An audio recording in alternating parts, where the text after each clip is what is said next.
Sea and Sardinia ***** Sea and Sardinia by D. H. Lawrence with 8 pictures in color by Jan Jatan, New York. Thomas Seltzer, 1921. Copyright 1921 by Thomas Seltzer, Inc. All rights reserved. Printed in the United States of America. Orosia. Contents I. As far as Palermo 11-2. The Sea 44-3. Cagliari 99-4. Mandas 127 to Sorgano 1546. To Neuro 2127. To Terranova and the steamer 268. Back 312. List of illustrations. Orosia frontispiece map by D. H. Lawrence. 44 Isoli 100 Tonera 148 Sorgano 180 Foni 204 Gavoy 236 Neuro 268 Terranova 300. Sea and Sardinia I. As far as Palermo comes over one, an absolute necessity to move. And what is more, to move in some particular direction. A double necessity then, to get on the move, and to know whither. Why can't one sit still? Here in Sicily it is so pleasant, the sunny Ionian Sea, the changing jewel of Calabria, like a fire opal moved in the light, Italy and the panorama of Christmas clouds. Night with the dog star laying along, a luminous gleam across the sea, as if baying at us, Orion marching above, how the dog star Sirius looks at one. He is the hound of heaven, green, glamorous and fierce, and then O regal evening star, hung westward flaring over the jagged dark precipices of tall Sicily, then Etna, that wicked witch, resting her thick white snow under heaven, and slowly rolling her orange-colored smoke. They called her the Pillar of Heaven, the Greeks. It seems wrong at first, for she trails up in a long, magical, flexible line from the sea's edge to her blunt cone, and does not seem tall. She seems rather low, under heaven. But as one knows her better, awe and wizardy. Remote under heaven, aloof, so near, yet never with us. The painters try to paint her, and the photographers to photograph her, in vain. Because why? Because the near ridges, with their olives and white houses, these are with us. Because the riverbed, and Naxos under the lemon groves, Greek Naxos deep under dark-leaved, many-fruited lemon groves, Etna's skirts and skirt bottoms, these still are our world, our own world. Even the high villages among the oaks, on Etna. But Etna herself, Etna of the snow and secret changing winds, she is beyond a crystal wall. When I look at her, low, white, witch-like under heaven, slowly rolling her orange smoke and giving sometimes a breath of rose-red flame, then I must look away from earth, into the ether, into the low empire Aeon. And there, in that remote region, Etna is alone. If you would see her, you must slowly take off your eyes from the world and go a naked seer to the strange chamber of the empire Aeon. Pedestal of heaven. The Greeks had a sense of the magic truth of things. Thank goodness one still knows enough about them to find one's kinship at last. There are so many photographs. There are so infinitely many watercolor drawings and oil paintings which purport to render Etna.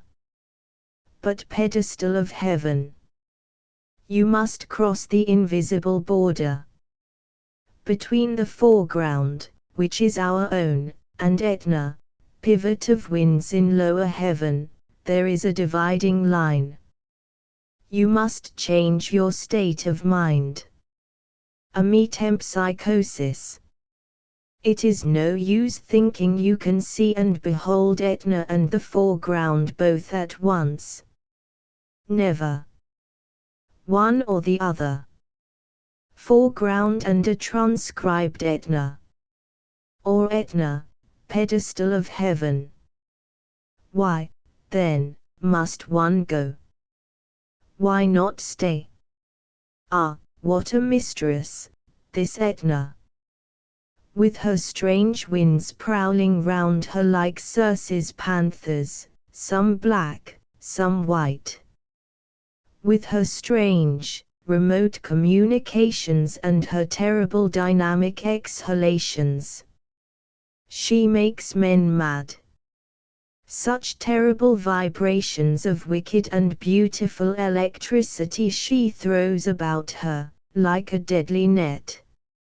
Nay, sometimes, verily, one can feel a new current of her demon magnetism seize one's living tissue and change the peaceful life of one's active cells. She makes a storm in the living plasm and a new adjustment. And sometimes it is like a madness. This timeless Grecian Etna, in her lower heaven loveliness, so lovely, what a torturer! Not many men can really stand her, without losing their souls. She is like Circe. Unless a man is very strong, she takes his soul away from him and leaves him not a beast, but an elemental creature, intelligent and soulless. Intelligent, almost inspired, and soulless, like the Etna Sicilians. Intelligent daemons, and humanly, according to us, the most stupid people on earth. Ache, horror.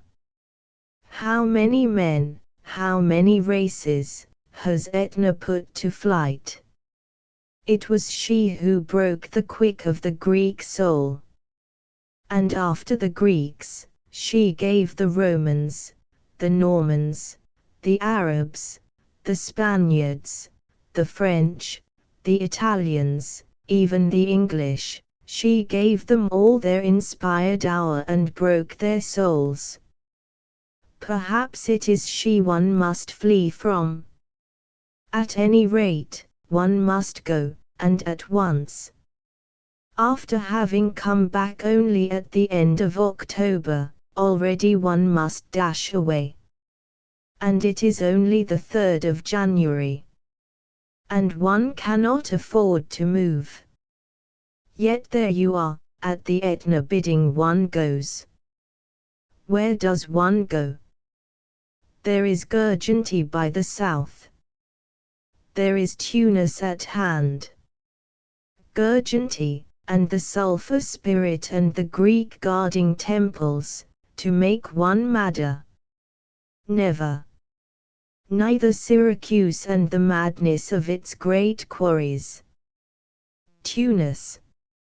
Africa. Not yet, not yet. Not the Arabs, not yet. Naples, Rome, Florence.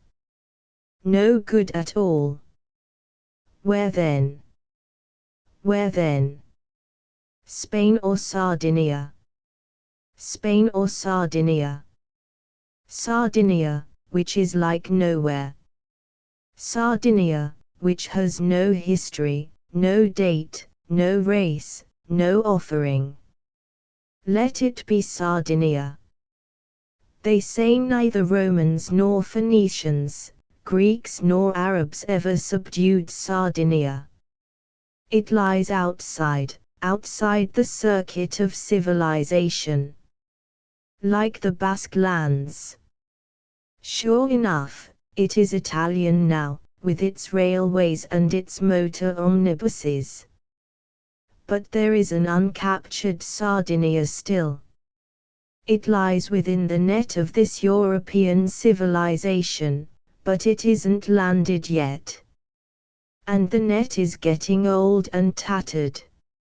A good many fish are slipping through the net of the old European civilization. Like that great whale of Russia. And probably even Sardinia.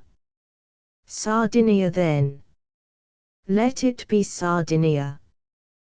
There is a fortnightly boat sailing from Palermo, next Wednesday, 3 days ahead. Let us go, then. Away from abhorred Etna, and the Ionian Sea, and these great stars in the water, and the almond trees in bud, and the orange trees heavy with red fruit, and these maddening, exasperating, impossible Sicilians, who never knew what truth was and have long lost all notion of what a human being is. A sort of sulphurous demons. And IMO. But let me confess, in parenthesis, that I am not at all sure whether I don't really prefer these demons to our sanctified humanity. Why does one create such discomfort for oneself? To have to get up in the middle of the night, 1:30, to go and look at the clock. Of course this fraud of an American watch has stopped, with its impudent phosphorescent face. 1:30. 1:30, and a dark January night. Ah, well. 1:30. And an uneasy sleep till at last it is 5 o'clock. Then light a candle and get up. The dreary black morning, the candlelight, the house looking night dismal. Ah, well, one does all these things for one's pleasure. So light the charcoal fire and put the kettle on. The queen bee shivering round half-dressed, fluttering her unhappy candle. It's fun, she says, shuddering. Great, say I, grim as death. First fill the thermos with hot tea. Then fry bacon, good English bacon from Malta, a godsend, indeed, and make bacon sandwiches. Make also sandwiches of scrambled eggs. Make also bread and butter. Also a little toast for breakfast, and more tea. But who wants to eat at this unearthly hour, especially when one is escaping from bewitched Sicily? Fill the little bag we call the kitchenino. Methylated spirit, a small aluminium saucepan, a spirit lamp, 2 spoons, 2 forks, a knife, 2 aluminium plates, salt, sugar, tea, what else? The thermos flask, the various sandwiches, 4 apples, and a little tin of butter. So much for the kitchenino, for myself and the queen bee. Then my knapsack and the QBS handbag. Under the lid of the half-cloudy night sky, far away at the rim of the Ionian Sea, the first light, like metal fusing. So swallow the cup of tea and the bit of toast. Hastily wash up, so that we can find the house decent when we come back. Shut the door windows of the upper terrace and go down. Lock the door, the upper half of the house made fast. The sky and sea are parting like an oyster shell, with a low red gape. Looking across from the veranda at it, one shivers. Not that it is cold. The morning is not at all cold. But the ominousness of it, that long red slit between a dark sky and a dark Ionian sea, terrible old bivalve which has held life between its lips so long. And here, at this house, we are ledged so awfully above the dawn, naked to it. Fasten the door windows of the lower veranda. One won't fasten at all. The summer heat warped it one way, the masses of autumn rain warped it another. Put a chair against it. Lock the last door and hide the key. Sling the knapsack on one's back, take the kitchenino in one's hand and look round. The dawn red widening, between the purpling sea and the troubled sky. A light in the Capucin convent across there. Cocks crowing and the long, howling, hiccuping, melancholy bray of an ass. All females are dead, all females, ark. Ark. Ark, hoo-oo. Aha, there's one left. So he ends on a moaning grunt of consolation. This is what the Arabs tell us an ass is howling when he brays. Very dark under the great carob tree as we go down the steps. Dark still the garden. Scent of mimosa, and then of jasmine. The lovely mimosa tree invisible. Dark the stony path. The goat whinnies out of her shed. The broken Roman tomb which lolls right over the garden track does not fall on me as I slip under its massive tilt. Ah, dark garden, with your olives and your wine, your medlars and mulberries and many almond trees, your steep terraces ledged high up above the sea, I am leaving you, slinking out. Out between the rosemary hedges, out of the tall gate, onto the cruel steep stony road. So under the dark, big eucalyptus trees, over the stream, and up towards the village. There, I have got so far. It is full dawn, not morning, the sun will not have risen. The village is nearly all dark in the red light, and asleep still. No one at the fountain by the Capucin gate, too dark still. One man leading a horse round the corner of the Palazzo Corvea. One or two dark men along the Corso. And so over the brow, down the steep cobblestone street between the houses, and out to the naked hill front. This is the dawn coast of Sicily. Nay, the dawn coast of Europe. Steep, like a vast cliff, dawn forward. A red dawn, with mingled curdling dark clouds, and some gold. It must be 7 o'clock. The station down below, by the sea. And noise of a train. Yes, a train. And we still high on the steep track, winding downwards. But it is the train from Messina to Catania, half an hour before ours, which is from Catania to Messina. So jolt, and drop, and jolt down the old road that winds on the cliff face. Etna across there is smothered quite low in a dense puther of ink-black clouds. Playing some devilry in private, no doubt. The dawn is angry red, and yellow above, the sea takes strange colors. I hate the station, pygmy, drawn out there beside the sea. On this steep face, especially in the windless nooks, the almond blossom is already out. In little puffs and specks and stars, it looks very like bits of snow scattered by winter. Bits of snow, Bits of blossom, 4th day of the year 1921. Only blossom. And Etna indescribably cloaked and secretive in her dense black clouds. She has wrapped them quite round her, quite low round her skirts. At last we are down.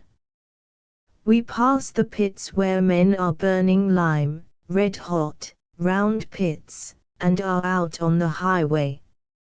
Nothing can be more depressing than an Italian highroad. From Syracuse to Airolo it is the same, horrible, dreary, slummy highroads the moment you approach a village or any human habitation. Here there is an acrid smell of lemon juice. There is a factory for making citrate. The houses flush on the road, under the great limestone face of the hill, open their slummy doors, and throw out dirty water and coffee dregs. We walk over the dirty water and coffee dregs. Mules rattle past with carts. Other people are going to the station. We pass the Dazio and are there. Humanity is, externally, too much alike. Internally there are insuperable differences. So one sits and thinks, watching the people on the station, like a line of caricatures between oneself and the naked sea and the uneasy, clouding dawn. You would look in vain this morning for the swarthy feline southerner of romance. It might, as far as features are concerned, be an early morning crowd waiting for the train on a North London suburb station. As far as features go. For some are fair and some colourless and none racially typical. The only one that is absolutely like a race caricature is a tall stout elderly fellow with spectacles and a short nose and a bristling moustache, and he is the German of the comic papers of 20 years ago. But he is pure Sicilian. They are mostly young fellows going up the line to Messina to their job, not artisans, lower middle class. And externally, so like any other clerks and shopmen, only rather more shabby, much less socially self-conscious. They are lively, they throw their arms round one another's necks, they all but kiss. One poor chap has had earache, so a black kerchief is tied round his face, and his black hat is perched above, and a comic sight he looks. No one seems to think so, however. Yet they view my arrival with a knapsack on my back with cold disapprobation, as unseemly as if I had arrived riding on a pig. I ought to be in a carriage, and the knapsack ought to be a new suitcase. I know it, but am inflexible. That is how they are. Each one thinks he is as handsome as Adonis, and as fetching as Don Juan. Extraordinary. At the same time, all flesh is grass, and if a few trouser buttons are missing or if a black hat perches above a thick black face muffle and a long excruciated face, it is all in the course of nature. They seize the black-edged one by the arm, and in profound commiseration, "Do you suffer? Are you suffering?" they ask. And that also is how they are. So terribly physically all over one another. They pour themselves one over the other like so much melted butter over parsnips. They catch each other under the chin, with a tender caress of the hand, and they smile with sunny melting tenderness into each other's face. Never in the world have I seen such melting gay tenderness as between casual Sicilians on railway platforms, whether they be young lean-cheeked Sicilians or huge stout Sicilians. There must be something curious about the proximity of a volcano. Naples and Catania alike, the men are hugely fat, with great macaroni paunches. They are expansive and in a perfect drip of casual affection and love. But the Sicilians are even more wildly exuberant and fat and all over one another than the Neapolitans. They never leave off being amorously friendly with almost everybody, emitting a relentless physical familiarity that is quite bewildering to one not brought up near a volcano. This is more true of the middle classes than of the lower. The working men are perforce thinner and less exuberant. But they hang together in clusters, and can never be physically near enough. It is only 30 miles to Messina, but the train takes 2 hours. It winds and hurries and stops beside the lavender-grey morning sea. A flock of goats trail over the beach near the lapping wave's edge, dismally. Great wide deserts of stony riverbeds run down to the sea, and men on asses are picking their way across, and women are kneeling by the small stream channel washing clothes. The lemons hang pale and innumerable in the thick lemon groves. Lemon trees, like Italians, seem to be happiest when they are touching one another all round. Solid forests of not very tall lemon trees lie between the steep mountains and the sea, on the strip of plain. Women, vague in the orchard under shadow, are picking the lemons, lurking as if in the undersea. There are heaps of pale yellow lemons under the trees. They look like pale, primrose smouldering fires. Curious how like fires the heaps of lemons look, under the shadow of foliage, seeming to give off a pallid burning amid the suave, naked, greenish trunks.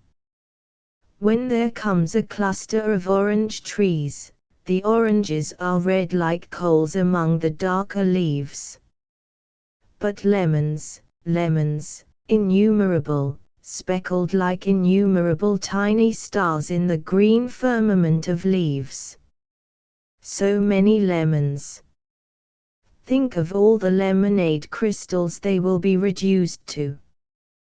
Think of America drinking them up next summer. I always wonder why such vast wide riverbeds of pale boulders come out of the heart of the high-rearing, dramatic stone mountains, a few miles to the sea. A few miles only, and never more than a few threading water trickles in riverbeds wide enough for the Rhine. But that is how it is. The landscape is ancient, and classic, romantic, as if it had known far-off days and fiercer rivers and more verdure. Steep, craggy, wild, the land goes up to its points and precipices, a tangle of heights. But all jammed on top of one another. And in old landscapes, as in old people, the flesh wears away, and the bones become prominent. Rock sticks up fantastically. The jungle of peaks in this old Sicily. The sky is all grey. The straits are grey. Reggio, just across the water, is white-looking, under the great dark toe of Calabria, the toe of Italy. On Aspromonte there is grey cloud. It is going to rain. After such marvelous ringing blue days, it is going to rain. What luck! Aspromonte. Garibaldi. I could always cover my face when I see it, Aspromont. I wish Garibaldi had been prouder. Why did he go off so humbly, with his bag of seed corn and a flea in his ear, when His Majesty King Victor Emmanuel arrived with his little short legs on the scene? Poor Garibaldi! He wanted to be a hero and a dictator of Free Sicily. Well, one can't be a dictator and humble at the same time. One must be a hero, which he was, and proud, which he wasn't. Besides, people don't nowadays choose proud heroes for governors. Anything but. They prefer constitutional monarchs, who are paid servants and who know it. That is democracy. Democracy admires its own servants and nothing else. And you couldn't make a real servant even of Garibaldi. Only of His Majesty King Victor Emmanuel. So Italy chose Victor Emmanuel, and Garibaldi went off with a corn bag and a whack on the behind like a humble ass. It is raining, dismally, dismally raining. And this is Messina coming. Oh horrible Messina, earthquake shattered and renewing your youth like a vast mining settlement, with rows and streets and miles of concrete shanties, squalor and a big street with shops and gaps and broken houses still, just back of the tram lines, and a dreary squalid earthquake hopeless port in a lovely harbor. People don't forget and don't recover. The people of Messina seem to be today what they were nearly 20 years ago, after the earthquake, people who have had a terrible shock, and for whom all life's institutions are really nothing, neither civilization nor purpose. The meaning of everything all came down with a smash in that shuddering earthquake, and nothing remains but money and the throes of some sort of sensation. Messina between the volcanoes, Etna and Stromboli, having known the death agony's terror. I always dread coming near the awful place, yet I have found the people kind, almost feverishly so, as if they knew the awful need for kindness. Raining, raining hard. Clambering down onto the wet platform and walking across the wet lines to the cover. Many human beings scurrying across the wet lines, among the wet trains, to get out into the ghastly town beyond. Thank heaven one need not go out into the town. 2 convicts chained together among the crowd, and 2 soldiers. The prisoners wear fawny homespun clothes, of cloth such as the peasants weave, with irregularly occurring brown stripes. Rather nice handmade rough stuff. But linked together, dear God. And those horrid caps on their hairless foreheads. No hair. Probably they are going to a convict station on the Lipari Islands. The people take no notice. No, but convicts are horrible creatures, at least, the old one is, with his long, nasty face, his long, clean-shaven, horrible face, without emotions, or with emotions one cannot follow. Something cold, sightless. A sightless, ugly look. I should loathe to have to touch him. Of the other I am not so sure. He is younger, and with dark eyebrows. But a roundish, softish face, with a sort of leer. No, evil is horrible. I used to think there was no absolute evil. Now I know there is a great deal. So much that it threatens life altogether. That ghastly abstractness of criminals. They don't know any more what other people feel. Yet some horrible force drives them. It is a great mistake to abolish the death penalty. If I were dictator, I should order the old one to be hung at once. I should have judges with sensitive, living hearts, not abstract intellects. And because the instinctive heart recognized a man as evil, I would have that man destroyed. Quickly. Because good warm life is now in danger. Standing on Messina station, dreary hole, and watching the winter rain and seeing the pair of convicts, I must remember again Oscar Wilde on reading platform, a convict. What a terrible mistake, to let oneself be martyred by a lot of cannel. A man must say his say. But noli me tangere. Curious these people are. Up and down go a pair of officials. The young one in a black gold-laced cap talks to the elder in a scarlet gold-laced cap.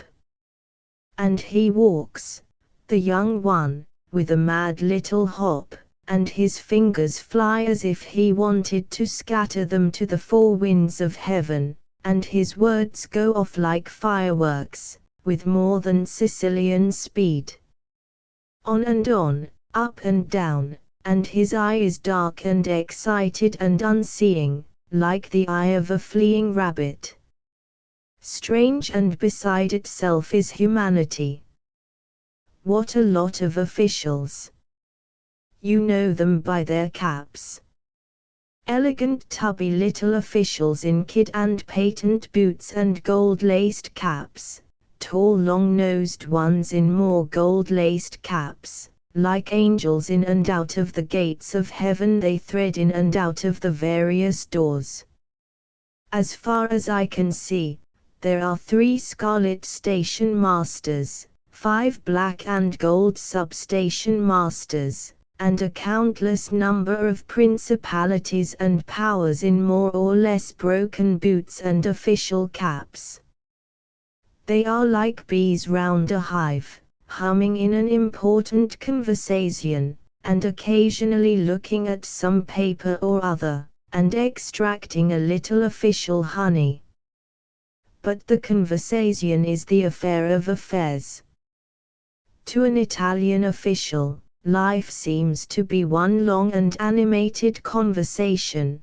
The Italian word is better, interrupted by casual trains and telephones. And besides the angels of heaven's gates, there are the mere ministers, porters, lamp cleaners, etc. These stand in groups and talk socialism. A lamp man slashes along, swinging a couple of lamps. Bashes one against a barrow. Smash goes the glass. Looks down as if to say, "What do you mean by it?" Glances over his shoulder to see if any member of the higher hierarchies is looking. 7 members of higher hierarchies are assiduously not looking. On goes the minister with the lamp, blithely. Another pane or 2 gone. Vogue la galleria. Passengers have gathered again, some in hoods, some in nothing. Youths in thin, paltry clothes stand out in the pouring rain as if they did not know it was raining. One sees their coat shoulders soaked. And yet they do not trouble to keep under shelter. 2 large station dogs run about and trot through the standing trains, just like officials. They climb up the footboard, hop into a train and hop out casually when they feel like it. 2 or 3 porters, in canvas hats as big as umbrellas, literally, spreading like huge fins over their shoulders, are looking into more empty trains. More and more people appear. More and more official caps stand about. It rains and rains. The train for Palermo and the train for Syracuse are both an hour late already, coming from the port. Flea bite. Though these are the great connections from Rome. Loose locomotives trundle back and forth, vaguely, like black dogs running and turning back. The port is only 4 minutes' walk. If it were not raining so hard, we would go down, walk along the lines and get into the waiting train down there. Anybody may please himself. There is the funnel of the great unwieldy ferry object, she is just edging in. That means the connection from the mainland at last. But it is cold, standing here. We eat a bit of bread and butter from the kitchenino in resignation. After all, what is an hour and a half? It might just as easily be 5 hours, as it was the last time we came down from Rome. And the wagon lit, booked to Syracuse, calmly left stranded in the station of Messina, to go no further. All get out and find yourselves rooms for the night in vile Messina. Syracuse or no Syracuse, Malta boat or no Malta boat. We are the Ferrovia dello Stato. But there, why grumble? Noi Italiani siamo così ibni. Take it from their own mouth. Echo. Finalmente. The crowd is quite joyful as the 2 express trains surge proudly in, after their half-a-mile creep. Plenty of room, for once. Though the carriage floor is a puddle, and the roof leaks. This is second class. Slowly, with 2 engines, we grunt and chuff and twist to get over the breakneck heights that shut Messina in from the north coast. The windows are opaque with steam and drops of rain. No matter, tea from the thermos flask, to the great interest of the other 2 passengers who had nervously contemplated the unknown object. "Ha," says he with joy, seeing the hot tea come out. "It has the appearance of a bomb." "Beautiful hot," says she, with real admiration.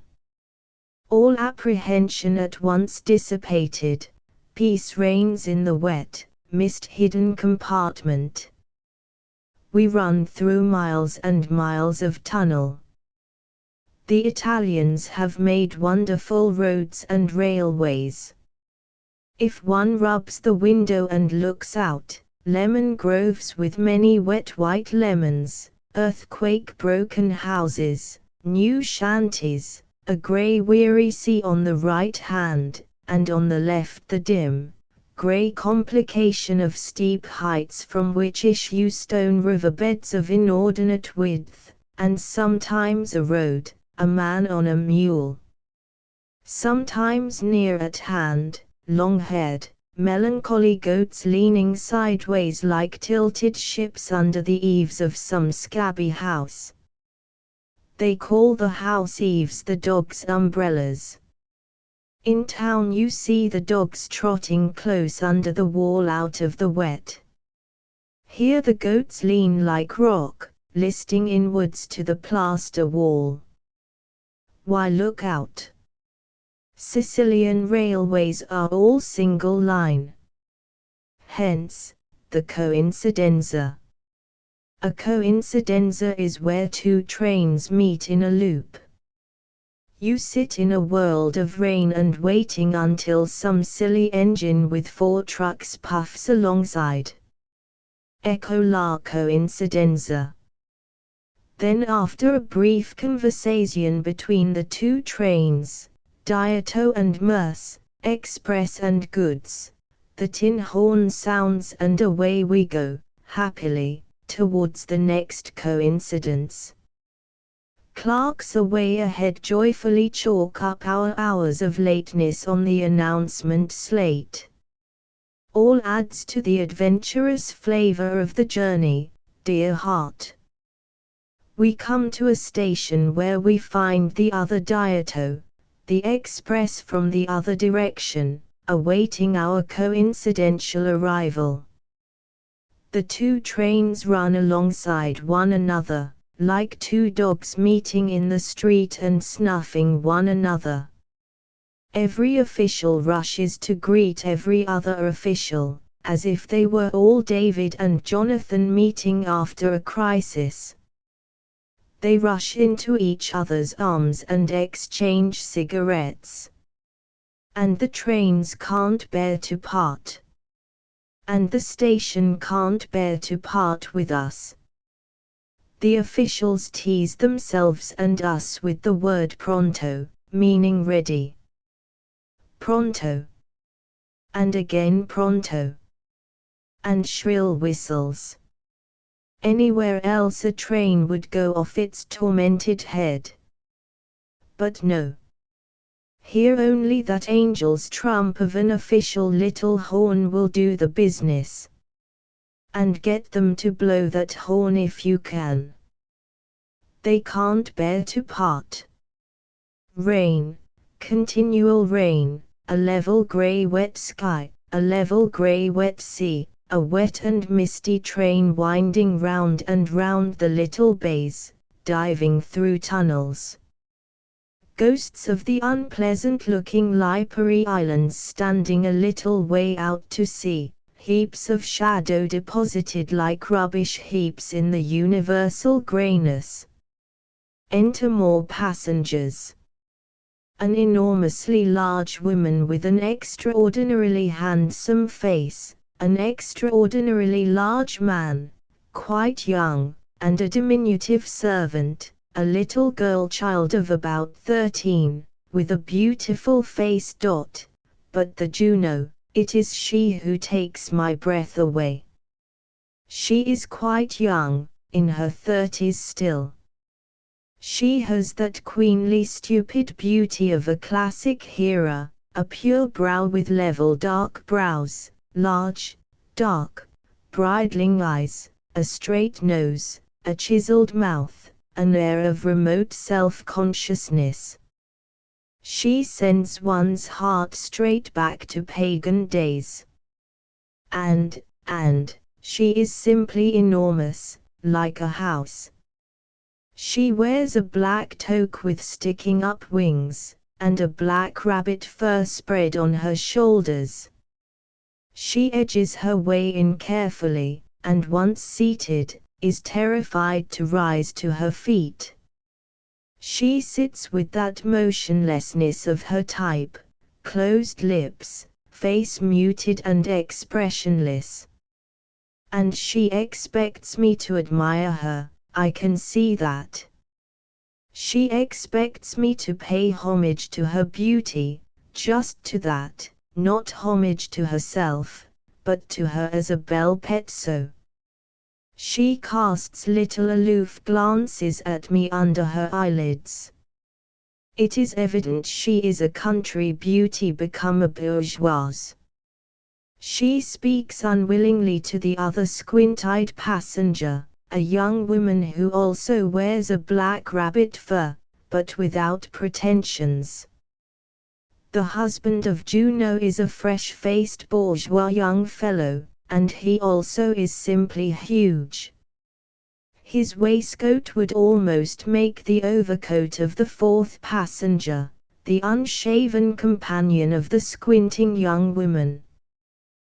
The young Jupiter wears kid gloves, a significant fact here. He, too, has pretensions. But he is quite affable with the unshaven one, and speaks Italian unaffectedly. Whereas Juno speaks the dialect with affectation. No one takes any notice of the little maid. She has a gentle, virgin moon face, and those lovely grey Sicilian eyes that are translucent, and into which the light sinks and becomes black sometimes, sometimes dark blue. She carries the bag and the extra coat of the huge Juno, and sits on the edge of the seat between me and the unshaven, Juno having motioned her there with a regal inclination of the head. The little maid is rather frightened. Perhaps she is an orphan child, probably. Her nut-brown hair is smoothly parted and done in 2 pigtails. She wears no hat, as is proper for her class. On her shoulders one of those little knitted grey shoulder capes that one associates with orphanages. Her stuff dress is dark grey, her boots are strong. The smooth, moon-like, expressionless virgin face, rather pale and touching, rather frightened, of the girl-child. A perfect face from a medieval picture. It moves one strangely. Why? It is so unconscious, as we are conscious. Like a little muted animal it sits there, in distress. She is going to be sick. She goes into the corridor and is sick, very sick, leaning her head like a sick dog on the window ledge. Jupiter towers above her, not unkind, and apparently feeling no repugnance. The physical convulsion of the girl does not affect him as it affects us. He looks on unmoved, merely venturing to remark that she had eaten too much before coming onto the train. An obviously true remark. After which he comes and talks a few commonplaces to me. By and by the girl-child creeps in again and sits on the edge of the seat facing Juno. But no, says Juno, if she is sick she will be sick over me. So Jupiter accommodatingly changes places with the girl-child, who is thus next to me. She sits on the edge of the seat with folded little red hands, her face pale and expressionless. Beautiful the thin line of her nut-brown eyebrows, the dark lashes of the silent, pellucid dark eyes. Silent, motionless, like a sick animal. But Juno tells her to wipe her splashed boots. The child gropes for a piece of paper. Juno tells her to take her pocket handkerchief. Feebly the sick girl-child wipes her boots, then leans back. But no good. She has to go in the corridor and be sick again.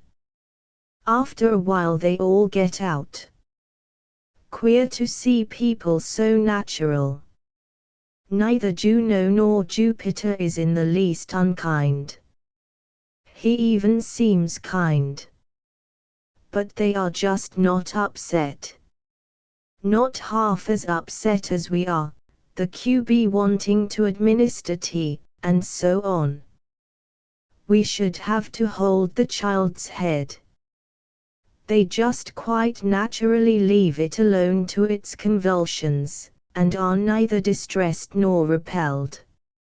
It just is so. Their naturalness seems unnatural to us.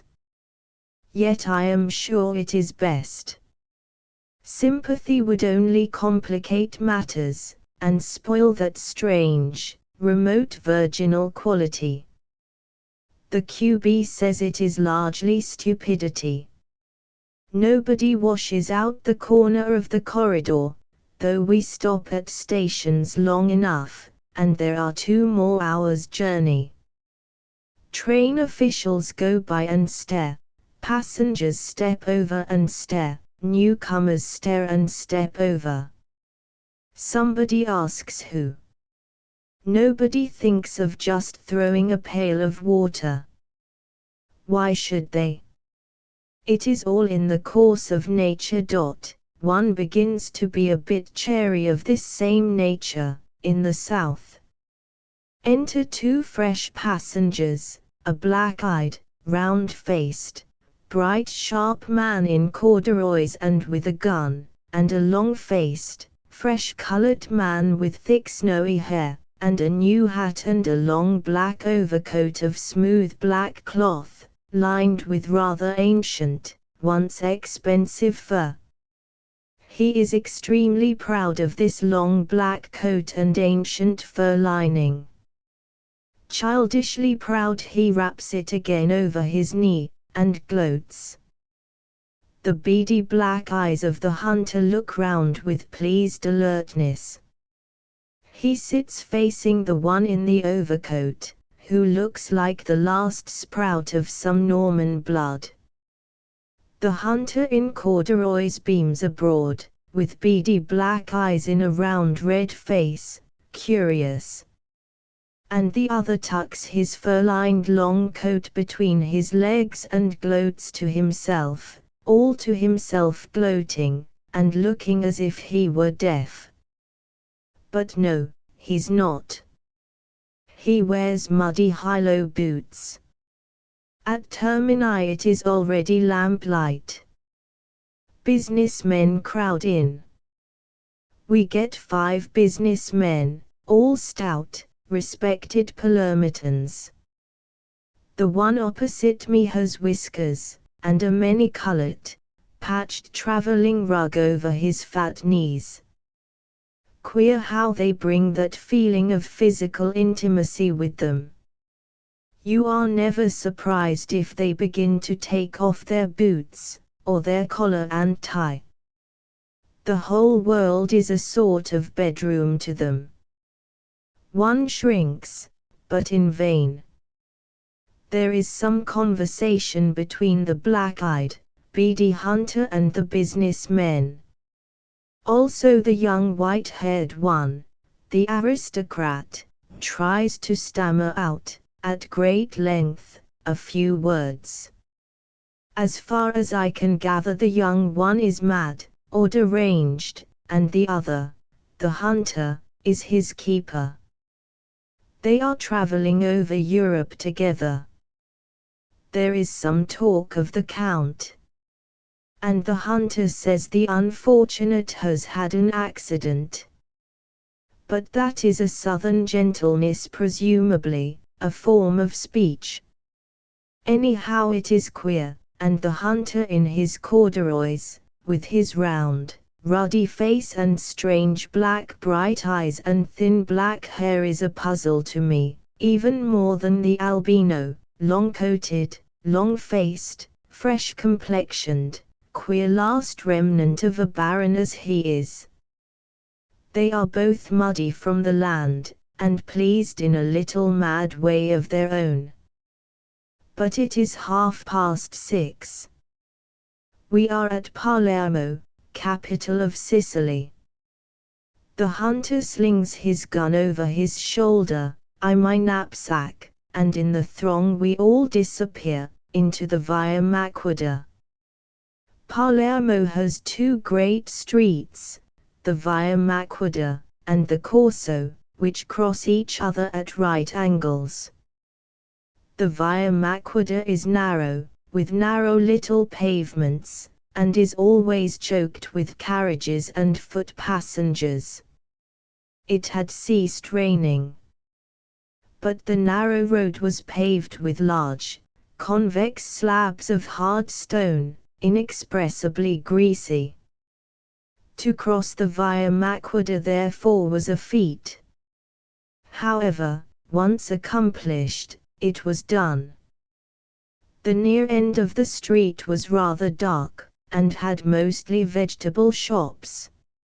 Abundance of vegetables, piles of white and green fennel, like celery, and great sheaves of young, purplish, sea-dust-colored artichokes, nodding their buds, piles of big radishes, scarlet and bluey purple, carrots, long strings of dried figs, mountains of big oranges, scarlet large peppers, a last slice of pumpkin, a great mass of colors and vegetable freshnesses.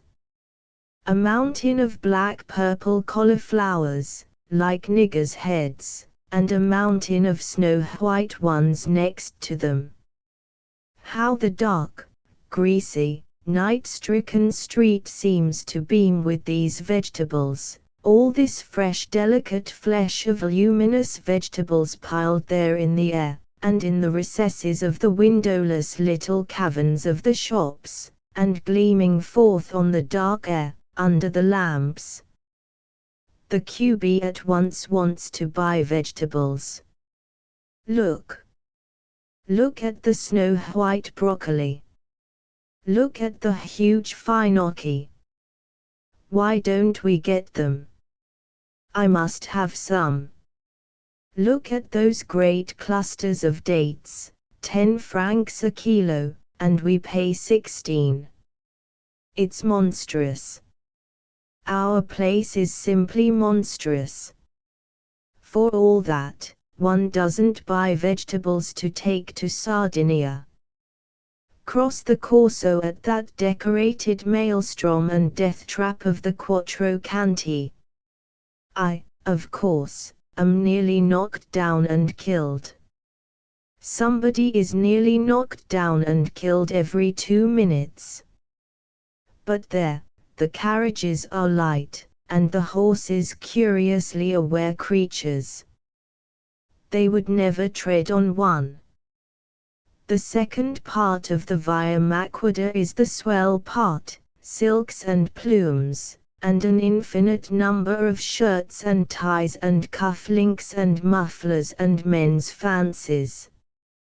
One realizes here that man drapery and man underwear is quite as important as women's, if not more.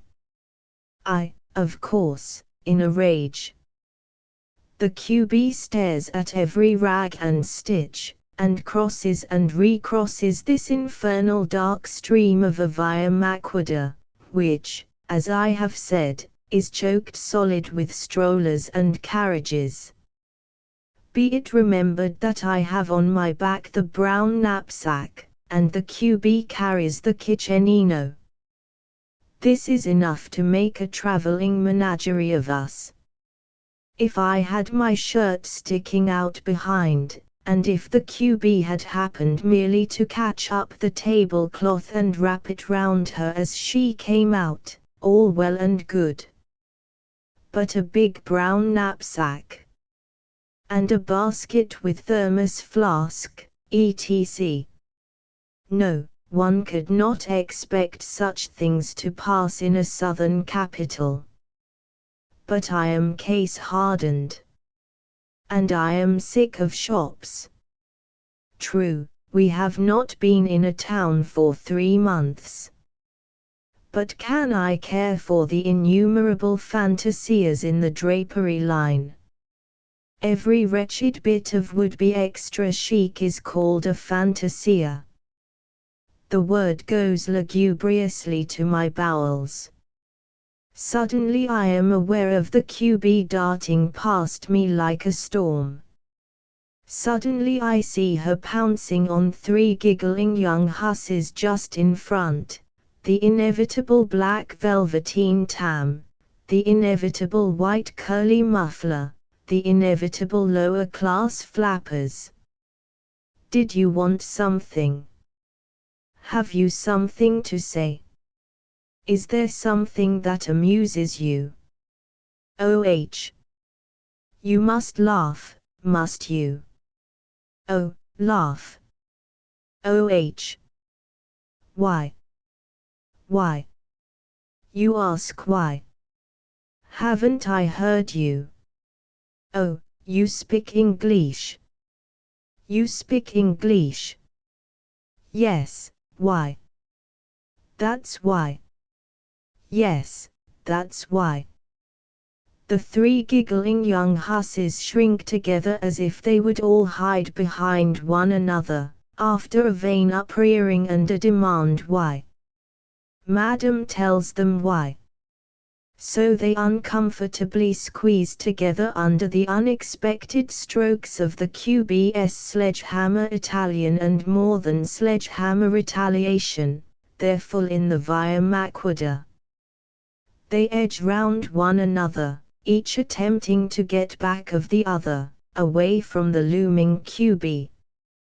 I perceive that this rotary motion is equivalent to a standstill, so feel called upon to say something in the manly line. Beastly Palermo bad manners I say, and throw a nonchalant ignoranty at the end, in a tone of dismissal. Which does it.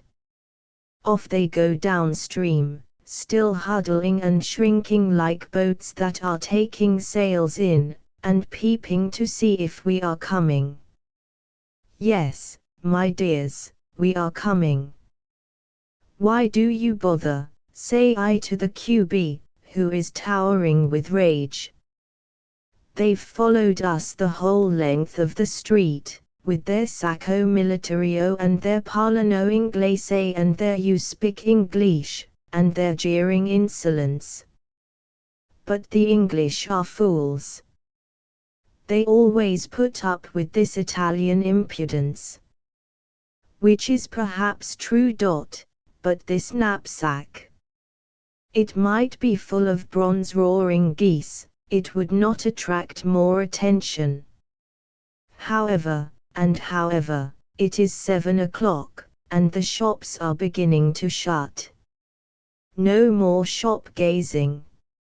Only one lovely place, raw ham, boiled ham, chickens in aspic, chicken vol au vents, sweet curds, curd cheese, rustic cheesecake, smoked sausages, beautiful fresh mortadella, huge Mediterranean red lobsters, and those lobsters without claws. So good. So good. We stand and cry it aloud. But this shop too is shutting. I ask a man for the Hotel Pantechnico. And treating me in that gentle, strangely tender southern manner, he takes me and shows me. He makes me feel such a poor, frail, helpless leaf. A foreigner, you know. A bit of an imbecile, poor dear. Hold his hand and show him the way. To sit in the room of this young American woman, with its blue hangings, and talk and drink tea till midnight. Are these naive Americans? They are a good deal older and shrewder than we, once it nears the point. And they all seem to feel as if the world were coming to an end. And they are so truly generous of their hospitality, in this cold world. To the sea. The fat old porter knocks. Me, once more it is dark. Get up again before dawn. A dark sky outside, cloudy. The thrilling tinkle of innumerable goat bells as the first flock enters the city, such a rippling sound. Well, it must be morning, even if one shivers at it. And at least it does not rain. That pale, bluish, theatrical light outside, of the first dawn. And a cold wind. We come on to the wide, desolate quay, the curve of the harbour panormous. That horrible dawn pallor of a cold sea out there. And here, port mud, greasy, and fish, and refuse. The American girl is with us, wrapped in her sweater. A coarse, cold, black slimy world, she seems as if she would melt away before it. But these frail creatures, what a lot they can go through. Map for sea and Sardinia across the great, wide, badly paved, mud-greasy, despairing road of the quayside, and to the sea. There lies our steamer, over there in the dawn dusk of the basin, half visible. That one who is smoking her cigarette, says the porter. She looks little, beside the huge city of Trieste who is lying up next her. Our rowboat is hemmed in by many empty boats, huddled to the side of the quay. She works her way out like a sheepdog working his way out of a flock of sheep, or like a boat through pack ice. We are on the open basin. The rower stands up and pushes the oars from him. He gives a long, melancholy cry to someone on the quay. The water goes chock-chock against the urging bows. The wind is chill. The fantastic peaks behind Palermo show half ghostly in a half-dark sky. The dawn seems reluctant to come. Our steamer still smokes her cigarette, meaning the funnel smoke, across there. So, one sits still, and crosses the level space of half-dark water. Masts of sailing ships, and spars, cluster on the left, on the undercanning sky. Climb up, this is our ship. Up we go, up the ladder. Oh but, says the American girl. Isn't she small? Isn't she impossibly small? Oh my, will you go in such a little thing? Oh dear. 32 hours in such a little boat. Why no, I wouldn't care for it at all. A bunch of stewards, cooks, waiters, engineers, pan cleaners and whatnot, mostly in black canvas jackets. Nobody else on the ship. A little black bunch of loutish crew with nothing to do, and we the first passengers served up to be jeered at. There you are, in the grey light. Who is going? We too, the signorina is not going. Tickets. These are casual proletarian manners.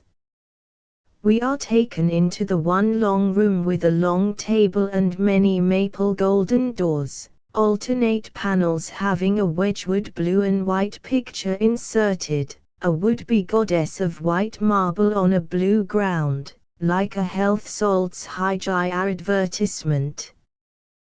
One of the plain panels opens, our cabin. Oh dear. Why it isn't as big as a china closet. However will you get in, cries the American girl. One at a time, say I, but it's the tiniest place I ever saw. It really was tiny. One had to get into a bunk to shut the door. That did not matter to me, I am no Titanic American. I pitched the knapsack on one bunk, the kitchenino on the other, and we shut the door. The cabin disappeared into a maplewood panel of the long, subterranean stateroom. Why, is this the only place you've got to sit in? Cried the American girl. But how perfectly awful. No air, and so dark, and smelly. Why, I never saw such a boat. Will you really go? Will you really? The stateroom was truly rather subterranean and stuffy, with nothing but a long table and an uncanny company of screw-pin chairs seated there 8, and no outlet to the air at all, but it was not so bad otherwise, to me who have never been out of Europe. Those maplewood panels and ebony curves, and those high gies. They went all round, even round the curve at the dim, distant end, and back up the near side. Yet how beautiful old, gold-colored maplewood is! How very lovely, with the ebony curves of the door arch.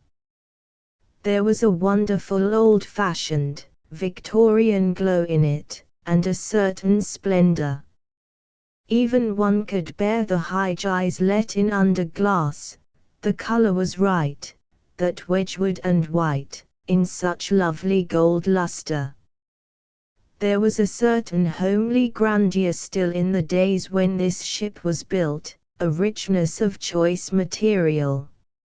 And health salts high gies, Wedgwood Greek goddesses on advertisement placards. Yet they weren't advertisements. That was what really worried me.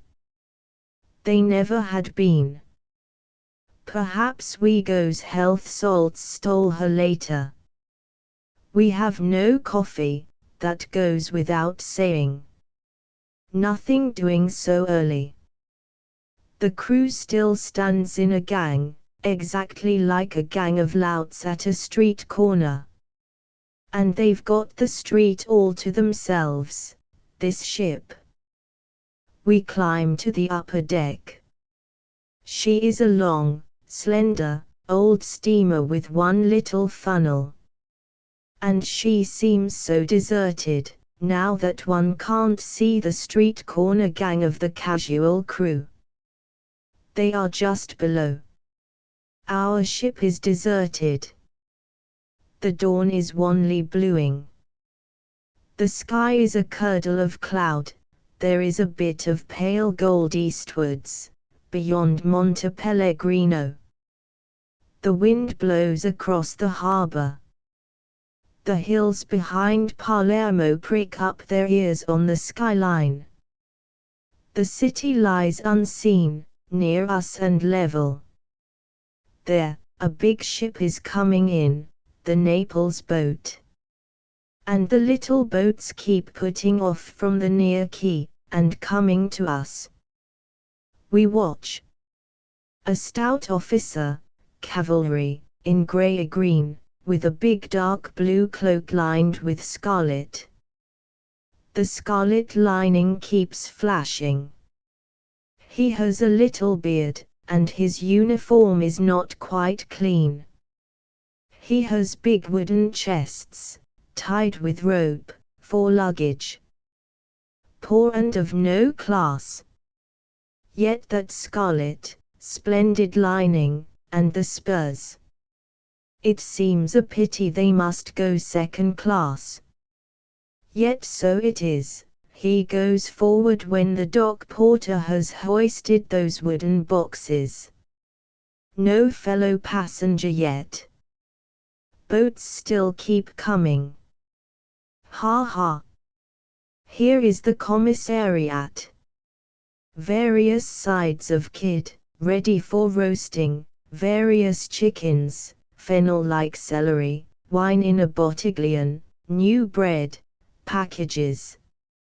Hand them up, hand them up. Good food, cries the QB in anticipation. It must be getting near time to go.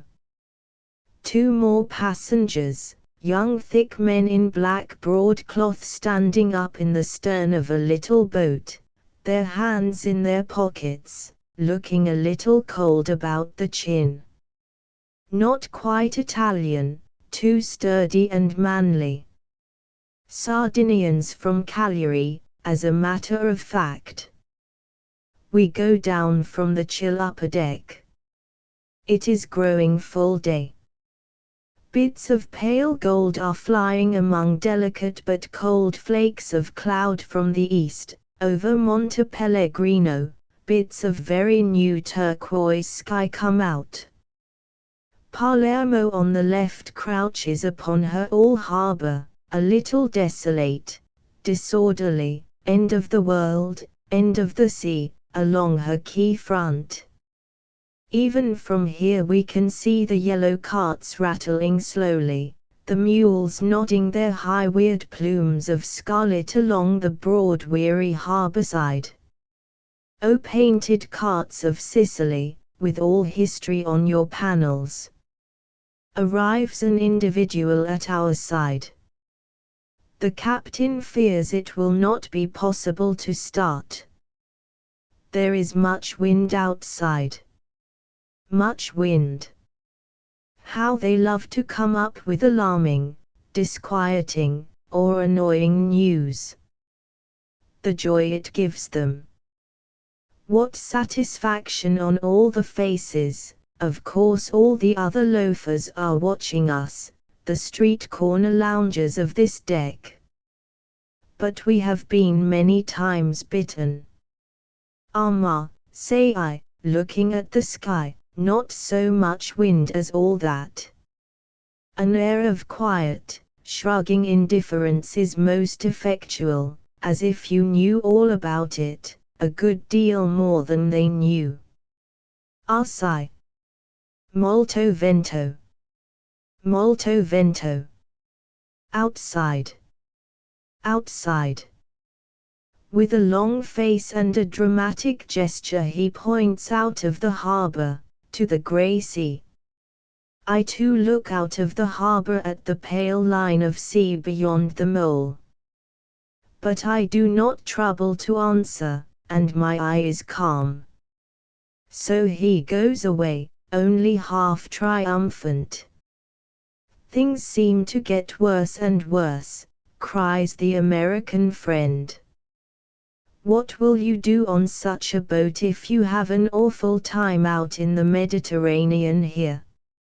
Oh no, will you risk it, really? Won't you go from Civitavecchia? How awful it will be, cries the QB, looking round the grey harbour, the many masts clustering in the grey sky on the right, the big Naples boat turning her posterior to the quayside a little way off, and cautiously budging backwards, the almost entirely shut-in harbour, the bits of blue and flying white cloud overhead, the little boats like beetles scuttling hither and thither across the basin, the thick crowd on the quay come to meet the Naples boat. Time. Time. The American friend must go. She bids us goodbye, more than sympathetically. I shall be awfully interested to hear how you get on. So down the side she goes. The boatman wants 20 francs, wants more, but doesn't get it. He gets 10, which is 5 too much. And so, sitting rather small and pinched and cold-looking, huddled in her sweater, she bibbles over the reply water to the distant stone steps. We wave farewell. But other traffic comes between us. And the QB, feeling nervous, is rather cross because the American friend's ideas of luxury have put us in such a poor light. We feel like the poorest of poor seafaring relations. Our ship is hooting for all she's worth. An important last-minuter comes surging up. The rope hawsers are being wound clackily in. Seagulls, they are never very many in the Mediterranean, seagulls whirl like a few flakes of snow in the upper chill air. Clouds spin. And without knowing it we are evaporating away from the shore, from our mooring, between the great city of Trieste and another big black steamer that lies like a wall. We breathe towards this second black wall of steamer, distinctly. And of course an individual in an official cap is standing on the bottom of our departure ladder just above the water, yelling "Barker! Barker!" shouting for a boat. And an old man on the sea stands up to his oars and comes pushing his clumsy boat with gathering speed between us and the other black wall. There he stands away below there, small, firing his clumsy boat along, remote as if in a picture on the dark green water. And our black side insidiously and evilly aspires to the other huge black wall. He rose in the canyon between, and is nearly here. When lo, the individual on the bottom step turns in the other direction.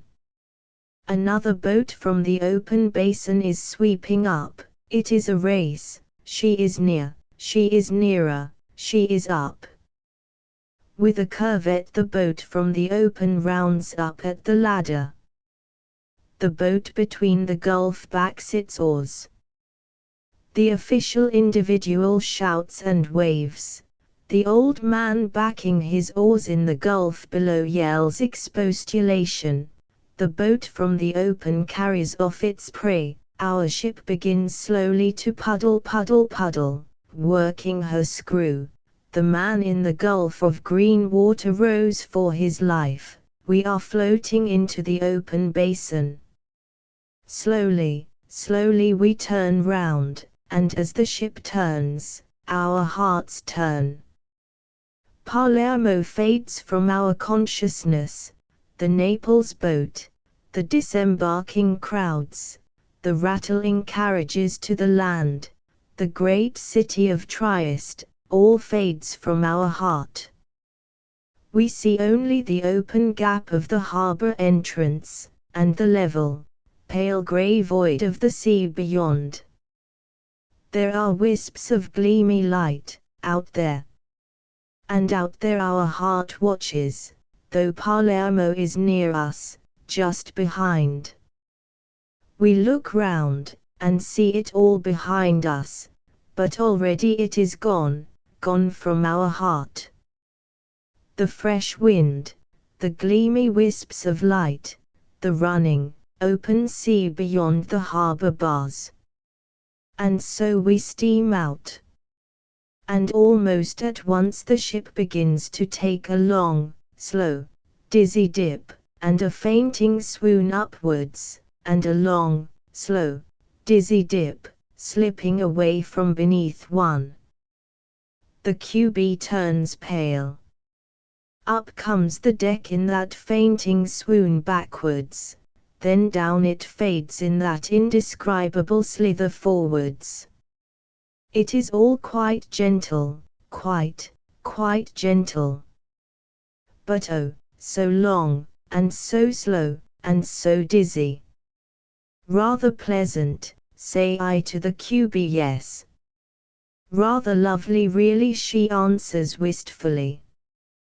To tell the truth, there is something in the long, slow lift of the ship, and her long, slow slide forwards which makes my heart beat with joy. It is the motion of freedom. To feel her come up, then slide slowly forward, with a sound of the smashing of waters, is like the magic gallop of the sky, the magic gallop of elemental space.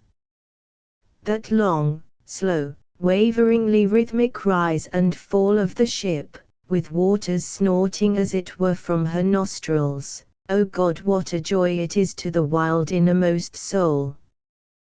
One is free at last, and lilting in a slow flight of the elements, winging outwards.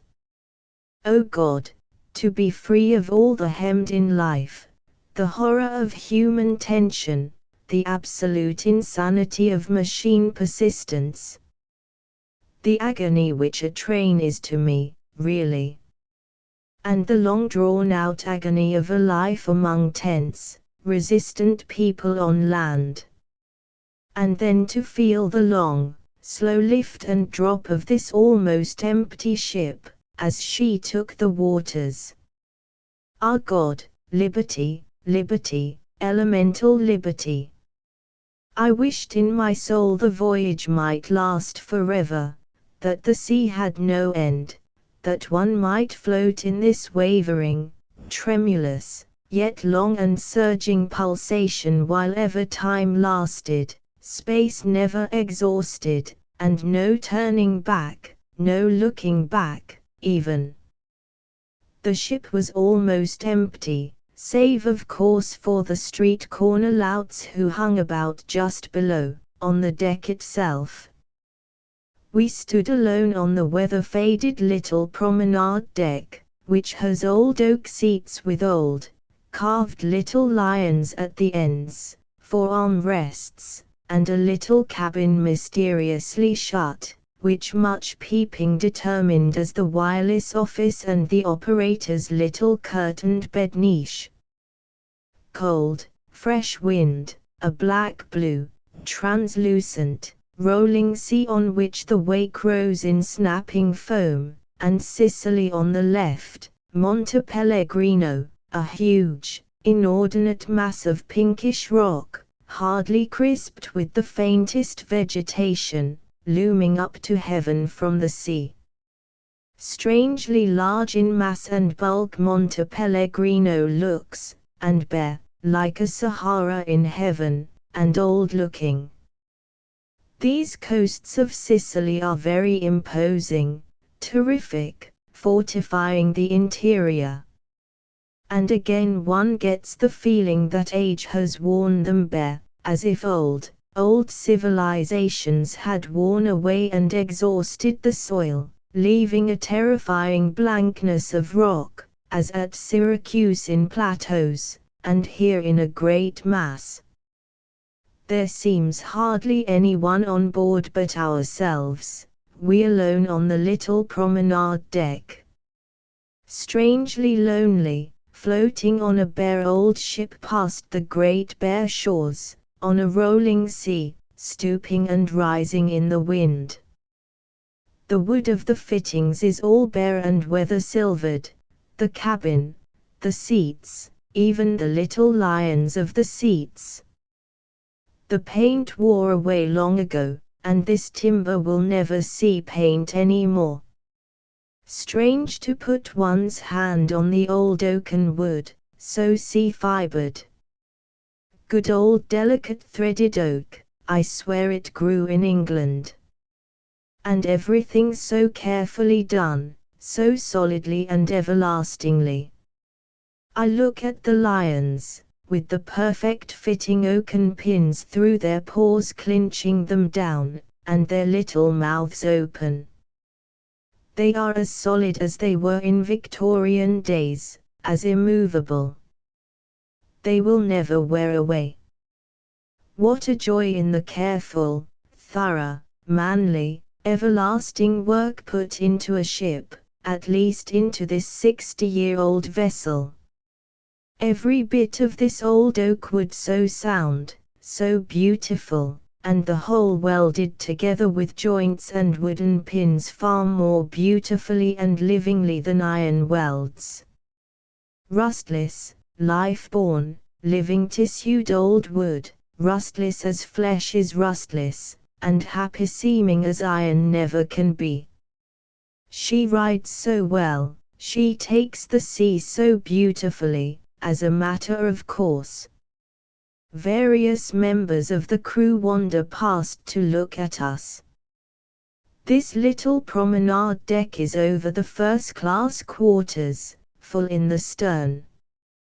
So we see first one head then another come up the ladder, mostly bare heads, and one figure after another slouches past, smoking a cigarette. All crew.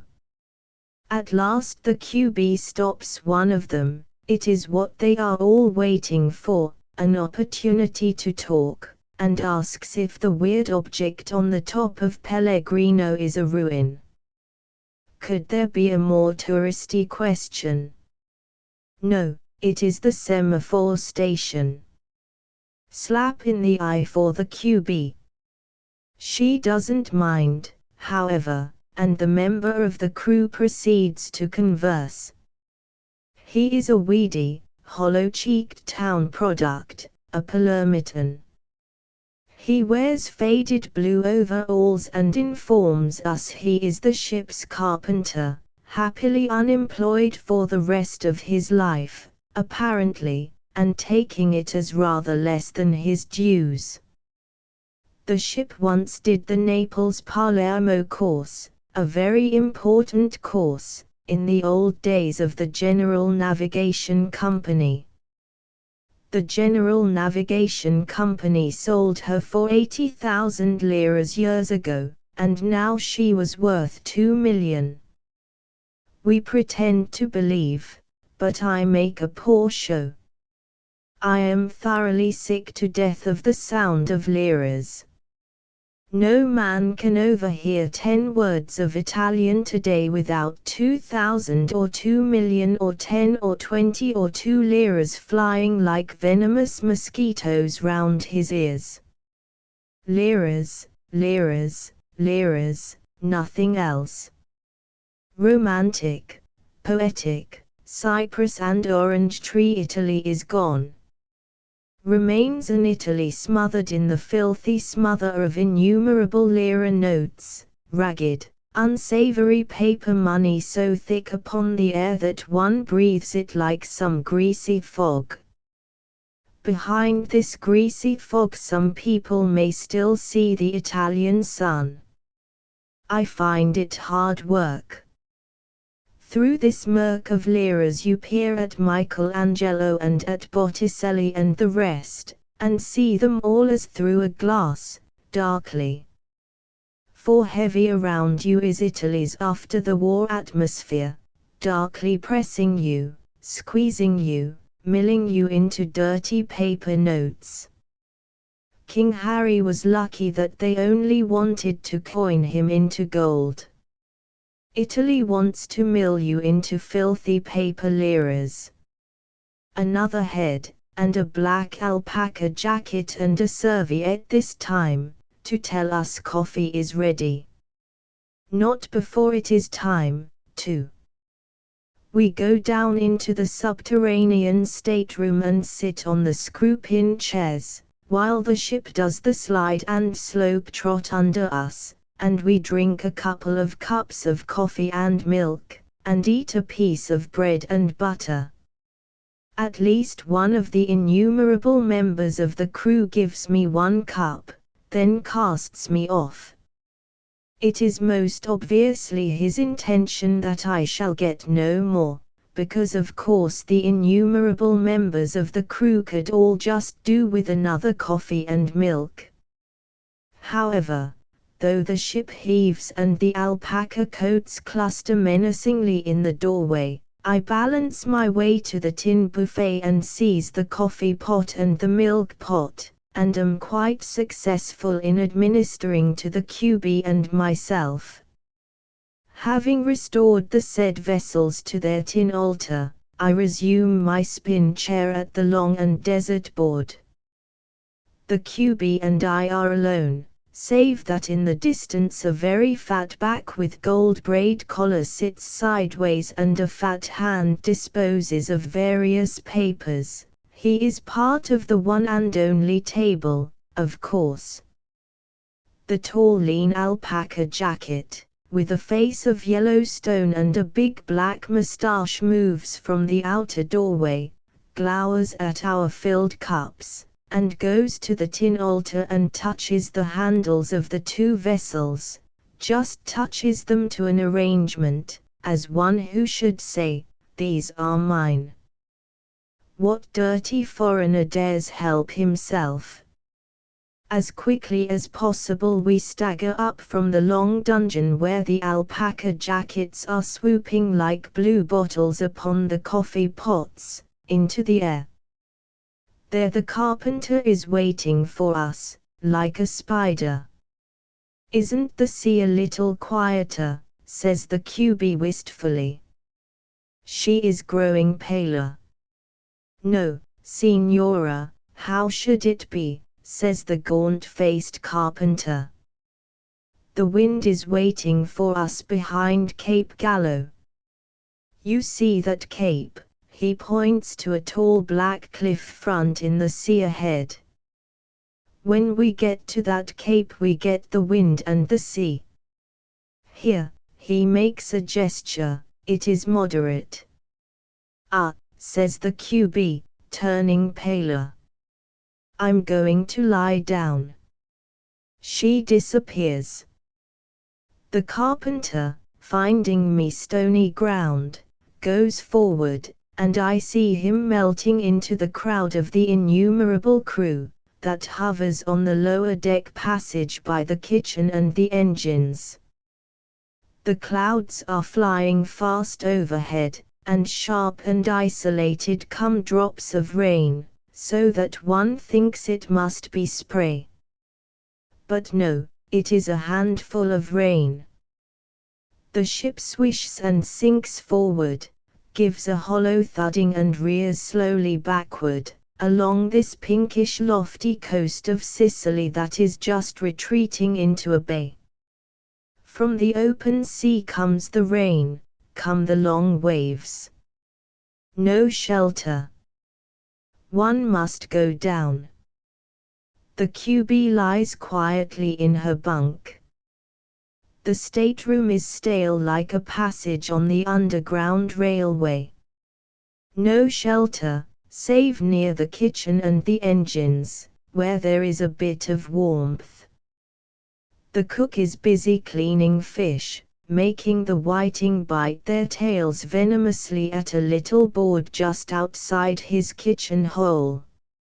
A slow stream of kitchen filth swilkers back and forth along the ship's side. A gang of the crew leans near me, a larger gang further down. Heaven knows what they can all be, but they never do anything but stand in gangs and talk and eat and smoke cigarettes. They are mostly young, mostly Palermitan, with a couple of unmistakable Neapolitans, having the peculiar Neapolitan hangdog good looks, the chiseled cheek, the little black moustache, the large eyes. But they chew with their cheeks bulged out, and laugh with their fine, semi-sarcastic noses. The whole gang looks continually sideways. Nobody ever commands them. There seems to be absolutely no control. Only the fat engineer in grey linen looks as clean and as competent as his own machinery. Queer how machine control puts the pride and self-respect into a man. The rain over, I go and squat against the canvas that is spread over the arched skylights on the small promenade deck, sitting on the seat that is fixed to the skylight sides. The wind is cold, there are snatches of sun and spits of rain. The big cape has come and is being left behind, we are heading for a far-off cape like a cloud in the grey air. A dimness comes over one's mind, a sort of stupefaction owing to the wind and the relentless slither and rearing of the ship. Not a sickness, but a sort of dim faintness. So much motion, such moving, powerful air. And withal a constant triumph in the long, slow sea gallop of the ship. A great loud bell, midday and the crew going to eat, rushing to eat. After some time we are summoned. The signora isn't eating, asks the waiter eagerly, hoping she is not. Yes, she is eating, say I. I fetch the QB from her berth. Rather wanly she comes and gets into her spin chair. Bash comes a huge plate of thick, oily cabbage soup, very full, swilkering over the sides. We do what we can with it. So does the third passenger, a young woman who never wears a hat, thereby admitting herself simply as one of the people, but who has an expensive complicated dress, nigger-colored thin silk stockings, and suede high-heeled shoes. She is handsome, sturdy, with large dark eyes and a robust, frank manner, far too robustly downright for Italy. She is from Cagliari, and can't do much with the cabbage soup, and tells the waiter so, in her deep, hail fellow well met voice. In the doorway hovers a little cloud of alpaca jackets, grinning faintly with malignant anticipation of food, hoping, like blowflies, we shall be too ill to eat. Away goes the soup and appears a massive yellow omelette, like some log of bilious wood. It is hard, and heavy, and cooked in the usual rank-tasting olive oil. The young woman doesn't have much truck with it, neither do we. To the triumph of the blowflies, who see the yellow monster borne to their altar. After which a long slab of the inevitable meat cut into innumerable slices, tasting of dead nothingness and having a thick sauce of brown neutrality, sufficient for 12 people at least. This, with masses of strong-tasting greenish cauliflower liberally weighted with oil, on a ship that was already heaving its heart out, made up the dinner. Accumulating malevolent triumph among the blowflies in the passage. So on to a dessert of oranges, pears with wooden hearts and thick yellowish wash leather flesh, and apples. Then coffee. And we had sat through it, which is something. The alpaca blue bottles buzzed over the masses of food that went back on the dishes to the tin altar. Surely it had been made deliberately so that we should not eat it. The Cagliar's young woman talked to us. Yes, she broke into that awful language which the Italians, the quite ordinary ones, call French, and which they insist on speaking for their own glorification, yet, when they get to heaven's gate they will ask Saint Peter for, O on bigli porung, trozium class. Fortunately or unfortunately her inquisitiveness got the better of her, and she fell into her native Italian. What were we? Where did we come from? Where were we going? Why were we going? Had we any children? Did we want any? Etc. After every answer she nodded her head and said "Are you?" and watched us with energetic dark eyes. Then she ruminated over our nationalities and said, to the unseeing witnesses, "Una bella coppia, a fine couple." As at the moment we felt neither beautiful nor coupled, we only looked greener.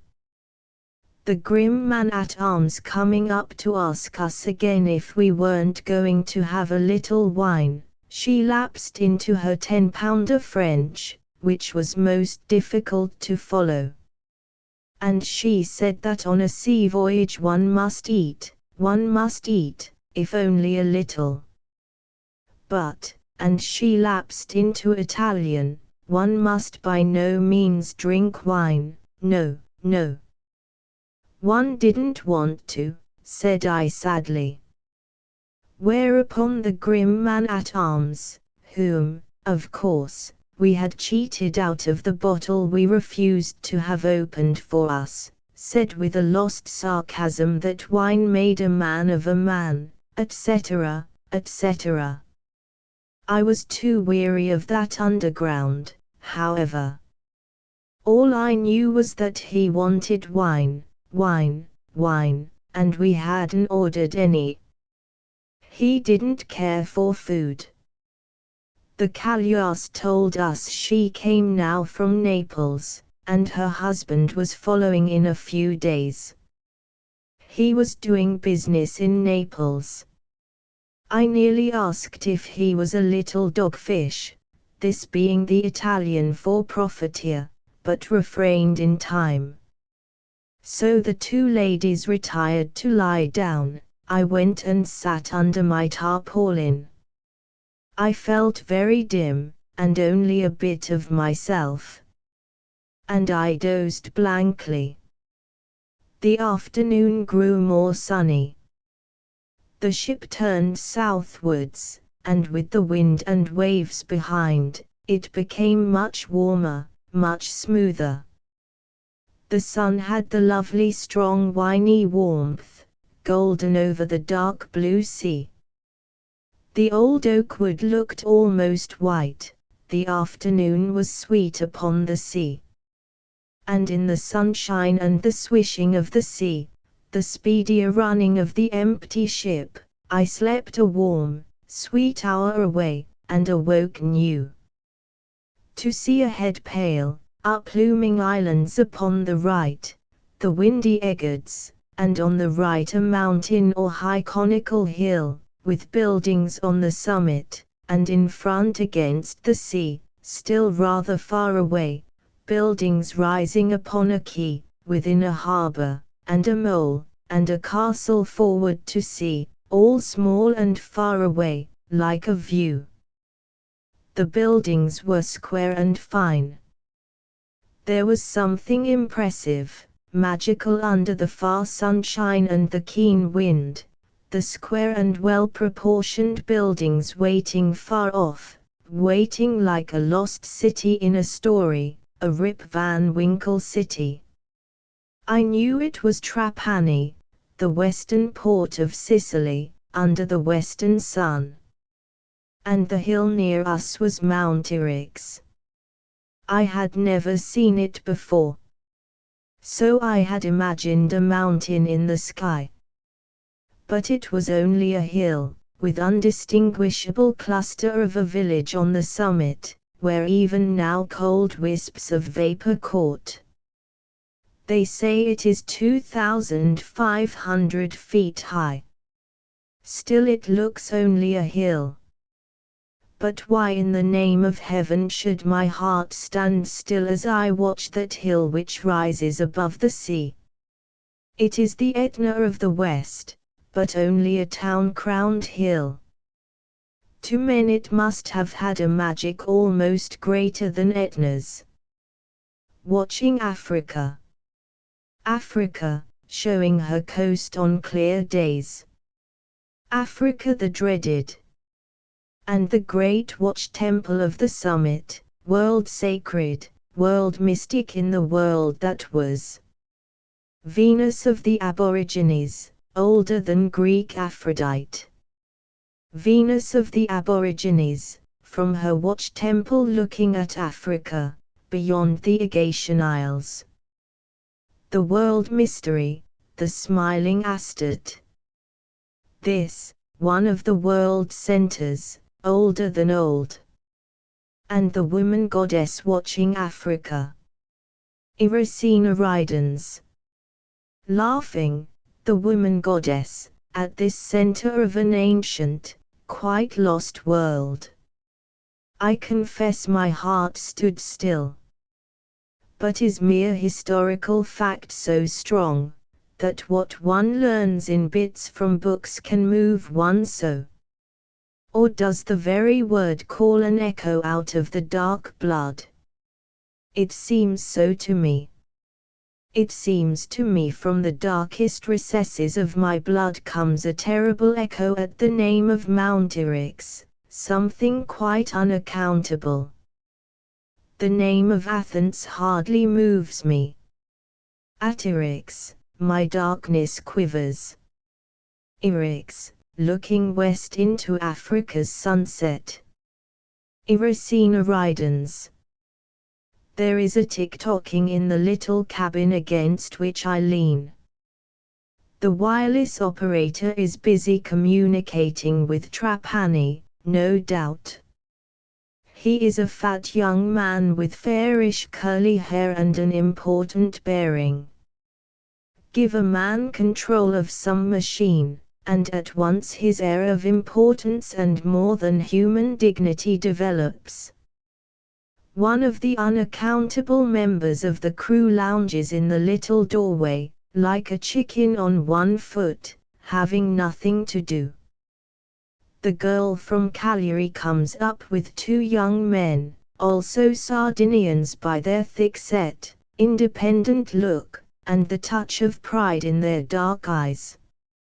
She has no wraps at all, just her elegant fine cloth dress, her bare head from which the wisps of hair blow across her brow, and the transparent nigger silk stockings. Yet she does not seem cold. She talks with great animation, sitting between the two young men. And she holds the hand of the one in the overcoat affectionately.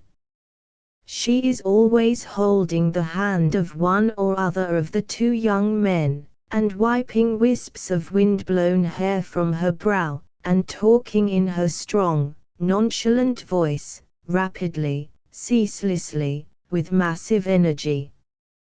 Heaven knows if the two young men, they are third-class passengers, were previous acquaintances.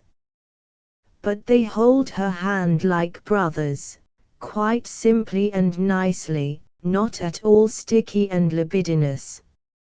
It all has an air of why not. She shouts at me as I pass, in her powerful, extraordinary French, Madame votre femme, elle est au lit. I say she is lying down. Ah, she nods. Elle a le mal de mer. No, she is not seasick, just lying down. The two young men, between whom she is sitting as between two pillows, watch with the curious Sardinian dark eyes that seem alert and show the white all round. They are pleasant, a bit like seals. And they have a numb look for the moment, impressed by this strange language. She proceeds energetically to translate into Sardinian, as I pass on. We do not seem to be going to Trapani. There lies the town on the left, under the hill, the square buildings that suggest to me the factories of the East India Company shining in the sun along the curious, closed-in harbour, beyond the running, dark blue sea. We seem to be making for the island bulk of Levanza. Perhaps we shall steer away to Sardinia without putting into Trapani.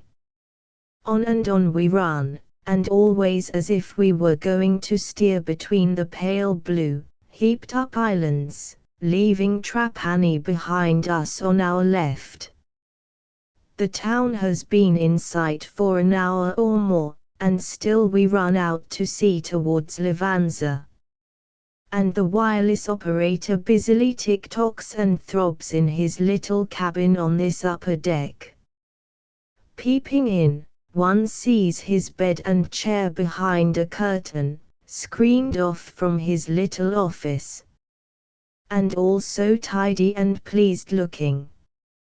From the islands one of the Mediterranean sailing ships is beating her way, across our track, to Trapani. I don't know the name of ships, but the carpenter says she is a schooner. He says it with that Italian misgiving which doesn't really know but which can't bear not to know.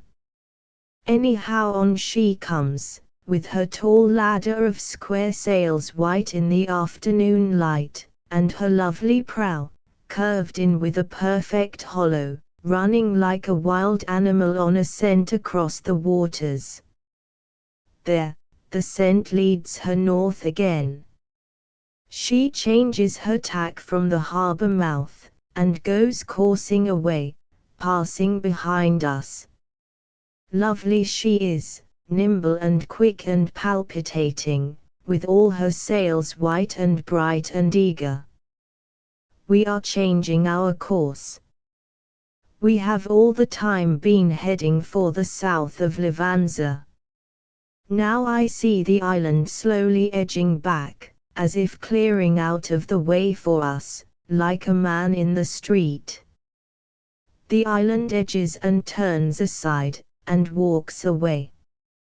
And clearly we are making for the harbor mouth.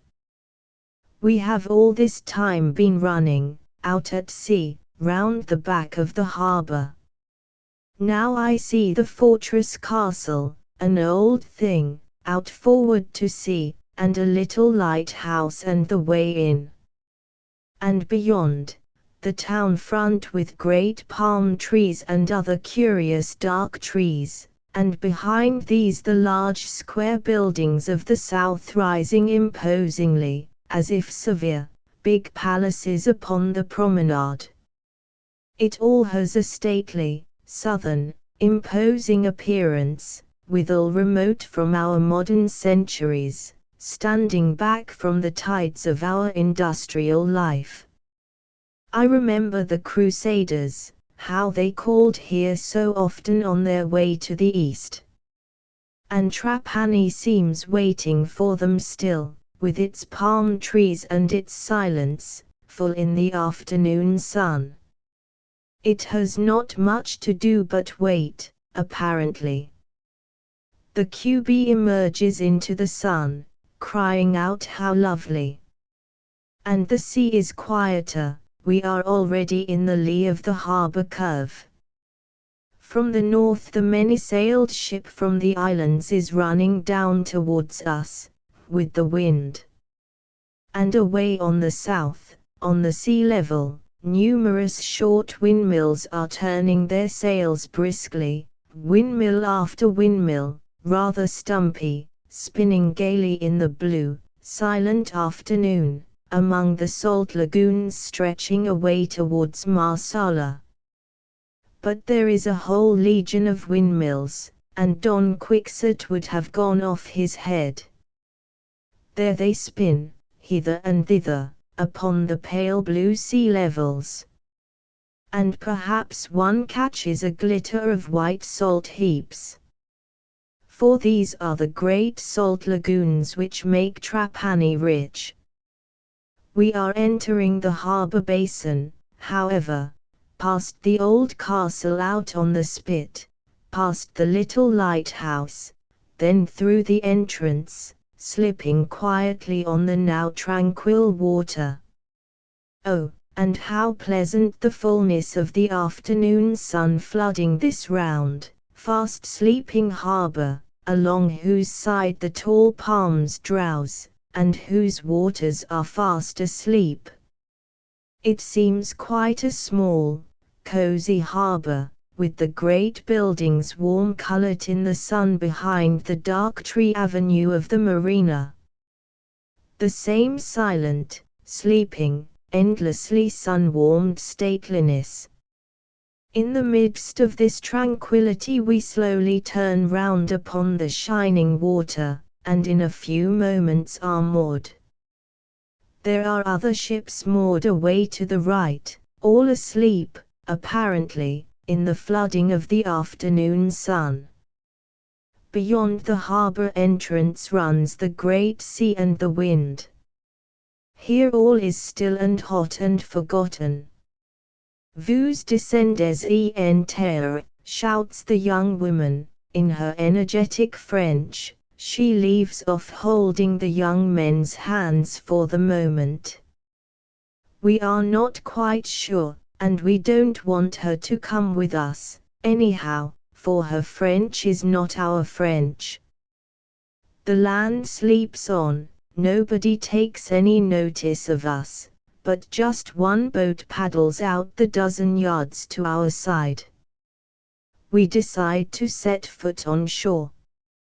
One should not, and we knew it. One should never enter into these southern towns that look so nice, so lovely, from the outside. However, we thought we would buy some cakes. So we crossed the avenue which looks so beautiful from the sea, and which, when you get into it, is a cross between an outside place where you throw rubbish and a humpy unmade road in a raw suburb, with a few iron seats, and litter of old straw and rag. Indescribably dreary in itself, yet with noble trees, and lovely sunshine, and the sea and the islands gleaming magic beyond the harbour mouth, and the sun, the eternal sun full focused. A few mangy, nothing-to-do people stand disconsolately about, in southern fashion, as if they had been left there, waterlogged, by the last flood, and were waiting for the next flood to wash them further.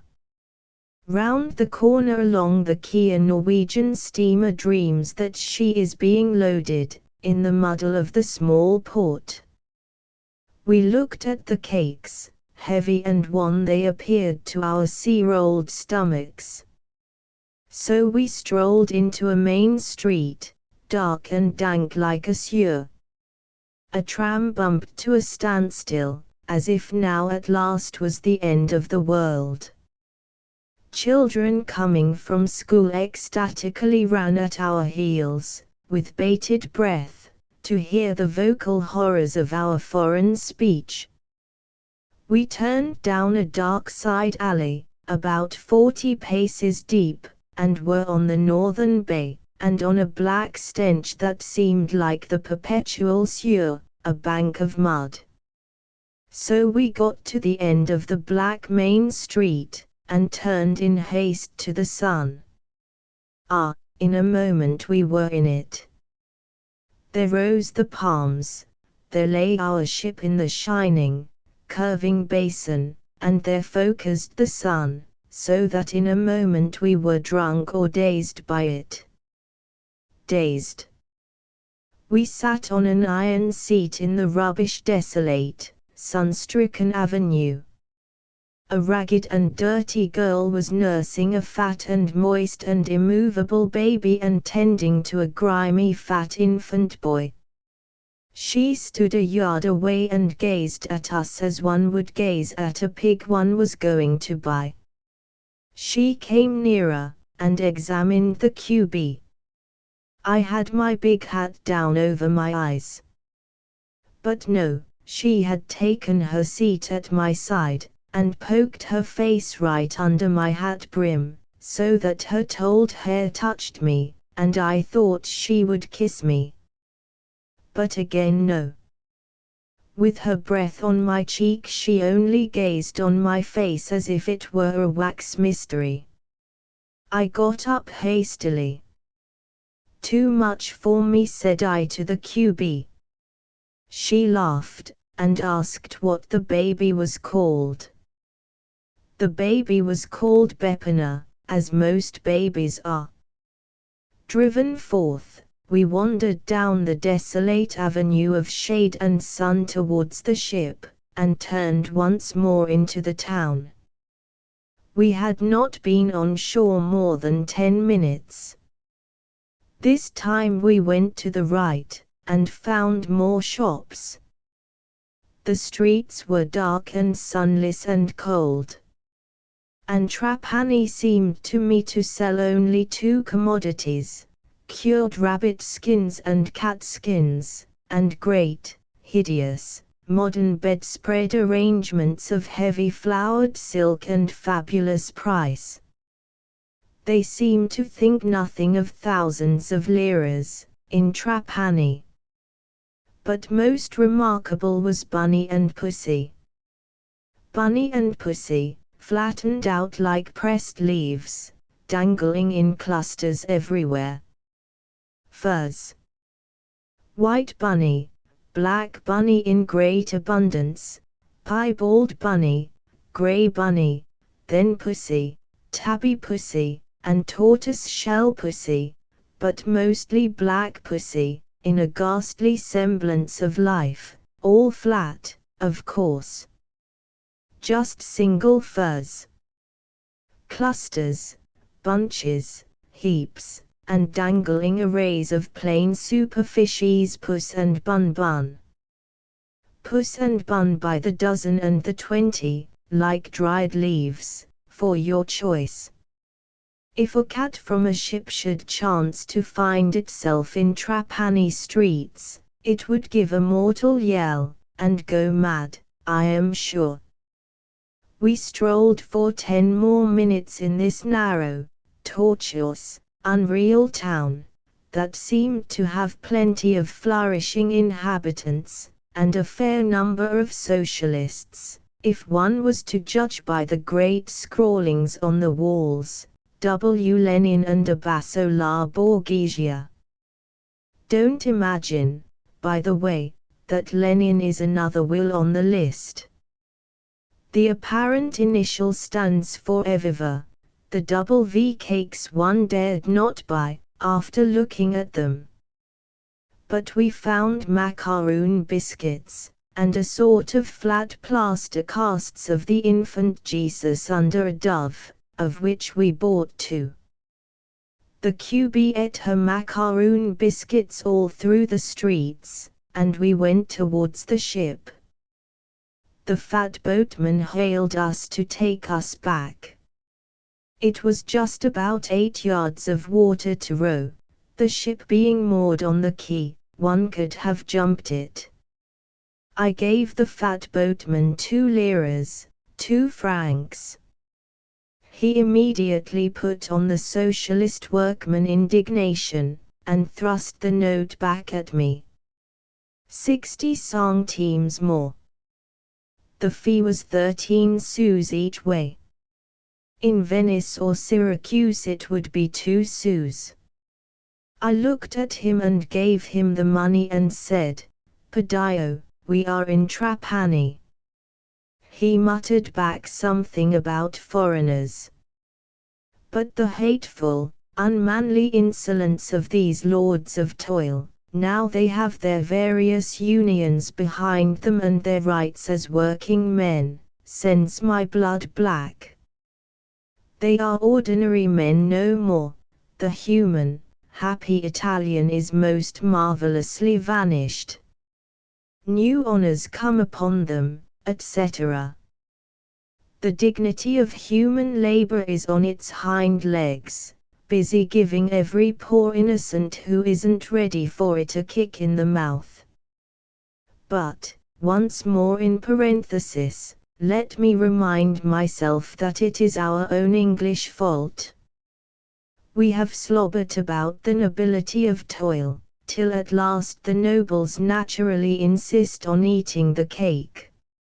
And more than that, we have set forth, politically, on such a high and Galahad quest of holy liberty, and been caught so shamelessly filling our pockets, that no wonder the naive and idealistic South turns us down with a bang.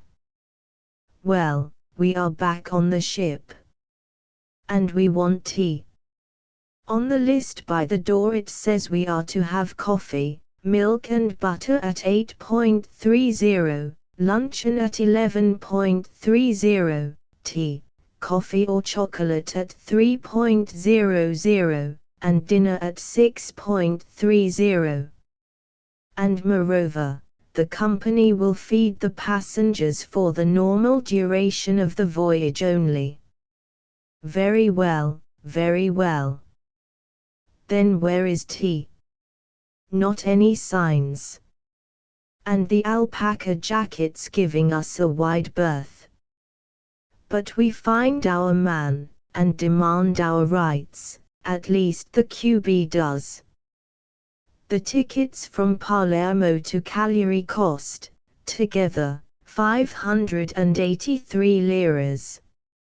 Of this, 250 liras was for the ticket, and 40 liras each for the food. This, for 2 tickets, would make 580 liras. The odd 3 for usual stamps. The voyage was supposed to last about 30 or 32 hours, from 8 of the morning of departure to 2 or 4 of the following afternoon. Surely we pay for our tea.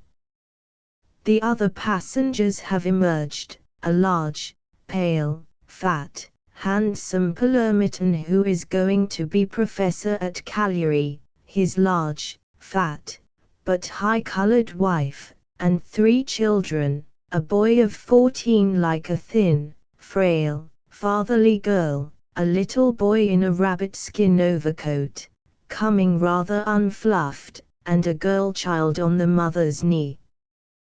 The 1-year-old girl-child being, of course, the only man in the party.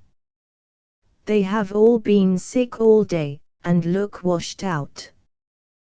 We sympathize. They lament the cruelties of the journey, and senza servizio. Senza servizio. Without any maid servant. The mother asks for coffee, and a cup of milk for the children, then, seeing our tea with lemon, and knowing it by repute, she will have tea. But the rabbit boy will have coffee and milk, and nothing else. And an orange. And the baby will have lemon, pieces of lemon. And the fatherly young miss of an adolescent brother laughs indulgently at all the whims of these 2 young ones. The father laughs and thinks it all adorable and expects us to adore. He is almost too washed out to attend properly, to give the full body of his attention. So the mother gets her cup of tea, and puts a piece of lemon in, and then milk on top of that. The rabbit boy sucks an orange, slobbers in the tea, insists on coffee and milk, tries a piece of lemon, and gets a biscuit. The baby, with weird faces, chews pieces of lemon, and drops them in the family cup, and fishes them out with a little sugar, and dribbles them across the table to her mouth, throws them away and reaches for a new sour piece. They all think it humorous and adorable. Arrives the milk, to be treated as another loving cup, mingled with orange, lemon, sugar, tea, biscuit, chocolate, and cake. Father, mother, and elder brother partake of nothing, they haven't the stomach. But they are charmed, of course, by the pretty pranks and messes of the infants. They have extraordinary amiable patience, and find the young ones a perpetual source of charming amusement. They look at one another, the elder ones, and laugh and comment, while the 2 young ones mix themselves and the table into a lemon milk orange tea sugar biscuit cake chocolate mess. This inordinate Italian amiable patience with their young monkeys is astonishing. It makes the monkeys more monkey-like, and self-conscious incredibly, so that a baby has all the tricks of a Babylonian harlot, making eyes and trying new pranks. Till at last one sees the Southern Holy Family as an unholy triad of imbecility. Meanwhile I munched my infant Jesus and Dove arrangement, which was rather like eating thin glass, so hard and sharp. It was made of almond and white of egg presumably, and was not so bad if you could eat it at all. It was a Christmas relic. And I watched the Holy Family across the narrow board, and tried not to look all I felt. Going on deck as soon as possible, we watched the loading of barrels of wine into the hold, a mild and happy-go-lucky process. The ship seemed to be almost as empty of cargo as of passengers. Of the latter, we were apparently 12 adults, all told, and the 3 children. And as for cargo, there were the wooden chests of the officer, and these 14 barrels of wine from Trapani. The last were at length settled more or less firm, the owner, or the responsible landsman seeing to it. No one on the ship seemed to be responsible for anything. And 4 of the innumerable crew were replacing the big planks over the hold. It was curious how forlorn the ship seemed to feel, now she was ready for sea again. Her innumerable crew did not succeed in making her alive. She ran her course like a lost soul across the mid-Mediterranean. Outside the harbor the sun was sinking, gorgeous gold and red the sky, and vast, beyond the darkening islands of the Aegean group. Coming as we did from the east side of the island, where dawn beyond the Ionian Sea is the day's great and familiar event, so decisive an event, that as the light appears along the sea's rim, so do my eyes invariably open and look at it, and know it is dawn, and as the night purple is fused back, and a little scarlet thrills towards the zenith, invariably, day by day, I feel I must get up, coming from the east, shut off hermetically from the west by the steep spikes of the mountains at our back. We felt this sunset in the African Sea terrible and dramatic. It seemed much more magnificent and tragic than our Ionian dawn, which has always a suggestion of a flower opening.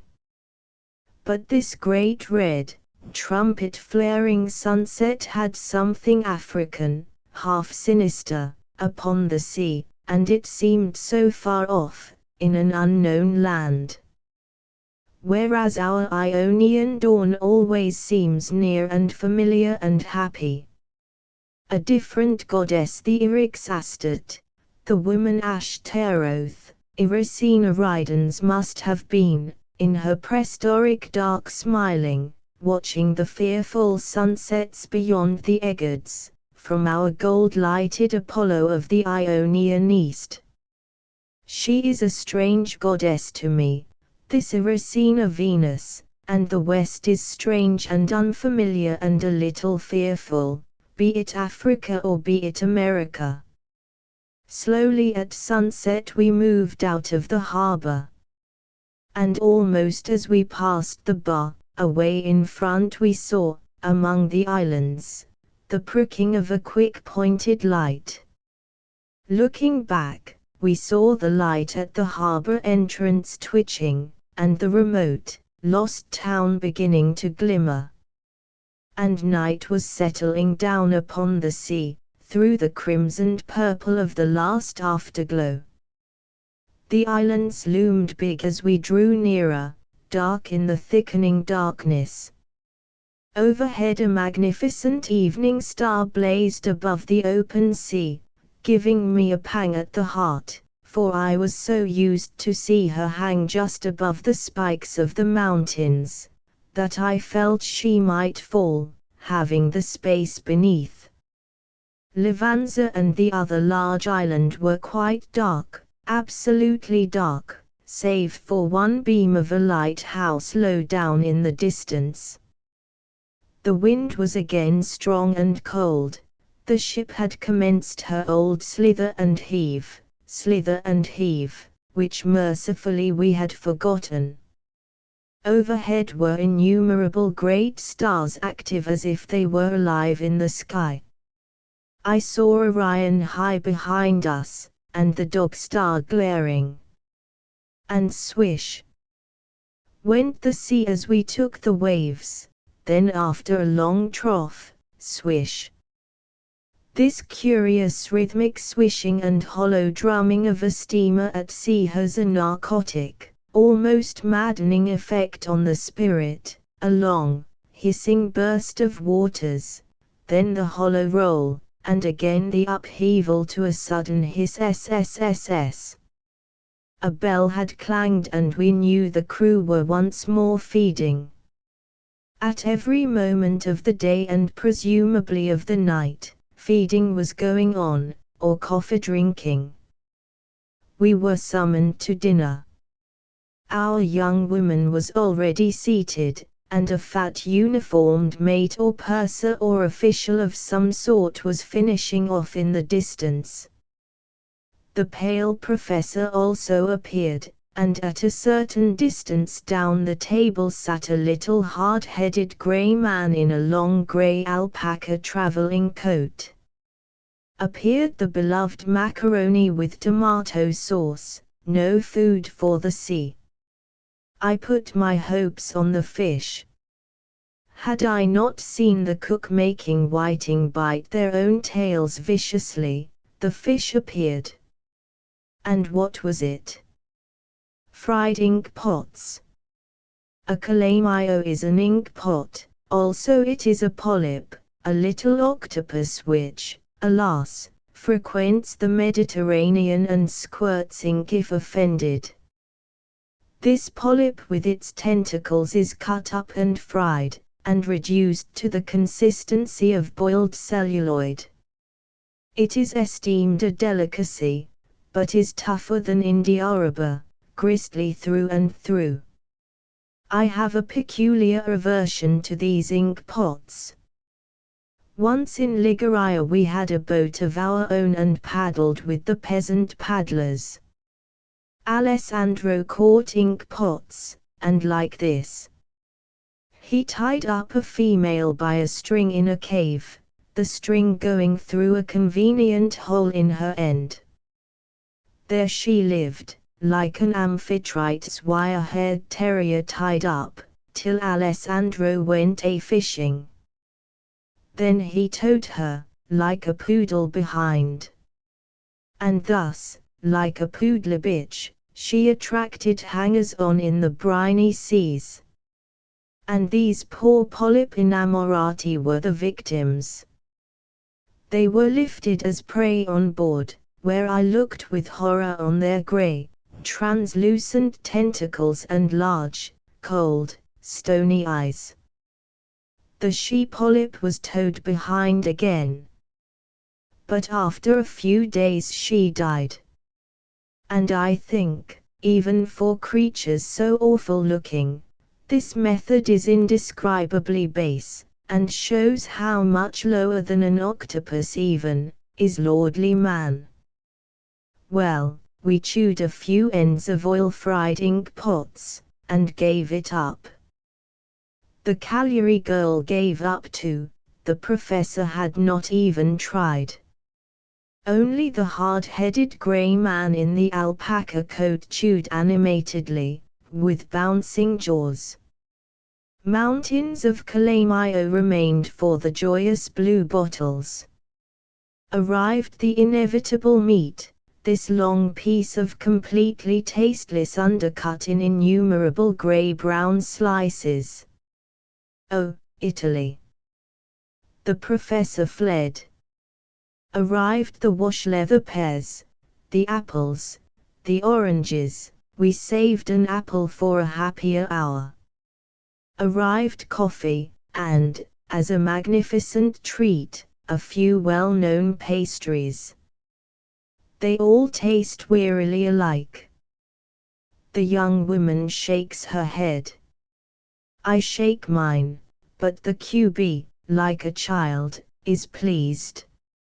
Most pleased of all, however, are the blue bottles, who dart in a black alpaca bunch to the tin altar, and there loudly buzz, wildly, above the sallow cakes. The citron-cheeked, dry one, however, cares darkly nothing for cakes. He comes once more to twit us about wine. So much so that the Cagliari girl orders a glass of Marsala, and I must second her.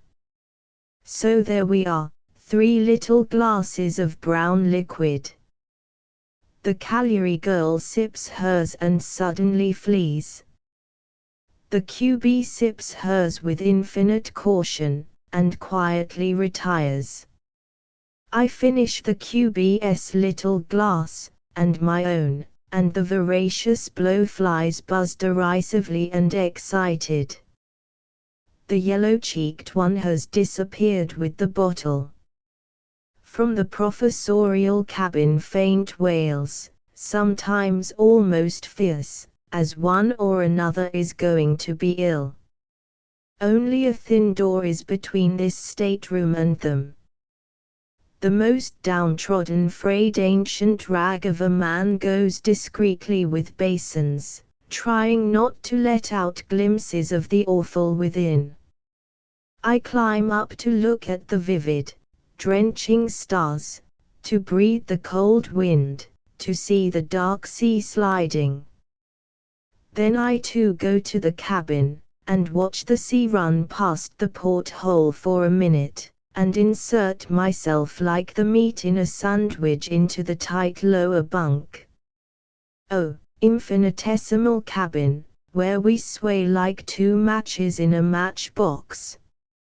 Oh strange, but even yet excellent gallop of a ship at sea.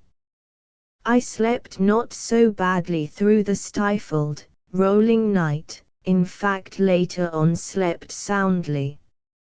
And the day was growing bright when I peered through the porthole.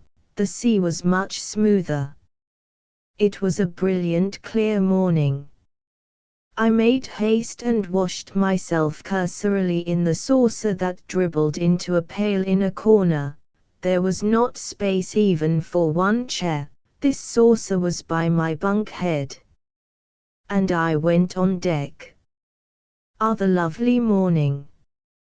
Away behind us the sun was just coming above the sea's horizon, and the sky all golden, all a joyous, fire-heated gold, and the sea was glassy bright, the wind gone still, the waves sunk into long, low undulations, the foam of the wake was pale ice blue in the yellow air. Sweet, sweet white morning on the sea, with the sun coming, swimming up, and a tall sailing bark, with her flat foreladder of sails delicately across the light, and a far, far steamer on the electric vivid morning horizon. The lovely dawn, the lovely pure, wide morning in the mid-sea, so golden-aired and delighted, with the sea like sequins shaking, and the sky far, far, far above, unfathomably clear. How glad to be on a ship! What a golden hour for the heart of man! Ah, if one could sail forever, on a small quiet, lonely ship, from land to land and isle to isle, and saunter through the spaces of this lovely world, always through the spaces of this lovely world. Sweet it would be sometimes to come to the opaque earth, to block oneself against the stiff land, to annul the vibration of one's flight against the inertia of our terra firma. But life itself would be in the flight, the tremble of space. Ah, the trembling of never-ended space, as one moves in flight. Space, and the frail vibration of space, the glad lonely ringing of the heart. Not to be clogged to the land any more. Not to be any more like a donkey with a log on its leg, fastened to weary earth that has no answer now. But to be off. To find three masculine, world-lost souls, and world-lost saunter, and saunter on along with them, across the dithering space, as long as life lasts. Why come to anchor? There is nothing to anchor for. Land has no answer to the soul any more. It has gone inert. Give me a little ship, kind gods, and 3 world-lost comrades. Hear me. And let me wander aimless across this vivid outer world, the world empty of man, where space flies happily. The lovely, celandine yellow morning of the open sea, paling towards a rare, sweet blue. The sun stood above the horizon, like the great burning stigma of the sacred flower of day. Mediterranean sailing ships, so medieval, hovered on the faint morning wind, as if uncertain which way to go, curious, odd-winged insects of the flower. The steamer, hull down, was sinking towards Spain. Space rang clear about us, the level sea. Appeared the Cagliari young woman and her two friends. She was looking handsome and restored now the sea was easy. Her two male friends stood touching her, one at either shoulder. Bonjour, monsieur, she barked across at me. Vous avez pris le café? Pas encore. It vous? Non. Madame votre femme. She roared like a mastiff dog, and then translated with unction to her two uninitiated friends. How it was they did not understand her French I do not know, it was so like travestied Italian.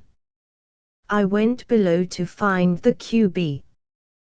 When we came up, the faint shape of land appeared ahead, more transparent than thin pearl. Already Sardinia. Magic are highlands seen from the sea, when they are far, far off, and ghostly translucent like icebergs. This was Sardinia, looming like fascinating shadows in mid-sea. And the sailing ships, as if cut out of frailest pearl translucency, were wafting away towards Naples. I wanted to count their sails, 5 square ones which I call the ladder, one above the other, but how many wing blades? That remained yet to be seen. Our friend the carpenter spied us out, at least, he was not my friend. He didn't find me simpatico, I am sure. But up he came, and proceeded to entertain us with weary banality. Again the young woman called, had we had coffee? We said we were just going down. And then she said that whatever we had today we had to pay for, our food ended with the one day. At which the QB was angry, feeling swindled. But I had known before. We went down and had our coffee notwithstanding. The young woman came down, and made eyes at one of the alpaca blue bottles. After which we saw a cup of coffee and milk and 2 biscuits being taken to her into her cabin, discreetly. When Italians are being discreet and on the sly, the very air about them becomes telltale, and seems to shout with 1,000 tongues. So with 1,000 invisible tongues clamoring the fact, the young woman had her coffee secretly and gratis, in her cabin. But the morning was lovely. The QB and I crept round the bench at the very stern of the ship and sat out of the wind and out of sight, just above the foaming of the wake. Before us was the open morning, and the glisten of our ship's track, like a snail's path, trailing across the sea, straight for a little while, then giving a bend to the left, always a bend towards the left, and coming at us from the pure horizon, like a bright snail path. Happy it was to sit there in the stillness, with nothing but the humanless sea to shine about us. But no, we were found out. Arrived the carpenter. Ah, you have found a fine place. Molto bello. This from the QB. I could not bear the eruption. He proceeded to talk, and as is inevitable, the war. Ah, the war, it was a terrible thing. He had become ill, very ill. Because, you see, not only do you go without proper food, without proper rest and warmth, but, you see, you are in an agony of fear for your life all the time. An agony of fear for your life. And that's what does it. 6 months in hospital. The QB, of course, was sympathetic. The Sicilians are quite simple about it. They just tell you they were frightened to death, and it made them ill. The QB, woman-like, loves them for being so simple about it. I feel angry somewhere. For they expect a full-blown sympathy. And however the great god Mars may have shrunk and gone wizened in the world, it still annoys me to hear him so blasphemed. Near us the automatic log was spinning, the thin rope trailing behind us in the sea. Erratically it jerked and spun, with spasmodic torsion. He explained that the little screw at the end of the line spun to the speed of traveling. We were going from 10 to 12 Italian miles to the hour. Ah, yes, we could go 20. But we went no faster than 10 or 12, to save the coal. The coal, il carbone. I knew we were in for it. England, Ingilterra, she has the coal. And what does she do? She sells it very dear. Particularly to Italy. Italy won the war and now can't even have coal. Because why? The price. The exchange. Il cambio. Now I am doubly in for it. 2 countries had been able to keep their money high, England and America. The English sovereign, la sterlina, and the American dollar, SA, these were money. The English and the Americans flocked to Italy, with their sterline and their dollary, and they bought what they wanted for nothing, for nothing. Echo. Whereas we poor Italians, we are in a state of ruination, proper ruination. The Allies, etc., etc. I am so used to it, I am so wearily used to it. I can't walk a stride without having this wretched cambio, the exchange, thrown at my head. And this with an injured petulant spitefulness which turns my blood. For I assure them, whatever I have in Italy I pay for, and I am not England. I am not the British Isles on 2 legs. Germany, La Germania, she did wrong to make the war. But, there you are, that was war. Italy and Germany, l'Italia e la Germania, they had always been friends. In Palermo. My God, I felt I could not stand it another second. To sit above the foam and have this miserable creature stuffing wads of chewed newspaper into my ear, no, I could not bear it. In Italy, there is no escape.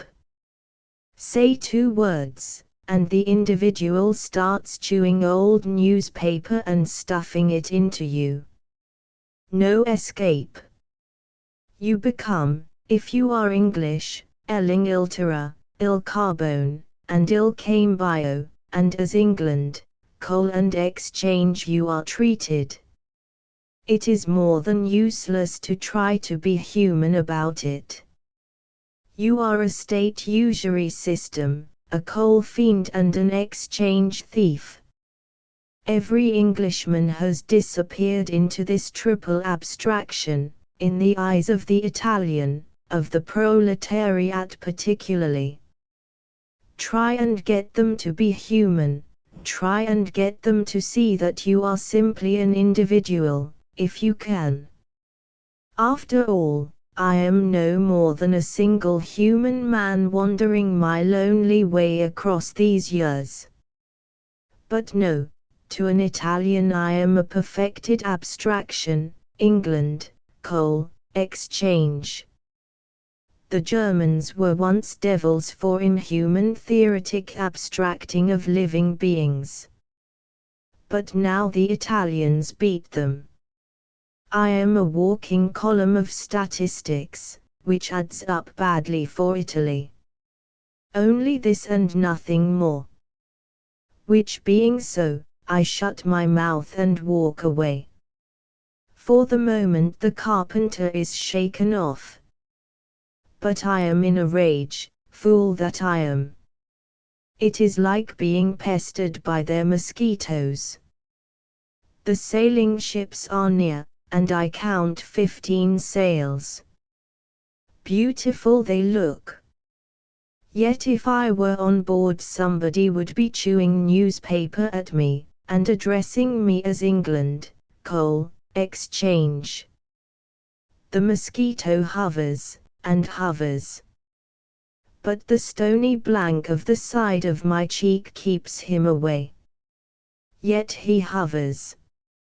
And the QB feels sympathetic towards him, quite sympathetic. Because of course he treats her, a belle pet so, as if he would lick her boots, or anything else that she would let him lick. Meanwhile we eat the apples from yesterday's dessert, and the remains of the QB's infant Jesus and dove cake. The land is drawing nearer. We can see the shape of the end promontory and peninsula, and a white speck like a church.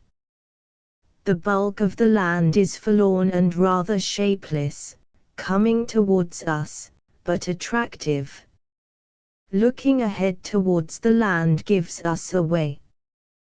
The mosquito swoops on us. Yes, he is not sure, he thinks the white speck is a church, or a lighthouse.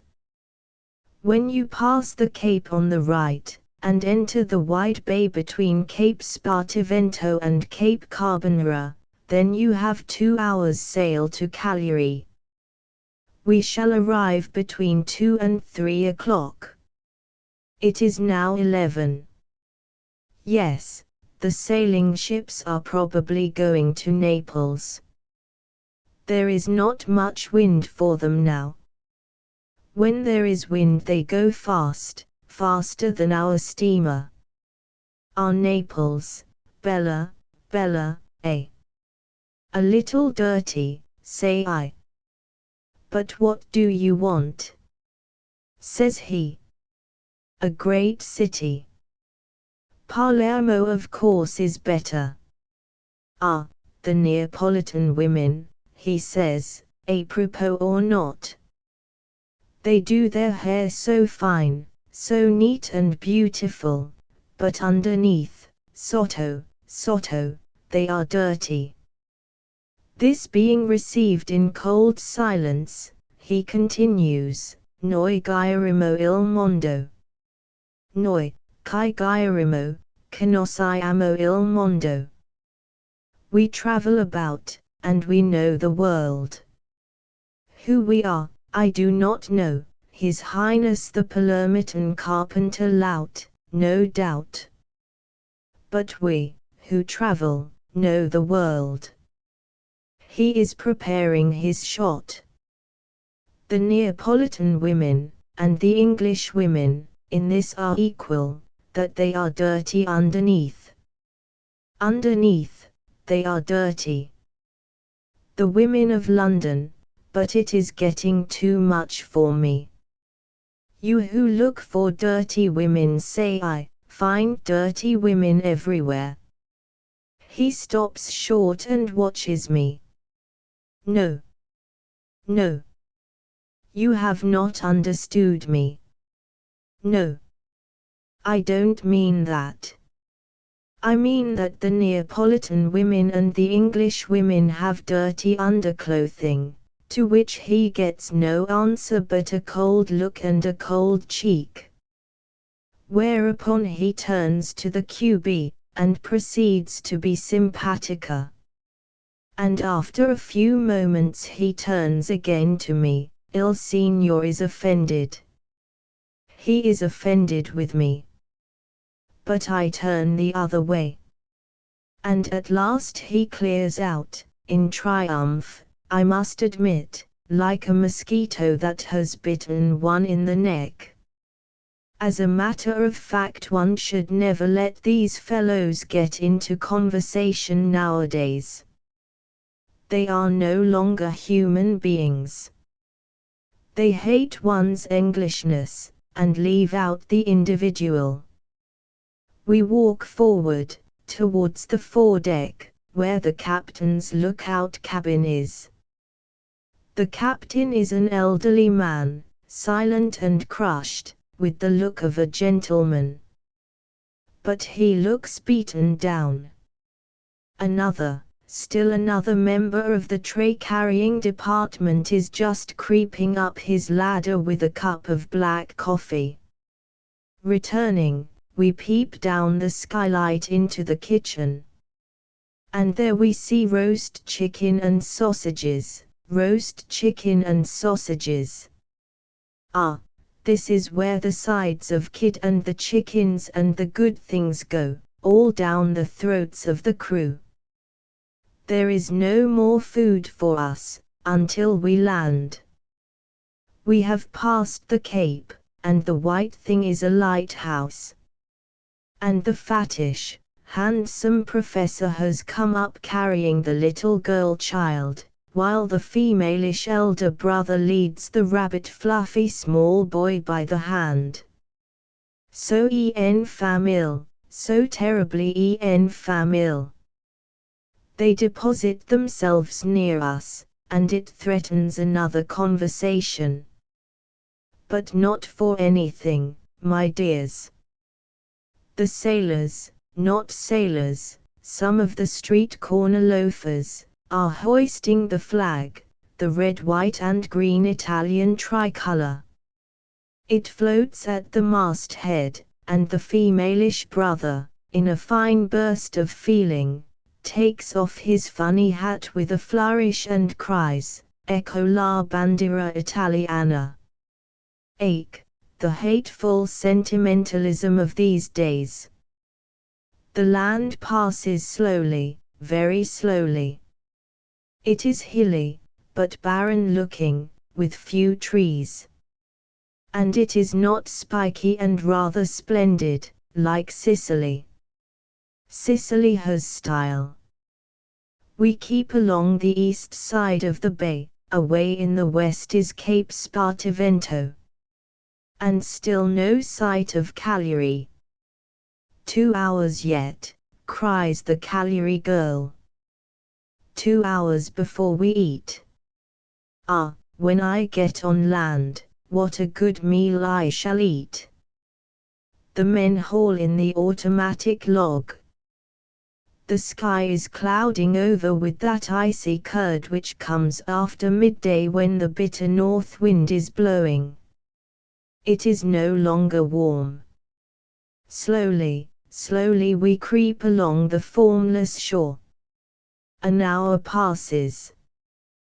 We see a little fort ahead, done in enormous black and white checks, like a fragment of gigantic chessboard. It stands at the end of a long spit of land, a long, bearish peninsula that has no houses and looks as if it might be golf links. But it is not golf links. And suddenly there is Cagliari, a naked town rising steep, golden-looking, piled naked to the sky from the plain at the head of the formless hollow bay. It is strange and rather wonderful, not a bit like Italy. The city piles up lofty and almost miniature, and makes me think of Jerusalem, without trees, without cover, rising rather bare and proud, remote as if back in history, like a town in a monkish, illuminated missal. One wonders how it ever got there. And it seems like Spain, or Malta, not Italy. It is a steep and lonely city, treeless, as in some old illumination. Yet withal rather jewel-like, like a sudden rose-cut amber jewel naked at the depth of the vast indenture. The air is cold, blowing bleak and bitter, the sky is all cud. And that is Cagliari. It has that curious look, as if it could be seen, but not entered. It is like some vision, some memory, something that has passed away. Impossible that one can actually walk in that city, set foot there and eat and laugh there. Ah, no. Yet the ship drifts nearer, nearer, and we are looking for the actual harbor. The usual seafront with dark trees for a promenade and palatial buildings behind, but here not so pink and gay, more reticent, more somber of yellow stone. The harbor itself a little basin of water, into which we are slipping carefully, while 3 salt barges laden with salt as white as snow creep round from the left, drawn by an infinitesimal tug. There are only 2 other forlorn ships in the basin. It is cold on deck. The ship turns slowly round, and is being hauled to the quayside. I go down for the knapsack, and a fat blue bottle pounces at me. You pay 9 francs 50. I pay them, and we get off that ship. 3 Cagliari. There is a very little crowd waiting on the quay, mostly men with their hands in their pockets. But, thank heaven, they have a certain aloofness and reserve. They are not like the tourist parasites of these post-war days, who move to the attack with a terrifying cold vindictiveness the moment one emerges from any vehicle. And some of these men look really poor. There are no poor Italians anymore, at least, loafers. Strange the feeling round the harbor, as if everybody had gone away. Yet there are people about. It is Festa, however, Epiphany. But it is so different from Sicily, none of the suave Greek-Italian charms, none of the airs and graces, none of the glamour. Rather bare, rather stark, rather cold and yellow, somehow like Malta, without Malta's foreign liveliness. Thank goodness no one wants to carry my knapsack. Thank goodness no one has a fit at the sight of it. Thank heaven no one takes any notice. They stand cold and aloof, and don't move. We make our way through the customs, then through the Dazio, the city customs house. Then we are free. We set off up a steep, new, broad road, with little trees on either side. But stone, arid, new, white stone, yellowish under the cold sky, and abandoned seeming. Though, of course, there are people about. The north wind blows bitingly. We climb a broad flight of steps, always upwards, up the wide, precipitous, dreary boulevard with sprouts of trees. Looking for the hotel, and dying with hunger. At last we find it, the Scala di Ferro, through a courtyard with green plants. And at last a little man with lank, black hair, like an Esquimau, comes smiling. He is one brand of Sardinian, Esquimau looking. There is no room with 2 beds, only single rooms. And thus we are led off, if you please, to the bagnio, the bathing establishment wing, on the dank ground floor. Cubicles on either side, a stone passage, and in every cubicle a dark stone bath, and a little bed. We can have each a little bath cubicle. If there's nothing else for it, there isn't, but it seems dank and cold and horrid, underground. And one thinks of all the unsavory assignations at these old bagnio places. True, at the end of the passage are seated 2 carabinieri. But whether to ensure respectability or not, heaven knows. We are in the baths, that's all. Isolai the Esquimau returns after 5 minutes, however. There is a bedroom in the house. He is pleased, because he didn't like putting us into the bagnio. Where he found the bedroom I don't know. But there it was, large, somber, cold, and over the kitchen fumes of a small inner court like a well. But perfectly clean and all right. And the people seemed warm and good-natured, like human beings. One has got so used to the non-human ancient-souled Sicilians, who are suave and so completely callous. After a really good meal we went out to see the town. It was after 3 o'clock and everywhere was shut up like an English Sunday. Cold, stony Cagliari, in summer you must be sizzling hot, Cagliari, like a kiln. The men stood about in groups, but without the intimate Italian watchfulness that never leaves a passerby alone. Strange, stony Cagliari. We climbed up a street like a corkscrew stairway. And we saw announcements of a children's fancy dress ball. Cagliari is very steep.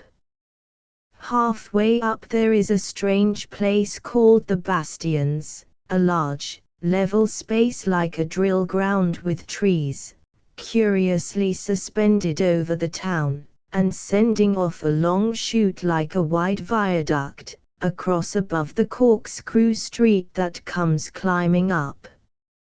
Above this bastion place the town still rises steeply to the cathedral and the fort. What is so curious is that this terrace or bastion is so large, like some big recreation ground, that it is almost dreary, and one cannot understand its being suspended in midair. Down below is the little circle of the harbour. To the left a low, malarial-looking seaplane, with tufts of palm trees and Arab-looking houses. From this runs out the long spit of land towards that black and white watch fort, the white road trailing forth. On the right, most curiously, a long strange spit of sand runs in a causeway far across the shallows of the bay, with the open sea on one hand, and vast, end-of-the-world lagoons on the other. There are peaky, dark mountains beyond this, just as across the vast bay are gloomy hills. It is a strange, strange landscape, as if here the world left off. The bay is vast in itself, and all these curious things happening at its head, this curious, craggy-studded town, like a great stud of house-covered rock jutting up out of the bay flats, around it on one side the weary, Arab-looking palm-desolated malarial plain, and on the other side great salt lagoons, dead beyond the sandbar, these backed again by serried, clustered mountains. Suddenly, while away beyond the plain, hills rise to see again. Land and sea both seem to give out, exhausted, at the bay head, the world's end. And into this world's end starts up Cagliari, and on either side, sudden, serpent crest hills. But it still reminds me of Malta, lost between Europe and Africa and belonging to nowhere. Belonging to nowhere, never having belonged to anywhere. To Spain and the Arabs and the Phoenicians most. But as if it had never really had a fate. No fate. Left outside of time and history. The spirit of the place is a strange thing. Our mechanical age tries to override it. But it does not succeed. In the end, the strange, sinister spirit of the place, so diverse and adverse in differing places, will smash our mechanical oneness into smithereens, and all that we think the real thing will go off with a pop, and we shall be left staring. On the great parapet above the municipal hall and above the corkscrew high street a thick fringe of people is hanging, looking down. We go to look too, and behold, below there is the entrance to the ball. Yes, there is a China shepherdess in pale blue and powdered hair, crook, ribbons, Marie Antoinette satin daintiness and all, slowly and haughtily walking up the road, and gazing superbly round. She is not more than 12 years old, moreover. 2 servants accompany her. She gazes supremely from right to left as she goes, mincingly, and I would give her the prize for haughtiness. She is perfect, a little too haughty for Watteau, but marquise to 80. The people watch in silence. There is no yelling and screaming and running. They watch in a suitable silence. Comes a carriage with 2 fat bay horses slithering, almost swimming up the corkscrew high street. That in itself is a tour de force, for Cagliari doesn't have carriages. Imagine a street like a corkscrew stair, paved with slippery stone. And imagine 2 bay horses rowing their way up it. They did not walk a single stride.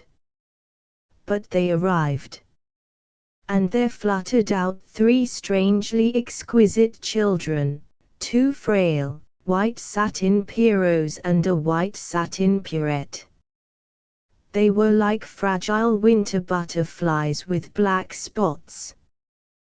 They had a curious, indefinable remote elegance, something conventional and findicical. But not our century. The wonderful artificial delicacy of the 18th. The boys had big, perfect ruffs round their necks, and behind were slung old, cream-colored Spanish shawls, for warmth. They were frail as tobacco flowers, and with remote, cold elegance they fluttered by the carriage, from which emerged a large black satin mamma. Fluttering their queer little butterfly feet on the pavement, hovering round the large mamma like 3 frail tissued ghosts, they found their way past the solid, seated carabinieri into the hall. Arrived a primrose brocade beau, with ruffles, and his hat under his arm, about 12 years old. Walking statelily, without a qualm up the steep twist of the street. Or perhaps so perfect in his self-consciousness that it became an elegant aplomb in him. He was a genuine 18th century exquisite, rather stiffer than the French, maybe, but completely in the spirit. Curious, curious children. They had a certain standoffish superbness, and not a single trace of misgiving. For them, their noblesse was indisputable. For the first time in my life I recognized the true cold superbness of the old noblesse. They had not a single qualm about their own perfect representing of the higher order of being. Followed another white satin marquise, with a maid-servant. They are strong on the 18th century in Cagliari. Perhaps it is the last bright reality to them. The 19th hardly counts. Curious the children in Cagliari. The poor seem thoroughly poor barefooted urchins, gay and wild in the narrow dark streets. But the more well-to-do children are so fine, so extraordinarily elegantly dressed. It quite strikes one of a heap. Not so much the grown-ups. The children. All the chic, all the fashion, all the originality is expended on the children. And with a great deal of success. Better than Kensington Gardens very often. And they promenade with Papa and Mamma with such alert assurance, having quite brought it off, their fashionable get-up. Who would have expected it? Oh, narrow, dark, and humid streets going up to the cathedral, like crevices. I narrowly miss a huge pail of slop water which comes crashing down from heaven. A small boy who was playing in the street, and whose miss is not quite a clean miss, looks up with that naive, impersonal wonder with which children stare at a star or a lamplighter. The cathedral must have been a fine old pagan stone fortress once. Now it has come, as it were, through the mincing machine of the ages, and oozed out baroque and sausagey, a bit like the horrible baldachins in St. Peter's at Rome. None the less it is homely and Holland cornery, with a rather ragged high mass trailing across the pavement towards the high altar, since it is almost sunset, and Epiphany. It feels as if one might squat in a corner and play marbles and eat bread and cheese and be at home, a comfortable old-time church feel. There is some striking fillet lace on the various altar cloths. And Saint Joseph must be a prime saint. He has an altar and a verse of invocation praying for the dying.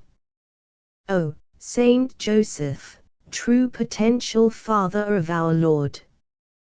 What can it profit a man, I wonder, to be the potential father of anybody?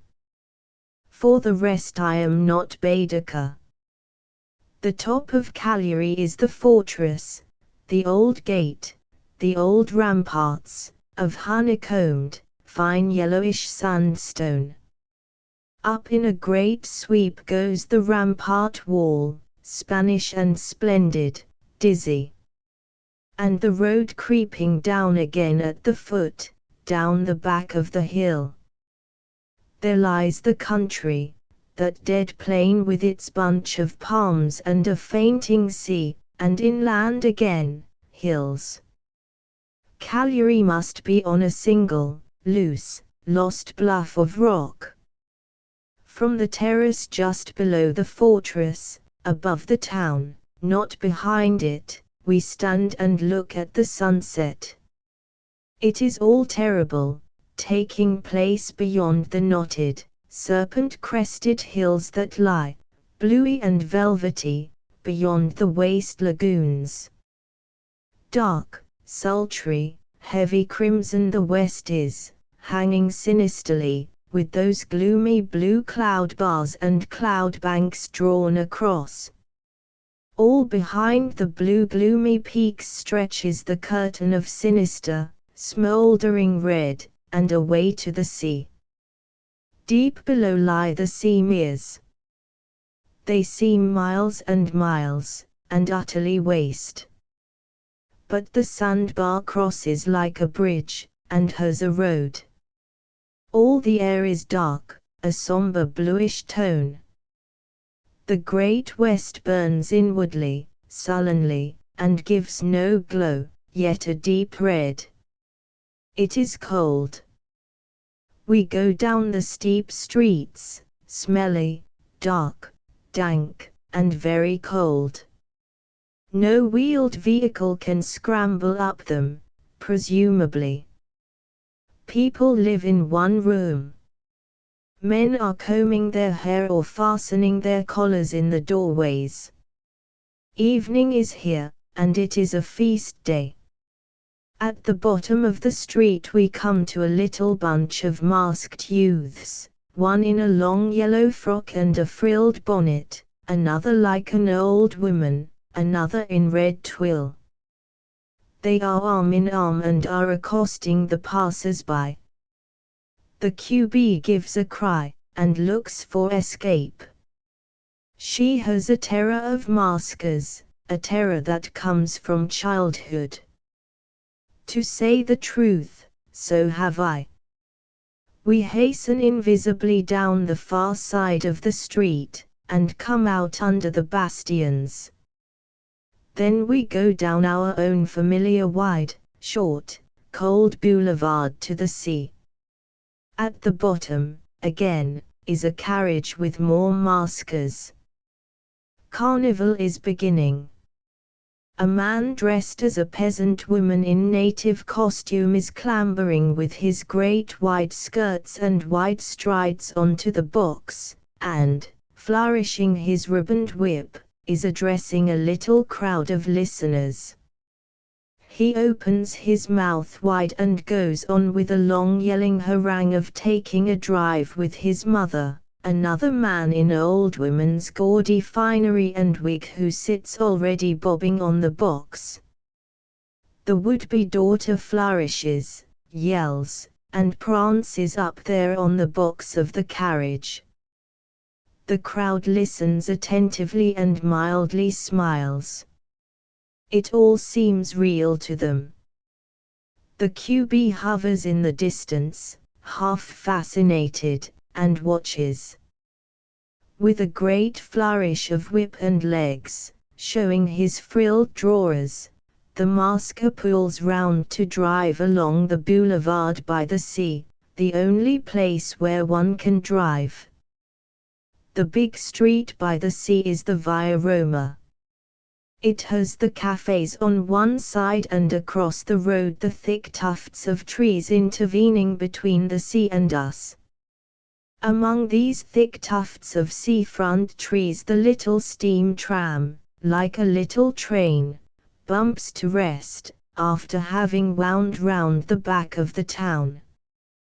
The Via Roma is all social Cagliari, including the cafes with their outdoor tables on the one side of the road, and the Avenue Strand on the other. It is very wide, and at evening it contains the whole town. Here, and here alone carriages can spank along, very slowly, officers can ride, and the people can promenade en masse. We were amazed at the sudden crowd we found ourselves amongst, like a short, dense river of people streaming slowly in a mass. There is practically no vehicular traffic, only the steady dense streams of human beings of all sorts, all on a human footing. It must have been something like this in the streets of Imperial Rome, where no chariots might drive and humanity was all on foot. Little bunches of maskers, and single maskers danced and strutted along in the thick flow under the trees. If you are a mask you don't walk like a human being, you dance and prance along extraordinarily like the life-size marionettes, conducted by wires from above. That is how you go, with that odd jauntiness as if lifted and propelled by wires from the shoulders. In front of me went a charming colored harlequin, all in diamond-shaped colors, and beautiful as a piece of china. He tripped with the light, fantastic trip, quite alone in the thick crowd, and quite blithe. Came two little children hand in brilliant scarlet and white costumes, sauntering calmly. They did not do the mask trip. After a while a sky blue girl with a high hat and full skirts, very short, that went flip flip flip, as a ballet dancer's, whilst she strutted, after her a Spanish grandee capering like a monkey. They threaded among the slow stream of the crowd. Appeared Dante and Beatrice, in paradise apparently, all in white sheet robes, and with silver wreaths on their heads, arm in arm, and prancing very slowly and majestically, yet with the long lilt as if hitched along by wires from above. They were very good, all the well-known vision come to life. Dante incorporate, and white as a shroud, with his tow-head, silver-crowned, immortal Beatrice on his arm, strutting the dark avenues. He had the nose and cheekbones and banded cheek, and the stupid wooden look, and offered a modern criticism on the inferno. It had become quite dark, the lamps were lighted. We crossed the road to the Café Roma, and found a table on the pavement among the crowd. In a moment we had our tea. The evening was cold, with ice in the wind. But the crowd surged on, back and forth, slowly. At the tables were seated mostly men, taking coffee or vermouth or aqua vitae, all familiar and easy, without the modern self-consciousness. There was a certain pleasant, natural robustness of spirit, and something of a feudal free and easiness. Then arrived a family, with children, and nurse in her native costume. They all sat at table together, perfectly easy with one another, though the marvelous nurse seemed to be seated below the salt. She was bright as a poppy, in a rose-scarlet dress of fine cloth, with a curious little waistcoat of emerald green and purple, and a bodice of soft, homespun linen with great full sleeves. On her head she had a rose-scarlet and white head-dress, and she wore great studs of gold filigree, and similar earrings. The feudal bourgeois family drank its syrup drinks and watched the crowd. Most remarkable is the complete absence of self-consciousness. They all have a perfect natural sang-froid while the nurse in her marvelous native costume is as thoroughly at her ease as if she were in her own village street. She moves and speaks and calls to a passer-by without the slightest constraint, and much more, without the slightest presumption. She is below the invisible salt, the invisible but insuperable salt. And it strikes me the salt barrier is a fine thing for both parties. They both remain natural and human on either side of it, instead of becoming devilish, scrambling and pushing at the barricade. The crowd is across the road, under the trees near the sea. On this side stroll occasional pedestrians. And I see my first peasant in costume. He is an elderly, upright, handsome man, beautiful in the black and white costume. He wears the full-sleeved white shirt and the close black bodice of thick, native frieze, cut low. From this sticks out a short kilt or frill, of the same black frieze, a band of which goes between the legs, between the full loose drawers of coarse linen. The drawers are banded below the knee into tight black frieze gaiters. On his head he has the long black stocking cap, hanging down behind. How handsome he is, and so beautifully male. He walks with his hands loose behind his back, slowly, upright, and aloof. The lovely unapproachableness, indomitable. And the flash of the black and white, the slow stride of the full white drawers, the black gaiters and black cuirass with the bolero, then the great white sleeves and white breast again, and once more the black cap. What marvelous massing of the contrast, marvelous, and superb, as on a magpie dot. How beautiful maleness is, if it finds its right expression. And how perfectly ridiculous it is made in modern clothes. There is another peasant too, a young one with a swift eye and hard cheek and hard, dangerous thighs. He has folded his stocking cap, so that it comes forward to his brow like a Phrygian cap. He wears close knee breeches and close-sleeved waistcoat of thick brownish stuff that looks like leather. Over the waistcoat a sort of cuirass of black, rusty sheepskin, the curly wool outside. So he strides, talking to a comrade.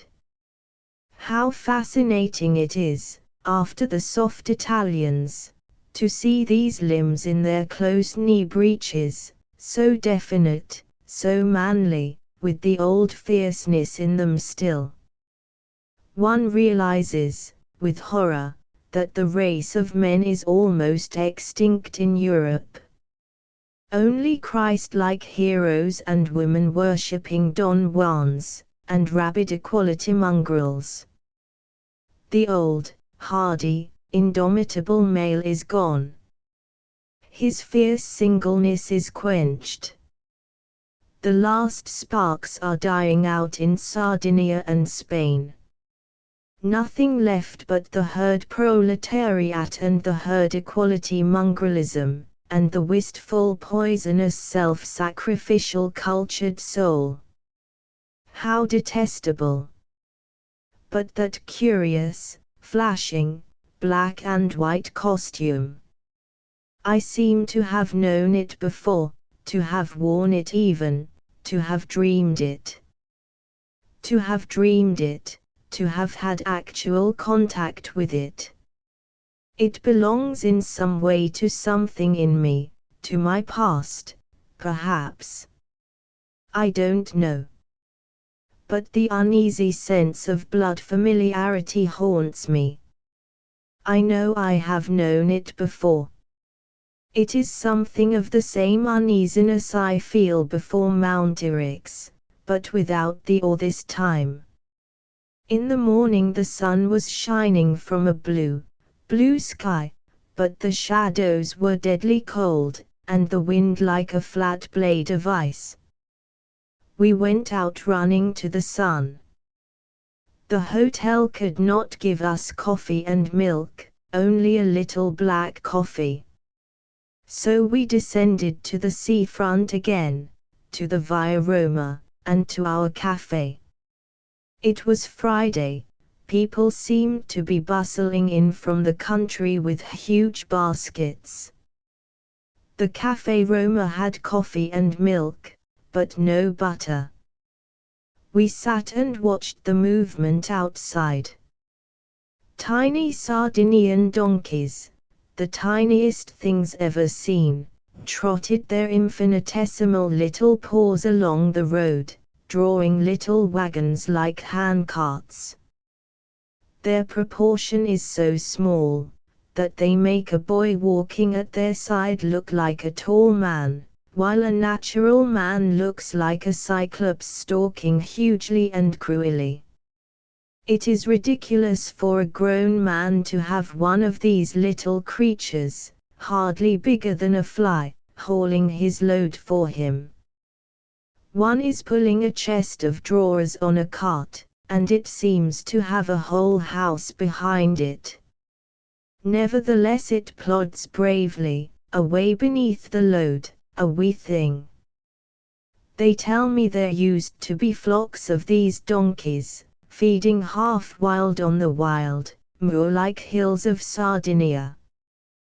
But the war, and also the imbecile wantonness of the war masters, consumed these flocks too, so that few are left. The same with the cattle. Sardinia, home of cattle, hilly little Argentine of the Mediterranean, is now almost deserted. It is war, say the Italiana. And also the wanton, imbecile, foul lavishness of the war masters. It was not alone the war which exhausted the world. It was the deliberate evil wastefulness of the war makers in their own countries. Italy ruined Italy. Two peasants in black and white are strolling in the sun, flashing. And my dream of last evening was not a dream. And my nostalgia for something I know not what was not an illusion. I feel it again, at once, at the sight of the men in frieze and linen, a heart yearning for something I have known, and which I want back again. It is market day. We turn up the Largo Carlo Felice, the second wide gap of a street, a vast but very short boulevard, like the end of something. Cagliari is like that, all bits and bobs. And by the side of the pavement are many stalls selling combs and collar studs, cheap mirrors, handkerchiefs, shoddy Manchester goods, bed ticking, boot paste, poor crockery, and so on. But we see also Madame of Cagliari going marketing, with a servant accompanying her, carrying a huge grass-woven basket, or returning from marketing, followed by a small boy supporting one of these huge grass-woven baskets, like huge dishes, on his head, piled with bread, eggs, vegetables, a chicken, and so forth.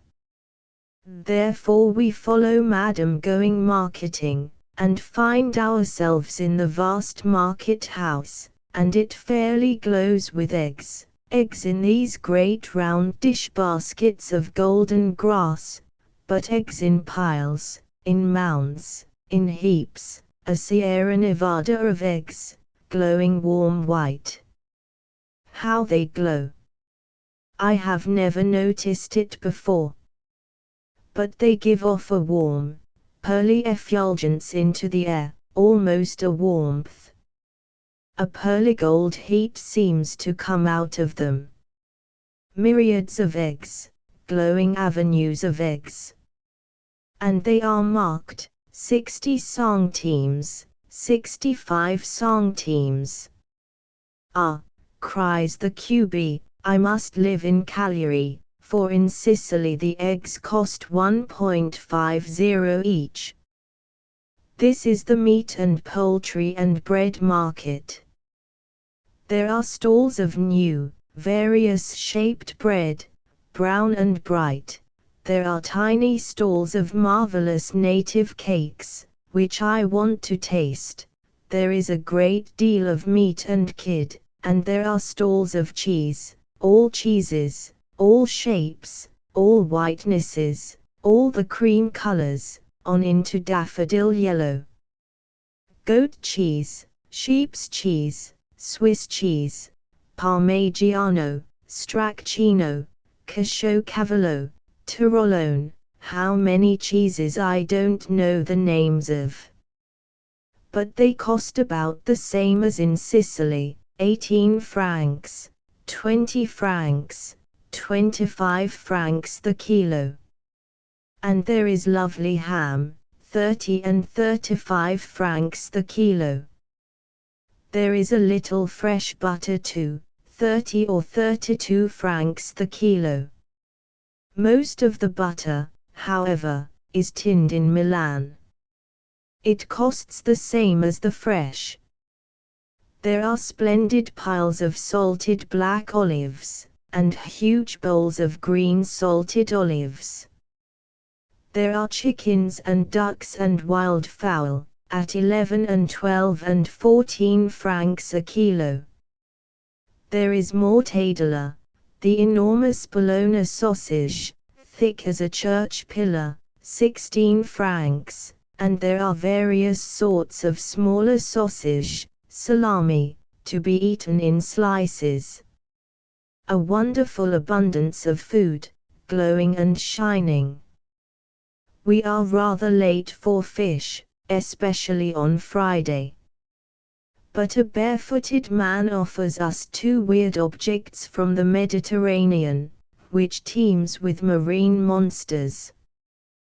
The peasant women sit behind their wares, their home-woven linen skirts, hugely full, and of various colors, ballooning round them. The yellow baskets give off a glow of light. There is a sense of profusion once more. But alas, no sense of cheapness, save the eggs. Every month, up goes the price of everything. I must come and live in Cagliari, to do my shopping here, says the QB. I must have one of those big grass baskets. We went down to the little street, but saw more baskets emerging from a broad flight of stone stairs, enclosed. So up we went and found ourselves in the vegetable market. Here the QB was happier still. Peasant women, sometimes barefoot, sat in their tight little bodices and voluminous, colored skirts behind the piles of vegetables, and never have I seen a lovelier show. The intense deep green of spinach seemed to predominate, and out of that came the monuments of curd white and black purple cauliflowers, but marvelous cauliflowers, like a flower show, the purple ones intense as great bunches of violets. From this green, white, and purple massing struck out the vivid rose scarlet and blue crimson of radishes, large radishes like little turnips, in piles. Then the long, slim, grey-purple buds of artichokes, and dangling clusters of dates, and piles of sugar-dusty white figs and sombre-looking black figs, and bright burnt figs, basketfuls and basketfuls of figs. A few baskets of almonds, and many huge walnuts. Basket pans of native raisins. Scarlet peppers like trumpets, magnificent fennels, so white and big and succulent, baskets of new potatoes, scaly kohlrabi, wild asparagus in bunches, yellow budding sparaceli, big, clean-fleshed carrots, feathery salads with white hearts, long, brown-purple onions, and then, of course, pyramids of big oranges, pyramids of pale apples, and baskets of brilliant shiny mandarini, the little tangerine orange with their green-black leaves. The green and vivid-colored world of fruit gleams I have never seen in such splendor as under the market roof at Cagliari, so raw and gorgeous. And all quite cheap, the one remaining cheapness, except potatoes. Potatoes of any sort are 1.40 or 1.50 the kilo. Oh, cried the QB, if I don't live at Cagliari and come and do my shopping here, I shall die with one of my wishes unfulfilled. but out of the sun it was cold, nevertheless. We went into the streets to try and get warm. The sun was powerful. But alas, as in southern towns generally, the streets are sunless as wells. So the QB and I creep slowly along the sunny bits, and then perforce are swallowed by shadow. We look at the shops. But there is not much to see. Little, frosy provincial shops, on the whole.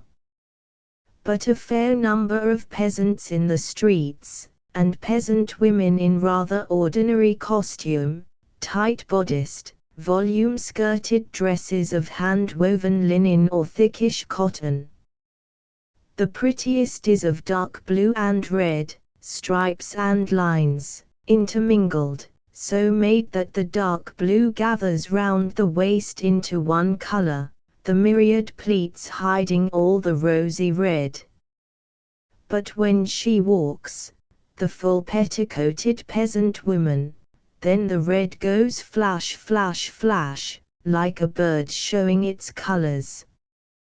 Pretty that looks in the somber street. She has a plain, light bodice with a peak, sometimes a little vest, and great full white sleeves, and usually a handkerchief or shawl loose knotted. It is charming the way they walk, with quick, short steps. When all is said and done, the most attractive costume for women in my eye, is the tight little bodice and the many-pleated skirt, full and vibrating with movement.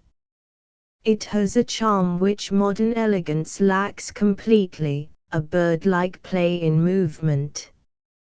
They are amusing, these peasant girls and women, so brisk and defiant. They have straight backs, like little walls, and decided, well-drawn brows.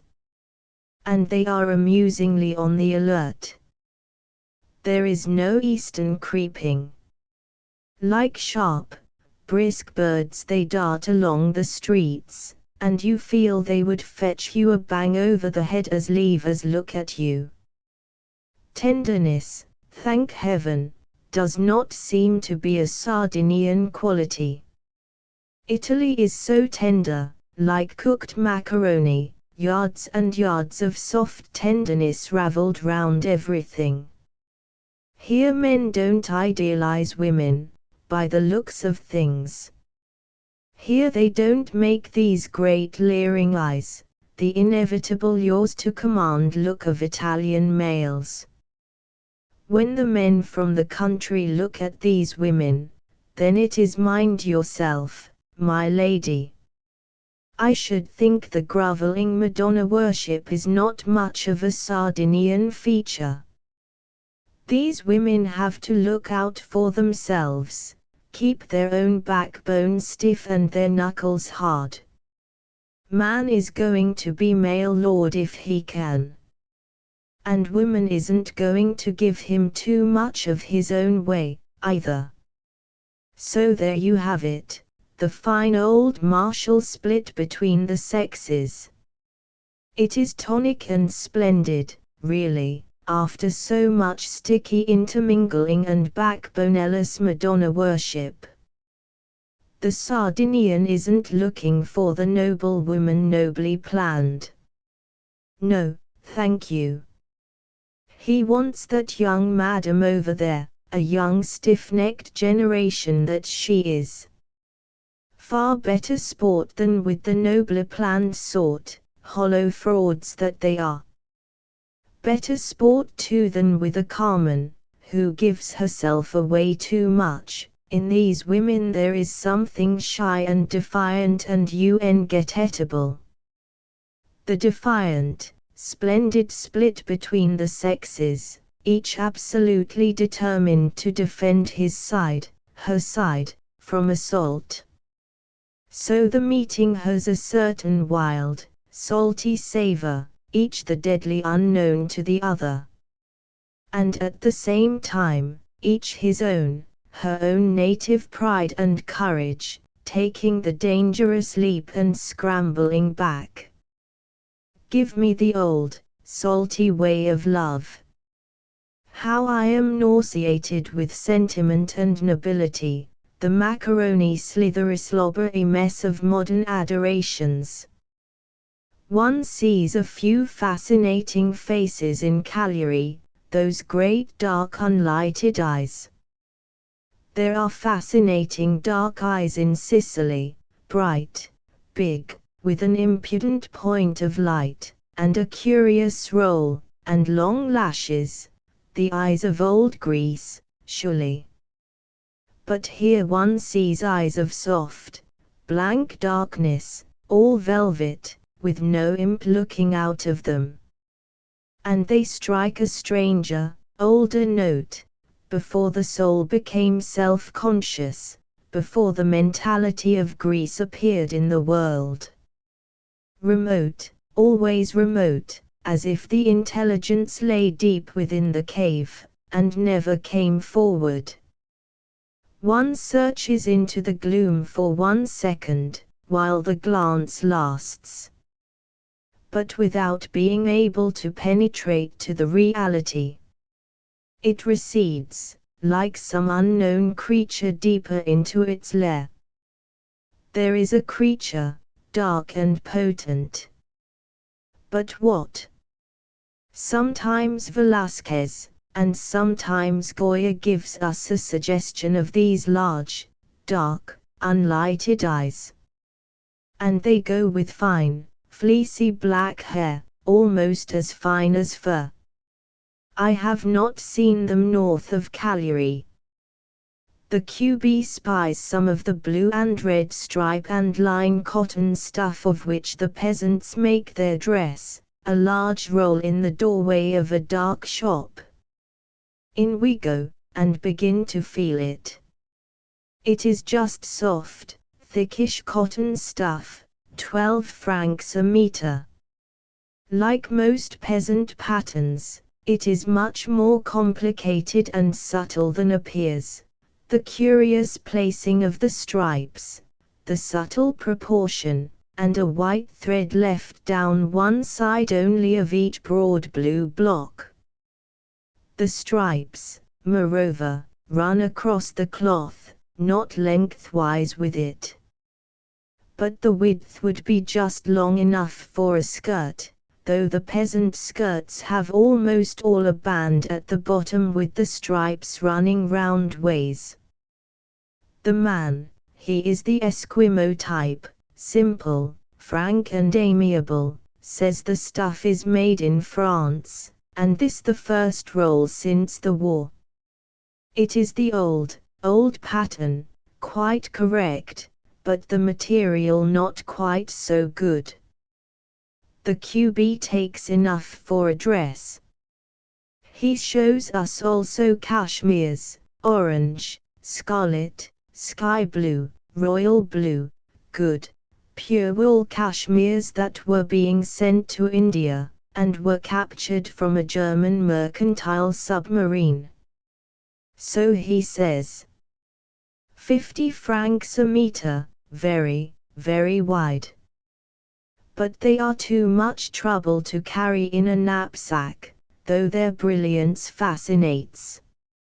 So we stroll and look at the shops, at the filigree gold jewelling of the peasants, at a good bookshop. But there is little to see, and therefore the question is, shall we go on? Shall we go forward? There are two ways of leaving Cagliari for the north. The state railway that runs up the west side of the island, and the narrow-gauge secondary railway that pierces the center. But we are too late for the big trains. So we will go by the secondary railway, wherever it goes. There is a train at 2.30, and we can get as far as Mandas, some 50 miles in the interior. When we tell the queer little waiter at the hotel, he says he comes from Mandas, and there are 2 inns. So after lunch, a strictly fish menu, we pay our bill. It comes to 60-odd francs, for 3 good meals each, with wine, and the night's lodging. This is cheap, as prices now are in Italy. Pleased with the simple and friendly Scala di Ferro, I shoulder my sack and we walk off to the second station. The sun is shining hot this afternoon, burning hot, by the sea. The road and the buildings look dry and desiccated, the harbor rather weary and end of the world. There is a great crowd of peasants at the little station. And almost every man has a pair of woven saddlebags, a great flat strip of coarse woven wool, with flat pockets at either end, stuffed with purchases. These are almost the only carrying bags. The men sling them over their shoulder, so that one great pocket hangs in front, one behind. These saddlebags are most fascinating.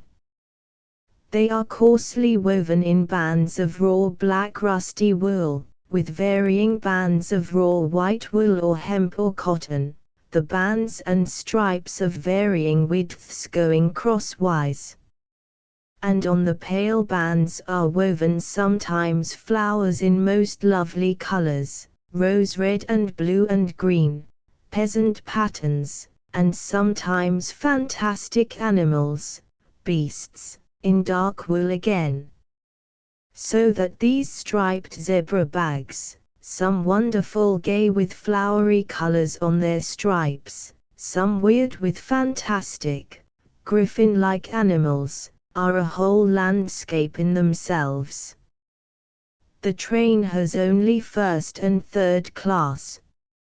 It costs about 30 francs for the two of us, third class to Manders, which is some 60 miles. In we crowd with the joyful saddlebags, into the wooden carriage with its many seats.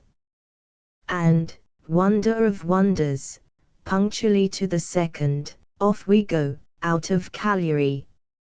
En route again. For Mandas. The coach was fairly full of people, returning from market. On these railways the third-class coaches are not divided into compartments. They are left open, so that one sees everybody, as down a room. The attractive saddlebags, Bacol, were disposed anywhere, and the bulk of the people settled down to a lively conversation. It is much nicest, on the whole, to travel third class on the railway. There is space, there is air, and it is like being in a lively inn, everybody in good spirits. At our end was plenty of room. Just across the gangway was an elderly couple, like two children, coming home very happily. He was fat all over, with a white moustache and a little not unamiable frown. She was a tall lean, brown woman, in a brown full-skirted dress and black apron, with huge pocket. She wore no head covering, and her iron grey hair was parted smoothly. They were rather pleased and excited being in the train. She took all her money out of her big pocket, and counted it and gave it to him, all the 10 lira notes, and the 5 lira and the 2 and the 1, peering at the dirty scraps of pink-backed 1 lira notes to see if they were good. Then she gave him her half-pennies. And he stowed them away in the trouser pocket, standing up to push them down his fat leg. And then one saw, to one's amazement, that the whole of his shirt tail was left out behind, like a sort of apron worn backwards. Why, a mystery. He was one of those fat, good-natured, unheeding men with a little masterful frown, such as usually have tall, lean, hard-faced, obedient wives. They were very happy. With amazement he watched us taking hot tea from the thermos flask. I think he too had suspected it might be a bomb. He had blue eyes and standing up white eyebrows. "Beautiful hot," he said, seeing the tea steam. "It is the inevitable exclamation. Does it do you good?" "Yes," said the QB, "much good." And they both nodded complacently. They were going home. The train was running over the malarial-looking seaplain, past the down-at-heel palm trees, past the mosque-looking buildings. At a level crossing, the woman crossing keeper darted out vigorously with her red flag. And we rambled into the first village. It was built of sun-dried brick adobe houses, thick adobe garden walls, with tile ridges to keep off the rain. In the enclosures were dark orange trees. But the clay-colored villages, clay-dry, looked foreign.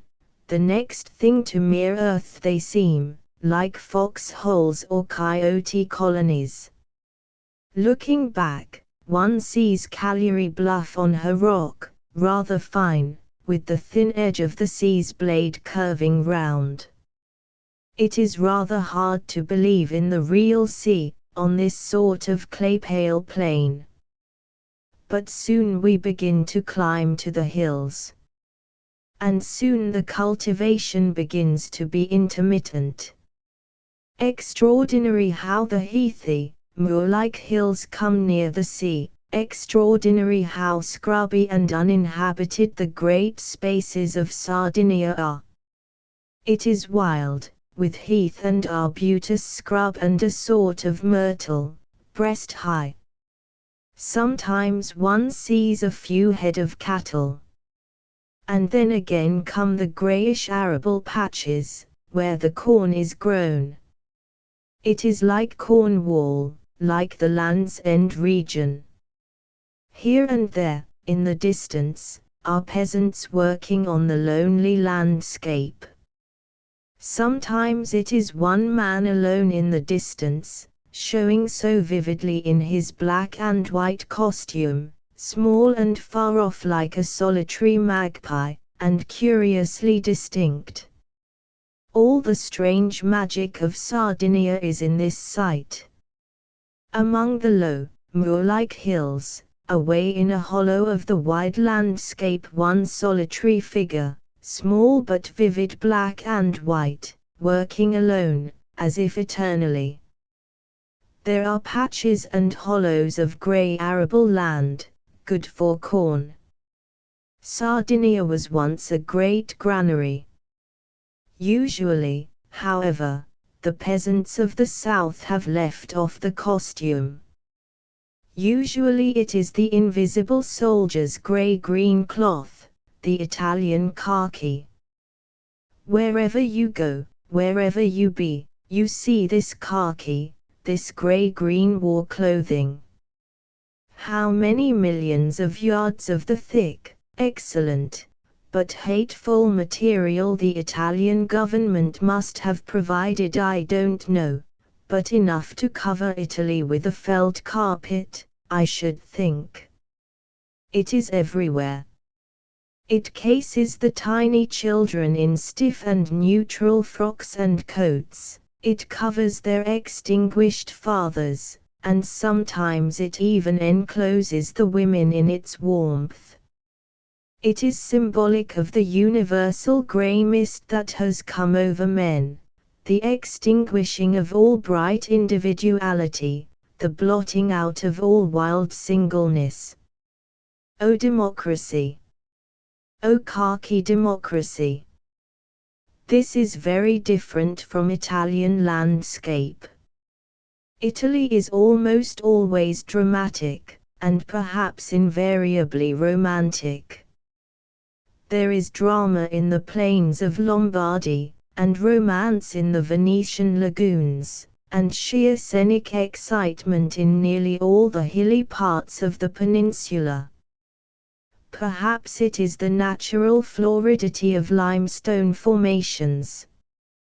But Italian landscape is really 18th century landscape, to be represented in that romantic classic manner which makes everything rather marvelous and very topical: aqueducts, and ruins upon Sugarloaf Mountains, and craggy ravines and Wilhelmeister waterfalls, all up and down.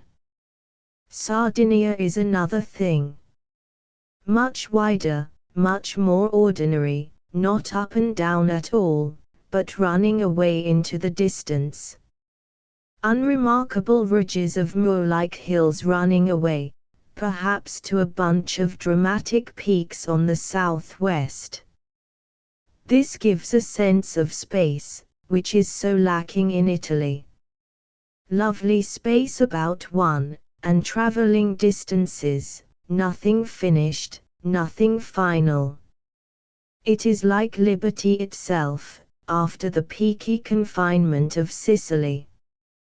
Room, give me room for my spirit, and you can have all the toppling crags of romance. So we ran on through the gold of the afternoon, across a wide, almost Celtic landscape of hills, our little train winding and puffing away very nimbly. Only the heath and scrub, breast high, man high, is too big and brigand-like for a Celtic land. The horns of black, wild-looking cattle show sometimes. After a long pull, we come to a station after a stretch of loneliness. Each time, it looks as if there were nothing beyond, no more habitations. And each time we come to a station, most of the people have left the train. And as with men driving in a gig, who get down at every public house, so the passengers usually alight for an airing at each station. Our old fat friend stands up and tucks his shirt tail comfortably in his trousers, which trousers all the time make one hold one's breath, for they seem at each very moment to be just dropping right down, and he clambers out, followed by the long, brown stalk of a wife. So the train sits comfortably for 5 or 10 minutes, in the way the trains have. At last we hear whistles and horns, and our old fat friend running and clinging like a fat crab to the very end of the train as it sets off. At the same instant a loud shriek and a bunch of shouts from outside. We all jump up. There, down the line, is the long brown stalk of a wife. She had just walked back to a house some 100 yards off, for a few words, and has now seen the train moving. Now behold her with her hands thrown to heaven, and hear the wild shriek Madonna, through all the hubbub. But she picks up her 2 skirt knees, and with her thin legs in grey stockings starts with a mad rush after the train. In vain. The train inexorably pursues its course. Prancing, she reaches one end of the platform as we leave the other end. Then she realizes it is not going to stop for her. And then, oh horror, her long arms thrown out in wild supplication after the retreating train, then flung aloft to God, then brought down in absolute despair on her head. And this is the last sight we have of her, clutching her poor head in agony and doubling forward. She is left, she is abandoned. The poor fat husband has been all the time on the little outside platform at the end of the carriage, holding out his hand to her and shouting frenzied scolding to her and frenzied yells for the train to stop. And the train has not stopped. And she is left on that God-forsaken station in the waning light. So, his face all bright, his eyes round and bright as two stars, absolutely transfigured by dismay, chagrin, anger and distress, he comes and sits in his seat, ablaze, stiff, speechless. His face is almost beautiful in its blaze of conflicting emotions. For some time he is as if unconscious in the midst of his feelings. Then anger and resentment crop out of his consternation. He turns with a flash to the long-nosed, insidious, Phoenician-looking god. Why couldn't they stop the train for her? And immediately, as if someone had set fire to him, off flares the god. The train can't stop for every person's convenience. The train is a train, the timetable is a timetable. What did the old woman want to take her trips down the line for? She pays the penalty for her own inconsiderateness. Had she paid for the train, and the fat man all the time firing off his unheeding and unheeded answers. 1 minute, only 1 minute, if he, the conductor, had told the driver. If he, the conductor, had shouted. A poor woman. Not another train. What was she going to do? Her ticket. And no money. A poor woman. There was a train back to Cagliari that night, said the conductor, at which the fat man nearly burst out of his clothing like a bursting seed pod. He bounced on his seat. What good was that? What good was a train back to Cagliari, when their home was in Snelli? Making matters worse, so they bounced and jerked and argued at one another, to their heart's content. Then the conductor retired, smiling subtly, in a way they have. Our fat friend looked at us with hot, angry, ashamed, grieved eyes and said it was a shame. Yes, we chimed, it was a shame.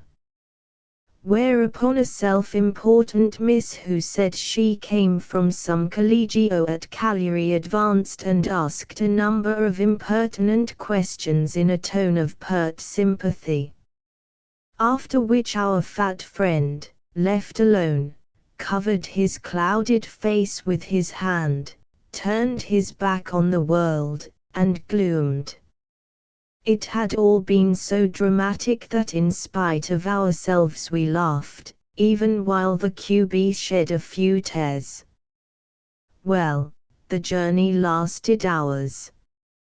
We came to a station, and the conductor said we must get out. These coaches went no further. Only 2 coaches would proceed to Mandas. So we climbed out with our traps, and our fat friend with his saddlebag, the picture of misery. The one coach into which we clambered was rather crowded. The only other coach was most of it first class. And the rest of the train was freight. We were 2 insignificant passenger wagons at the end of a long string of freight vans and trucks. There was an empty seat, so we sat on it, only to realize after about 5 minutes, that a thin old woman with 2 children, her grandchildren, was chuntering her head off because it was her seat. Why she had left it she didn't say. and under my legs was her bundle of bread. She nearly went off her head. And over my head, on the little rack, was her burkola, her saddle-bag. Fat soldiers laughed at her good-naturedly, but she fluttered and flipped like a tart, featherless old hen. Since she had another seat and was quite comfortable, we smiled and let her chunter. So she clawed her bread bundle from under my legs, and, clutching it and a fat child, sat tense. It was getting quite dark. The conductor came and said that there was no more paraffin. If what there was in the lamps gave out, we should have to sit in the dark. There was no more paraffin all along the line. So he climbed on the seats, and after a long struggle, with various boys striking matches for him, he managed to obtain a light as big as a pea.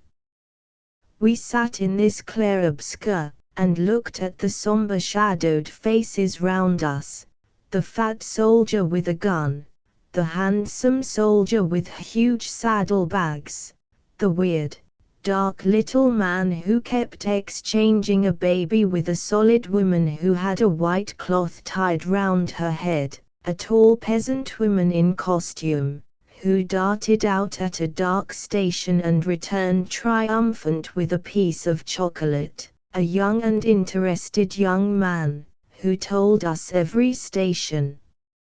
And the man who spat, "There is always one." Gradually the crowd thinned. At a station we saw our fat friend go by, bitterly, like a betrayed soul, his bulging saddle-bag hanging before and after, but no comfort in it now, no comfort. The pea of light from the paraffin lamp grew smaller. We sat in incredible dimness, and the smell of sheep's wool and peasant, with only our fat and stoic young man to tell us where we were. The other dusky faces began to sink into a dead, gloomy silence. Some took to sleep. And the little train ran on and on, through unknown Sardinian darkness. In despair we drained the last drop of tea and ate the last crusts of bread. We knew we must arrive some time. It was not much after 7 when we came to Mandas. Mandas is a junction where these little trains sit and have a long happy chat after their arduous scramble over the downs. It had taken us somewhere about 5 hours to do our 50 miles. No wonder then that when the junction at last heaves in sight everybody bursts out of the train like seeds from an exploding pod, and rushes somewhere for something. To the station restaurant, of course. Hence there is a little station restaurant that does a brisk trade, and where one can have a bed. A quite pleasant woman behind the little bar, a brown woman with brown parted hair and brownish eyes and brownish, tanned complexion and tight brown velveteen bodice. She led us up a narrow winding stone stair, as up a fortress, leading on with her candle, and ushered us into the bedroom. It smelled horrid and sourish, as shut-up bedrooms do. We threw open the window. There were big frosty stars snapping ferociously in heaven. The room contained a huge bed, big enough for 8 people, and quite clean. And the table on which stood the candle actually had a cloth. But imagine that cloth. I think it had been originally white, now, however, it was such a web of time-eaten holes and mournful black ink stains and poor dead wine stains that it was like some 2000 BC mummy cloth. I wonder if it could have been lifted from that table, or if it was mummified onto it. I for one made no attempt to try. But that table cover impressed me, as showing degrees I had not imagined. A tablecloth. We went down the fortress stair to the eating room. Here was a long table with soup plates upside down and a lamp burning an uncanny naked acetylene flame. We sat at the cold table, and the lamp immediately began to wane. The room, in fact the whole of Sardinia, was stone cold, stone cold. Outside the earth was freezing. Inside there was no thought of any sort of warmth, dungeon stone floors, dungeon stone walls and a dead, corpse-like atmosphere, too heavy and icy to move. The lamp went quite out, and the QB gave a cry. The brown woman poked her head through a hole in the wall. Beyond her we saw the flames of the cooking, and two devil figures stirring the pots. The brown woman came and shook the lamp. It was like a stodgy porcelain mantelpiece vase, shook it well and stirred up its innards, and started it going once more. Then she appeared with a bowl of smoking cabbage soup, in which were bits of macaroni, and would we have wine? I shuddered at the thought of death-cold red wine of the country, so asked what else there was. There was Malvasia, Malvoisie, the same old Malmsey that did for the Duke of Clarence. So we had a pint of Malvasia, and were comforted. At least we were being so, when the lamp went out again. The brown woman came and shook and smacked it, and started it off again. But as if to say shan't for you, it whipped out again. Then came the host with a candle and a pin, a large, genial Sicilian with pendulous moustaches. And he thoroughly pricked the wretch with the pin, shook it, and turned little screws. So up flared the flame. We were a little nervous. He asked us where we came from, etc. And suddenly he asked us, with an excited gleam, were we socialists? Aha, he was going to hail us as citizens and comrades. He thought we were a pair of Bolshevist agents, I could see it. And as such he was prepared to embrace us. But no, the QB disclaimed the honor. I merely smiled and shook my head. It is a pity to rob people of their exciting illusions. Ah, there is too much socialism everywhere, cried the QB ma. Perhaps, said the discreet Sicilian.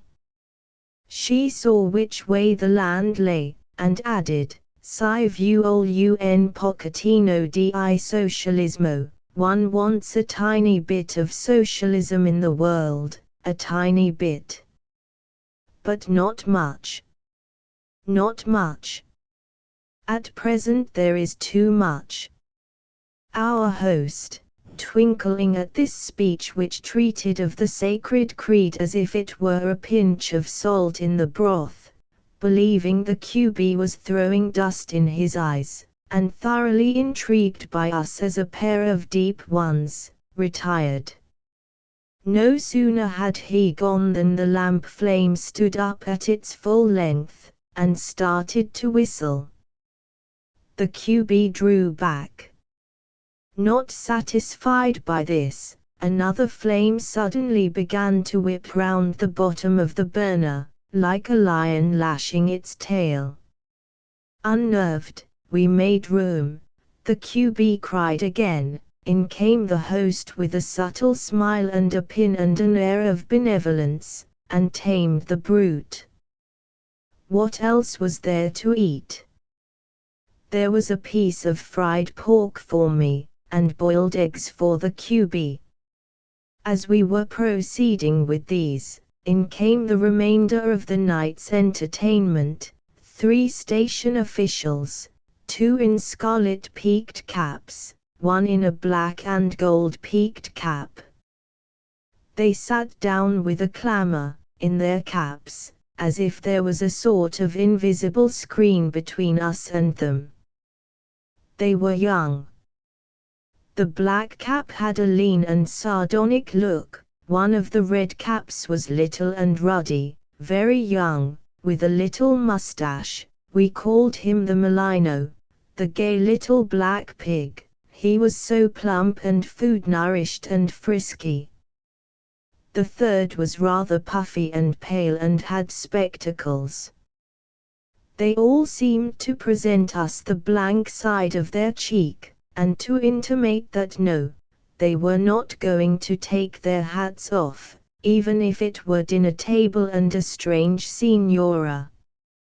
And they made rough quips with one another, still as if we were on the other side of the invisible screen.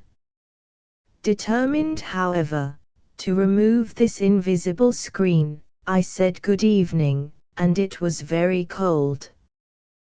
They muttered good evening, and yes, it was fresh.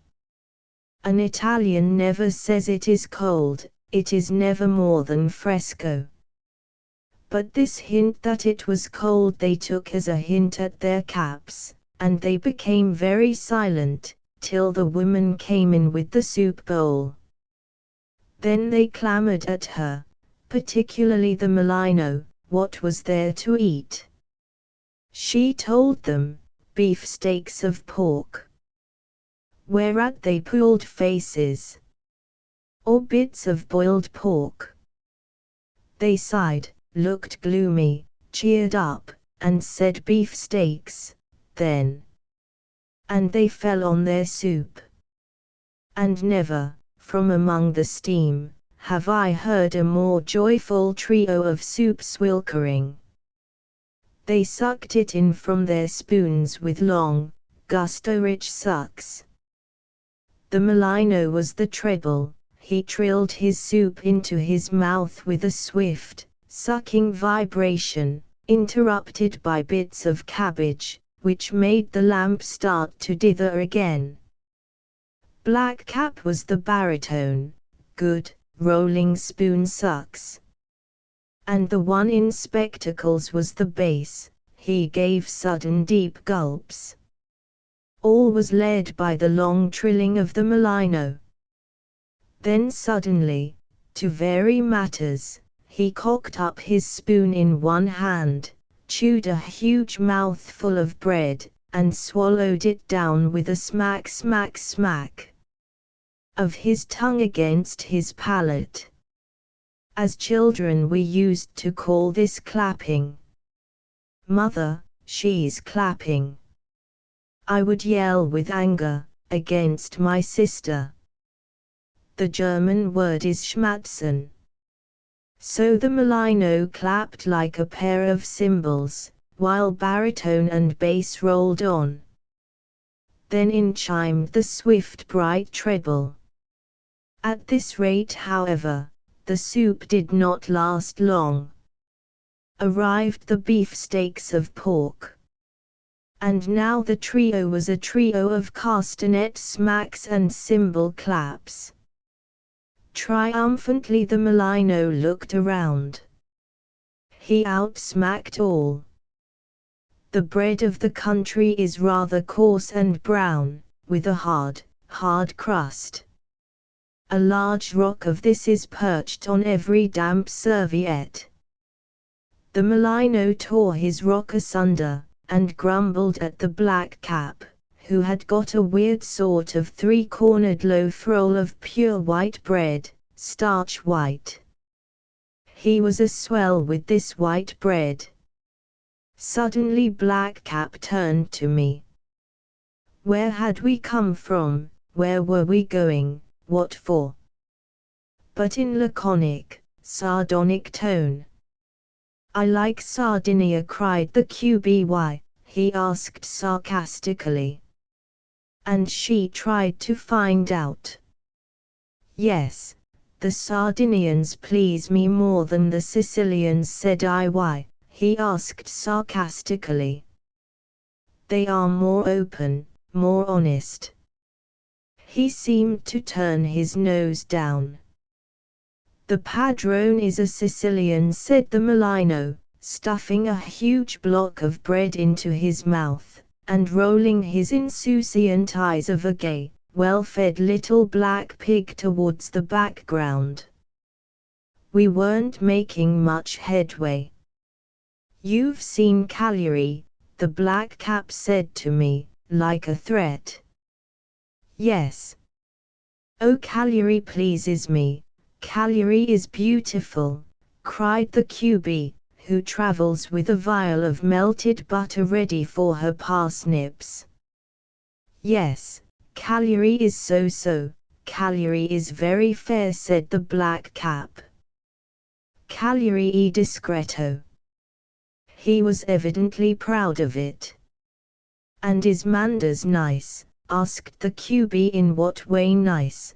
They asked, with immense sarcasm. Is there anything to see? Hens, said the Mulino briefly. They all bristled when one asked if Manders was nice. What does one do here? Asked the Cubeniant. At Manders one does nothing. At Manders one goes to bed when it's dark, like a chicken. At Manders one walks down the road like a pig that is going nowhere. At Manders a goat understands more than the inhabitants understand. At Manders one needs socialism. They all cried out at once. Evidently Manders was more than flesh and blood could bear for another minute to these three conspirators. Then you are very bored here, say I. Yes. And the quiet intensity of that naked yes spoke more than volumes.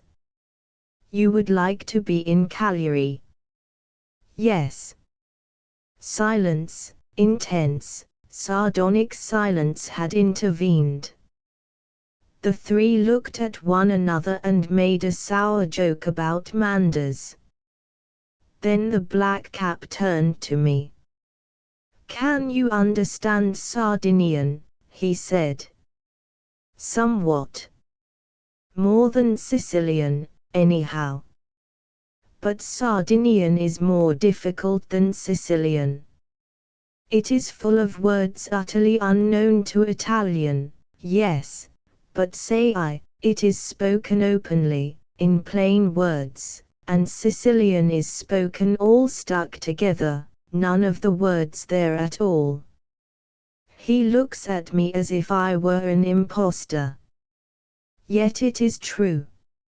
I find it quite easy to understand Sardinian. As a matter of fact, it is more a question of human approach than of sound. Sardinian seems open and manly and downright. Sicilian is gluey and evasive, as if the Sicilian didn't want to speak straight to you. As a matter of fact, he doesn't. He is an overcultured, sensitive, ancient soul, and he has so many sides to his mind that he hasn't got any definite one mind at all. He's got a dozen minds, and uneasily he's aware of it. And to commit himself to any one of them is merely playing a trick on himself and his interlocutor. The Sardinian, on the other hand, still seems to have one downright mind. I bump up against a downright, smack-out belief in socialism, for example. The Sicilian is much too old in our culture to swallow socialism whole. Much too ancient and ruse not to be sophisticated about any and every belief. He'll go off like a squib, and then he'll smoulder acridly and skeptically even against his own fire. One sympathizes with him in retrospect. But in daily life it is unbearable. Where do you find such white bread, say I to the black cap, because he is proud of it. It comes from my home. And then he asks about the bread of Sicily. Is it any whiter than this, the Manda's rock? Yes, it is a little whiter. At which they gloom again. For it is a very sore point, this bread. Bread means a great deal to an Italian, it is verily his staff of life. He practically lives on bread. And instead of going by taste, he now, like all the world, goes by eye. He has got it into his head that bread should be white, so that every time he fancies a darker shade in the loaf a shadow falls on his soul. Nor is he altogether wrong. For although, personally, I don't like white bread any more, yet I do like my brown bread to be made of pure, unmixed flour. The peasants in Sicily, who have kept their own wheat and make their own natural brown bread, it is amazing how fresh and sweet and clean their loaf seems, so perfumed as home bread used all to be before the war.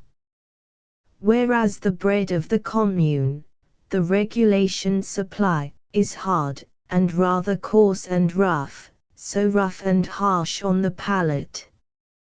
One gets tired to death of it. I suspect myself the maize meal mixed in. But I don't know. And finally the bread varies immensely from town to town, from commune to commune. The so-called just and equal distribution is all my eye. One place has abundance of good sweet bread, another scrapes along, always stinted, on an allowance of harsh coarse stuff. And the poor suffer bitterly, really, from the bread stinting, because they depend so on this one food. They say the inequality and the injustice of distribution comes from the Camorra, La Grande Camorra, which is no more nowadays than a profiteering combine, which the poor hate. But for myself, I don't know. I only know that one town, Venice, for example, seems to have an endless supply of pure bread, of sugar, of tobacco, of salt, while Florence is in one continual ferment of irritation over the stinting of these supplies, which are all government monopoly, doled out accordingly. We said good night to our 3 railway friends, and went up to bed. We had only been in the room a minute or two, when the brown woman tapped, and if you please, the black cap had sent us one of his little white loaves. We were really touched. Such delicate little generosities have almost disappeared from the world.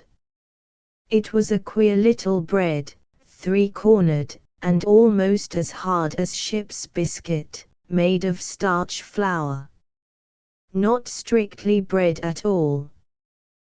The night was cold, the blankets flat and heavy, but one slept quite well till dawn. At 7 o'clock it was a clear, cold morning, the sun not yet up. Standing at the bedroom window looking out, I could hardly believe my eyes. It was so like England, like Cornwall in the bleak parts, or Derbyshire uplands. There was a little paddock garden at the back of the station, rather tumble down, with 2 sheep in it. There were several forlorn-looking outbuildings, very like Cornwall. And then the wide, forlorn country road stretched away between borders of grass and low, drystone walls, towards a grey stone farm with a tuft of trees, and a naked stone village in the distance. The sun came up yellow, the bleak country glimmered bluish and reluctant.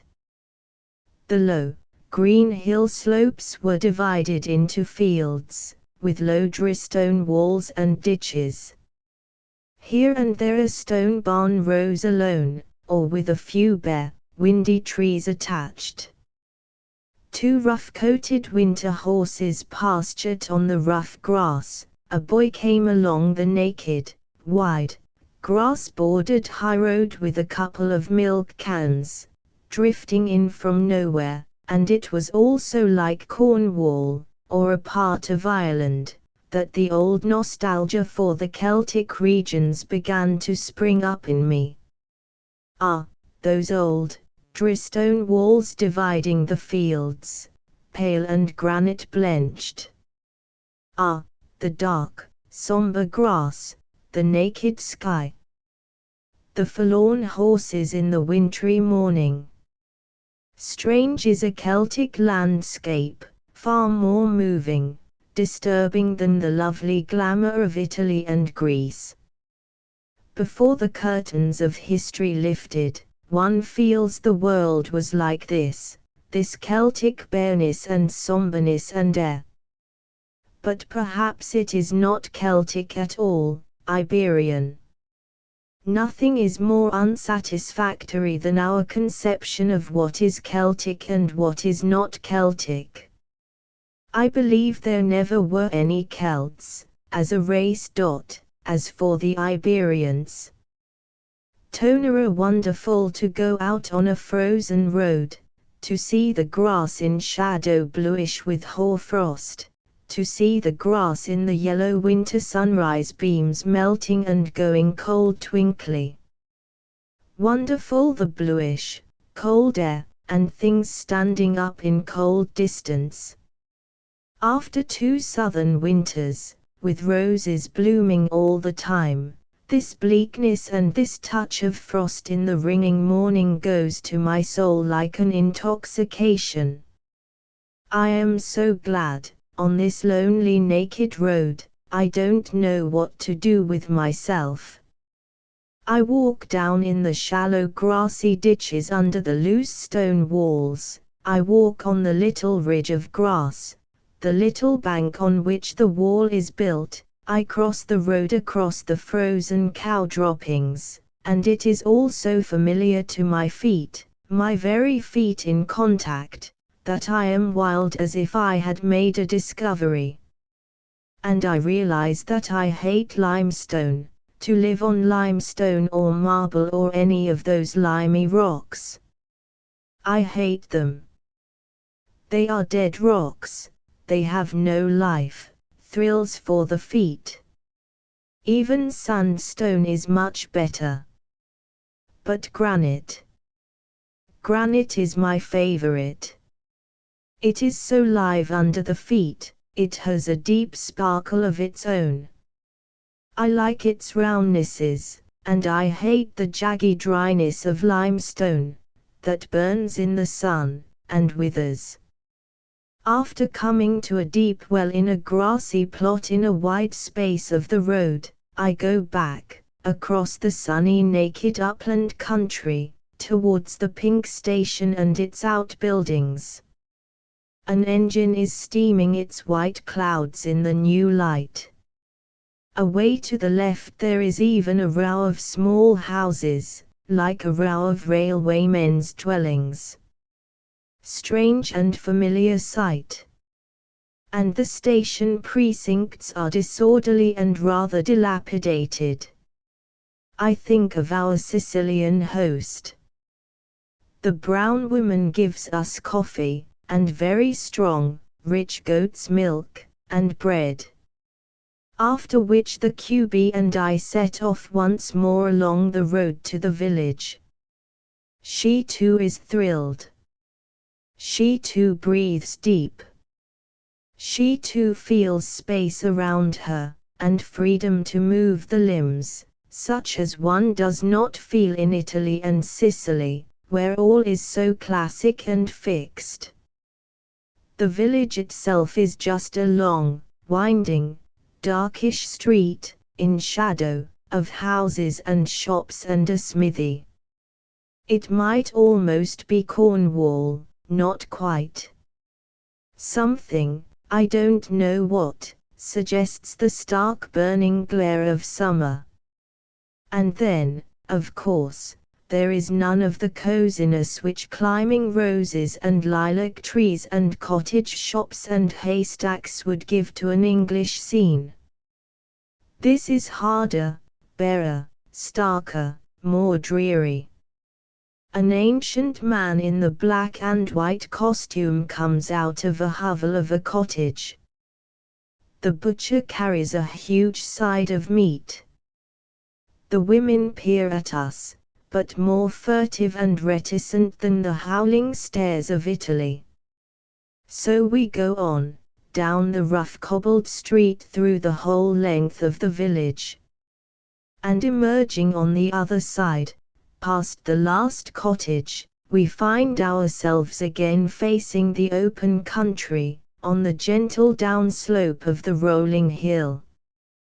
The landscape continues the same, low, rolling upland hills, dim under the yellow sun of the January morning, stone fences, fields, grey arable land, a man slowly ploughing with a pony and a dark red cow, the road trailing empty across the distance, and then, the one violently unfamiliar note, the enclosed cemetery lying outside on the gentle hillside, closed in all round, very compact, with high walls, and on the inside face of the enclosure wall the marble slabs, like shut drawers of the sepulchres, shining white, the wall being like a chest of drawers, or pigeon-holes to hold the dead. Tufts of dark and plumy cypresses rise among the flat graves of the enclosure. In the south, cemeteries are walled off and isolated very tight. The dead, as it were, are kept fast in pound. There is no spreading of graves over the face of the country. They are penned in a tight fold, with cypresses to fatten on the bones. This is the one thoroughly strange note in the landscape. But all-pervading there is a strangeness, that strange feeling as if the depths were barren, which comes in the south and the east, sun-stricken. Sun-stricken, and the heart eaten out by the dryness. I like it. I like it, cries the QB, but could you live here? She would like to say yes, but don't. We stray back. The QB wants to buy one of those saddlebag arrangements. I say what for? She says to keep things in. Ache. But peeping in the shops, we see one and go in and examine it. It is quite a sound one, properly made, but plain, quite plain.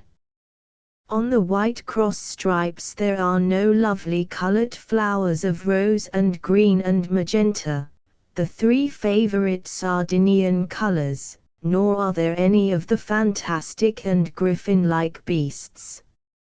So it won't do. How much does it cost? 4 to 5 francs. There is nothing to do in Manders. So we will take the morning train and go to the terminus, to Sorgano. Thus, we shall cross the lower slopes of the great central knot of Sardinia, the mountain knot called Genogentu. And Sorgano we feel will be lovely. Back at the station we make tea on the spirit lamp, fill the thermos, pack the knapsack and the kitchenino, and come out into the sun of the platform. The QB goes to thank the black cap for the white bread, whilst I settle the bill and ask for food for the journey. The brown woman fishes out from a huge black pot in the background sundry hunks of coarse boiled pork, and gives me 2 of these, hot, with bread and salt. This is the luncheon. I pay the bill, which amounts to 24 francs, for everything. One says francs or liras, irrespective, in Italy. At that moment arrives the train from Cagliari, and men rush in, roaring for the soup, or rather, for the broth. "Ready, ready," she cries, going to the black pot. V to Sorgano. The various trains in the junction squatted side by side and had long, long talks before at last we were off. It was wonderful to be running in the bright morning towards the heart of Sardinia, in the little train that seemed so familiar. We were still going 3rd class, rather to the disgust of the railway officials at Mandas. At first the country was rather open, always the long spurs of hills, steep-sided, but not high. And from our little train we looked across the country, across hill and dale. In the distance was a little town, on a low slope. But for its compact, fortified look it might have been a town on the English downs. A man in the carriage leaned out of the window holding out a white cloth, as a signal to someone in the far-off town that he was coming. The wind blew the white cloth, the town in the distance glimmered small and alone in its hollow. And the little train pelted along.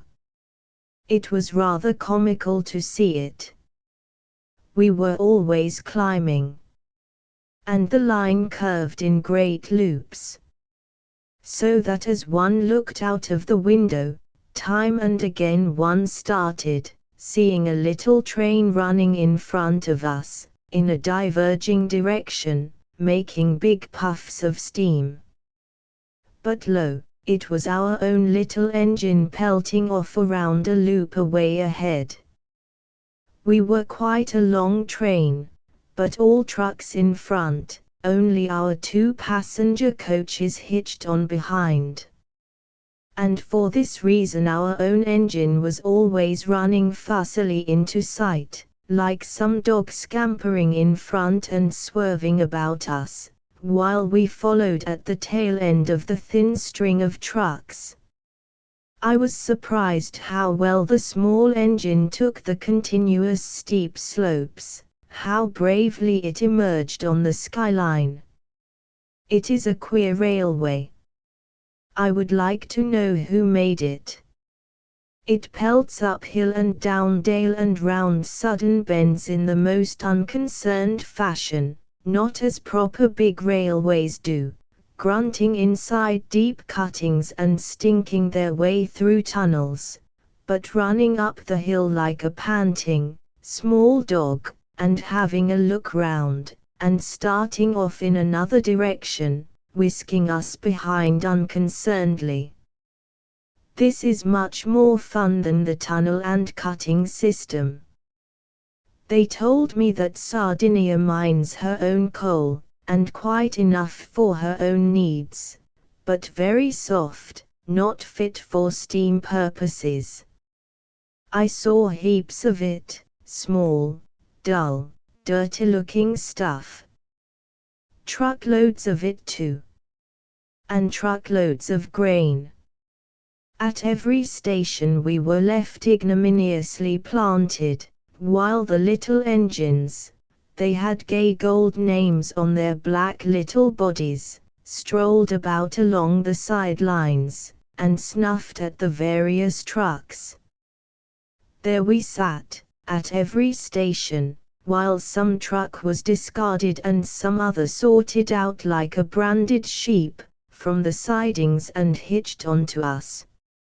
It took a long time, this did. All the stations so far had had wire netting over the windows. This means malaria mosquitoes. The malaria climbs very high in Sardinia. The shallow upland valleys, moorland with their intense summer sun and the riverless, boggy behavior of the water breed the pest inevitably. But not very terribly, as far as one can make out, August and September being the danger months. The natives don't like to admit there is any malaria, a tiny bit, they say, a tiny bit. As soon as you come to the trees there is no more. So they say. For many miles the landscape is moorland and down-like, with no trees. But wait for the trees. Ah, the woods and forests of Genajan too, the woods and forests higher up, no malaria there. The little engine whisks up and up, around its loopy curves as if it were going to bite its own tail, we being the tail, then suddenly dives over the skyline out of sight. And the landscape changes. The famous woods begin to appear. At first it is only hazel thickets, miles of hazel thickets, all wild, with a few black cattle trying to peep at us out of the green myrtle and arbutus scrub which forms the undergrowth, and a couple of rare, wild peasants peering at the train. They wear the black sheepskin tunic, with the wool outside, and the long stocking caps. Like cattle they too peer out from between deep bushes. The myrtle scrub here rises man-high, and cattle and men are smothered in it. The big hazels rise bare above. It must be difficult getting about in these parts. Sometimes, in the distance one sees a black and white peasant riding lonely across a more open place, a tiny vivid figure. I like so much the proud instinct which makes a living creature distinguish itself from its background. I hate the rabbity khaki protection coloration. A black and white peasant on his pony, only a dot in the distance beyond the foliage, still flashes and dominates the landscape. Ha ha! Proud mankind! There you ride. But alas, most of the men are still khaki muffled, rabbit indistinguishable, ignominious. The Italians look curiously rabbity in the grey-green uniform, just as our sand-coloured khaki men look doggy. They seem to scuffle rather abuzed, ignominious on the earth. Give us back the scarlet and gold, and devil take the hindmost. The landscape really begins to change. The hillsides tilt sharper and sharper. A man is ploughing with two small red cattle on a craggy, tree-hanging slope as sharp as a roofside. He stoops at the small wooden plough, and jerks the plough lines. The oxen lift their noses to heaven, with a strange and beseeching snake-like movement, and taking tiny little steps with their frail feet, move slantingly across the slope face, between rocks and tree roots. Little, frail, jerky steps the bullocks take, and again they put their horns back and lift their muzzles snakily to heaven, as the man pulls the line. And he skids his wooden plough round another scoop of earth. It is marvelous how they hang upon that steep, craggy slope. An English labourer's eyes would bolt out of his head at the sight. There is a stream, actually a long tress of a waterfall pouring into a little gorge, and a stream bed that opens a little, and shows a marvellous cluster of naked poplars away below. They are like ghosts. They have a ghostly, almost phosphorescent luminousness in the shadow of the valley, by the stream of water. If not phosphorescent, then incandescent, a grey, goldish pale incandescence of naked limbs and myriad cold glowing twigs, gleaming strangely. If I were a painter I would paint them, for they seem to have living, sentient flesh. And the shadow envelopes them. Another naked tree I would paint is the gleaming mauve-silver fig, which burns its cold incandescence, tangled, like some sensitive creature emerged from the rock. A fig tree come forth in its nudity gleaming over the dark winter earth is a sight to behold. Like some white, tangled sea anemone. Ah, if it could but answer! Or if we had tree speech! Yes, the steep valley sides become almost gorges, and there are trees. Not forests such as I had imagined, but scattered, grey, smallish oaks, and some lithe chestnuts. Chestnuts with their long whips, and oaks with their stubby boughs, scattered on steep hillsides where rocks crop out. The train perilously winding round, halfway up. Then suddenly bolting over a bridge and into a completely unexpected station. What is more, men crowd in. The station is connected with the main railway by a post-motor omnibus. An unexpected irruption of men, they may be miners or navvies or land workers. They all have huge sacks, some lovely saddle-bags with rose-colored flowers across the darkness. One old man is in full black and white costume, but very dirty and coming to pieces. The others wear the tight madder brown breeches and sleeved waistcoats. Some have the sheepskin tunic, and all wear the long stocking cap. And how they smell! Of sheep wool and of men and goat. A rank scent fills the carriage. They talk and are very lively. And they have medieval faces, ruse, never really abandoning their defenses for a moment, as a badger or a polecat never abandons its defenses. There is none of the brotherliness and civilized simplicity.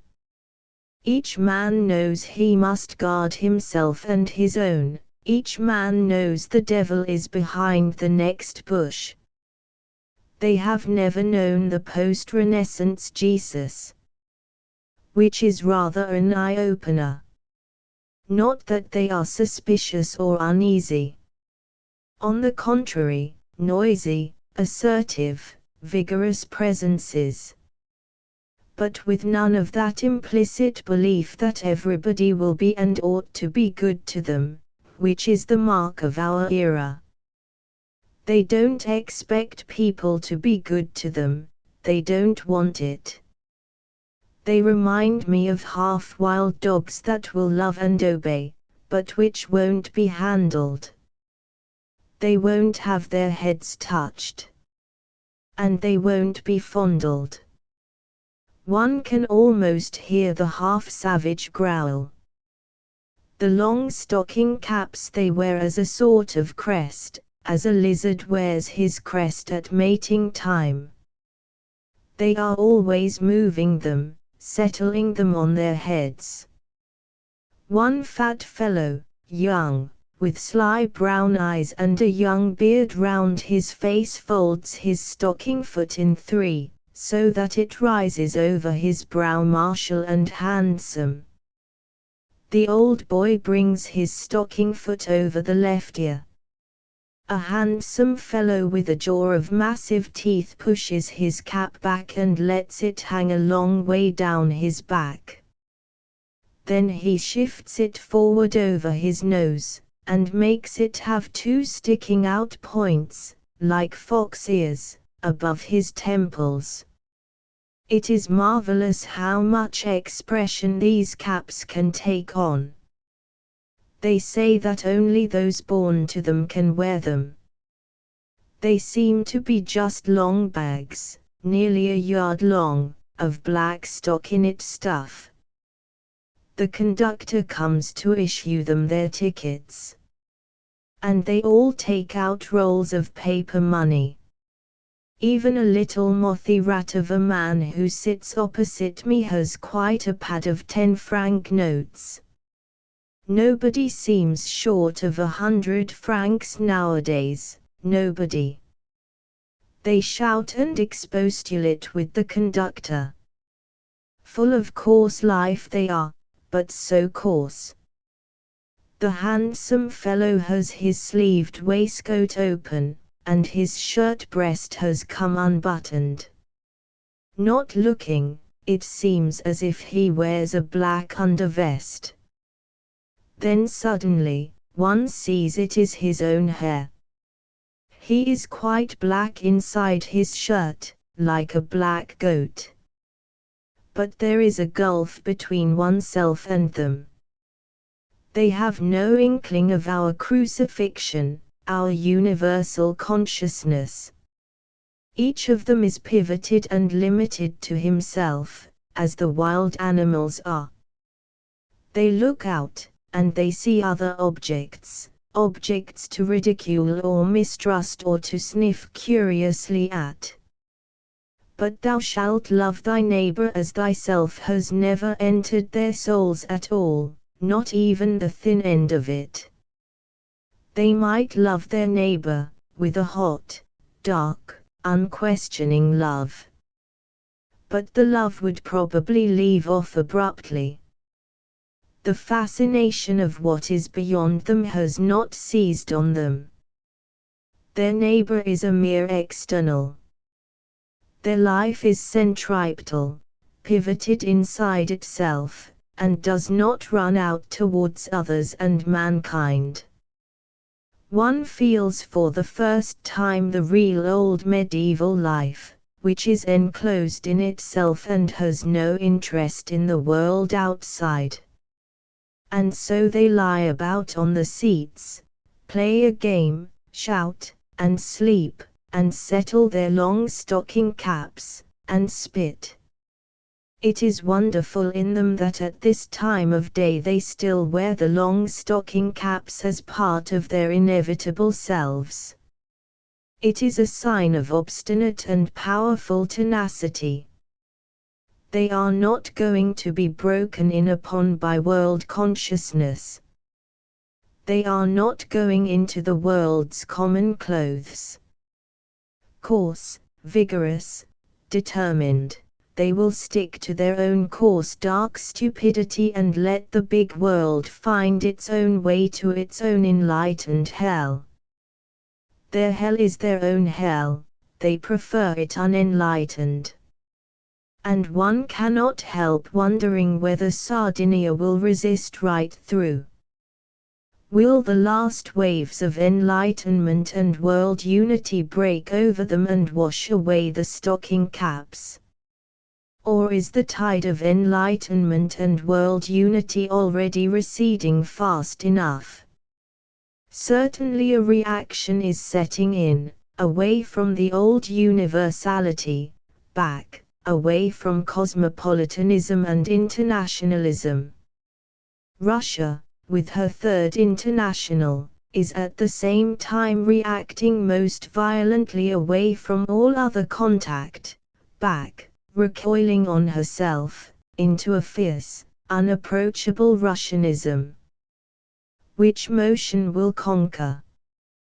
The Workmen's International, or the centripetal movement into national isolation? Are we going to merge into one grey proletarian homogeneity, or are we going to swing back into more or less isolated, separate, defiant communities? Probably both. The workmen's international movement will finally break the flow towards cosmopolitanism and world assimilation, and suddenly in a crash the world will fly back into intense separations. The moment has come when America, that extremist in world assimilation and world oneness, is reacting into violent egocentricity, a truly Amerindian egocentricity. As sure as fate we are on the brink of American empire. For myself, I am glad. I am glad that the era of love and oneness is over, hateful homogeneous world oneness. I am glad that Russia flies back into savage Russianism, scythism, savagely self-pivoting. I am glad that America is doing the same. I shall be glad when men hate their common, world-alike clothes, when they tear them up and clothe themselves fiercely for distinction, savage distinction against the rest of the creeping world, when America kicks the billycock and the collar and tie into limbo, and takes to her own national costume, when men fiercely react against looking all alike and being all alike, and betake themselves into vivid clan or nation distinctions. The era of love and oneness is over. The era of world alike should be at an end. The other tide has set in. Men will set their bonnets at one another now, and fight themselves into separation and sharp distinction. The day of peace and oneness is over, the day of the great fight into multifariousness is at hand. Hasten the day, and save us from proletarian homogeneity and khaki all-alikeness.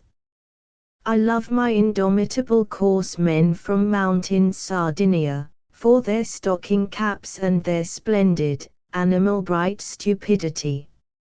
If only the last wave of all-alikeness won't wash those superb crests, those caps, away. We are struggling now among the Genagen two spurs. There is no single peak, no Etna of Sardinia. The train, like the plough, balances on the steep sides of the hill spurs, and winds around and around. Above and below the steep slopes are all bosky. These are the woods of Genagen too. But they aren't woods in my sense of the word. They are thin sprinkles of oaks and chestnuts and cork trees over steep hill slopes. And cork trees. I see curious slim oaky-looking trees that are stripped quite naked below the boughs, standing brown ruddy, curiously distinct among the bluey-grey pallor of the others. They remind me, again and again, of glowing, coffee-brown, naked aborigines of the South Seas. They have the naked suavity, skin bare, and an intense coffee-red color of unclothed savages. And these are the stripped cork trees. Some are much stripped, some little. Some have the whole trunk and part of the lower limbs ruddy naked, some only a small part of the trunk. It is well on in the afternoon. A peasant in black and white, and his young, handsome woman in rose-red costume, with gorgeous apron bordered deep with grass green, and a little, dark purple waistcoat over her white, full bodice, are sitting behind me talking. The workmen peasants are subsiding into sleep. It is well on in the afternoon, we have long ago eaten the meat. Now we finish the white loaf, the gift, and the tea. Suddenly looking out of the window, we see Genagentoo's mass behind us, a thick snow-deep knot summit, beautiful beyond the long, steep spurs among which we are engaged. We lose the white mountain mass for half an hour, when suddenly it emerges unexpectedly almost in front, the great, snow-heaved shoulder. How different it is from Etna, that lonely, self-conscious wonder of Sicily. This is much more human and knowable, with a deep breast and massive limbs, a powerful mountain body. It is like the peasants. The stations are far between, an hour from one to another. Ah, how weary one gets of these journeys, they last so long. We look across a valley, a stone's throw. But alas, the little train has no wings, and can't jump. So back turns the line, back and back towards Genagentoo, a long rocky way, till it comes at length to the poor valley head. This it skirts fussily, and sets off to pelt down on its traces again, gaily. And a man who was looking at us doing our roundabout has climbed down and crossed the valley in 5 minutes. The peasants nearly all wear costumes now, even the women in the fields, the little fields in the half-populated valleys. These Genagentoo valleys are all half-populated, more than the moors further south. It is past 3 o'clock, and cold where there is no sun. At last only one more station before the terminus. And here the peasants wake up, sling the bulging sacks over their shoulders, and get down. We see Tonara away above. We see our old grimy black and white peasant greeted by his 2 women who have come to meet him with the pony, daughters handsome in vivid rose and green costume. Peasants, men in black and white, men in madder brown, with the close breeches on their compact thighs, women in rose and white, ponies with saddle bags, all begin to trail up the hill road in silhouette, very handsome, towards the far-off, perched, sun-bright village of Tonara, a big village, shining like a New Jerusalem. The train as usual leaves us standing, and shuffles with trucks. Water sounds in the valley, there are stacks of cork on the station, and coal. An idiot girl in a great full skirt entirely made of colored patches mops and mows. Her little waistcoat thing is also incredibly old, and shows faint signs of having once been a lovely purple and black brocade. The valley and steep slopes are open about us. An old shepherd has a lovely flock of delicate merino sheep. And at last we move. In 1 hour we shall be there. As we travel among the tree slopes, many brown cork trees, we come upon a flock of sheep.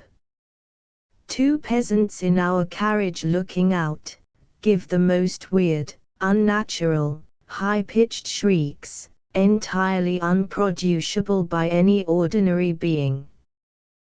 The sheep know, however, and scatter. And after 10 minutes the shrieks start again, for 3 young cattle. Whether the peasants do it for love, I don't know. But it is the wildest and weirdest inhuman shepherd noise I have ever heard.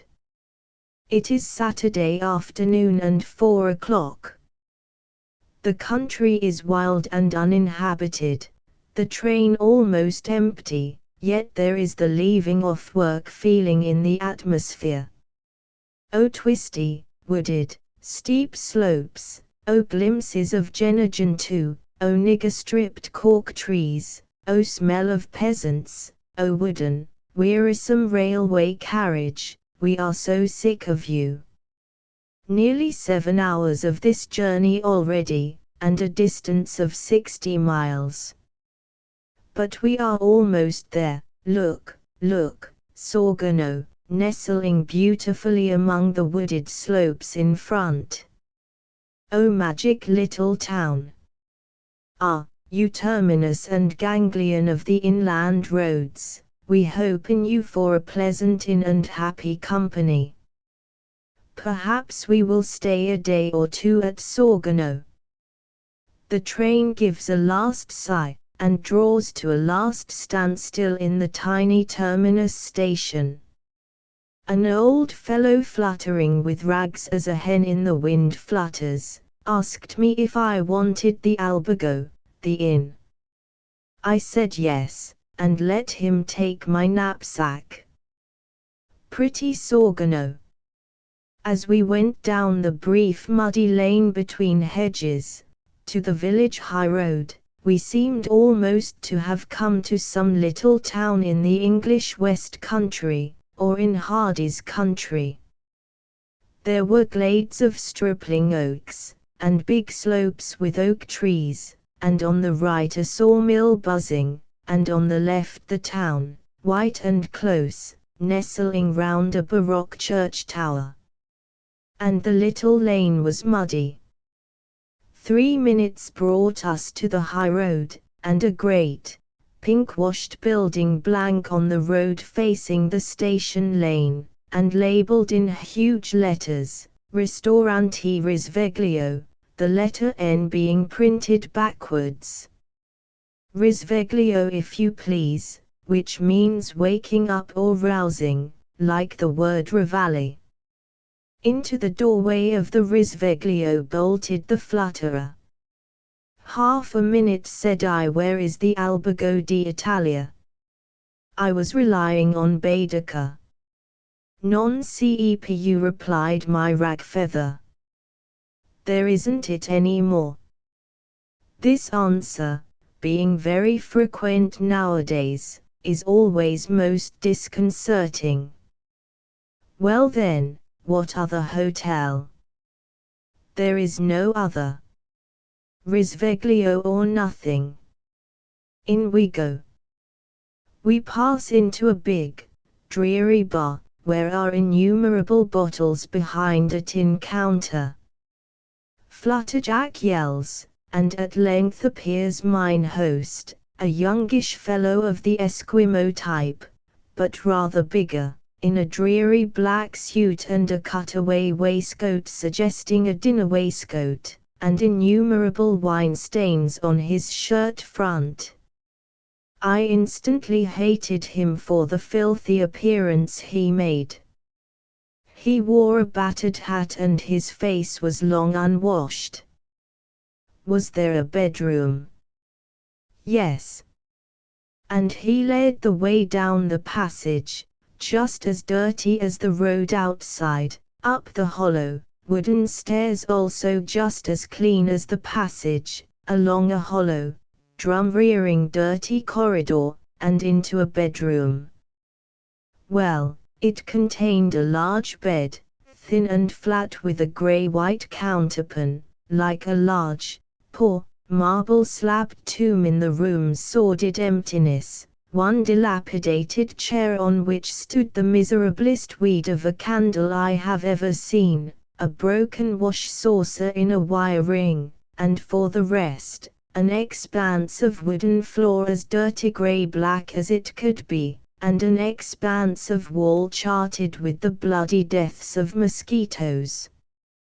The window was about 2 feet above the level of a sort of stable yard outside, with a fowl house just by the sash. There, at the window flew lousy feathers and dirty straw, the ground was thick with chicken droppings. An ass and 2 oxen comfortably chewed hay in an open shed just across, and plump in the middle of the yard lay a bristly black pig taking the last of the sun. Smells of course were varied. The knapsack and the kitchenino were dropped on the repulsive floor, which I hated to touch with my boots even. I turned back the sheets and looked at other people's stains. "There is nothing else," Neant said he of the lank, low forehead and beastly shirt-breast. And he sullenly departed. I gave the flutterer his tip and he too ducked and fled. Then the queen bee and I took a few mere sniffs. "Dirty, disgusting swine," said I, and I was in a rage. I could have forgiven him anything, I think, except his horrible shirt-breast, his personal shamelessness. We strolled round, saw various other bedrooms, some worse, one really better. But this showed signs of being occupied. All the doors were open, the place was quite deserted, and open to the road. The one thing that seemed definite was honesty. It must be a very honest place, for every footed beast, man or animal, could walk in at random and nobody to take the slightest regard. So we went downstairs. The only other apartment was the open public bar, which seemed like part of the road. A muleteer, leaving his mules at the corner of the Risveglio, was drinking at the counter. This famous inn was at the end of the village. We strolled along the road between the houses, downhill. A dreary hole. A cold, hopeless, lifeless, Saturday afternoon weary village, rather sordid, with nothing to say for itself. No real shops at all. A weary-looking church, and a clutch of disconsolate houses. We walked right through the village. In the middle was a sort of open space where stood a great, grey motor omnibus. And a bus driver looking rather weary. Where did the bus go? It went to join the main railway. When? At 7:30 in the morning. Only then. Only then. Thank God we can get out, anyhow, said I. We passed on, and emerged beyond the village, still on the descending great high road that was mended with loose stones pitched on it. This wasn't good enough. Besides, we were out of the sun, and the place being at a considerable elevation, it was very cold. So we turned back, to climb quickly uphill into the sun. We went up a little side turning past a bunch of poor houses towards a steep little lane between banks. And before we knew where we were in the thick of the public lavatory. In these villages, as I knew, there are no sanitary arrangements of any sort whatever. Every villager and villageress just betook himself at need to one of the side roads. It is the immemorial Italian custom. Why bother about privacy? The most socially constituted people on earth, they even like to relieve themselves in company. We found ourselves in the full thick of one of these meeting places. To get out at any price. So we scrambled up the steep earthen banks to a stubble field above. And by this time I was in a greater rage. Evening was falling, the sun declining. Below us clustered the Sodom apple of this vile village. Around were fair, tree-clad hills and dales, already bluish with the frost shadows. The air bit cold and strong. In a very little time the sun would be down. We were at an elevation of about 2,500 feet above the sea.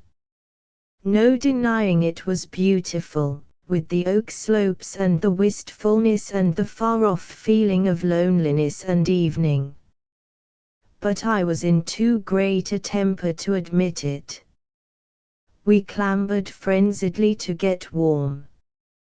And the sun immediately went right down, and the ice-heavy blue shadow fell over us all. The village began to send forth blue wood smoke, and it seemed more than ever like the twilight west country. But thank you, we had to get back and run the gauntlet of that stinking lane. Never. Towering with fury, quite unreasonable, but there you are. I marched the QB down a declivity through a wood, over a ploughed field, along a cart track, and so to the great high road above the village and above the inn. It was cold, and evening was falling into dusk. Down the high road came wild half-ragged men on ponies, in all degrees of costume and not costume, came 4 wide-eyed cows stepping downhill round the corner, and 3 delicate, beautiful merino sheep which stared at us with their prominent, gold-curious eyes. Came an ancient man with a stick. Came a stout-chested peasant carrying a long wood pole. Came a straggle of alert and triumphant goats, long-horned, long-haired, jingling their bells.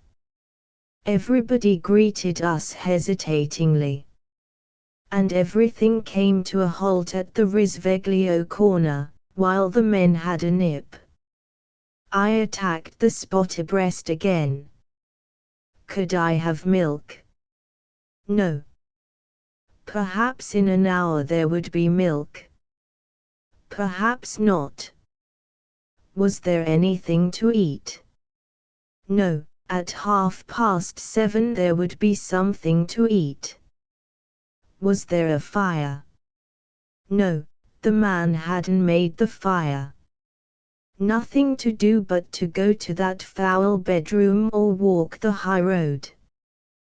We turned up the high road again. Animals stood about the road in the frost-heavy air, with heads sunk passively, waiting for the men to finish their drinks in the beastly bar. We walked slowly up the hill. In a field on the right a flock of merino sheep moved mistily, uneasily, climbing at the gaps in the broken road bank, and sounding their innumerable small fine bells with a frosty ripple of sound. A figure which in the dusk I had really thought was something inanimate broke into movement in the field. It was an old shepherd, very old, in very ragged dirty black and white, who had been standing like a stone there in the open field end for heaven knows how long, utterly motionless, leaning on his stick. Now he broke into a dream motion and hobbled after the wistful, feminine, inquisitive sheep. The red was fading from the far-off west. At the corner, climbing slowly and wearily, we almost ran into a grey and lonely bull, who came stepping downhill in his measured fashion like some god. He swerved his head and went round us. We reached a place which we couldn't make out, then saw it was a cork shed. There were stacks and stacks of cork bark in the dusk, like crumpled hides. "Now I'm going back," said the QB flatly, and she swung round. The last red was smouldering beyond the lost, thin-wooded hills of this interior. A fleece of blue, half-luminous smoke floated over the obscure village. The highway wound downhill at our feet, pale and blue. And the QB was angry with me for my fury. Why are you so indignant? Anyone would think your moral self had been outraged. Why take it morally?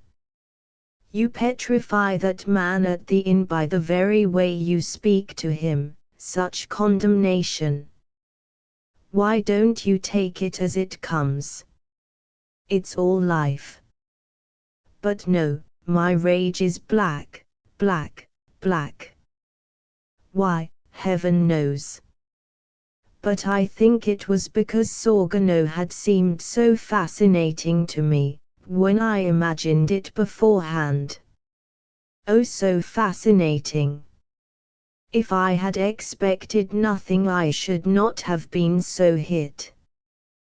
Blessed is he that expecteth nothing, for he shall not be disappointed. I cursed the degenerate aborigines, the dirty-breasted host who dared to keep such an inn, the sordid villagers who had the baseness to squat their beastly human nastiness in this upland valley. All my praise of the long stocking cap, you remember, vanished from my mouth. I cursed them all, and the QB for an interfering female. In the bar a wretched candle was weeping light, uneasy, gloomy men were drinking their Saturday evening homecoming dram. Cattle lay down in the road, in the cold air as if hopeless. Had the milk come? No. When would it come? He didn't know. Well, what were we to do? Was there no room? Was there nowhere where we could sit? Yes, there was the stanza now. Now.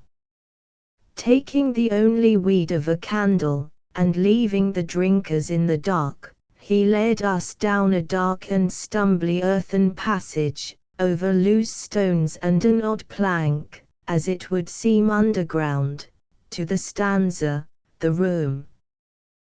The stanza. It was pitch dark, but suddenly I saw a big fire of oak root, a brilliant, flamy, rich fire, and my rage in that second disappeared. The host, and the candle, forsook us at the door. The stanza would have been in complete darkness, save for that rushing bouquet of new flames in the chimney, like fresh flowers. By this firelight we saw the room. It was like a dungeon, absolutely empty, with an uneven, earthen floor, quite dry, and high bare walls, gloomy, with a handbreadth of window high up. There was no furniture at all, save a little wooden bench, a foot high, before the fire, and several homemade-looking rush mats rolled up and leaning against the walls. Furthermore, a chair before the fire on which hung wet table napkins. Apart from this, it was a high, dark, naked prison dungeon. But it was quite dry, it had an open chimney, and a gorgeous new fire rushing like a waterfall upwards among the craggy stubs of a pile of dry oak roots. I hastily put the chair and the wet corpse cloths to one side. We sat on the low bench side by side in the dark, in front of this rippling rich fire, in front of the cavern of the open chimney, and we did not care any more about the dungeon and the darkness. Man can live without food, but he can't live without fire. It is an Italian proverb. We had found the fire, like new gold. And we sat in front of it, a little way back, side by side on the low form, our feet on the uneven earthen floor, and felt the flame light rippling upwards over our faces, as if we were bathing in some gorgeous stream of fieriness. I forgave the dirty-breasted host everything and was as glad as if I had come into a kingdom. So we sat alone for half an hour, smiling into the flames, bathing our faces in the glow. From time to time I was aware of steps in the tunnel-like passage outside, and of presences peering. But no one came. I was aware too of the faint steaming of the beastly table napkins, the only other occupants of the room. Indeed there's a candle, and an elderly, bearded man in gold-colored corduroys, and an amazing object on a long spear. He put the candle on the mantel ledge, and crouched at the side of the fire, arranging the oak roots. He peered strangely and fixedly in the fire. And he held up the speared object before our faces. It was a kid that he had come to roast. But it was a kid opened out, made quite flat, and speared like a flat fan on a long iron stalk. It was a really curious sight. And it must have taken some doing. The whole of the skinned kid was there, the head curled in against a shoulder, the stubby cut ears, the eyes, the teeth, the few hairs of the nostrils, and the feet curled curiously round, like an animal that puts its forepaw over its ducked head, and the hind legs twisted indescribably up, and all skewered flatwise upon the long iron rod, so that it was a complete flat pattern. It reminded me intensely of those distorted, slim-limbed, dog-like animals which figure on the old Lombard ornaments, distorted and curiously enfolded upon themselves. Celtic illuminations also have these distorted, involuted creatures. The old man flourished the flat kid like a banneret, whilst he arranged the fire. Then, in one side of the fireplace wall he poked the point of the rod. He himself crouched on the hearth end, in the half-shadow at the other side of the fireplace, holding the further end of the long iron rod. The kid was thus extended before the fire, like a hand screen. And he could spin it round at will.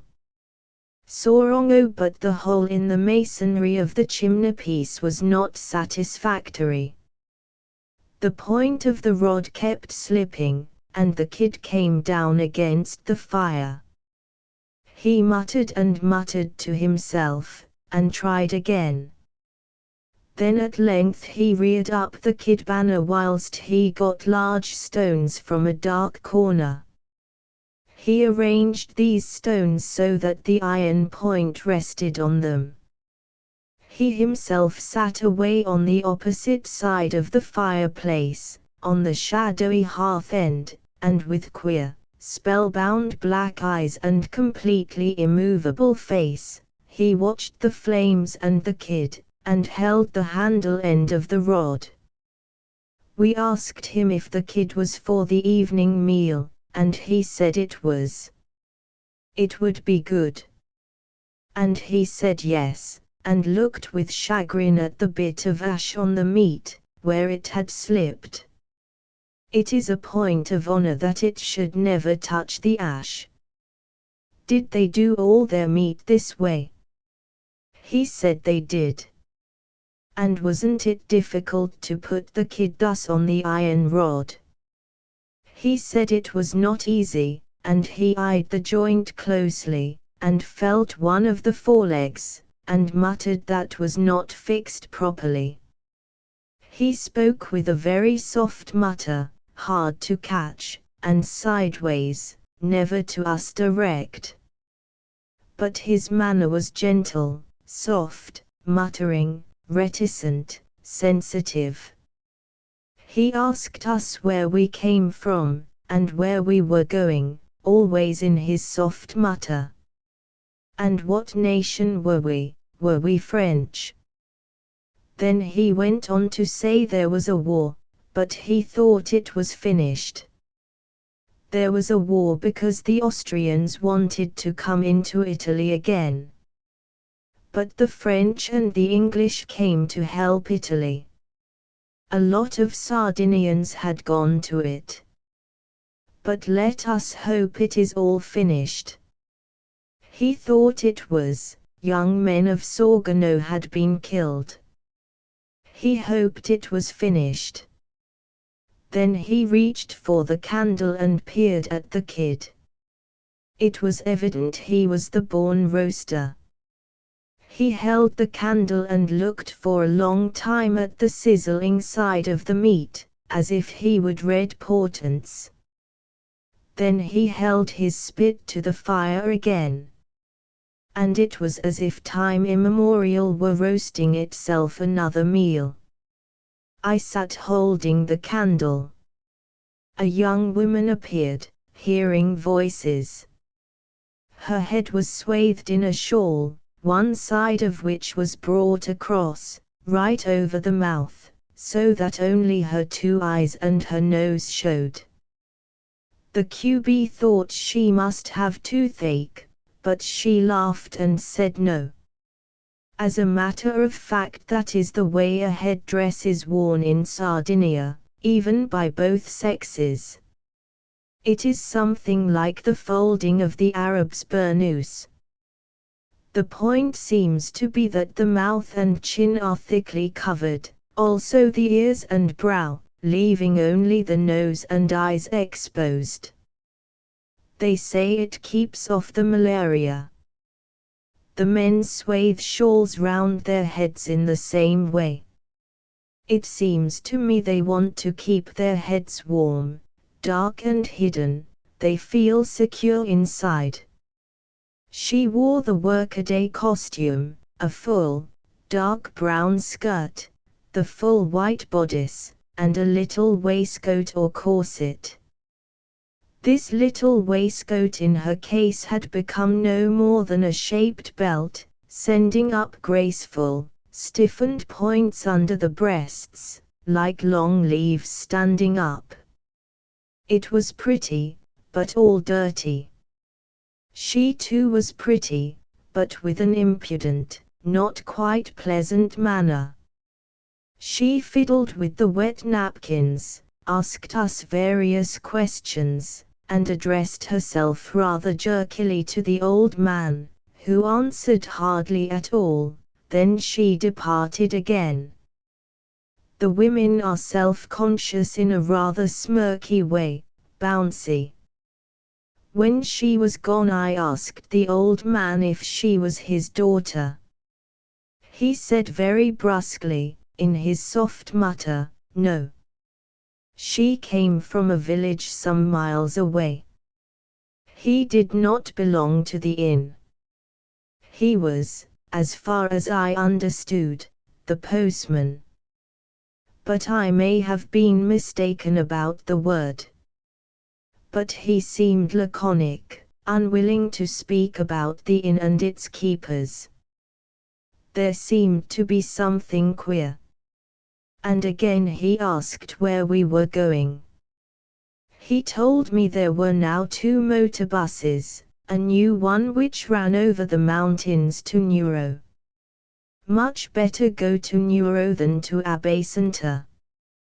Nuoro was evidently the town towards which these villages looked, as a sort of capital. The kid roasting proceeded very slowly, the meat never being very near the fire.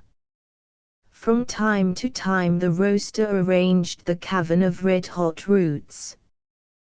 Then he threw on more roots. It was very hot. And he turned the long spit, and still I held the candle. Other people came strolling in, to look at us. But they hovered behind us in the dark, so I could not make out at all clearly.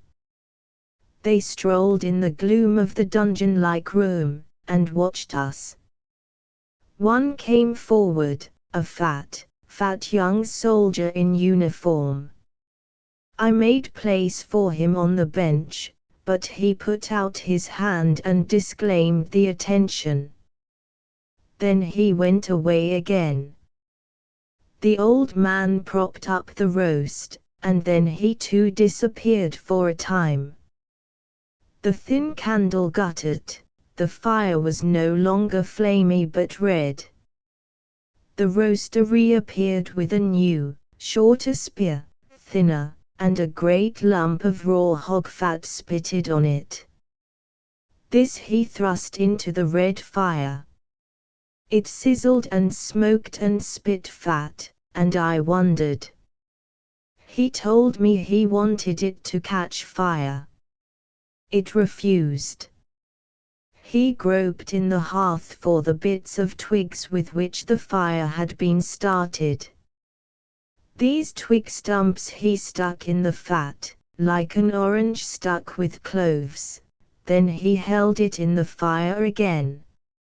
Now at last it caught, and it was a flaming torch running downwards with a thin shower of flaming fat. And now he was satisfied. He held the fat torch with its yellow flares over the browning kid, which he turned horizontal for the occasion. All over the roast fell the flaming drops, till the meat was all shiny and browny. He put it to the fire again, holding the diminishing fat, still burning bluish, over it all the time in the upper air. While this was in process, a man entered with a loud "Good evening." We replied "Good evening," and evidently he caught a strange note.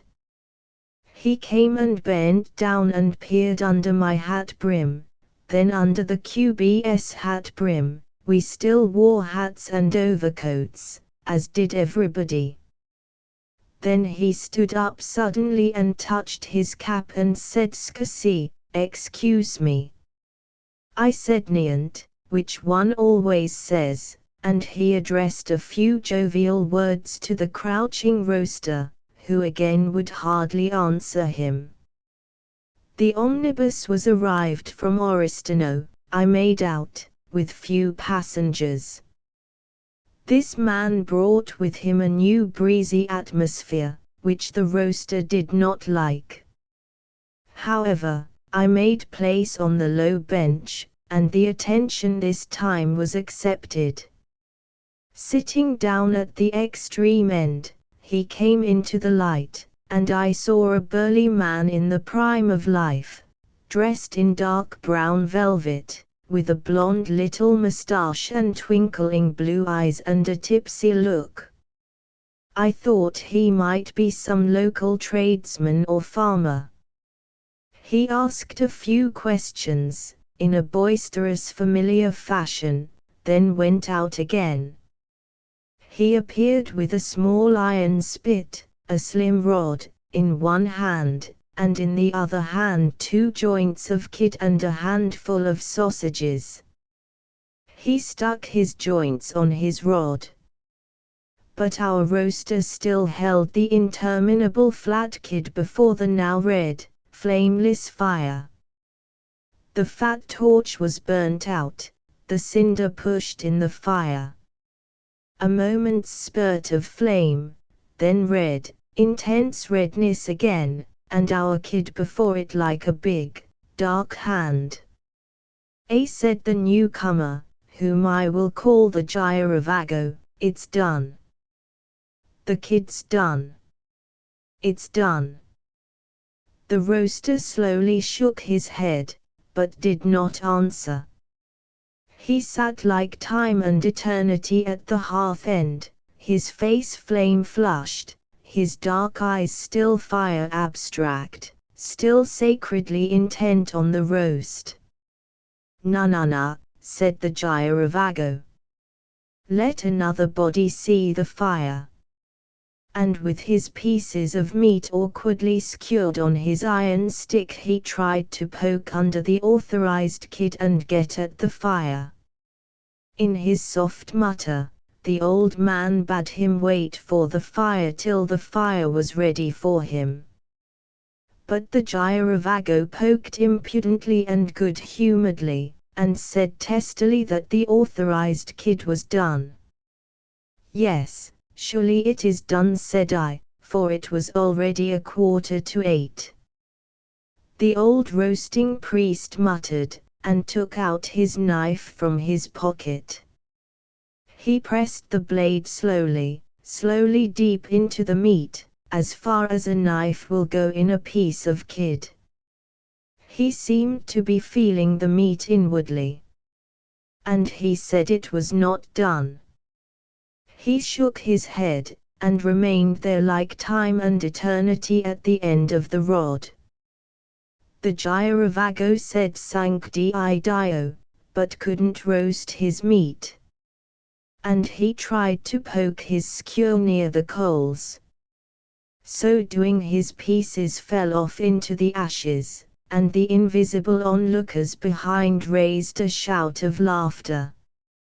However, he raked it out and wiped it with his hand and said no matter, nothing lost.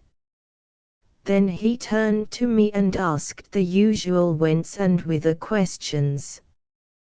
These answered, he said wasn't I German? I said no, I was English. He looked at me many times, shrewdly, as if he wanted to make out something. Then he asked, where were we domiciled, and I said Sicily. And then, very pertinently, why had we come to Sardinia? I said for pleasure, and to see the island. Ah, per divertimento, he repeated, half musingly, not believing me in the least. Various men had now come into the room, though they all remained indistinct in the background. The Girovago talked and jested abroad in the company, and the half-visible men laughed in a rather hostile manner. At last the old roaster decided the kid was done.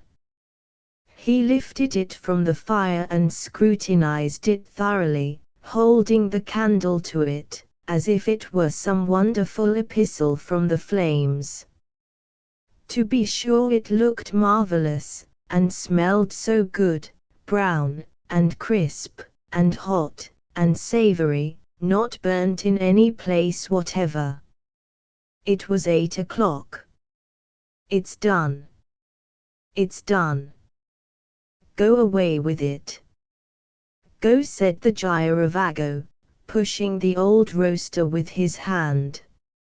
And at last the old man consented to depart, holding the kid like a banner.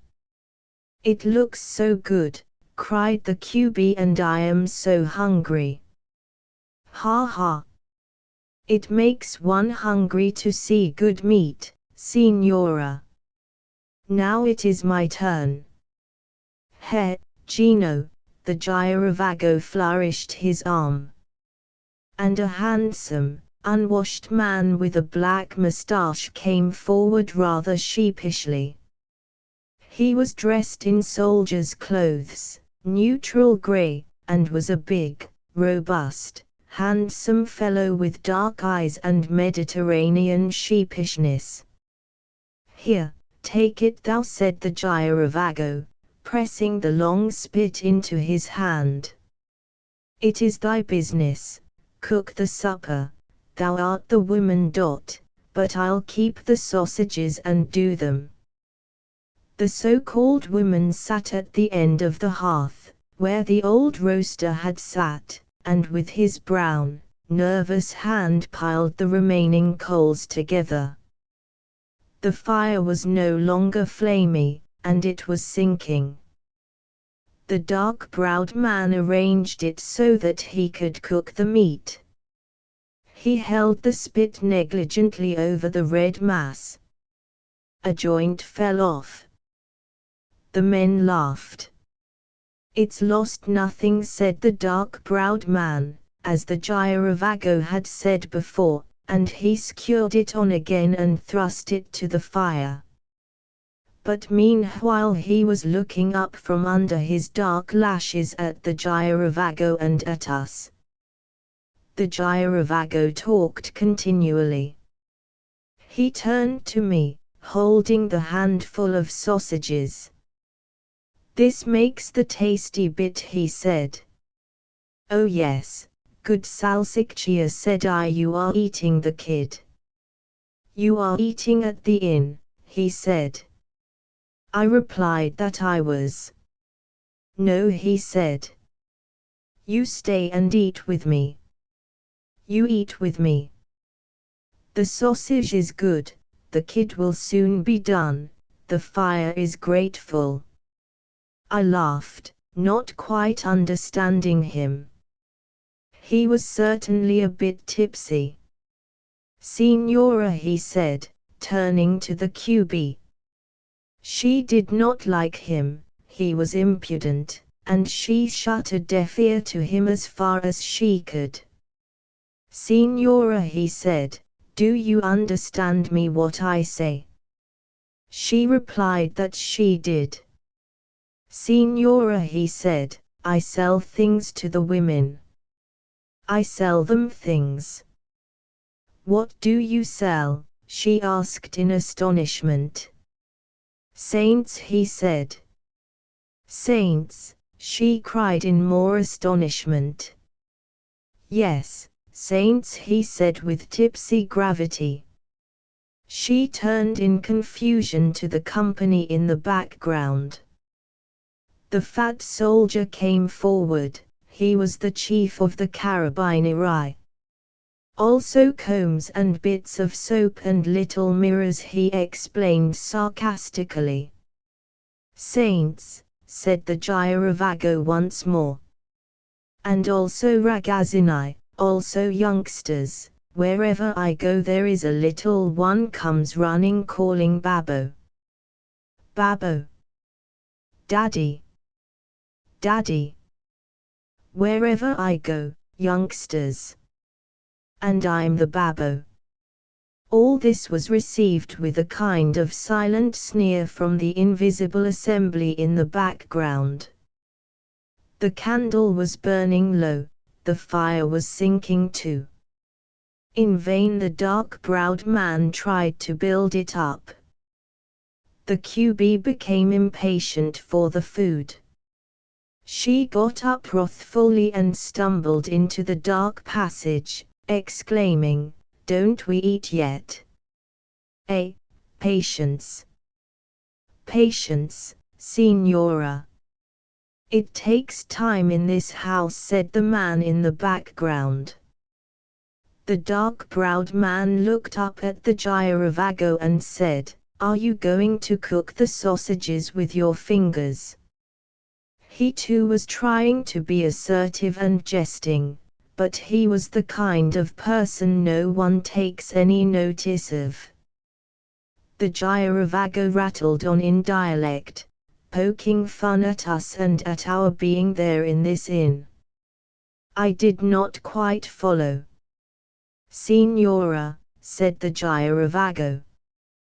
Do you understand Sardinian?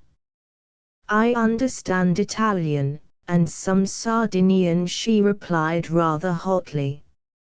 And I know that you are trying to laugh at us, to make fun of us. He laughed fatly and comfortably. Ah, Signora, he said. We have a language that you wouldn't understand, not one word. Nobody here would understand it but me and him. He pointed to the black-browed one. Everybody would want an interpreter, everybody. But he did not say interpreter, he said interpret, with the accent on the penultimate, as if it were some sort of priest. A what? Said I. He repeated with tipsy unction, and I saw what he meant. Why, said I. Is it a dialect? What is your dialect? My dialect, he said, is Sassari. I come from Sassari. If I spoke my dialect they would understand something. But if I speak this language they would want an interpreter. What language is it then? He leaned up to me, laughing. It is the language we use when the women are buying things and we don't want them to know what we say, me and him. Oh, said I know. We have that language in England. It is called thieves' Latin, Latino dear Furby. The men at the back suddenly laughed, glad to turn the joke against the forward Girovago. He looked down his nose at me. But seeing I was laughing without malice, he leaned to me and said softly, secretly, what is your affair then? What affair is it, yours? How? What? I exclaimed, not understanding. Che genia di affari. What sort of business? How, affari, said I, still not grasping. What do you sell? He said, flatly and rather spitefully. What goods? I don't sell anything, replied I, laughing to think he took us for some sort of strolling quacks or commercial travelers. Cloth, or something, he said cajolingly, slyly, as if to worm my secret out of me. But nothing at all. Nothing at all, said I. We have come to Sardinia to see the peasant costumes. I thought that might sound satisfactory. Ah, the costumes, he said, evidently thinking I was a deep one. And he turned bandying words with his dark-browed mate, who was still poking the meat at the embers and crouching on the hearth. The room was almost quite dark. The mate answered him back, and tried to seem witty too. But the Girovago was the commanding personality. Rather too much so, too impudent for the QB, though rather after my own secret heart. The mate was one of those handsome, passive, stupid men. Him, said the Girovago, turning suddenly to me and pointing at the mate. He's my wife. Your wife, said I. Yes. He's my wife, because we're always together. There had become a sudden dead silence in the background. In spite of it, the mate looked up under his black lashes and said, with a half smile, don't talk, or I shall give thee a good basho tonight. There was an instant's fatal pause, then the Girovago continued, tomorrow is Festa of Sant Antonio at Tonara. Tomorrow we are going to Tonara. Where are you going? To Abasanta, said I. Our Abasanta. You should come to Tonara. At Tonara there is a brisk trade, and there are costumes.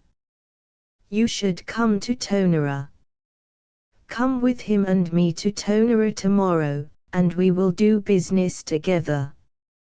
I laughed, but did not answer. Come, said he. You will like Tonara. Ah, Tonara is a fine place.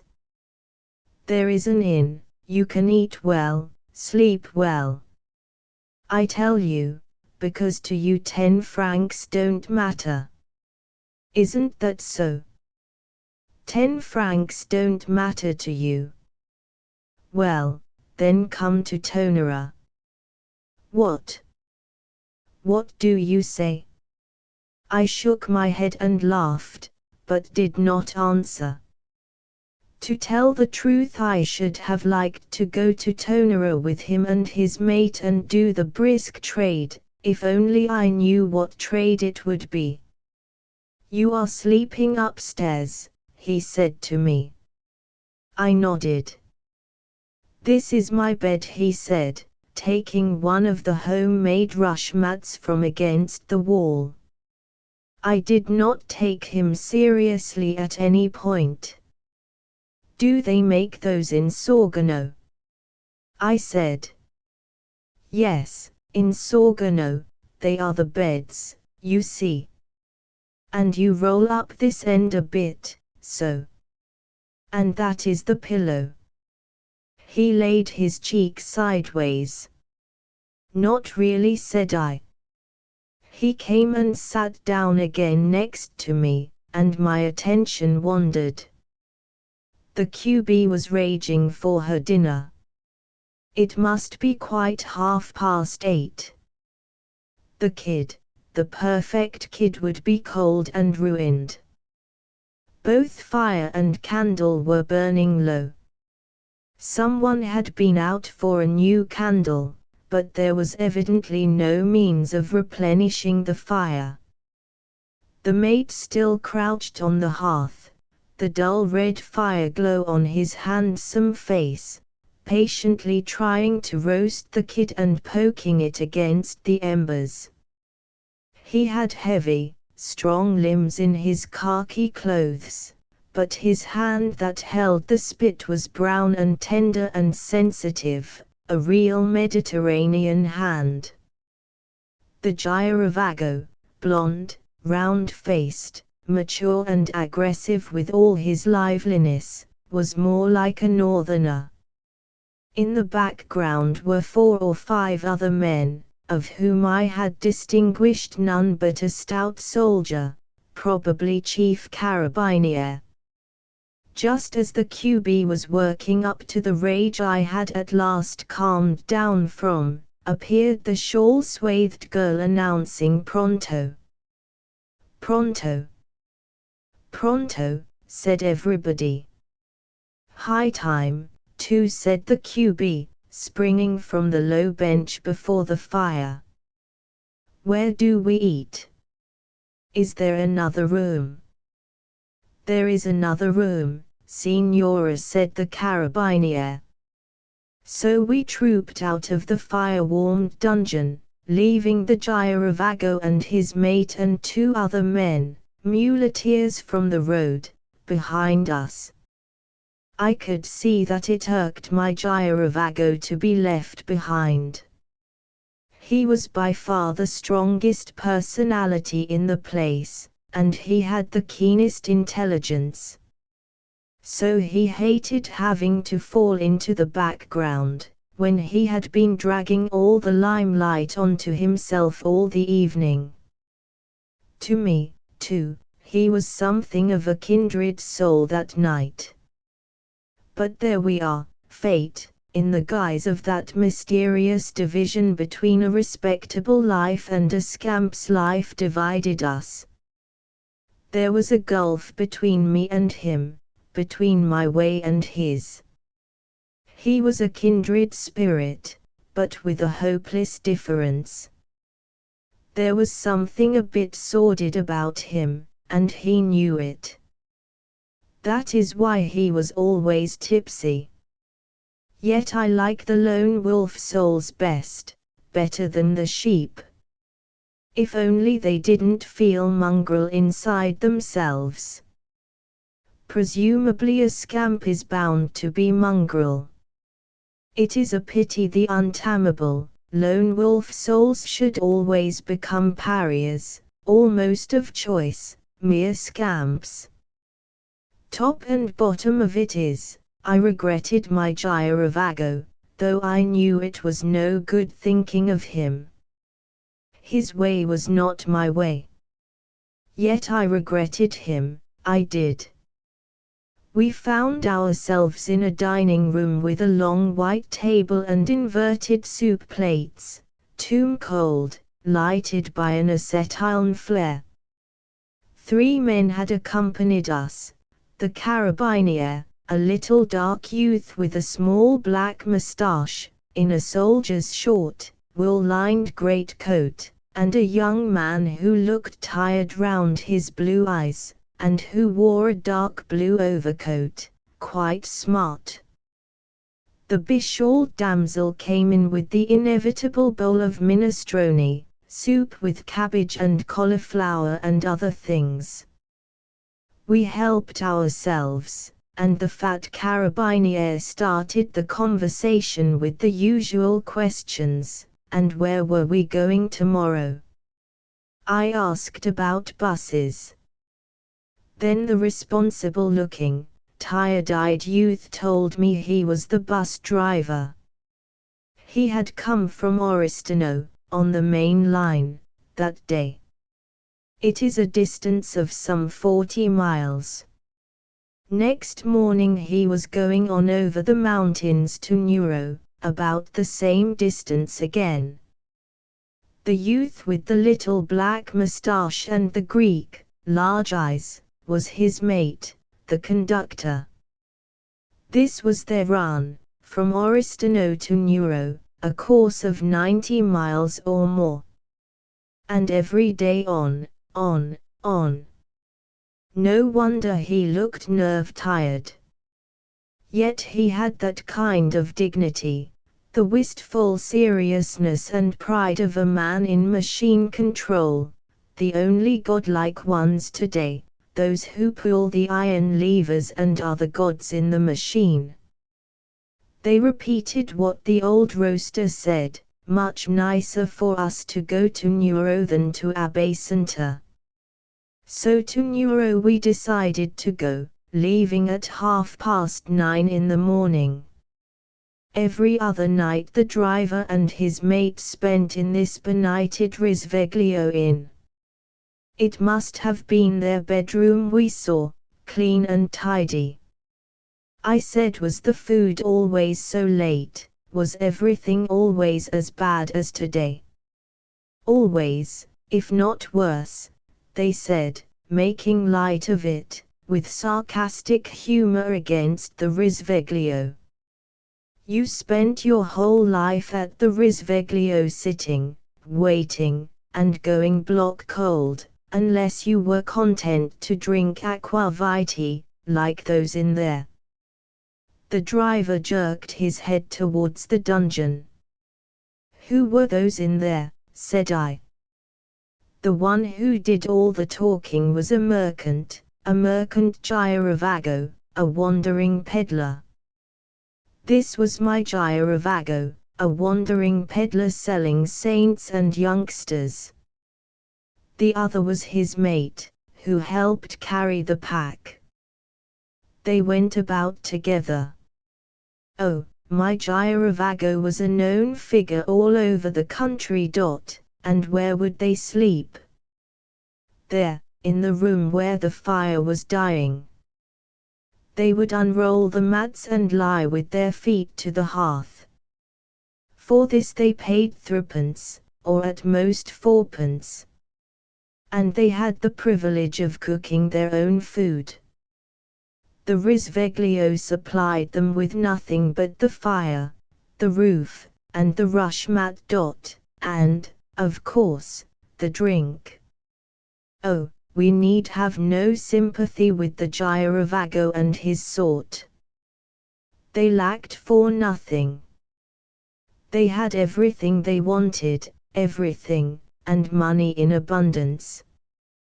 They lived for the aqua vitae they drank.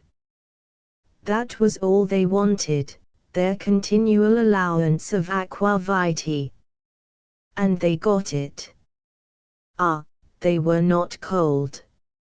If the room became cold during the night, if they had no coverings at all, they waited for morning, and as soon as it was light they drank a large glass of aqua vitae.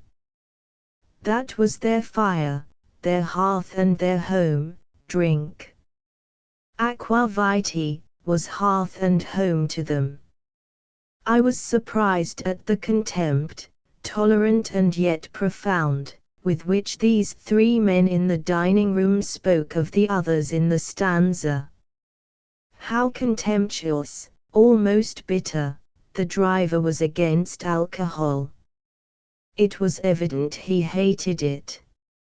And though we all had our bottles of dead cold dark wine, and though we all drank, still, the feeling of the three youths against actual intoxication was deep and hostile, with a certain burning moral dislike that is more northern than Italian.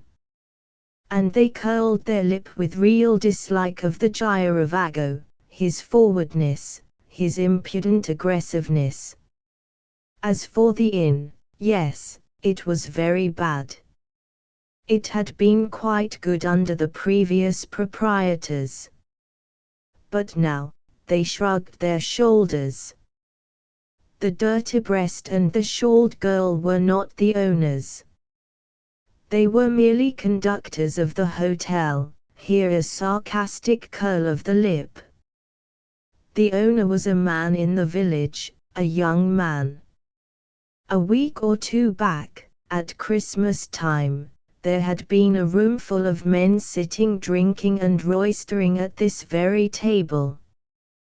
When in had come the proprietor, mad drunk, swinging a liter bottle round his head and yelling, "Out! Out! Out, all of you! Out every one of you! I am proprietor here. And when I want to clear my house I clear my house. Every man obeys, who doesn't obey has his brains knocked out with this bottle. Out, out, I say, out, everyone." And the men all cleared out. But said the bus driver, I told him that when I had paid for my bed I was going to sleep in it. I was not going to be turned out by him or anybody. And so he came down. There was a little silence from everybody after this story. Evidently there was more to it, that we were not to be told. Especially the carabiniere was silent. He was a fat, not very brave fellow, though quite nice. "Ah, but," said the little dark bus conductor, with his small-featured swarthy Greek face, "you must not be angry with them. True, the inn was very bad. Very bad, but you must pity them, for they are only ignorant. Poor things, they are ignoranty. Why be angry?" The other two men nodded their heads in agreement and repeated ignoranty. They are ignoranty. It is true. Why be angry? And here the modern Italian spirit came out, the endless pity for the ignorant. It is only slackness. The pity makes the ignorant more ignorant, and makes the risveglio daily more impossible. If somebody let a bottle buzz round the ears of the dirty breast, and whipped the shawl from the head of the pert young madam and sent her flying down the tunnel with a flea in her ear, we might get some attention and they might find a little self-respect. But no, pity them, poor ignoranty, while they pull life down and devour it like vermin. Pity them. What they need is not pity but prods, they and all their myriad of likes. The beshawled appeared with a dish of kid. Needless to say, the ignoranty had kept all the best portions for themselves. What arrived was 5 pieces of cold roast, 1 for each of us.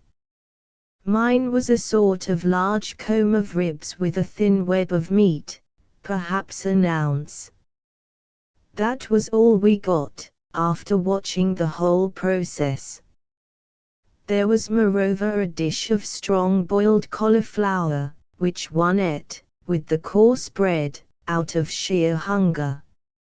After this a bilious orange. Simply one is not fed nowadays. In the good hotels and in the bad, one is given paltry portions of unnourishing food, and one goes unfed. The bus driver, the only one with an earnest soul, was talking of the Sardinians. Ah, the Sardinians! They were hopeless. Why? Because they did not know how to strike. They, too, were ignoranty. But this form of ignorance he found more annoying. They simply did not know what a strike was. If you offered them one day 10 francs a stint, he was speaking now of the miners of the Iglesias region. No, no, no, they would not take it, they wanted 12 francs. Go to them the next day and offer them 4 francs for half a stint, and yes, yes, yes, they would take it. And there they were, ignorant Sardinians. They absolutely did not know how to strike. He was quite sarcastically hot about it. The whole tone of these 3 young men was the tone of skeptical irony common to the young people of our day the world over. Only they had, or at least the driver had, some little fervor for his strikes and his socialism. But it was a pathetic fervor, a pais-alla fervor. We talked about the land. The war has practically gutted Sardinia of her cattle, so they said. And now the land is being deserted, the arable land is going back to fallow. Why? Why, says the driver, because the owners of the land won't spend any capital. They have got the capital locked up, and the land is dead.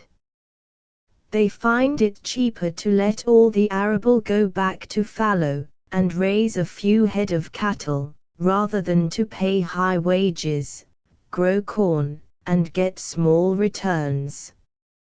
Yes, and also, chimes in the Carabiniere, the peasants don't want to work the land. They hate the land. They'll do anything to get off the land. They want regular wages, short hours, and devil take the rest. So they will go into France as navvies, by the 100. They flock to Rome, they besiege the labor bureaus, they will do the artificial government navvy work at a miserable 5 francs a day, a railway shunter having at least 18 francs a day, anything rather than work the land. Yes, and what does the government do? Replies the bus driver. They pull the roads to pieces in order to find work for the unemployed, remaking them, across the Campagna. But in Sardinia, where roads and bridges are absolutely wanting, will they do anything? No. There it is, however.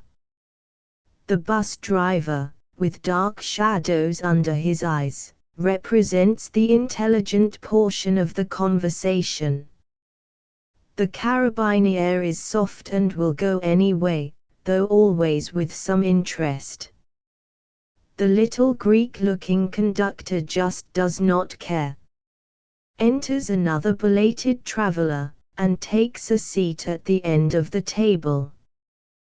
The bishald brings him soup and a skinny bit of kid. He eyes this last with contempt, and fetches out of his bag a large hunk of roast pork, and bread, and black olives, thus proceeding to make a proper meal. Fonny we being without cigarettes, the bus driver and his companion press them on us, their beloved Macedonia cigarettes. The driver says they are squisitissimi, most exquisite, so exquisite that all foreigners want them. In truth, I believe they are exported to Germany now. And they are quite good, when they really have tobacco in them. Usually they are hollow tubes of paper which just flare away under one's nose and are done. We decide to have a round drink. They choose the precious aqua vitae, the white sort, I think. At last it arrives, when the little dark-eyed one has fetched it. And it tastes rather like sweetened petroleum, with a dash of aniseed, filthy. Most Italian liquors are now sweet and filthy. At length we rise to go to bed. We shall all meet in the morning. And this room is dead cold, with frost outside. Going out, we glance into the famous stanza. One figure alone lies stretched on the floor in the almost complete darkness. A few embers still glow. The other men no doubt are in the bar. Ah, the filthy bedroom. The QB ties up her head in a large, clean white kerchief, to avoid contact with the unsavory pillow. It is a cold, hard, flat bed, with two cold, hard, flat blankets. But we are very tired. Just as we are going to sleep, however, weird, high-pitched singing starts below, very uncanny, with a refrain that is a yelp yelp yelp. Almost like a dog in angry pain. Weird, almost gruesome this singing goes on, first one voice and then another and then a tangle of voices. Again we are roused by the pounding of heavy feet on the corridor outside, which is as hollow and resonant as a drum. And then in the infernal crew yard outside a cock crows. Throughout the night, yet, through all the black and frosty hours, this demoniac bird screams its demon griefs. However, it is morning. I gingerly wash a bit of myself in the broken basin, and dry that bit on a muslin veil which masquerades upon the chair as a towel. The QB contents herself with a dry wipe. And we go downstairs in hopes of the last night's milk. There is no one to be seen. It is a cold, frost-strong, clear morning. There is no one in the bar. We stumble down the dark tunnel passage. The stanza is as if no man had ever set foot in it, very dark, the mats against the wall, the fireplace grey with a handful of long dead ash. Just like a dungeon.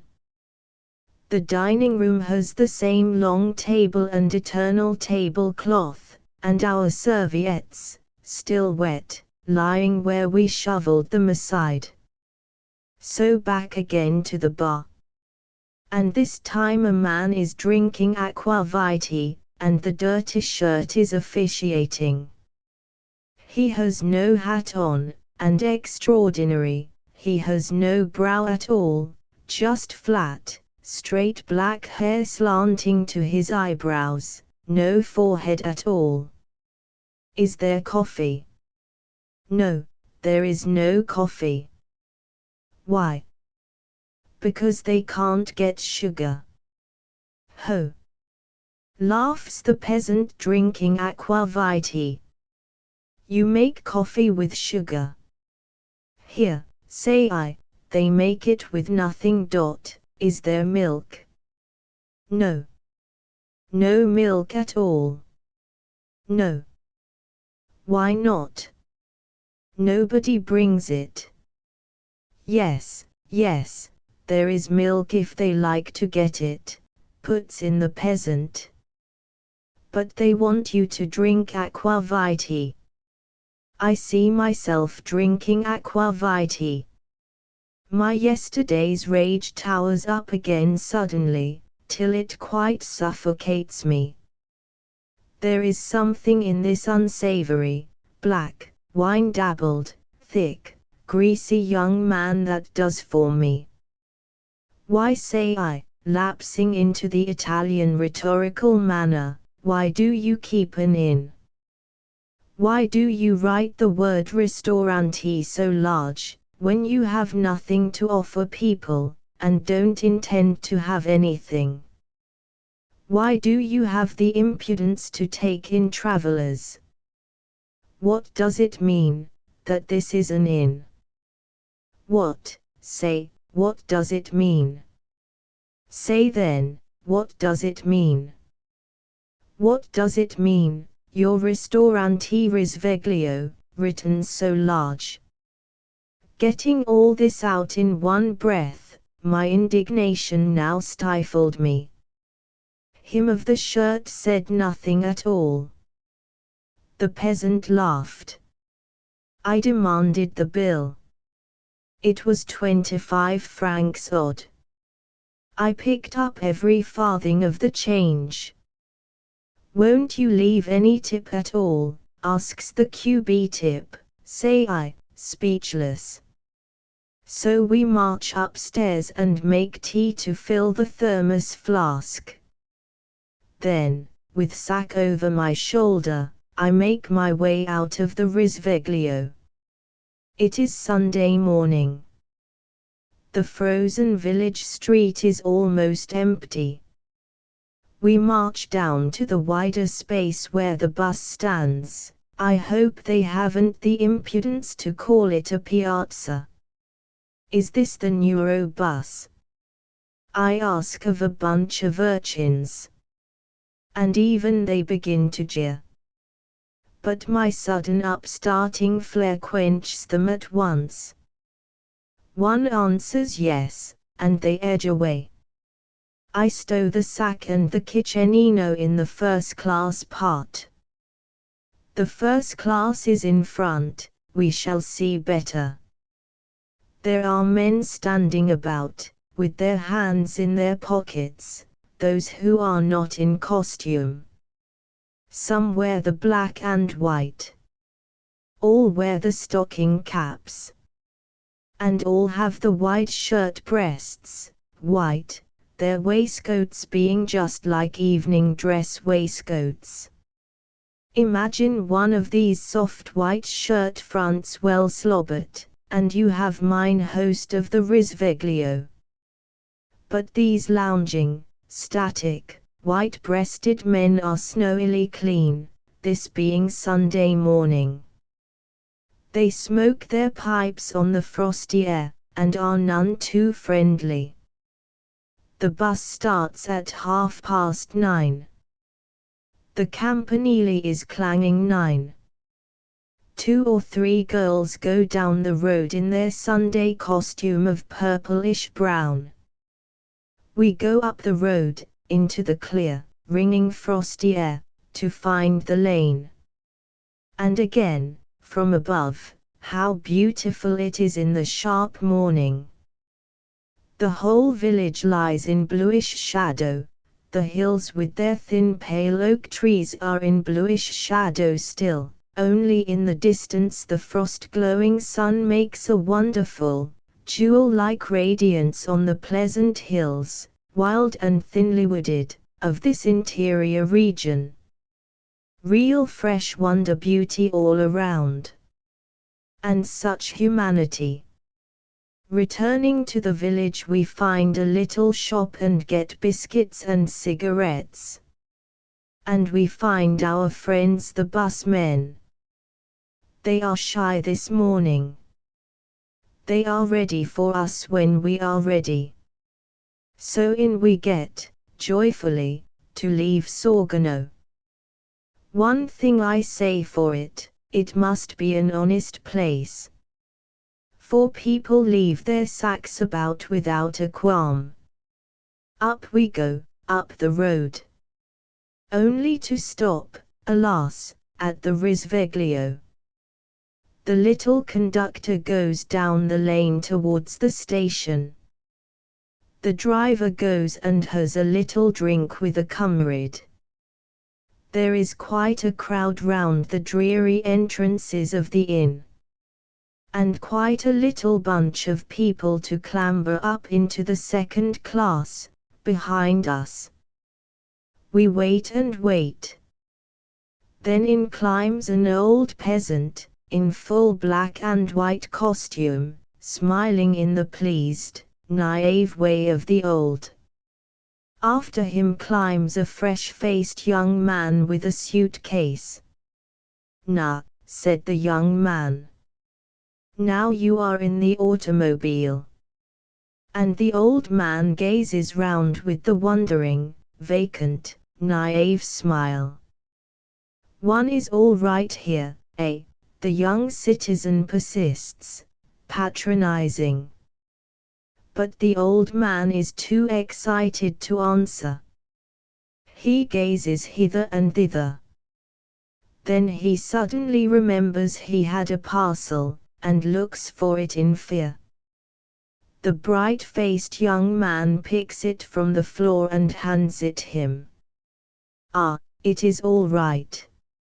I see the little conductor in his dashing, sheep-lined, short military overcoat striding briskly down the little lane with the post-bag. The driver climbs to his seat in front of me. He has a muffler round his neck and his hat pulled down to his ears. He pips at the horn, and our old peasant cranes forward to look how he does it. And so, with a jerk and a spurt, we start uphill. "Eh, what's that?" said the peasant, frightened. "We're starting," explained the bright-faced young man. "Starting? Didn't we start before?" The bright face laughs pleasedly. "No," he said. "Did you think we had been going ever since you got in?" "Yes," says the old man, simply, "since the door was shut." The young citizen looks at us for our joyful approval. 6 €. These automobiles in Italy are splendid. They take the steep, looping roads so easily, they seem to run so naturally. And this one was comfortable, too.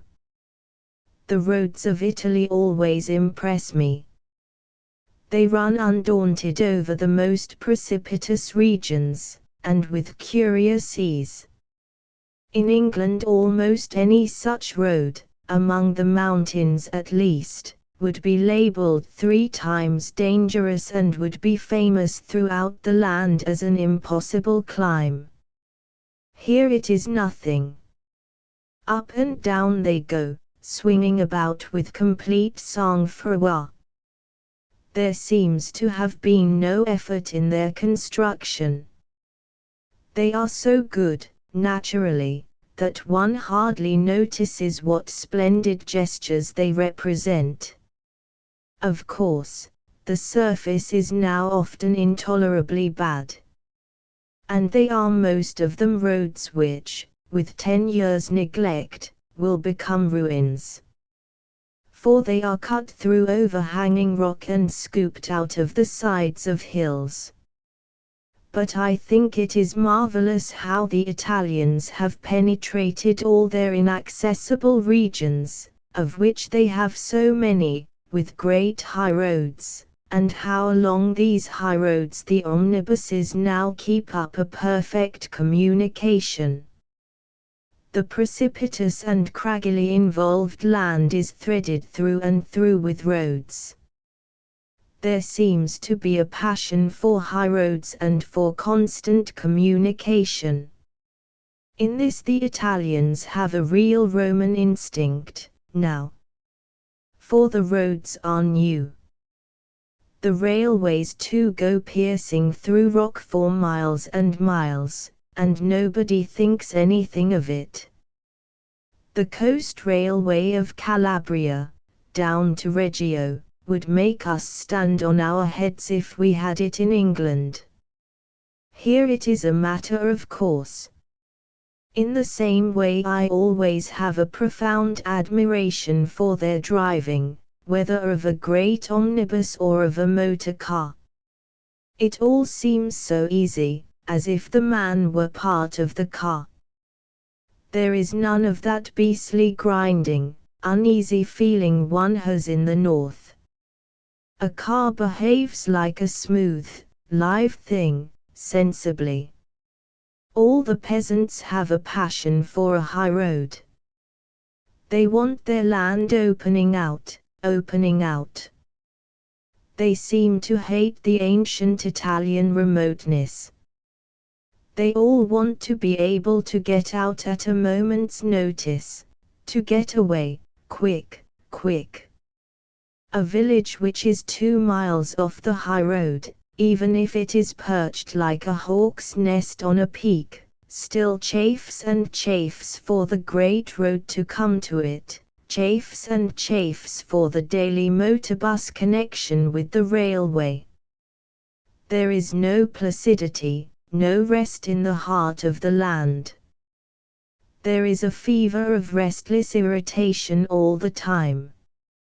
And yet the permanent way of almost every railway is falling into bad disrepair, the roads are shocking. And nothing seems to be done. Is our marvelous, mechanical era going to have so short a bloom?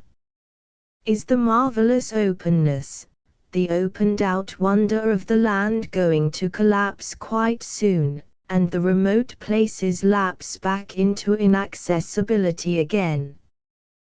Who knows? I rather hope so. The automobile took us rushing and winding up the hill, sometimes through cold, solid-seeming shadow, sometimes across a patch of sun. There was thin, bright ice in the ruts, and deep grey hoarfrost on the grass. I cannot tell how the sight of the grass and bushes heavy with frost, and wild, in their own primitive wildness charmed me. The slopes of the steep wild hills came down shaggy and bushy, with a few berries lingering, and the long grass stalks sere with the frost.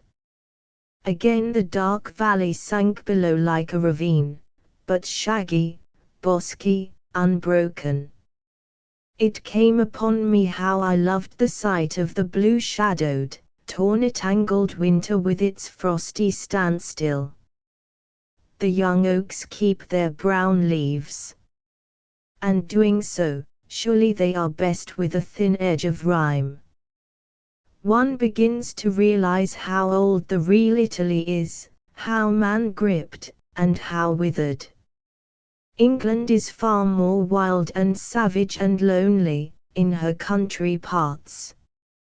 Here since endless centuries man has tamed the impossible mountainside into terraces, he has quarried the rock, he has fed his sheep among the thin woods, he has cut his boughs and burnt his charcoal, he has been half domesticated even among the wildest fastnesses.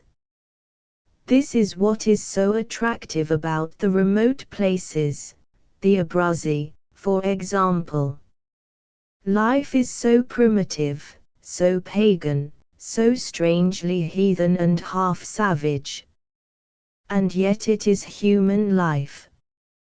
And the wildest country is half humanized, half brought under. It is all conscious. Wherever one is in Italy, either one is conscious of the present, or of the medieval influences, or of the far, mysterious gods of the early Mediterranean.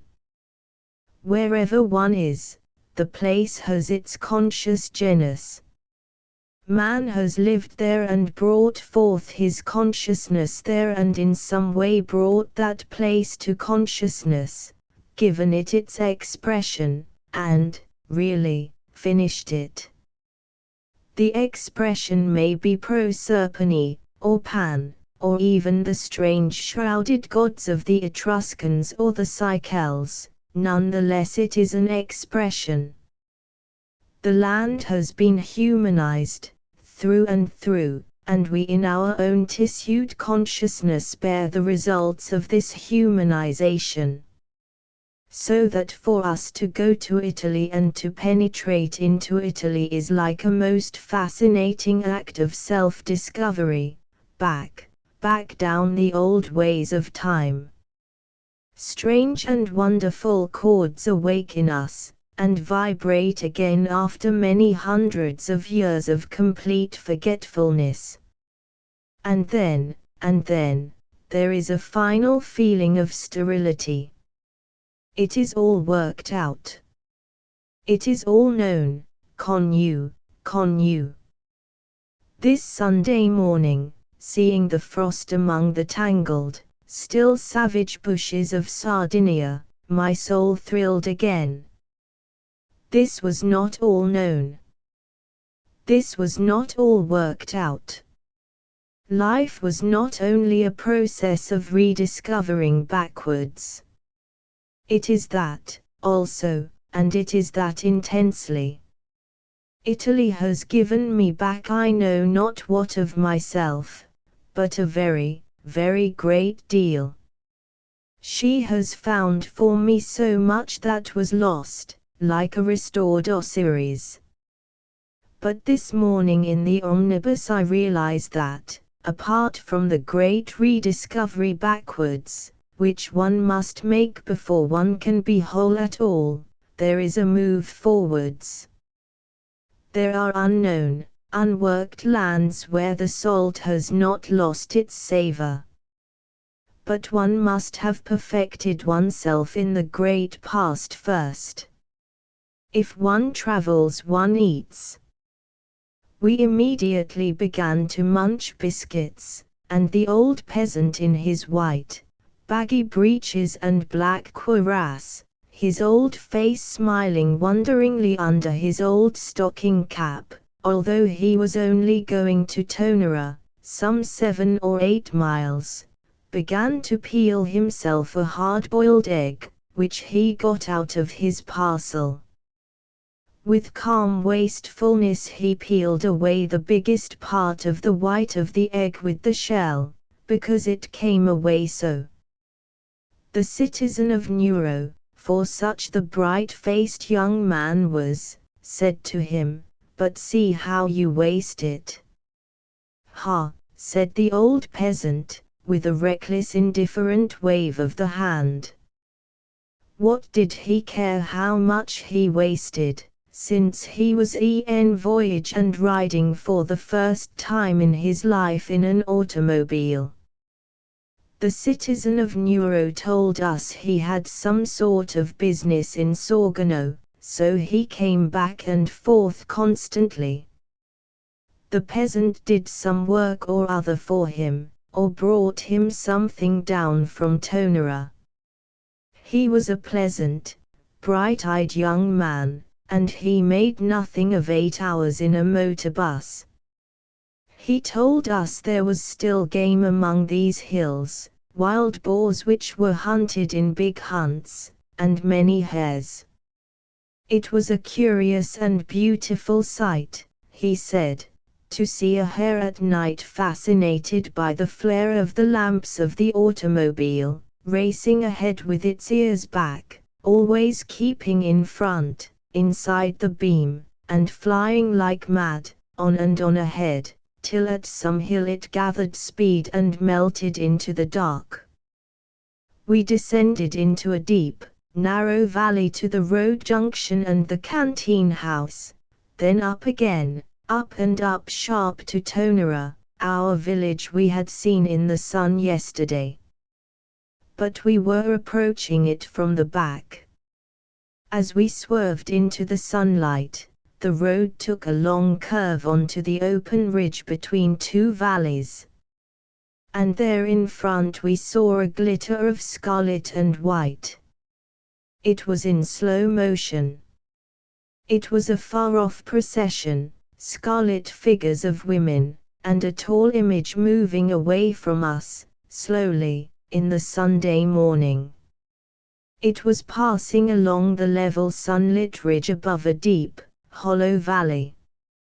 A close procession of women glittering in scarlet, white and black, moving slowly in the distance beneath the grey-yellow buildings of the village on the crest, towards an isolated old church, and all along this narrow upland saddle as on a bridge of sunshine itself. Were we not going to see any more? The bus turned again and rushed along the now level road and then veered. And there beyond, a little below, we saw the procession coming. The bus faded to a standstill, and we climbed out. Above us, old and mellowed among the smooth rocks and the bits of flat grass, was the church, tanging its bell. Just in front, above, were old, half-broken houses of stone. The road came gently winding up to us, from what was evidently two villages ledged one above the other upon the steep summit of the south slope. Far below was the South Valley, with a white puff of engine steam. And slowly chanting in the near distance, curving slowly up to us on the white road between the grass, came the procession. The high morning was still. We stood all on this ridge above the world, with the deeps of silence below on the right. And in a strange, brief, staccato monody chanted the men, and in quick, light rustle of women's voices came the responses. Again the men's voices. The white was mostly men, not women. The priest in his robes, his boys near him, was leading the chanting. Immediately behind him came a small cluster of bare-headed, tall, sunburned men, all in golden velveteen corduroy, mountain peasants, bowing beneath a great life-size seated image of Saint Anthony of Padua. After these a number of men in the costume, but with the white linen breeches hanging wide and loose almost to the ankles, instead of being tucked into the black gaiters. So they seemed very white beneath the back-kilt frill. The black frieze body vest was cut low, like an evening suit, and the stocking caps were variously perched. The men chanted in low, hollow, melodic tones. Then came the rustling chime of the women. And the procession crept slowly, aimlessly forward in time with the chant. The great image rode rigid, and rather foolish. After the men was a little gap, and then the brilliant wedge of the women. They were packed 2 by 2, close on each other's heels, chanting inadvertently when their turn came, and all in brilliant, beautiful costume. In front were the little girl children, 2 by 2, immediately following the tall men in peasant black and white. Children, demure and conventional, in vermilion, white and green, little girl children with long skirts of scarlet cloth down to their feet, green banded near the bottom, with white aprons bordered with vivid green and mingled color, having little scarlet, purple-bound, open boleros over the full white shirts, and black headcloths folded across their little chins, just leaving the lips clear, the face framed in black.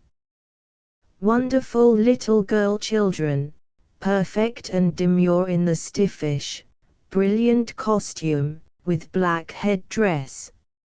Stiff as Velasquez princesses. The bigger girls followed, and then the mature women, a close procession. The long vermilion skirts with their green bands at the bottom flashed a solid moving mass of color, softly swinging, and the white aprons with their band of brilliant mingled green seemed to gleam. At the throat the full-bosomed white shirts were fastened with big studs of gold filigree, 2 linked filigree globes, and the great white sleeves billowed from the scarlet, purplish and green-edged boleros. The faces came nearer to us, framed all round in the dark cloths. All the lips still sang responses, but all the eyes watched us. So the softly swaying colored body of the procession came up to us. The poppy scarlet smooth cloth rocked in fusion. The bands and bars of emerald green seemed to burn across the red and the showy white. The dark eyes peered and stared at us from under the black snood, gazed back at us with raging curiosity, while the lips moved automatically in chant. The bus had run into the inner side of the road, and the procession had to press round it, towards the skyline, the great valley lying below. The priest stared. Hideous Saint Anthony cockled a bit as he passed the butt end of the big grey automobile. The peasant men in gold-colored corduroy, old, washed soft, were sweating under the load and still singing with opened lips. The loose white breeches of the men waggled as they walked on with their hands behind their backs, turning again, to look at us. The big, hard hands, folded behind black kilt frill. The women, too, shuffled slowly past, rocking the scarlet and the bars of green, and all twisting as they sang, to look at us still more. And so the procession edged past the bus, and was trailing upwards, curved solid against the skyline towards the old church. From behind, the geranium scarlet was intense. One saw the careful, curiously cut backs of the shapen boleros, poppy red, edged with mauve purple and green, and the white of the shirt just showing at the waist. The full sleeves billowed out, the black headcloths hung down to a point. The pleated skirts swing slowly, the broad band of green accentuating the motion. Indeed, that is what it must be for, this thick, rich band of jewel green, to throw the wonderful horizontal motion back and forth, of the suave vermilion, and give that static, Demeter splendor to a peasant motion, so magnificent in color, geranium and malachite. All the costumes were not exactly alike. Some had more green, some had less. In some the sleeveless boleros were of a darker red, and some had poorer aprons, without such gorgeous bands at the bottom. And some were evidently old, probably 30 years old, still perfect and in keeping, reserved for Sunday and high holidays. A few were darker, ruddier than the true vermilion.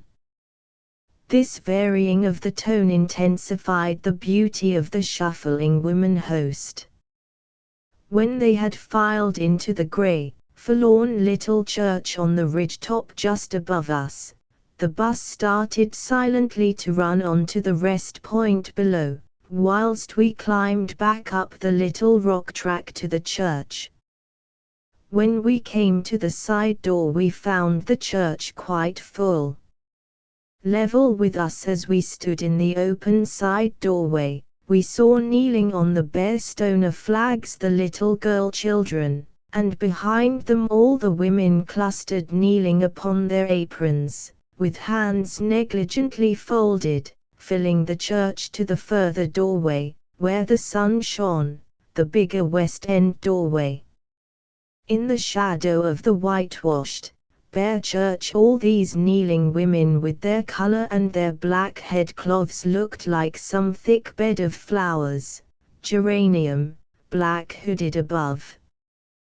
They all knelt on the naked, solid stone of the pavement.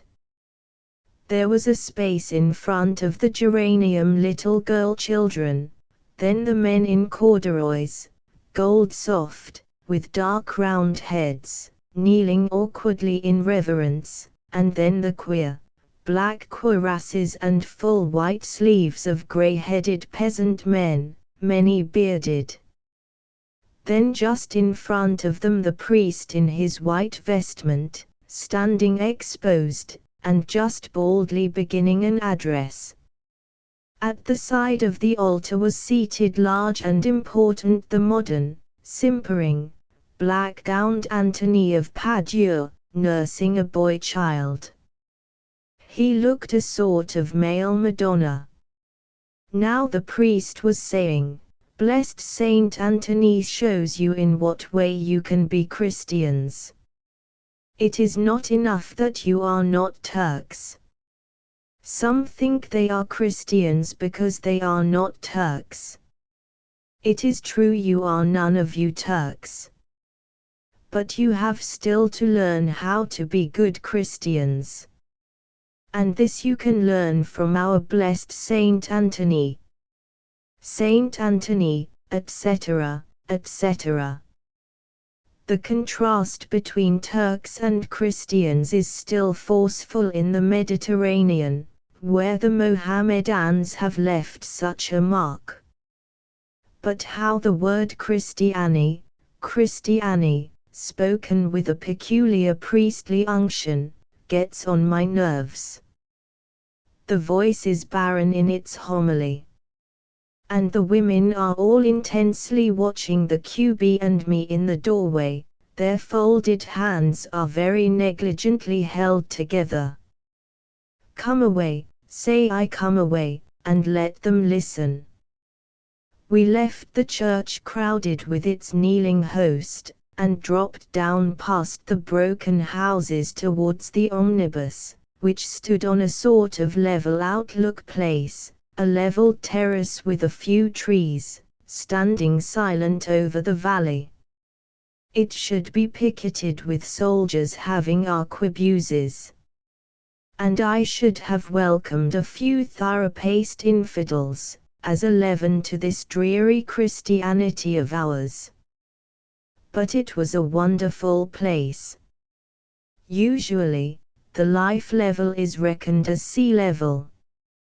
But here, in the heart of Sardinia, the life level is high as the golden lit plateau, and the sea level is somewhere far away, below, in the gloom. It does not signify. The life level is high up, high and sun-sweetened and among rocks. We stood and looked below, at the puff of steam, far down the wooded valley where we had come yesterday. There was an old, low house on this eagle-perching piazza. I would like to live there. The real village, or rather two villages, like an earring and its pendant, lay still beyond, in front, ledging near the summit of the long, steep wooded slope, that never ended till it ran flush to the depths away below there in shadow.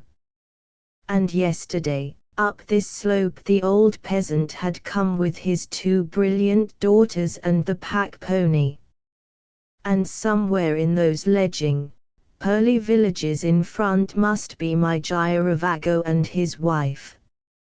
I wish I could see their stall and drink aqua vitae with them. How beautiful the procession, says the QB to the driver. Ah yes, one of the most beautiful costumes of Sardinia, this of Tonera, he replied wistfully. The bus sets off again, minus the old peasant. We retrace our road. A woman is leading a bay pony past the church, striding with long strides, so that her maroon skirt swings like a fan, and hauling the halter rope. Apparently the geranium red costume is Sunday only, the weekday is this maroon, or puce, or madder brown. Quickly and easily the bus slips down the hill into the valley. Wild, narrow valleys, with trees, and brown-legged cork trees. Across the other side a black and white peasant is working alone on a tiny terrace of the hillside, a small, solitary figure, for all the world like a magpie in the distance. These people like being alone, solitary. One sees a single creature so often isolated among the wilds. This is different from Sicily and Italy, where the people simply cannot be alone. They must be in twos and threes. But it is Sunday morning, and the worker is exceptional. Along the road we pass various pedestrians, men in their black sheepskins, boys in their soldiers' remains. They are trudging from one village to another, across the wild valleys. And there is a sense of Sunday morning freedom, of roving, as in an English countryside. Only the one old peasant works alone, and a goat herd watching his long-haired, white goats. Beautiful the goats are, and so swift. They fly like white shadows along the road from us, then dart downhill. I see one standing on a bough of an oak tree, right in the tree, an enormous white tree creature complacently munching up aloft, then rearing on her hind legs, so lengthy, and putting her slim paws far away on an upper, forward branch. Whenever we come to a village we stop and get down, and our little conductor disappears into the post office for the post bag. This last is usually a limp affair, containing about 3 letters. The people crowd round, and many of them in very ragged costume. They look poor, and not attractive, perhaps a bit degenerate. It would seem as if the Italian instinct to get into rapid touch with the world were the healthy instinct after all. For in these isolated villages, which have been since time began far from any life center, there is an almost sordid look on the faces of the people. We must remember that the motorbus is a great innovation. It has been running for 5 weeks only. I wonder for how many months it will continue. For I am sure it cannot pay. Our first-class tickets cost, I believe, about 27 francs each. The second class costs about 3/4 the first. Some parts of the journey we were very few passengers. The distance covered is so great, the population so thin, that even granted the passion for getting out of their own villages, which possesses all people now, still the bus cannot earn much more than an average of 200 to 300 francs a day. Which, with 2 men's wages, and petrol at its enormous price, and the cost of wear and tear, cannot possibly pay. I asked the driver. He did not tell me what his wages were, I did not ask him. But he said the company paid for the keep and lodging for himself and mate at the stopping places. This being Sunday, fewer people were traveling, a statement hard to believe. Once he had carried 50 people all the way from Tonara to Nuoro. Once. But it was in vain, he protested. Ah well, he said, the bus carried the post, and the government paid a subsidy of so many thousands of lire a year, a goodly number. Apparently then the government was the loser, as usual. And there are hundreds, if not thousands of these omnibuses running the lonely districts of Italy and Sicily. Sardinia had a network of systems. They are splendid, and they are perhaps an absolute necessity for a nervous, restless population which simply cannot keep still, and which finds some relief in being whirled about even on the autovi, as the bus system is called. The autovi are run by private companies, only subsidized by the government. On we rush, through the morning, and at length see a large village, high on the summit beyond, stony on the high upland. But it has a magical look, as these tiny summit cities have from the distance. They recall to me always my childish visions of Jerusalem, high against the air, and seeming to sparkle, and built in sharp cubes. It is curious what a difference there is between the high, fresh, proud villages and the valley villages. Those that crown the world have a bright, flashing air, as Tonera had. Those that lie down below, enfolded in the shadow, have a gloomy, sordid feeling and a repellent population, like Sorgano and other places at which we had halted. The judgment may be all wrong, but this was the impression I got. We were now at the highest point of the journey. The men we saw on the road were in their sheepskins, and some were even walking with their faces shawl muffled. Glancing back, we saw up the valley clefts the snow of Gennargentu once more, a white mantle on broad shoulders, the very core of Sardinia. The bus slid to a standstill in a high valley, beside a stream where the road from Foni joined ours. There was waiting a youth with a bicycle. I would like to go to Foni. They say it is the highest village in Sardinia. In front, on the broad summit, reared the towers of Garvoy. This was the halfway halt, where the buses had their coincidenza, and where we would stay for an hour and eat. We wound up and up the looping road, and at last entered the village. Women came to the doors to look. They were wearing the dark madder brown costume. Men were hastening, smoking their pipes, towards our stopping place.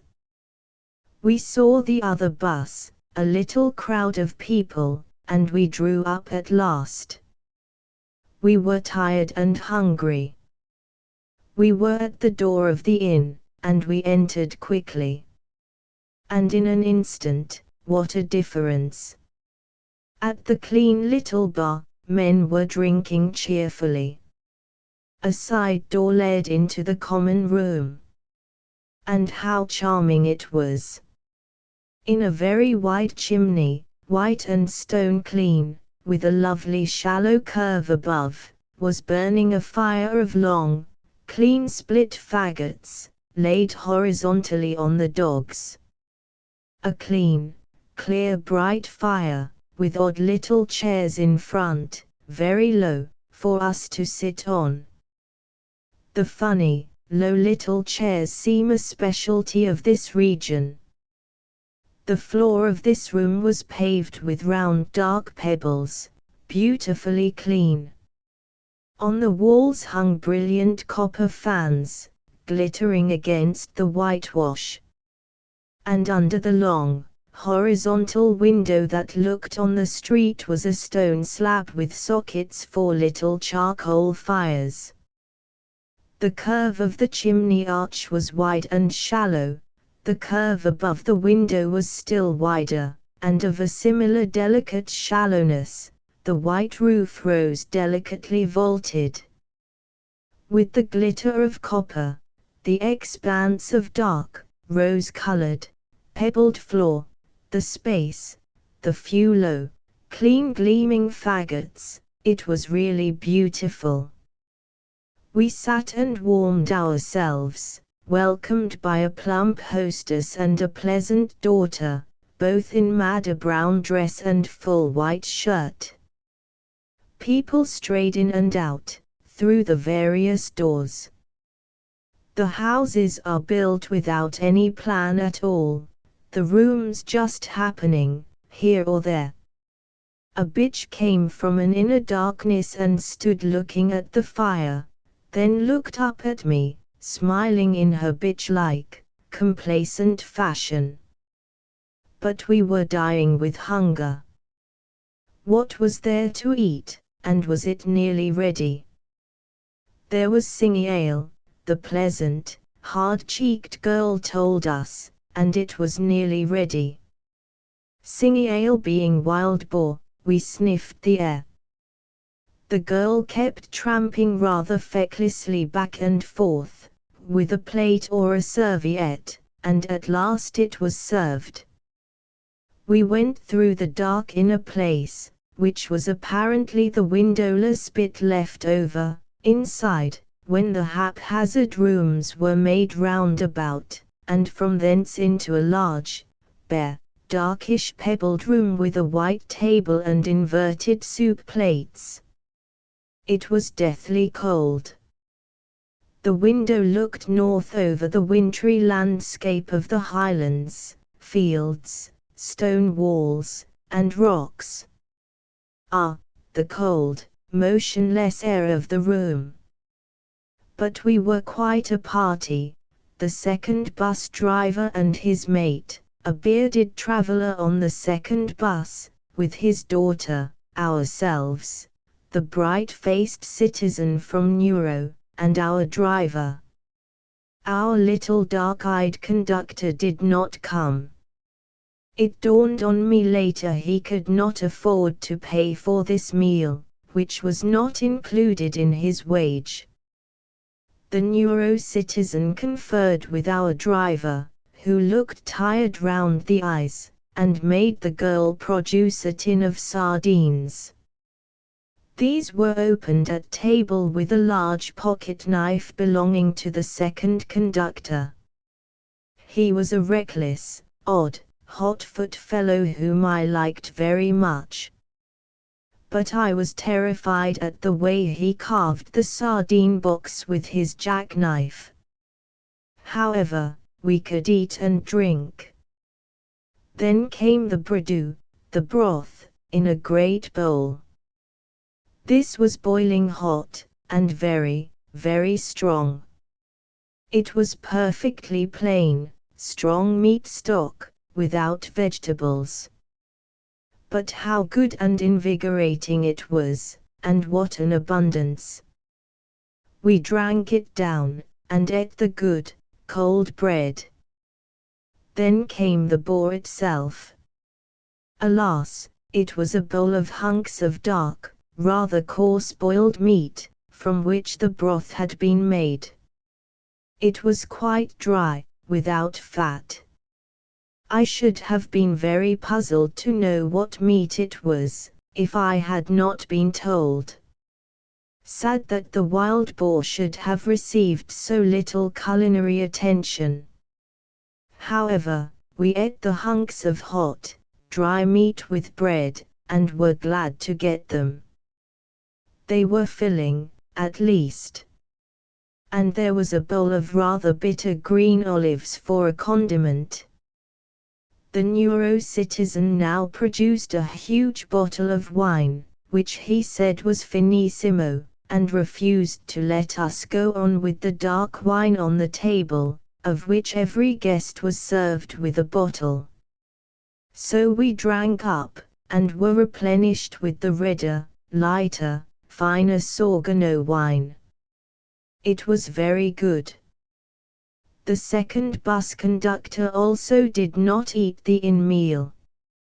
He produced a vast piece of bread, good, home-made bread, and at least half of a roast lamb, and a large paper of olives. This lamb he insisted on sending round the table, waving his knife and fork with dramatic gestures at every guest, insisting that every guest should take a hunk. So one by one we all helped ourselves to the extraordinarily good cold roast lamb, and to the olives. Then the bus conductor fell to as well. There was a mass of meat still left to him. It is extraordinary how generous and, from the inside, well-bred these men were. To be sure, the second conductor waved his knife and fork and made bitter faces if one of us took only a little bit of the lamb. He wanted us to take more. But the essential courtesy in all of them was quite perfect, so manly and utterly simple. Just the same with the QB. They treated her with a sensitive, manly simplicity, which one could not but be thankful for. They made none of the odious politenesses which are so detestable in well-brought-up people. They made no advances and did none of the hateful homage of the adulating male. They were quiet, and kind, and sensitive to the natural flow of life, and quite without airs. I liked them extremely. Men who can be quietly kind and simple to a woman, without wanting to show off or to make an impression, they are men still. They were neither humble nor conceited. They did not show off. And oh God, what a blessed relief, to be with people who don't bother to show off. We sat at that table quietly and naturally as if we were by ourselves, and talked or listened to their talk, just as it happened. When we did not want to talk, they took no notice of us. And that I call good manners. Middle class, showing off people would have found them uncouth. I found them almost the only really well-bred people I have met. They did not show off in any way at all, not even a show of simplicity. They knew that in the beginning and in the end a man stands alone, his soul is alone in itself, and all attributes are nothing, and this curious final knowledge preserved them in simplicity.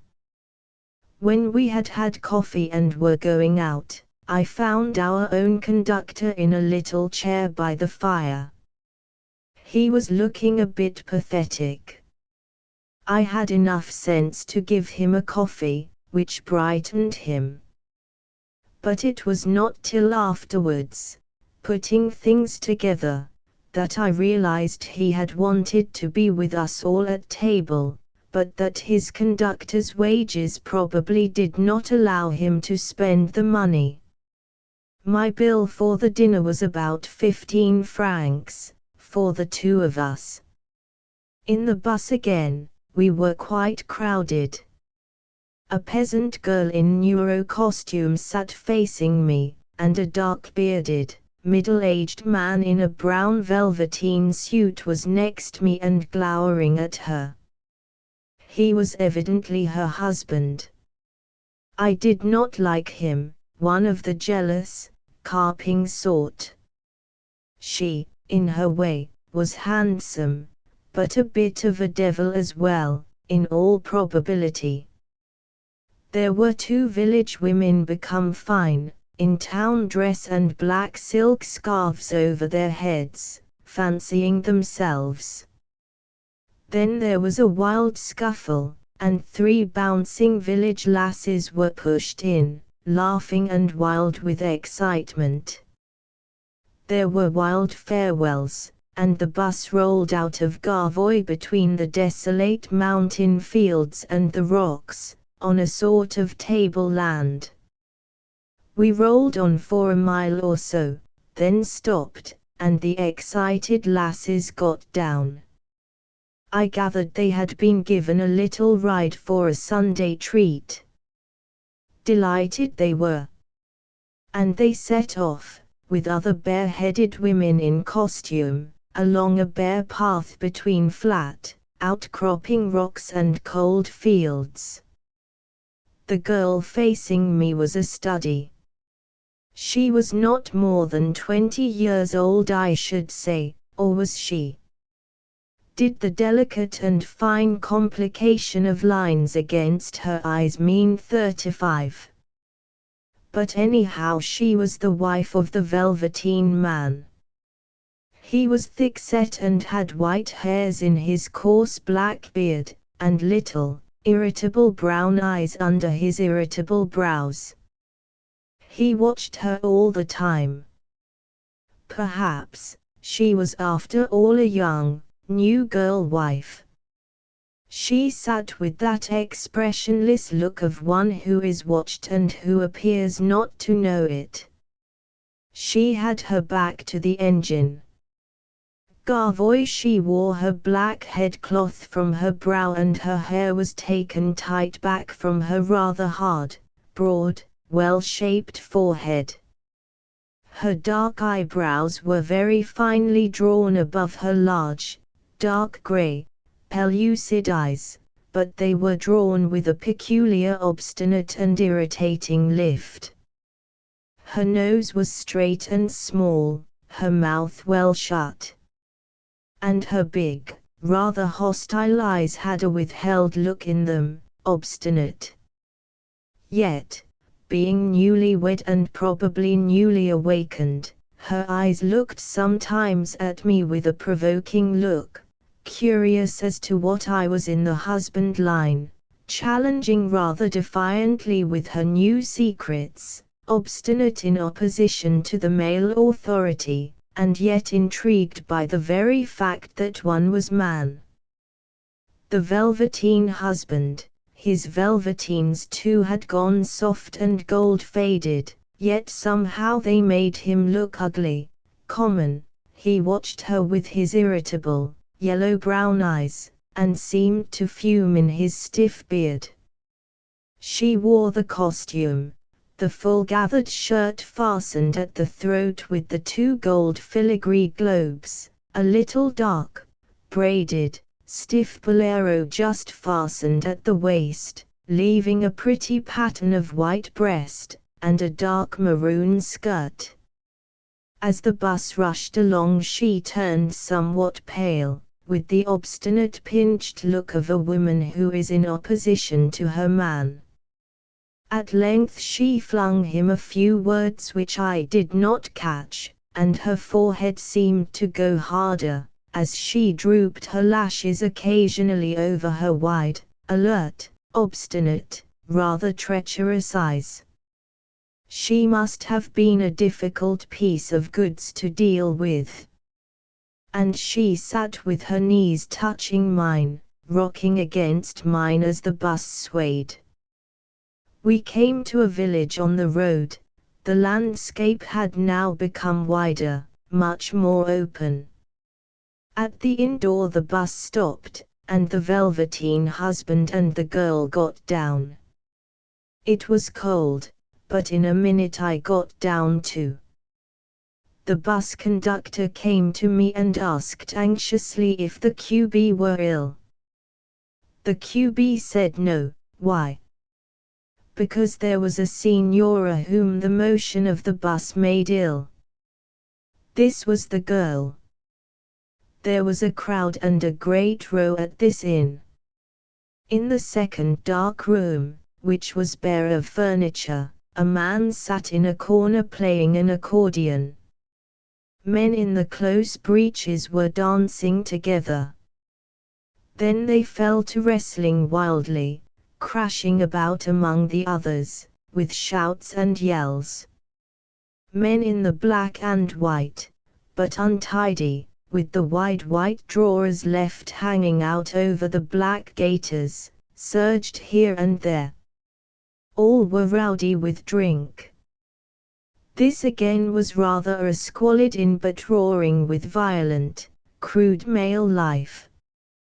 The neuro-citizen said that here was very good wine, and we must try it. I did not want it, but he insisted. So we drank little glasses of merely moderate red wine.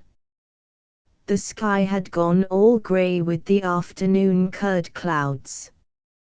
It was very cold and raw.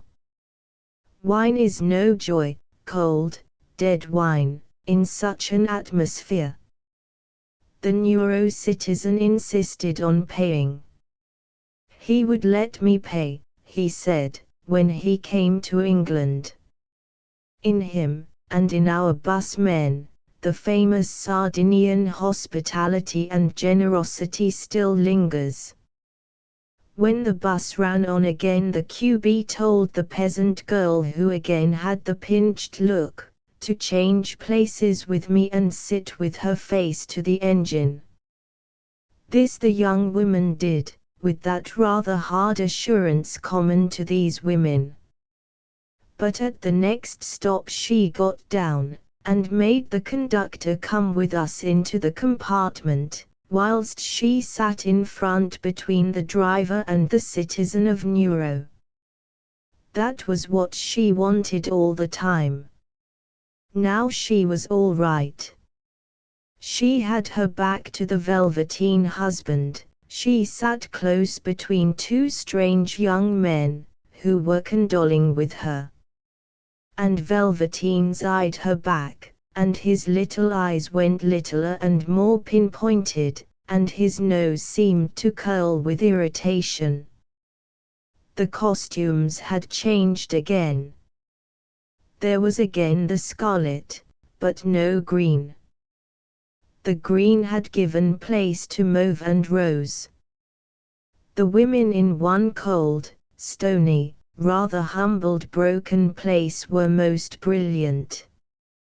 They had the geranium skirts, but their sleeveless boleros were made to curl out strangely from the waist, and they were edged with a puckered rose pink, a broad edge, with lines of mauve and lavender.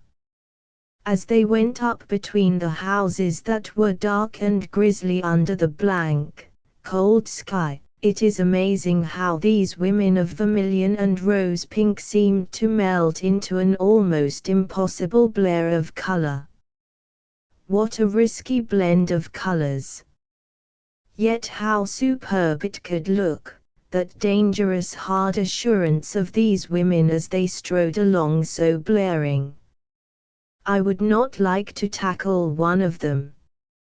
Wider and colder the landscape grew.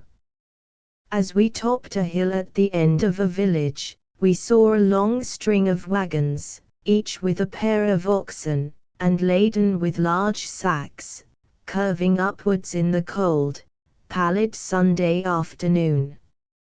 Seeing us, the procession came to a standstill at the curve of the road, and the pale oxen, the pale low wagons, the pale full sacks, all in the blenched light, each one headed by a tall man in shirt sleeves, trailing a static procession on the hillside, seemed like a vision, like a door drawing. The bus slid past, the man holding the wagon pole, while some oxen stood like rock, some swayed their horns. The QB asked the velvetina what they were carrying. For a long time he took no notice of the question. Then he volunteered, in a snappy voice, that it was the government grain being distributed to the communes for bread. On Sunday afternoon too. Oh, this government corn! What a problem those sacks represent! The country became wider as we dropped lower. But it was bleak and treeless once more. Stones cropped up in the wide, hollow dales. Men on ponies passed forlorn across the distances. Men with bundles waited at the crossroads to pick up the bus. We were drawing near to Neuro. It was past 3 in the afternoon, cold with a blenched light. The landscape seemed bare and stony, wide, different from any before. We came to the valley where the branch line runs to Neuro. I saw little pink railway cabins at once, lonely along the valley bed. Turning sharp to the right, we ran in silence over the moorland-seeming slopes, and saw the town beyond, clustered beyond, a little below, at the end of the long declivity, with sudden mountains rising around it. There it lay, as if at the end of the world, mountains rising somber behind. So, we stop at the Dazio, the town's customs hut, and Velvetines has to pay for some meat and cheese he is bringing in. After which we slip into the cold high street of Neuro. I am thinking that this is the home of Grazier Dilther, the novelist, and I see a barber's shop. Deleda. And thank heaven we are at the end of the journey. It is past 4 o'clock. The bus has stopped quite close to the door of the inn. Star of Italy, was it? In we go at the open door.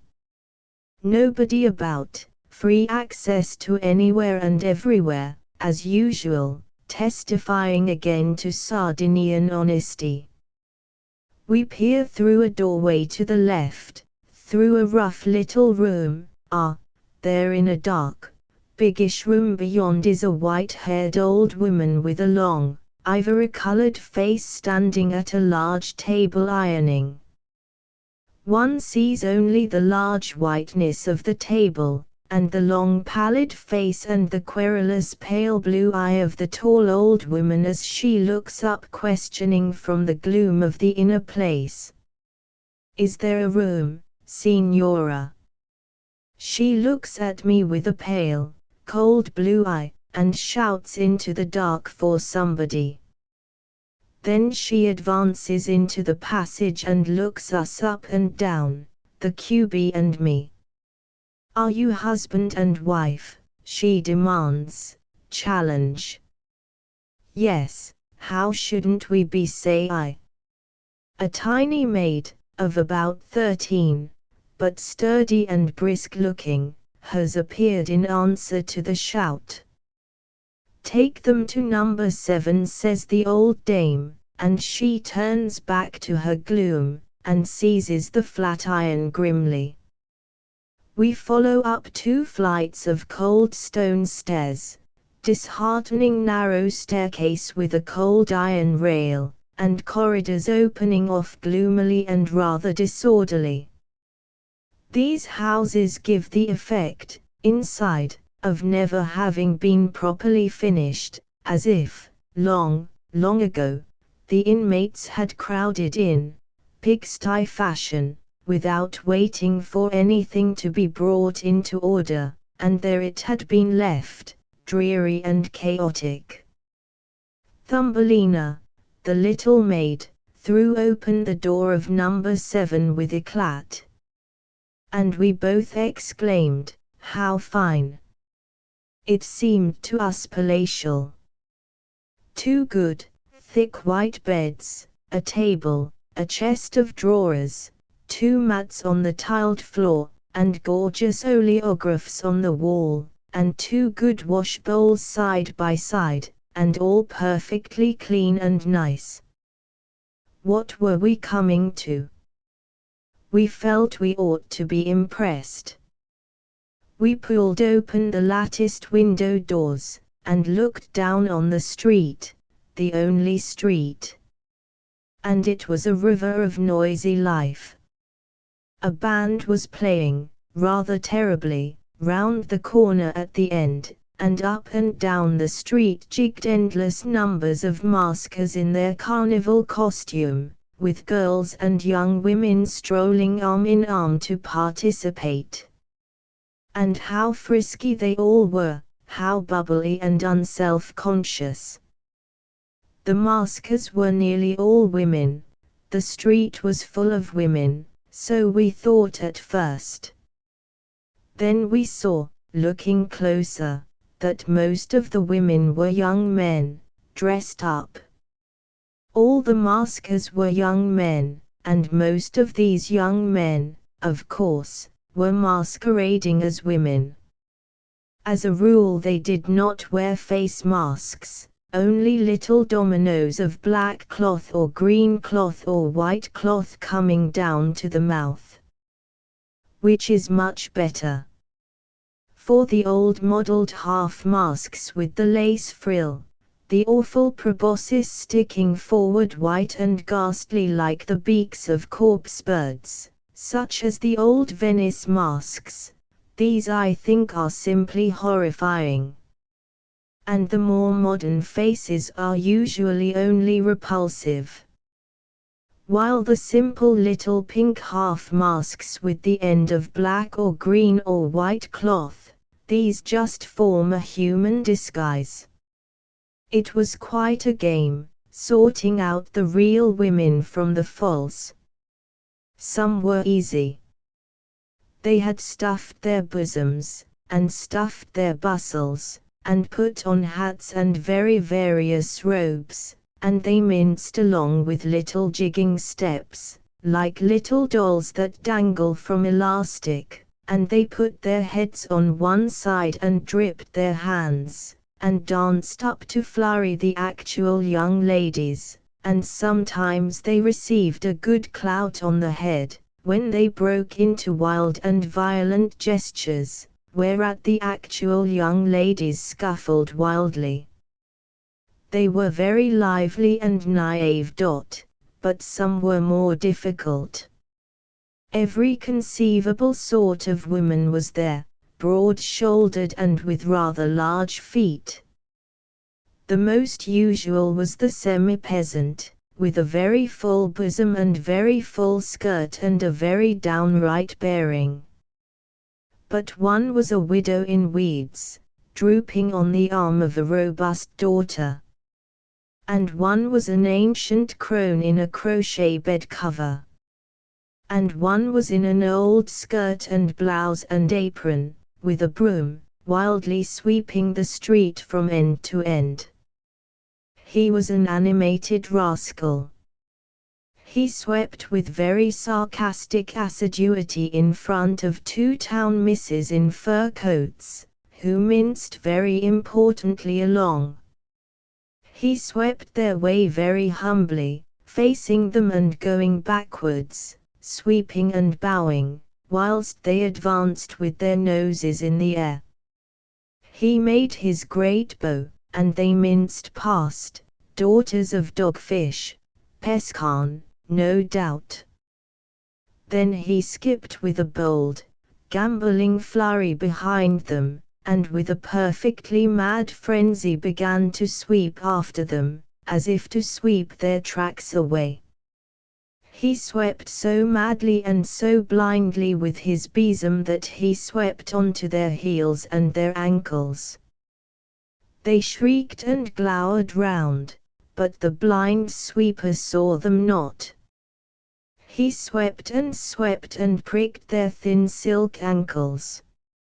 And they, scarlet with indignation and rage, gave hot skips like cats on hot bricks, and fled discomfited forwards. He bowed once more after them, and started mildly and innocently to sweep the street. A pair of lovers of 50 years ago, she in a half crinoline and poke bonnet and veil, hanging on his arm, came very coyly past, oh so simpering, and it took me a long time to be sure that the girl was a youth. An old woman in a long night dress prowled up and down, holding out her candle and peering in the street as if for burglars. She would approach the real young women and put her candle in their faces and peer so hard, as if she suspected them of something. And they blushed and turned their faces away and protested confusedly. This old woman searched so fearfully in the face of one strapping lass in the pink and scarlet costume, who looked for all the world like a bunch of red and rose-pink geraniums, with a bit of white, a real peasant lass, that the latter in a panic began to beat him with her fist, furiously, quite aroused. And he made off, running comically in his long white night dress. There were some really beautiful dresses of rich old brocade, and some gleaming old shawls, a shimmer of lavender and silver, or of dark, rich shot colors with deep borders of white silver and primrose gold, very lovely. I believe 2 of them were actual women, but the QB says no. There was a Victorian gown of thick green silk, with a creamy blotched crossover shawl. About her we both were doubtful. There were 2 wistful, drooping lily sisters, all in white, with big feet. And there was a very successful tall miss in a narrow hobble skirt of black satin and a toque with ospreys. The way she minced and wagged her posterior and went on her toes and peered over her shoulder and kept her elbows in was an admirable caricature. Especially the curious sagging heaving movement of bustle region, a movement very characteristic of modern feminism, was hit off with a bit of male exaggeration which rejoiced me. At first she even took me in. We stood outside our window, and leaned on the little balcony rail looking down at this flow of life. Directly opposite was the chemist's house, facing our window the best bedroom of the chemist, with a huge white matrimonial bed and muslin curtains. In the balcony sat the chemist's daughters, very elegant in high-heeled shoes and black hair done in the fluffy fashion with a big sweep sideways.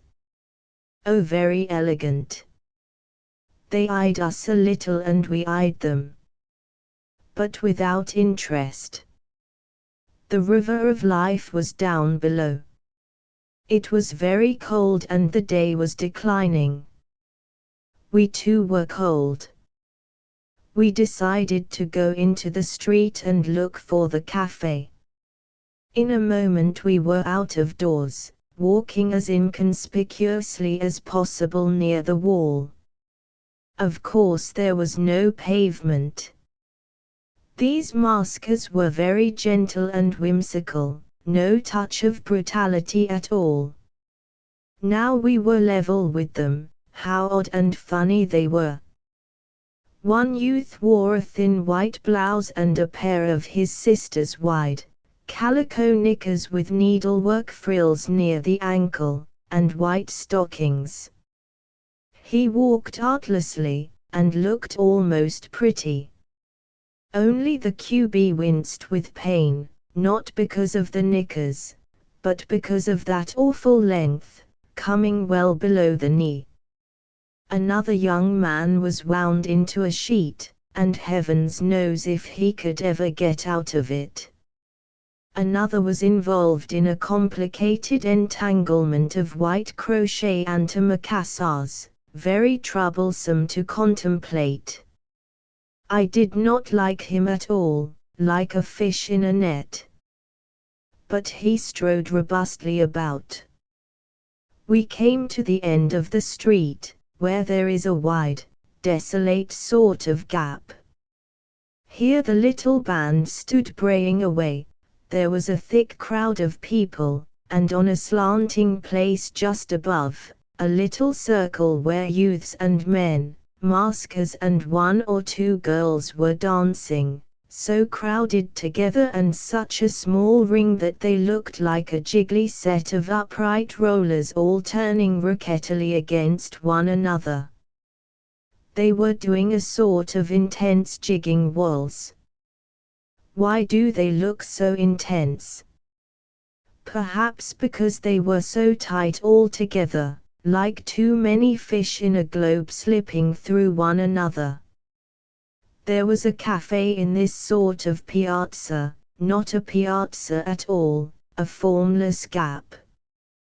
But young men were drinking little drinks, and I knew it would be hopeless to ask for anything but cold drinks or black coffee, which we did not want.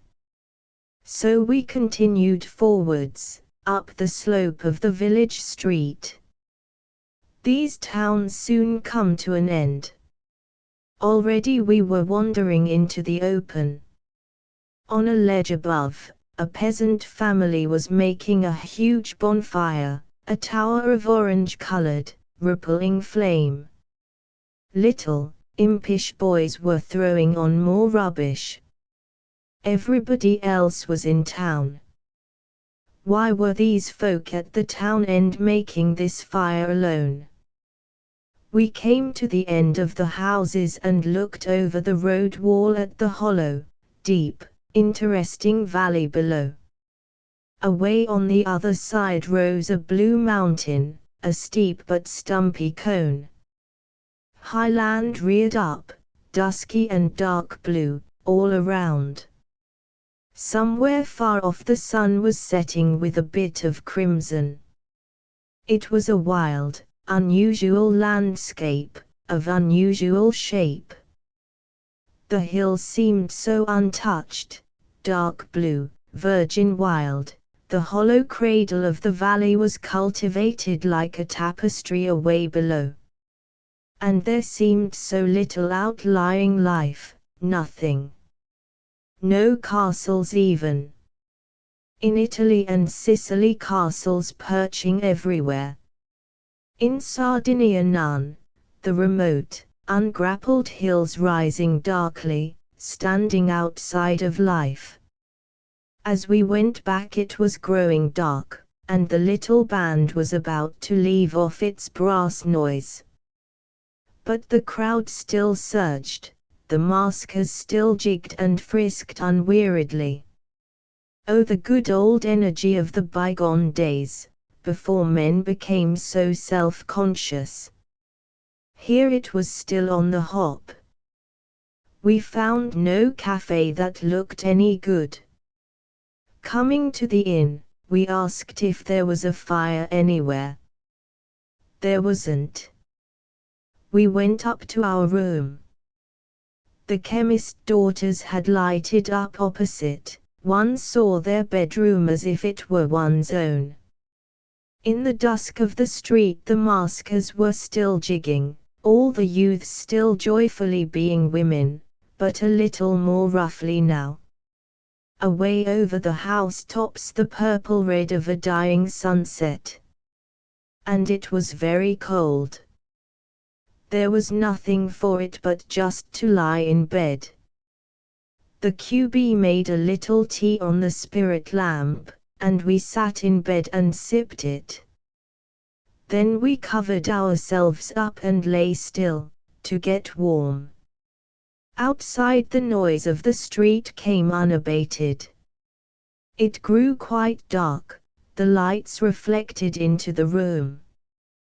There was the sound of an accordion across the hoarseness of the many voices and movements in the street, and then a solid, strong singing of men's voices, singing a soldier song. Quando torniamo in casa nostra, we got up to look. Under the small electric lights the narrow, cobbled street was still running with a river of people, but fewer maskers. 2 maskers beating loudly at a heavy closed door. They beat and beat. At last the door opens a crack. They rush to try to get in, but in vain. It had shut the moment it saw them. they are foiled, on they go down the street. The town is full of men, many peasants come in from the outlying parts, the black and white costume now showing in the streets. We retire to bed again out of the cold. Comes a knock, and Thumbelina bursts in the darkness. Siamo qua, says the QB. Thumbelina dashes at the window doors and shuts them and shuts the casement. Then she dashes to my bedhead and turns on the light, looking down at me as if I were a rabbit in the grass. Then she flings a can of water against the wash bowls, cold water, icy, alas. After which, small and explosive, she explodes her way out of the room again, and leaves us in the glaring light, having replied that it is now a little after 6 o'clock, and dinner is 7:30. So we lie in bed, warm and in peace, but hungry, waiting for 7:30. When the QB can stand it no more, she flounces up, though the clock from the campanile has struck 7 only a few minutes before. Dashing downstairs to reconnoiter, she is back in a breath to say that people are eating their heads off in the long dining room. In the next breath we are downstairs too. The room was brightly lighted, and at many white tables sat diners, all men. It was quite city-like. Everyone was in convivial mood. The QB spied men opposite having chicken and salad, and she had hopes. But they were brief. When the soup came, the girl announced that there was only bistecca, which meant a bit of fried cow. So it did, a quite small bit of fried beef, a few potatoes and a bit of cauliflower. Really, it was not enough for a child of 12.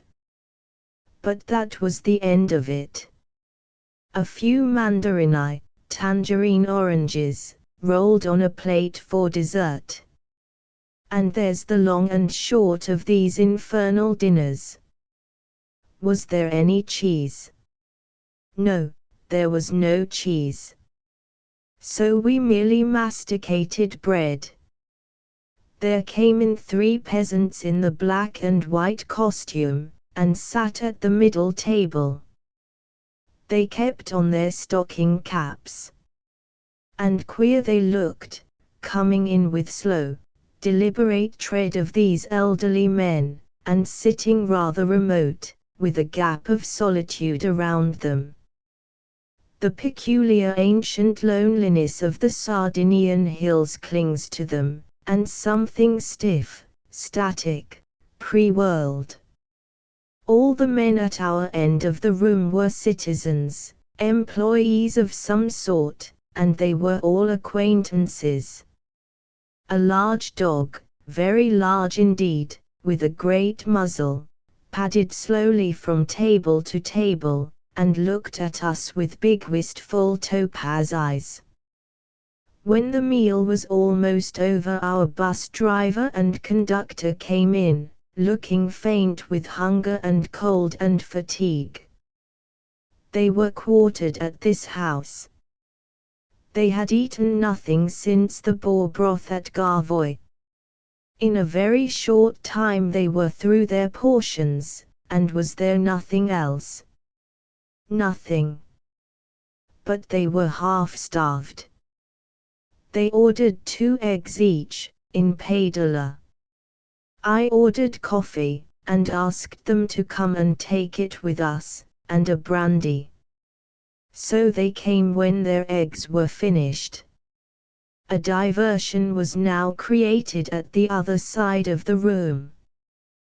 The red wine, which is good in Sardinia, had been drunk freely. Directly facing us sat a rather stout man with pleasant blue eyes and a nicely shaped head, dressed like any other town man on a Sunday. The dog had waddled up to him and sat down statuesque in front of him. And the fat man, being mellow, began to play with the big, gentle, brindled animal. He took a piece of bread and held it before the dog's nose, and the dog tried to take it.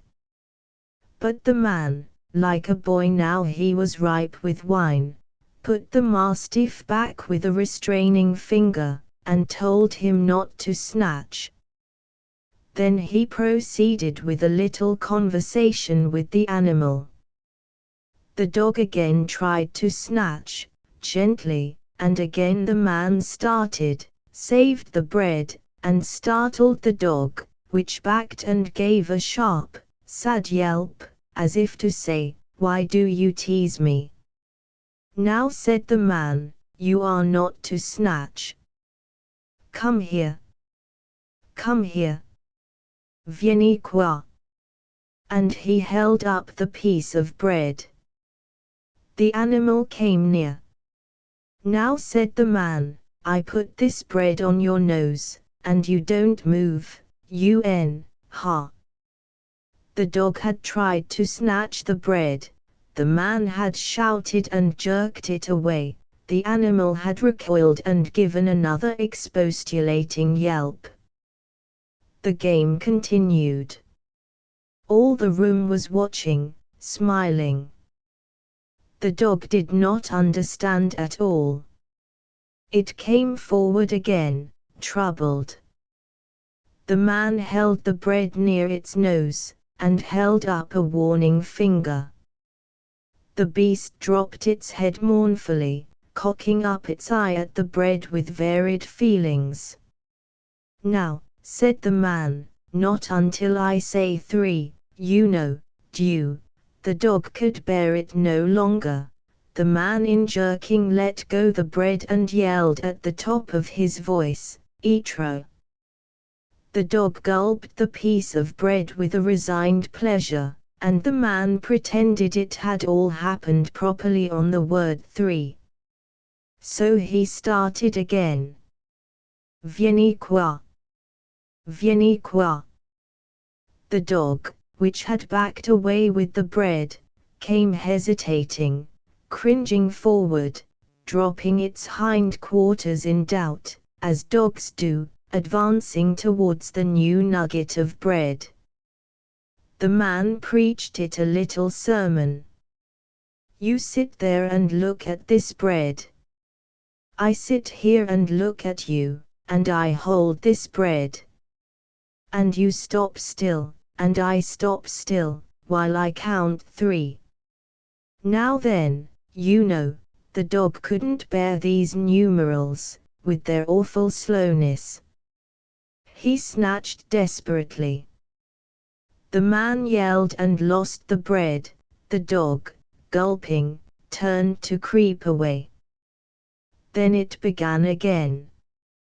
"Come here. Come here.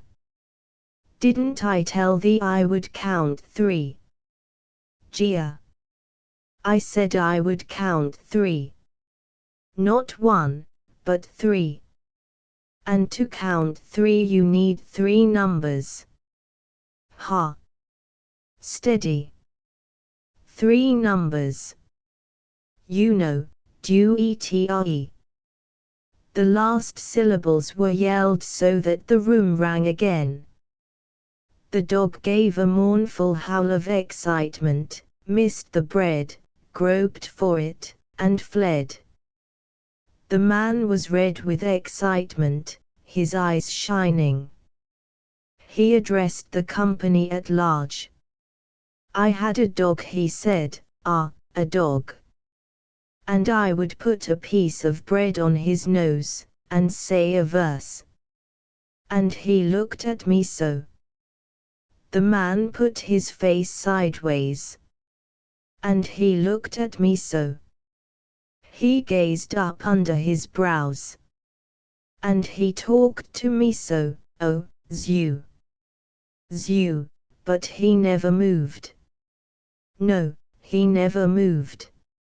If he sat with that bread on his nose for half an hour, and if tears ran down his face, he never moved, not till I said 3. Then, the man tossed up his face, snapped the air with his mouth, and gulped an imaginary crust. That dog was trained. The man of 40 shook his head. Vieni qua. Come here. Tweet. Come here. He patted his fat knee, and the dog crept forward. The man held another piece of bread. Now he said to the dog, "Listen. Listen. I am going to tell you something. Il soldato alla guerra, no, not yet. When I say 3. Il soldato alla guerra mangia male, dorm in terra, listen. Be still. Quiet now. U-N-O-G-U-E-T-R-E. It came out in one simultaneous yell from the man. The dog in sheer bewilderment opened his jaws and let the bread go down his throat, and wagged his tail in agitated misery. Said the man, "You are learning. Come. Come here. Come. Now then. Now you know. So. Look at me so." The stout, good-looking man of 40 bent forward. His face was flushed, the veins in his neck stood out. He talked to the dog, and imitated the dog. And very well indeed he reproduced something of the big, gentle, wistful subservience of the animal. The dog was his totem, the affectionate, self-mistrustful, warm-hearted hound. So he started the rigmarole again. We put it into English. Listen now. Listen. Let me tell it you. So the soldier goes to the war. His food is rotten, he sleeps on the floor, now. No, you are not keeping quiet. Now. Il soldato alla guerra mangia male, dorm in terra. The verses, known to every Italian, were sung out in a sing-song fashion. The audience listened as one man, or as one child, the rhyme chiming in every heart. They waited with excitement for the 1, 2, and 3. The last 2 words were always ripped out with a tearing yell. I shall never forget the force of those syllables, etre. But the dog made a poor show, he only gobbled the bread and was uneasy. This game lasted us a full hour. A full hour by the clock sat the whole room in intense silence, watching the man and the dog. Our friends told us the man was the bus inspector, their inspector. But they liked him. Un bravo uomo. Un bravo uomo. Assai. Perhaps they were a little uneasy, seeing him in his cups and hearing him yell so nakedly, and 3.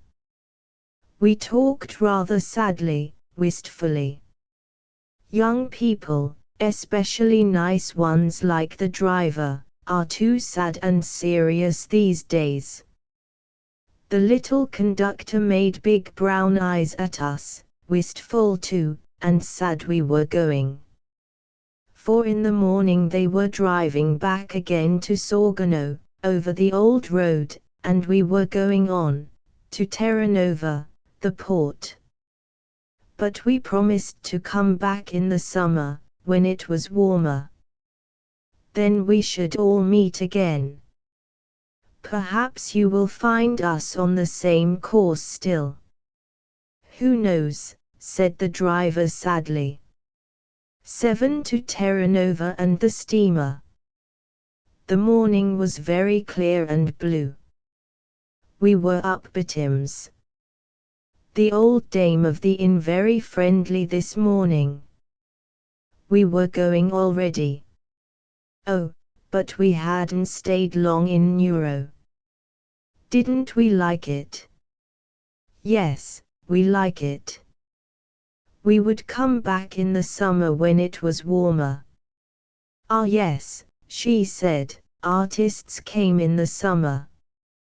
Yes, she agreed, Neuro was a nice place, simpatico, molto simpatico.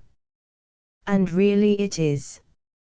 And really she was an awfully nice, capable, human old woman, and I had thought her a beldame when I saw her ironing. She gave us good coffee and milk and bread, and we went out into the town. There was the real Monday morning atmosphere of an old, same as ever provincial town, the vacant feeling of work resumed after Sunday, rather reluctantly, nobody buying anything, nobody quite at grips with anything. The doors of the old-fashioned shops stood open. In Neuro they have hardly reached the stage of window displays. One must go inside, into the dark caves, to see what the goods are. Near the doorways of the drapers' shops stood rolls of that fine scarlet cloth, for the women's costumes. In a large tailor's window 4 women sat sewing, tailoring, and looking out of the window with eyes still Sunday emancipate and mischievous. Detached men, some in the black and white, stood at the street corners, as if obstinately avoiding the current of work. Having had a day off, the salt taste of liberty still lingering on their lips, they were not going to be dragged so easily back into harness. I always sympathize with these rather sulky, forlorn males who insist on making another day of it. It shows a spark of spirit, still holding out against our over-harnessed world. There is nothing to see in Neuro, which, to tell the truth, is always a relief. Sights are an irritating bore. Thank heaven there isn't a bit of Perugino or anything Pison in the place, that I know of.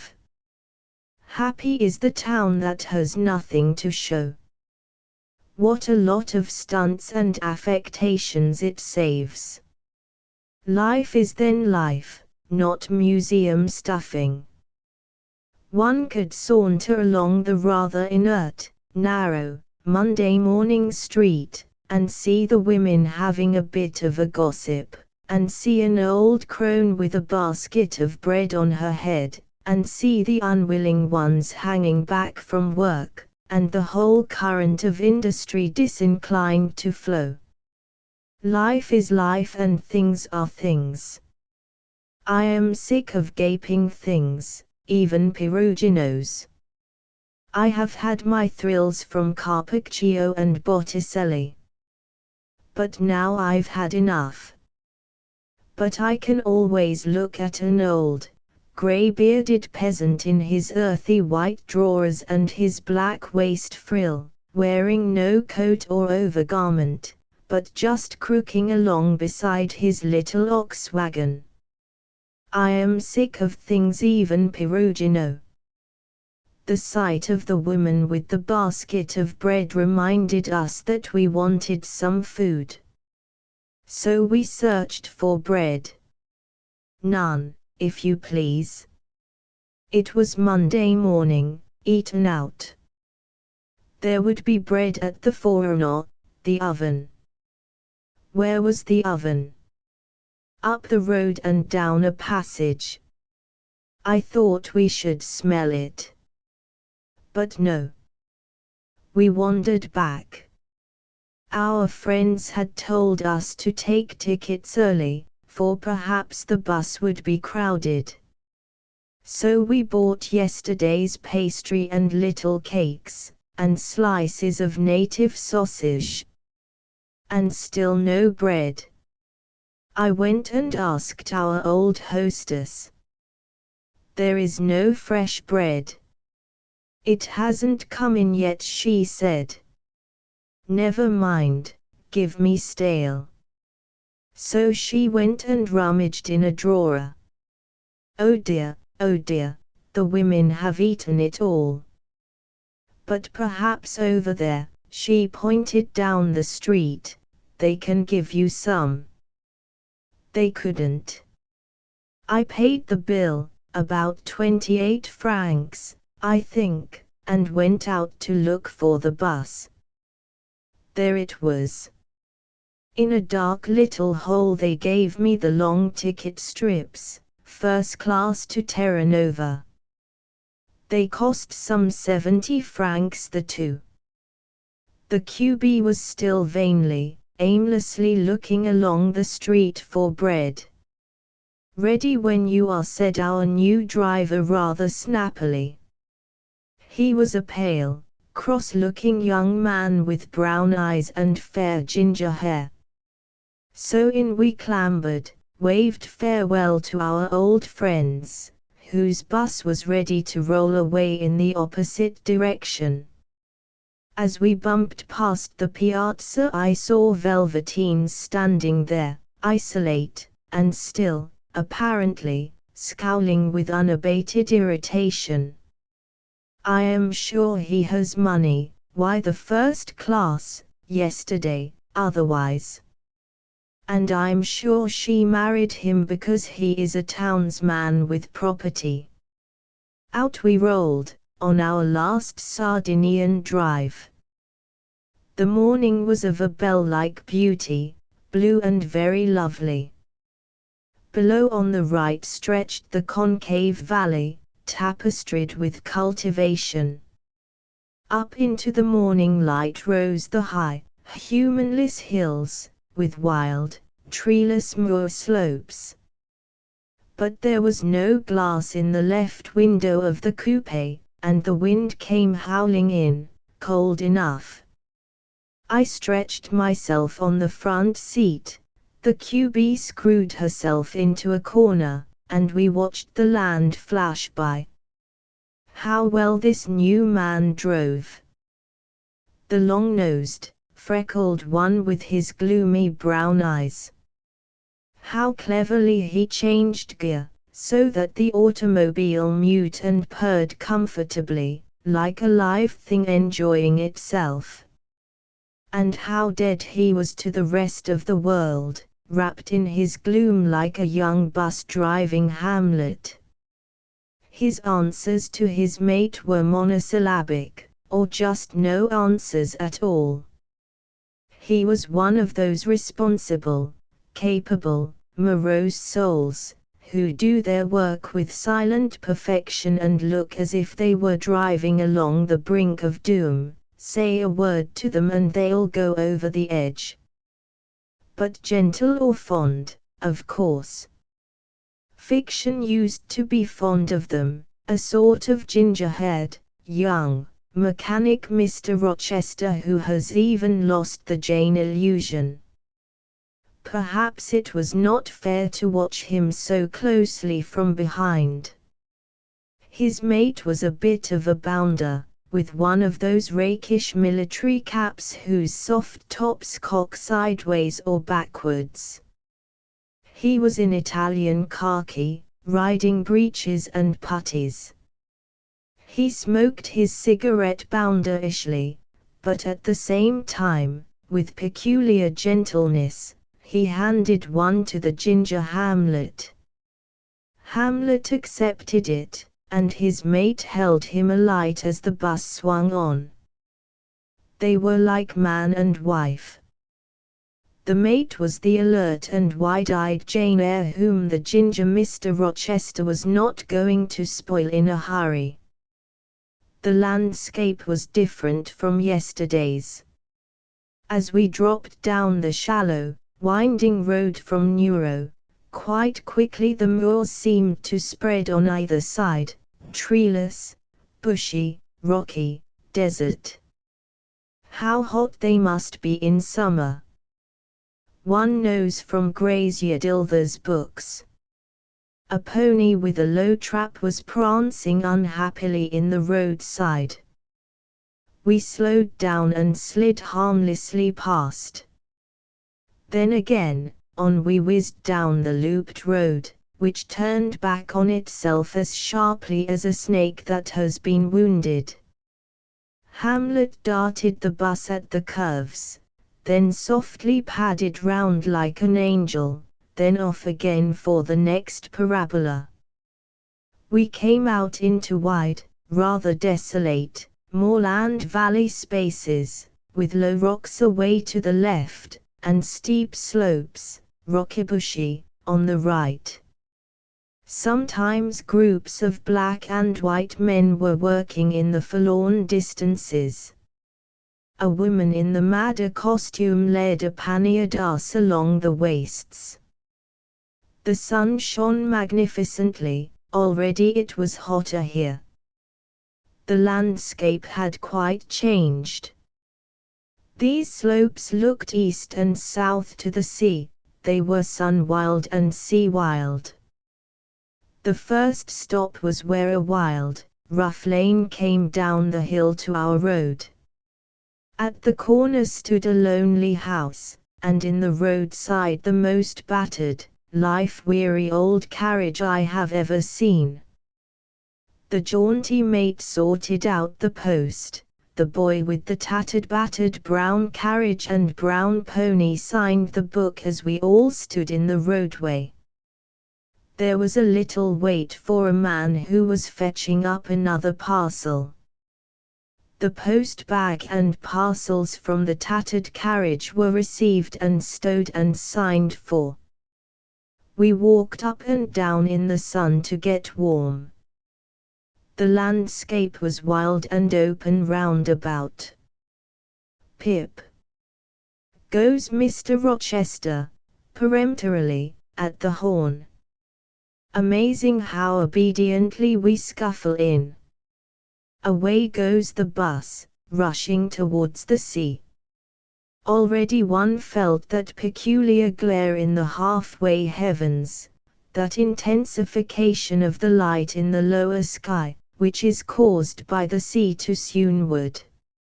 Away in front 3 girls in brown costume are walking along the side of the white high road, going with panniers towards a village up a slight incline.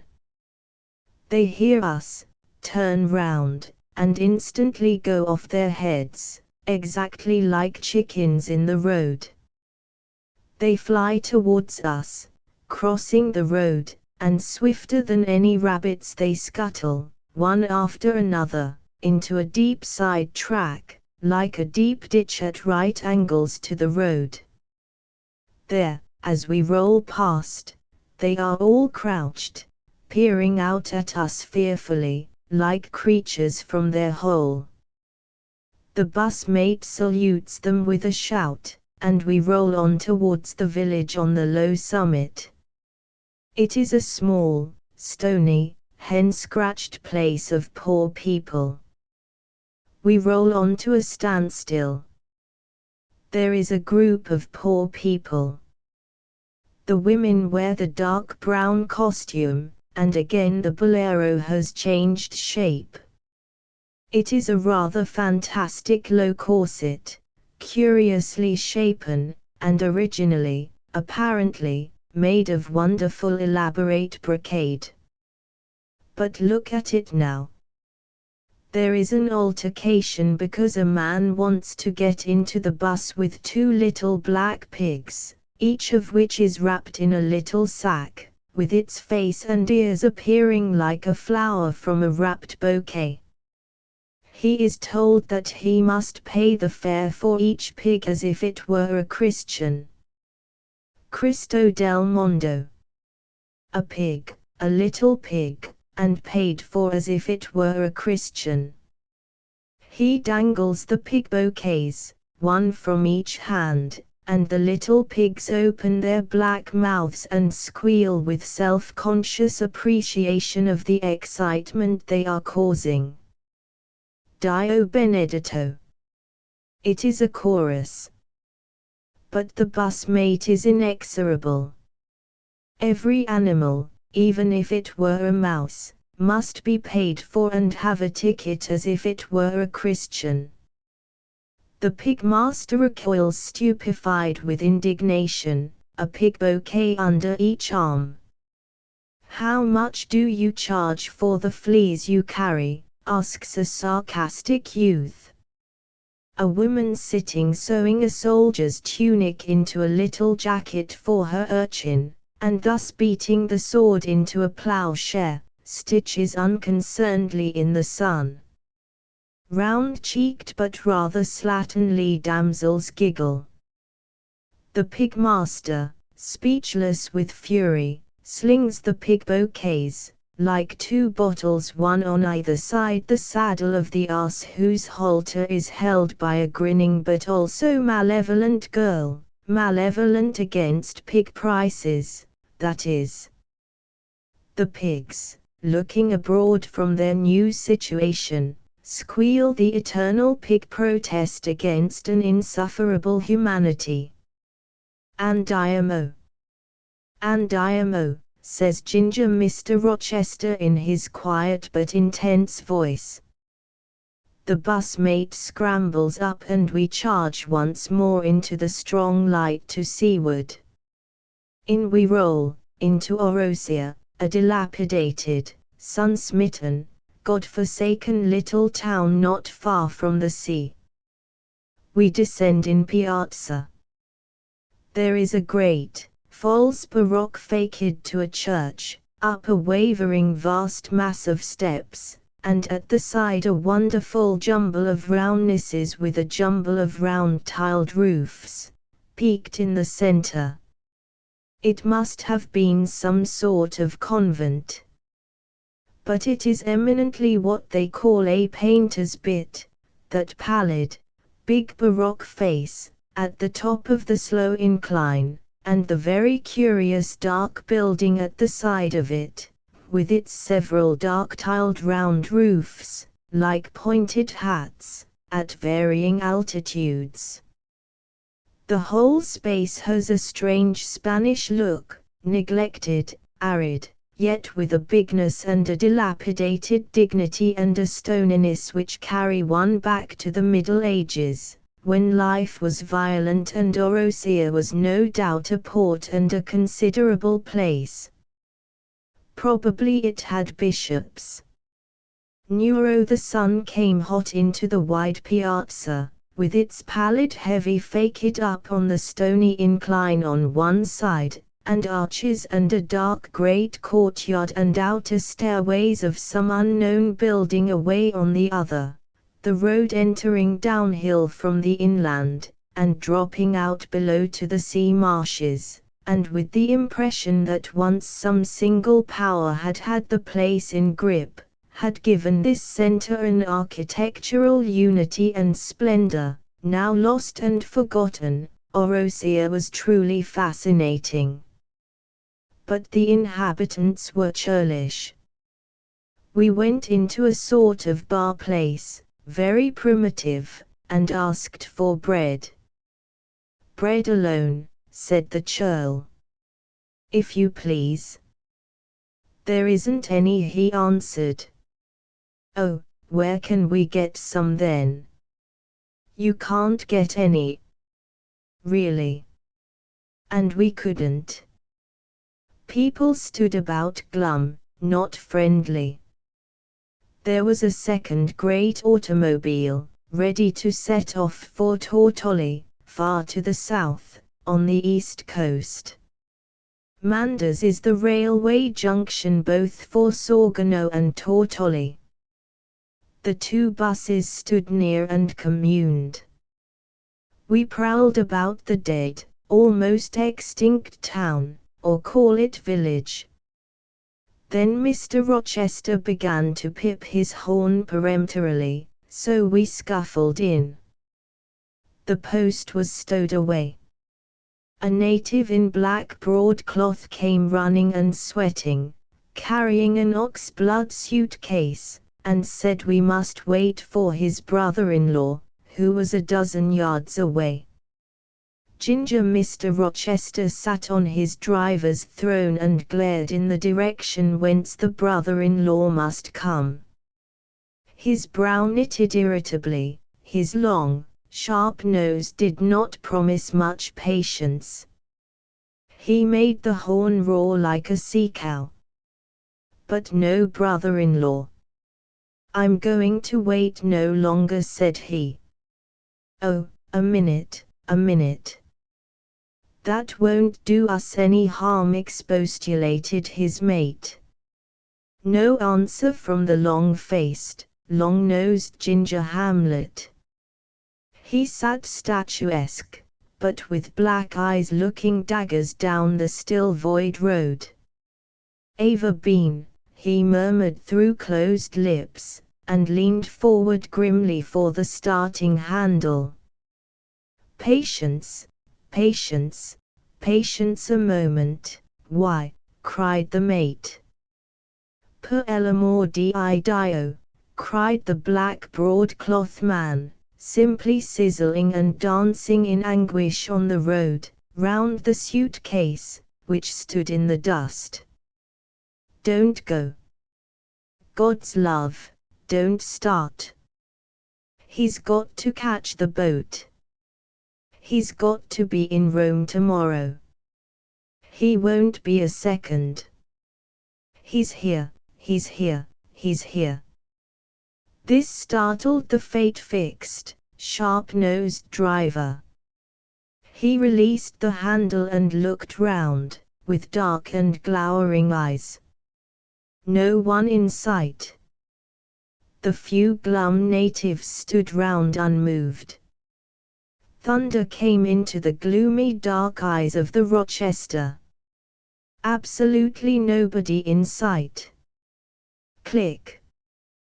Went his face into a look of almost seraphic peace, as he pulled off the brakes. We were on an incline, and insidiously, most subtly, the great bus started to lean forwards and steal into motion. "Oh Marche, what a will you've got!" cried the mate, clambering into the side of the now seraphic-looking Rochester. "Love of God, God!" yelled the broadcloth, seeing the bus melt forwards and gather momentum. He put his hands up as if to arrest it, and yelled in a wild howl, "Oh Bepin! Bepin, oh!" But in vain. Already we had left the little groups of onlookers behind. We were rolling downwards out of the piazza. Broadcloth had seized the bag and was running beside us in agony. Out of the piazza we rolled. Rochester had not put on the engines and we were just simply rolling down the gentle incline by the will of God. Into the dark outlet street we melted, towards the still invisible sea. Suddenly a yell, "Oh, ah! Equa! Equa! Equa! Equa!" gasped Broadcloth 4 times. "He's here." And then, "Bepin, she's going, she's going." Bepin appeared, a middle-aged man also in black broadcloth, with a very scrubby chin and a bundle, running towards us on fat legs. He was perspiring, but his face was expressionless and innocent-looking. With a sardonic flicker of a grin, half of spite, half of relief, Rochester put on the brakes again, and we stopped in the street. A woman tottered up panting and holding her breast. "Now for farewells." "And IMO," said Rochester curtly, looking over his shoulder and making his fine nose curl with malice. And instantly he took off the brakes again. The fat woman shoved Bepin in, gasping farewells. The brother-in-law handed in the ox-blood-red suitcase, tottering behind, and the bus surged savagely out of Orosia.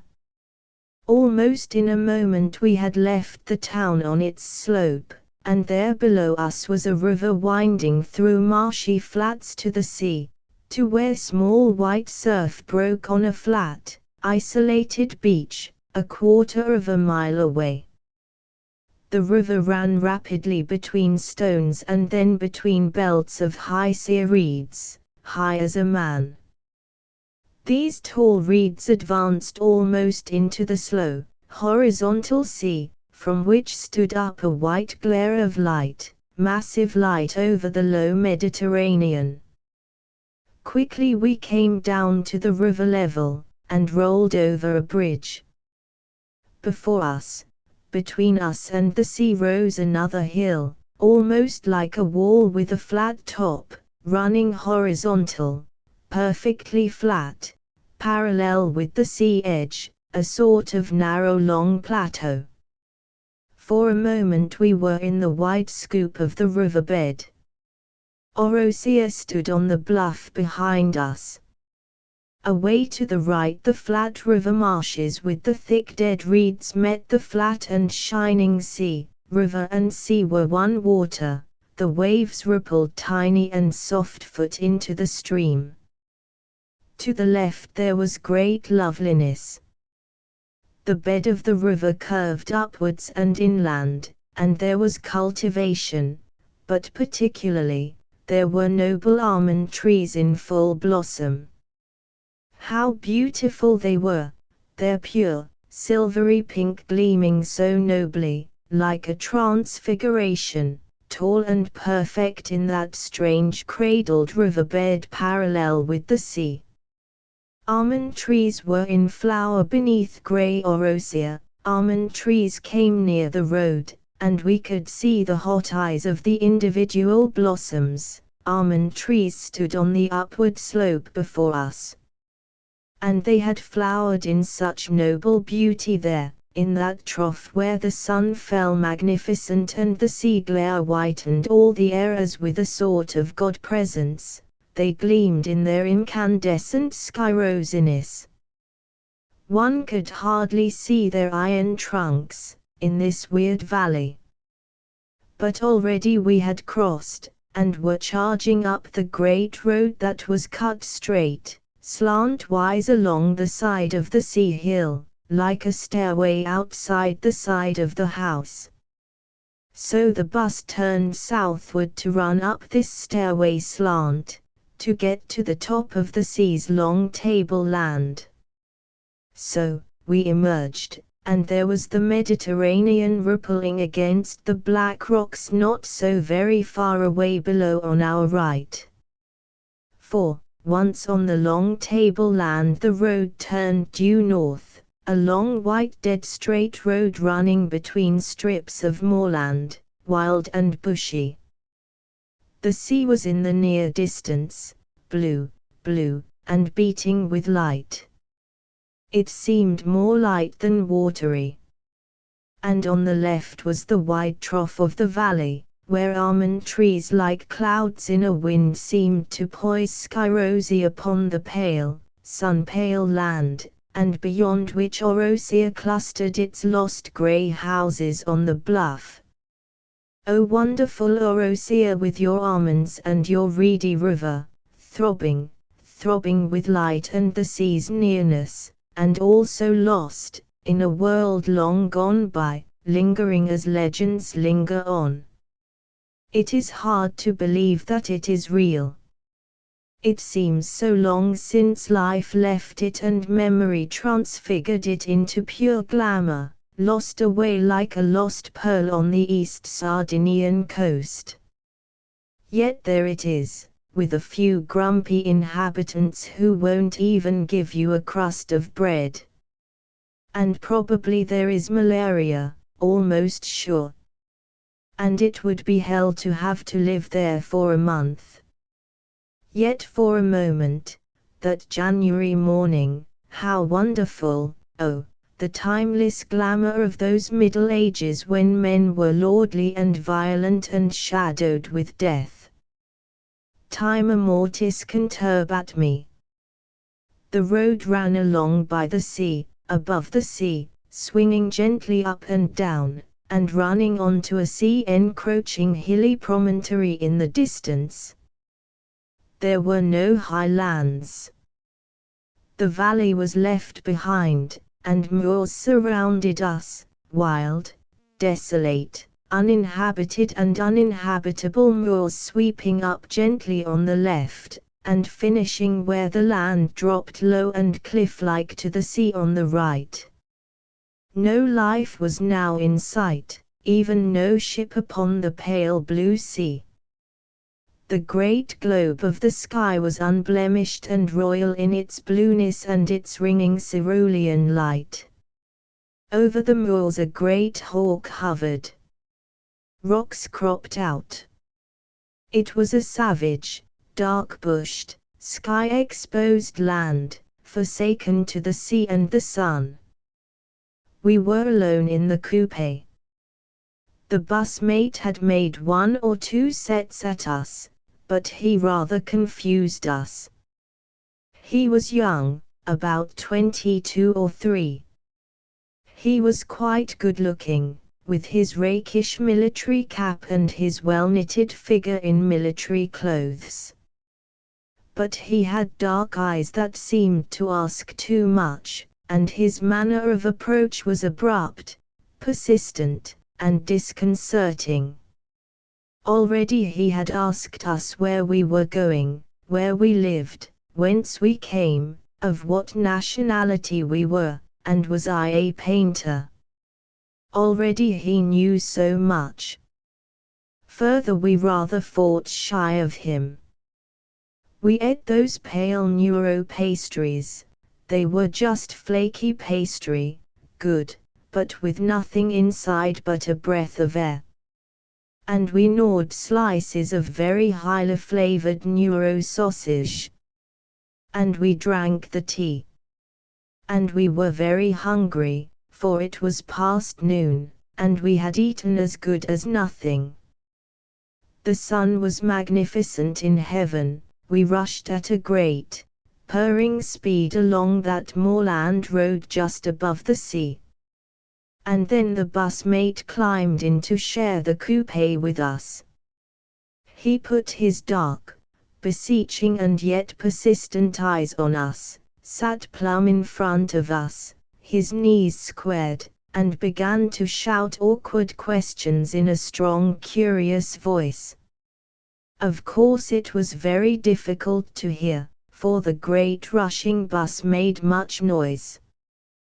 We had to try to yell in our Italian, and he was as awkward as we were. However, although it said smoking forbidden, he offered us both cigarettes, and insisted we should smoke with him. Easiest to submit. He tried to point us out features in the landscape, but there were none to point, except that, where the hill ran to sea out of the moor, and formed a cape, he said there was a house away under the cliffs where coast guards lived. Nothing else. Then, however, he launched. He asked once more was I English and was the QB German. We said it was so. And then he started the old story. Nations popped up and down again like Punch and Judy.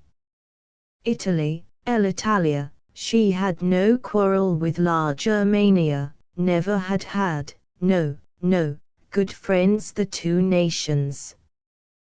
But once the war was started, Italy had to come in. For why?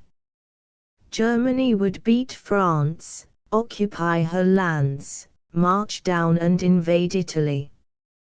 Best then join the war whilst the enemy was only invading somebody else's territory. They are perfectly naive about it. That's what I like." He went on to say that he was a soldier. He had served 8 years in the Italian cavalry.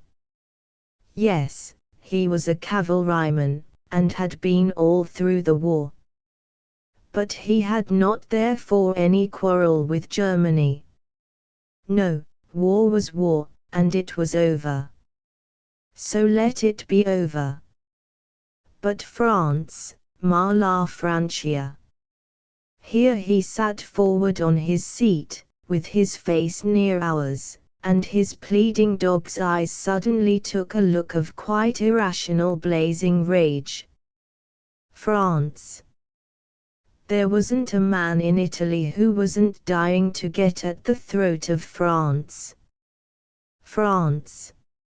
Let there be war, and every Italian would leap to arms, even the old. Even the old, Ancivacci. Yes, there must be war, with France. It was coming, it was bound to come. Every Italian was waiting for it. Waiting to fly at the French throat. For why? Why? He had served 2 years on the French front, and he knew why. Ah, the French. For arrogance, for insolence, Dio, they were not to be borne. The French, they thought themselves lords of the world, signori del mondo. Lords of the world, and masters of the world. Yes. They thought themselves no less, and what are they? Monkeys. Monkeys. Not better than monkeys. But let there be war, and Italy would show them. Italy would give them Signori del Mondo. Italy was pining for war, all, pining for war. With no one but France. Ah, with no one, Italy loved everybody else, but France. France. We let him shout it all out, till he was at the end of it. The passion and energy of him was amazing. He was like one possessed. I could only wonder. And wonder again. For it is curious what fearful passions these pleading, wistful souls fall into when they feel they have been insulted. It was evident he felt he had been insulted, and he went just beside himself. But dear chap, he shouldn't speak so loudly for all Italy, even the old. The bulk of Italian men are only too anxious to beat their bayonets into cigarette holders, and smoke the cigarette of eternal and everlasting peace, to coincide at all with our friend. Yet there he was, raging at me in the bus as we dashed along the coast. And then, after a space of silence, he became sad again, wistful, and looked at us once more with those pleading brown eyes, beseeching, he knew not what, and I'm sure I didn't know. Perhaps what he really wants is to be back on a horse in a cavalry regiment, even at war. But no, it comes out, what he thinks he wants. When are we going to London? And are there many motor cars in England? Many. In America too. Do they want men in America? I say no, they have unemployment out there, they are going to stop immigration in April, or at least cut it down. Why? He asks sharply. Because they have their own unemployment problem. And the QB quotes how many millions of Europeans want to emigrate to the United States. His eye becomes gloomy. Are all nations of Europe going to be forbidden? He asks. Yes, and already the Italian government will give no more passports for America, to emigrants. No passports. Then you can't go. You can't go, say I. By this time his hot-souled eagerness and his hot, beseeching eyes have touched the QB. She asks him what he wants. And from his gloomy face it comes out in a rap. Andor fuori dell'Italia. To go out of Italy. To go out, away, to go away, to go away. It has become a craving, a neurasthenia with them. Where is his home? His home is at a village a few miles ahead, here on this coast. We are coming to it soon. There is his home. And a few miles inland from the village he also has a property, he also has land. But he doesn't want to work it. He doesn't want it. In fact, he won't bother with it.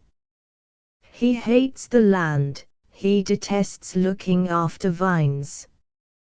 He can't even bring himself to try any more. What does he want then? He wants to leave Italy, to go abroad, as a chauffeur.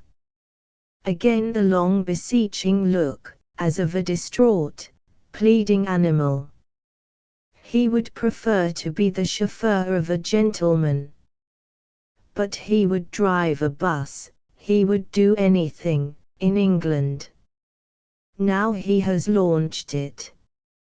Yes, I say, but in England also we have more men than jobs. Still he looks at me with his beseeching eyes, so desperate too, and so young, and so full of energy, and so longing to devote himself, or else to go off in an unreasonable paroxysm against the French. To my horror I feel he is believing in my goodness of heart. And as for motor cars, it is all I can do to own a pair of boots, so how am I to set about employing a chauffeur? We have all gone quiet again. So at last he climbs back and takes his seat with the driver once more. The road is still straight, swinging on through the moorland strip by the sea. And he leans to the silent, nerve-tense Mr. Rochester, pleading again. And at length Mr. Rochester edges aside, and lets him take the driving wheel. And so now we are all in the hands of our friend the bus mate. He drives, not very well. It is evident he is learning. The bus can't quite keep in the grooves of this wild bare road. And he shuts off when we slip down a hill, and there is a great muddle on the upslope when he tries to change gear. But Mr. Rochester sits squeezed and silently attentive in his corner. He puts out his hand and swings the levers. There is no fear that he will let anything go wrong. I would trust him to drive me down the bottomless pit and up the other side. But still the beseeching mate holds the steering wheel. And on we rush, rather uncertainly and hesitatingly now. And thus we come to the bottom of a hill where the road gives a sudden curve. My heart rises an inch in my breast. I know he can't do it. And he can't, oh Lord, but the quiet hand of the freckled Rochester takes the wheel, we swerve on. And the bus mate gives up, and the nerve-silent driver resumes control. But the bus mate now feels at home with us. He clambers back into the coupe, and when it is too painfully noisy to talk, he simply sits and looks at us with brown, pleading eyes. Miles and miles and miles goes this coast road, and never a village. Once or twice a sort of lonely watch house and soldiers lying about by the road. But never a halt. Everywhere moorland and desert, uninhabited. And we are faint with fatigue and hunger and this relentless traveling. When, oh when shall we come to Siniscola, where we are due to eat our midday meal? Oh yes, says the mate. There is an inn at Siniscola where we can eat what we like. Siniscola, Siniscola. We feel we must get down, we must eat. It is past 1 o'clock and the glaring light and the rushing loneliness are still about us. But it is behind the hill in front. We see the hill. Yes. Behind it is Siniscola. And down there on the beach are the Bagni di Siniscola, where many forestieri, strangers, come in the summer. Therefore we set high hopes on Siniscola. From the town to the sea, 2 miles, the bathers ride on asses. Sweet place. And it is coming near, really near. There are stone-fenced fields, even stretches of moor fenced off. There are vegetables in a little field with a stone wall. There is a strange white track through the moor to a forsaken sea coast. We are near. Over the brow of the low hill, and there it is, a grey huddle of a village with 2 towers. There it is, we are there. Over the cobbles we bump, and pull up at the side of the street. This is Siniscola, and here we eat. We drop out of the weary bus. The mate asks a man to show us the inn. The man says he won't, muttering. So a boy is deputed, and he consents. This is the welcome. And I can't say much for Siniscola. It is just a narrow, crude, stony place, hot in the sun, cold in the shade. In a minute or 2 we were at the inn, where a fat, young man was just dismounting from his brown pony and fastening it to a ring beside the door. The inn did not look promising, the usual cold room opening gloomily on the gloomy street.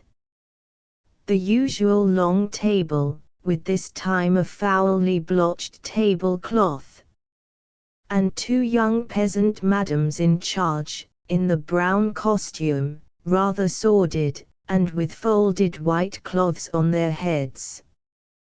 The younger was in attendance. She was a full-bosomed young hussy, and would be very queenly and cocky.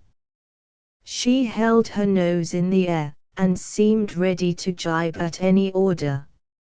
It takes one some time to get used to this cocky, assertive behavior of the young damsels, the who'll tread on the tail of my skirt bearing of the hussies.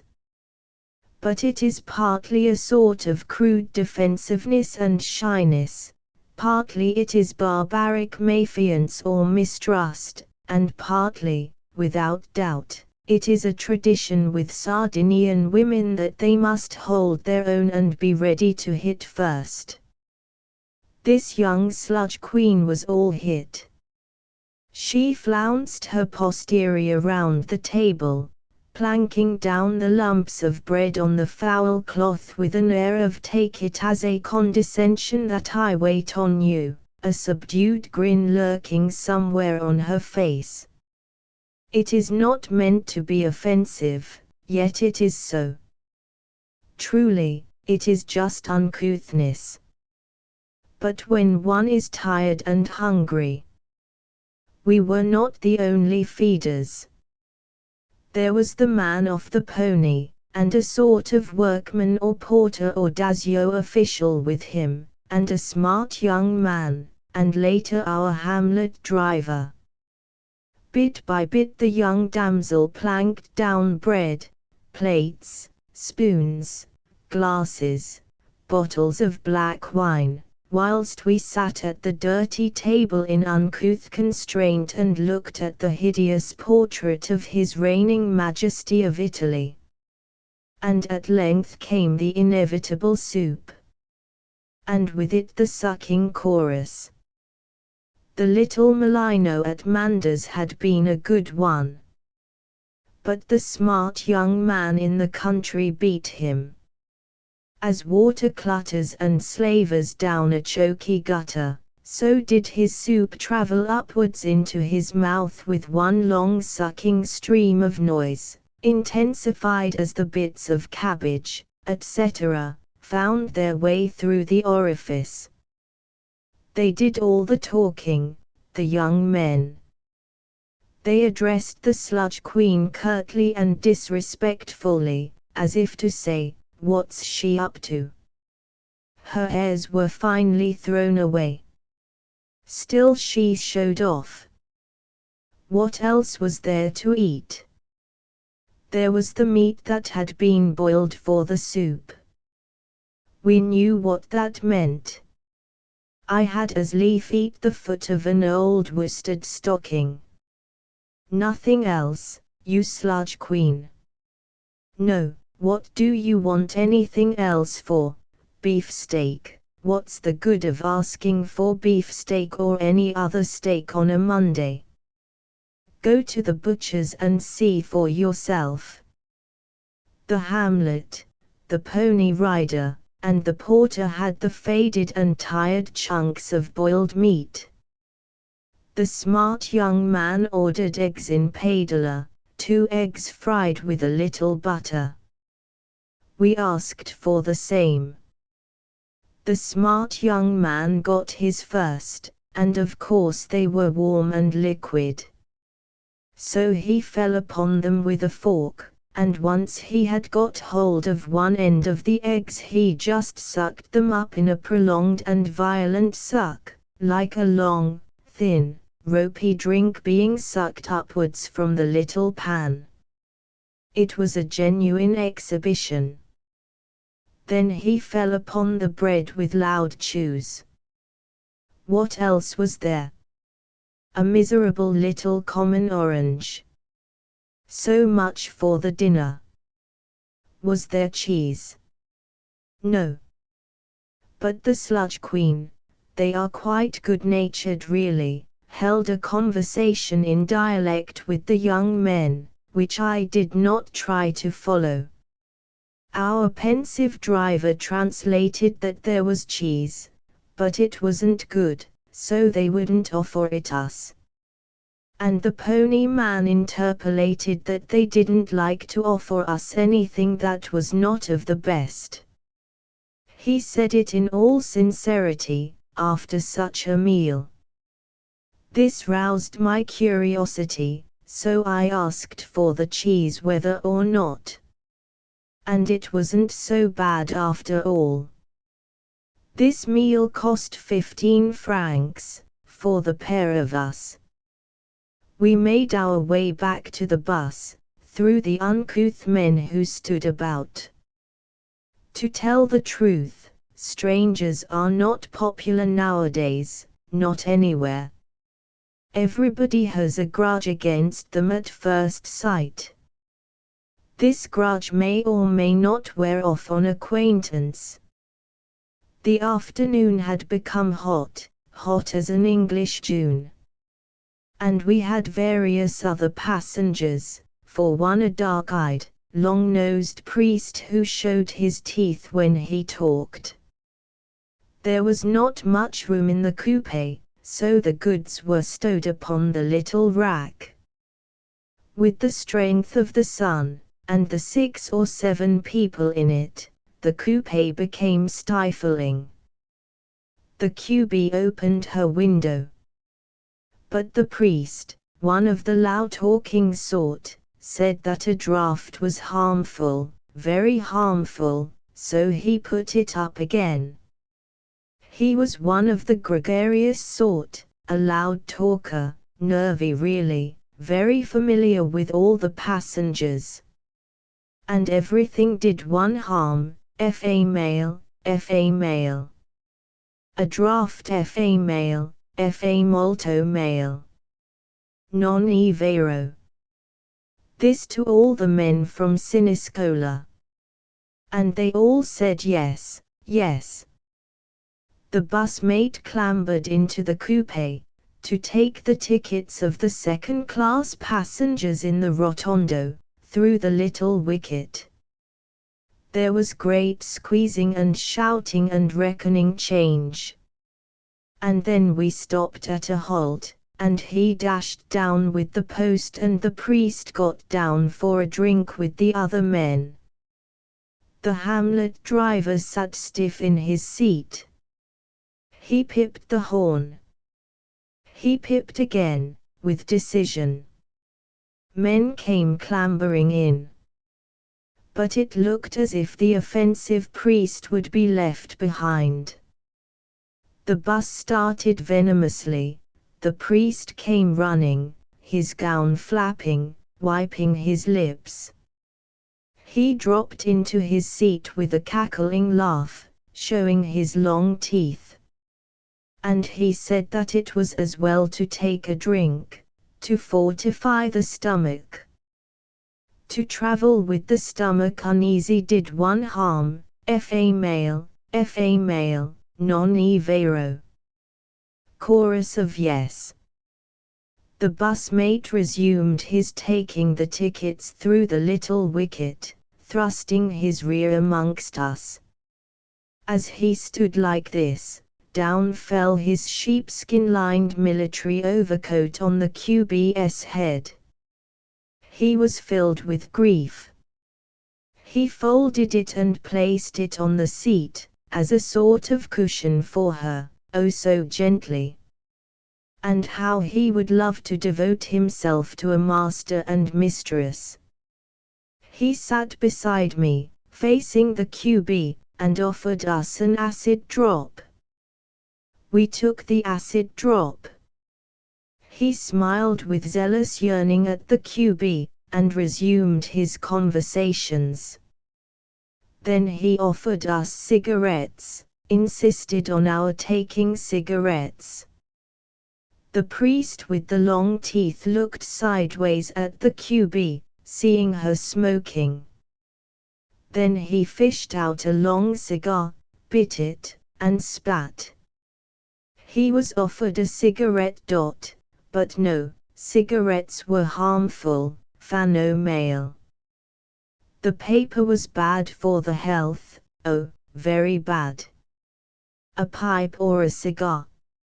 So he lit his long cigar and spat large spits on the floor, continually. Beside me sat a big, bright-eyed, rather good-looking but foolish man.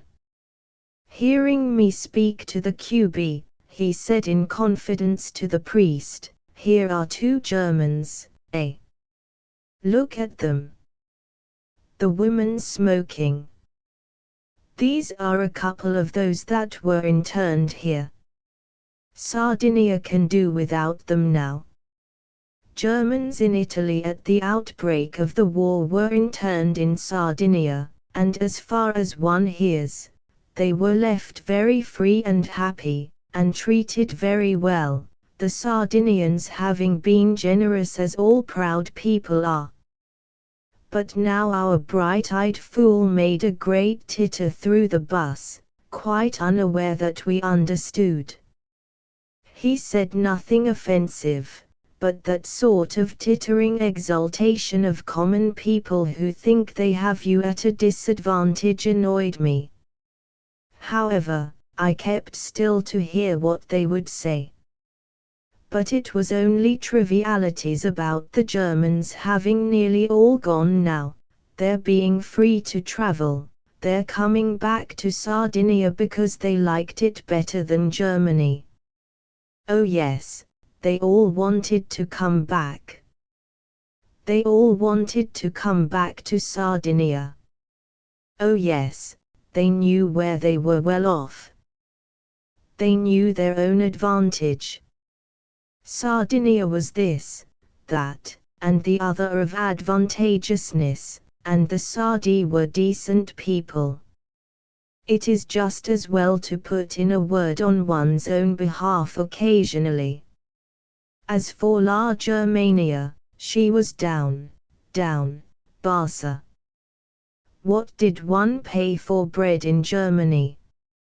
5 francs a kilo, my boy. The bus stopped again, and they trooped out into the hot sun. The priest scuffled round the corner this time. Not to go round the corner was no doubt harmful. We waited. A frown came between the bus Hamlet's brows. He looked nerve-worn and tired. It was about 3 o'clock. We had to wait for a man from a village, with the post. And he did not appear. I am going. I won't wait, said the driver. Wait a minute, said the mate, pouring oil. And he went round to look. But suddenly the bus started, with a vicious lurch. The mate came flying and hung onto the footboard. He had really almost been left. The driver glanced round sardonically to see if he were there. The bus flew on.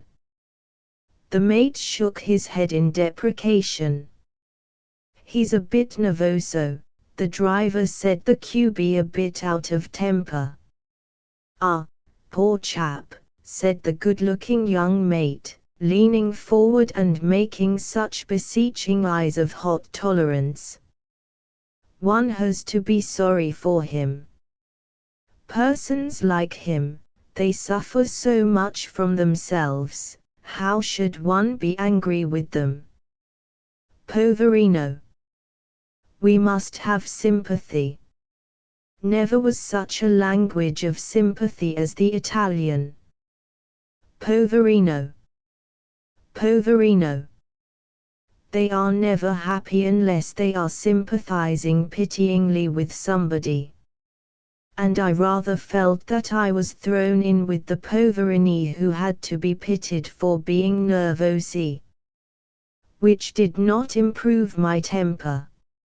However, the bus mate suddenly sat on the opposite seat between the priest and the QB. He turned over his official notebook, and began to write on the back cover very carefully, in the flourishing Italian hand. Then he tore off what he had written, and with a very bright and zealous look he handed me the paper, saying, "You will find me a post in England, when you go in the summer. You will find me a place in London as a chauffeur. If I can, said I, but it is not easy." He nodded his head at me with the most complete bright confidence, quite sure now that he had settled his case perfectly. On the paper he had written his name and his address, and if anyone would like him as chauffeur they have only to say so. On the back of the scrap of paper the inevitable goodwill, augury infinity ebun via Gio. Infinite good wishes and a good journey. I folded the paper and put it in my waistcoat pocket, feeling a trifle disconcerted by my new responsibility. He was such a dear fellow and such bright trustful eyes. This much achieved, there was a moment of silence. And the bus mate turned to take a ticket of a fat, comfortable man who had got in at the last stop. There was a bit of flying conversation. "Where are they from?" asked the good-looking stupid man next to me, inclining his head in our direction. Londra, said our friend, with stern satisfaction, and they have said so often to one another that London is the greatest city in the world, that now the very word Londra conveys it all. You should have seen the blank little boy look come over the face of the big handsome fellow on hearing that we were citizens of the greatest city in the world. And they understand Italian? He asked, rather nipped. Sicuro, said our friend scornfully. How shouldn't they? Ah! My large neighbor left his mouth open for a few moments. And then another sort of smile came onto his face. He began to peep at us sideways from his brown eyes, brightly, and was henceforth itching to get into conversation with the citizens of the world's mistress city. His look of semi-impudence was quite gone, replaced by a look of ingratiating admiration. Now I ask you, is this to be borne? Here I sit, and he talks half impudently and patronizingly about me. And here I sit, and he is glaring at me as if he saw signs of an aureole under my grey hat. All in 10 minutes. And just because, instead of La Germania, I turn out to be Elingilterra. I might as well be a place on a map, or a piece of goods with a trademark. So little perception of the actual me. So much going by labels. I now could have kicked him harder. I would have liked to say I was 10 times German, to see the fool change his smirk again. The priest now chimed up, that he had been to America. He had been to America, and hence he dreaded not the crossing from Terranova di Sardegna to Civita Vecchia. For he had crossed the great Atlantic. Apparently, however, the natives had all heard this song of the raven before, so he spat largely on the floor. Whereupon the new fat neighbor asked him, was it true that the Catholic Church was now becoming the one church in the United States? And the priest said there was no doubt about it. The hot afternoon wore on. The coast was rather more inhabited, but we saw practically no villages. The view was rather desolate. From time to time we stopped at a sordid-looking canteen house. From time to time we passed natives riding on their ponies, and sometimes there was an equestrian exhibition as the rough, strong little beasts reared and traveled rapidly backwards, away from the horrors of our great automobile. But the male riders sat heavy and unshakable, with Sardinian male force. Everybody in the bus laughed, and we passed, looking back to see the pony still corkscrewing, but in vain, in the middle of the lonely, grass-bordered high road. The bus mate climbed in and out, coming in to sit near us. He was like a dove which has at last found an olive bough to nest in. And we were the olive bough in this world of waste waters.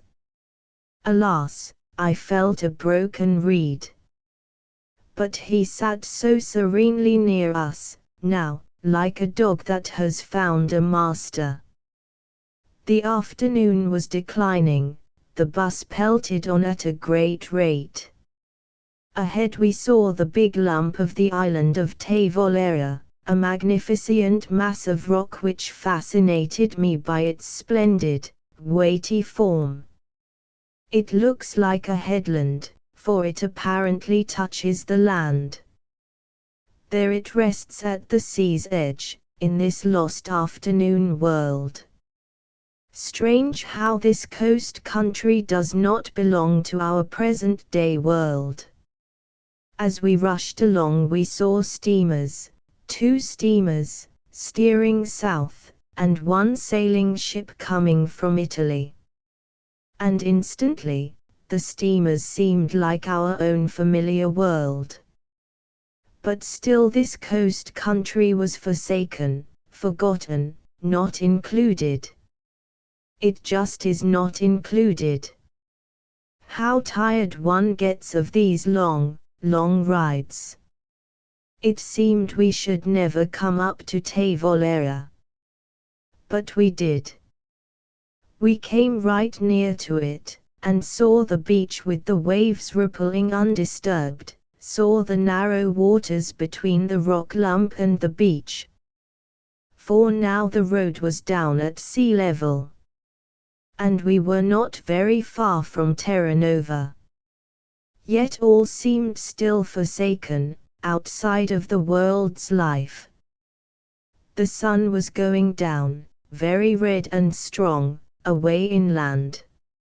In the bus all were silent, subsiding into the pale travel sleep. We charged along the flat road, down on a plain now. And dusk was gathering heavily over the land. We saw the high road curve flat upon the plain. It was the harbour head. We saw a magic, landlocked harbour, with masts and dark land encircling a glowing basin. We even saw a steamer lying at the end of a long, thin bank of land, in the shallow, shining, white harbour, as if wrecked there. And this was our steamer. But no, it looked in the powerful glow of the sunset like some lonely steamer laid up in some landlocked bay away at Spitzbergen, towards the North Pole, a solemn, mysterious, blue-landed bay, lost to mankind. Our bus mate came and told us we were to sit in the bus till the post work was done, then we should be driven to the hotel where we could eat, and then he would accompany us on the town omnibus to the boat. We need not be on board till 8 o'clock, and now it was something after 5. So we sat still while the bus rushed and the road curved and the view of the weird, landlocked harbour changed, though the bare masts of ships in a bunch still pricked the upper glow, and the steamer lay away out, as if wrecked on a sandbank, and dark, mysterious land with bunchy hills circled round, dark blue and wintry in a golden afterlight, while the great, shallow-seeming bay of water shone like a mirror. In we charged, past a railway, along the flat darkening road into a flat God-lost town of dark houses, on the marshy bay head. It felt more like a settlement than a town. But it was Terranova Pausanias. And after bumping and rattling down a sombre uncouth, barren-seeming street, we came up with a jerk at a doorway, which was the post office. Urchins, mudlarks, were screaming for the luggage. Everybody got out and set off towards the sea, the urchins carrying luggage. We sat still. Till I couldn't bear it. I did not want to stay in the automobile another moment, and I did not want to be accompanied by our newfound friend to the steamer. So I burst out, and the QB followed. She too was relieved to escape the new attachment, though she had a great tenderness for him. But in the end one runs away from one's tenders much harder and more precipitately than from one's dears. The mudlarking urchins fell upon us. Had we any more luggage? Were we going to the steamer? I asked how one went to the steamer. Did one walk? I thought perhaps it would be necessary to row out. You go on foot, or in a carriage, or in an aeroplane, said an impudent brat. How far? 10 minutes. Could one go on board at once? Yes, certainly. So, in spite of the QB's protests, I handed the sack to a wicked urchin, to be laid. She wanted us to go alone, but I did not know the way, and am wary of stumbling into entanglements in these parts. I told the bus Hamlet, who was abstract with nerve fatigue, please to tell his comrade that I would not forget the commission, and I tapped my waistcoat pocket, where the paper lay over my heart. He briefly promised, and we escaped. We escaped any further friendship. I bade the mudlark lead me to the telegraph office, which of course was quite remote from the post office. Shouldering the sack, and clamoring for the kitchenino which the QB stuck to, he marched forward. By his height he was 10 years old, by his face with its evil mudlark pallor and good looks, he was 40. He wore a cut-down soldier's tunic which came nearly to his knees, was barefoot, and sprightly with that alert mudlarking quickness which has its advantages. So we went down a passage and climbed a stair and came to an office where one would expect to register births and deaths. But the urchin said it was the telegraph office. No sign of life. Peering through the wicket I saw a fat individual seated writing in the distance. Feeble lights relieved the big, barren, official spaces. I wonder the fat official wasn't afraid to be up here alone. He made no move. I banged the shutter and demanded a telegraph blank. His shoulders went up to his ears, and he plainly intimated his intention to let us wait. But I said loudly to the urchin, "Is that the telegraph official?" And the urchin said, "Si, signor," so the fat individual had to come. After which considerable delay, we set off again. The bus, thank heaven, had gone. The savage dark street was empty of friends. We turned away to the harbour front. It was dark now. I saw a railway near at hand, a bunch of dark masts, the steamer showing a few lights, far down at the tip of a long spit of land, remote in mid-harbour. And so off we went, the barefoot urchin twinkling a few yards ahead, on the road that followed the spit of land. The spit was wide enough to carry this road, and the railway. On the right was a silent house apparently built on piles in the harbour. Away far down in front leaned our glimmering steamer, and a little train was shunting trucks among the low sheds beside it. Night had fallen, and the great stars flashed. Orion was in the air, and his dog Star after him. We followed on down the dark bar between the silent, lustrous water. The harbour was smooth as glass, and gleaming like a mirror. Hills came round encircling it entirely, dark land ridging up and lying away out, even to seaward. One was not sure which was exactly seaward.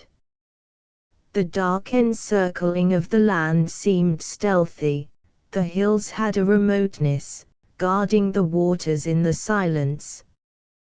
Perhaps the great mass away beyond was Tavolera again.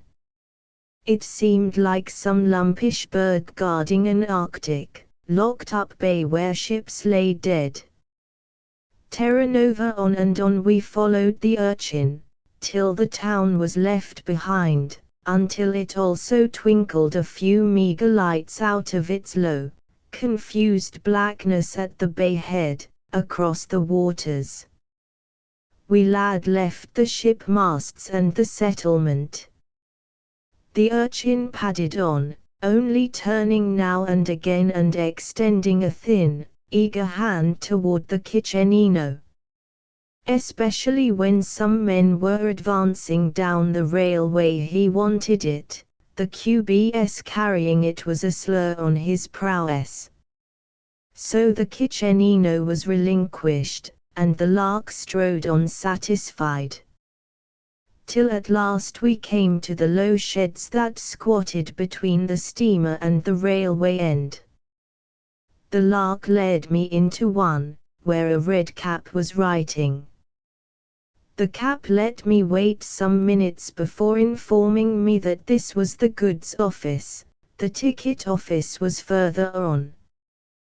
The lark flew at him and said, "Then you've changed it, have you?" And he led me on to another shed, which was just going to shut up.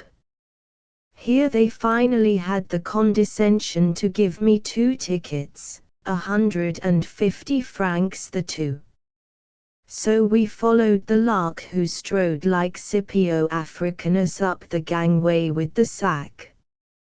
It was quite a small ship. The steward put me in number 1 cabin, the QB in number 7. Each cabin had 4 berths. Consequently man and woman must separate rigorously on this ship. Here was a blow for the QB, who knows what Italian female fellow passengers can be.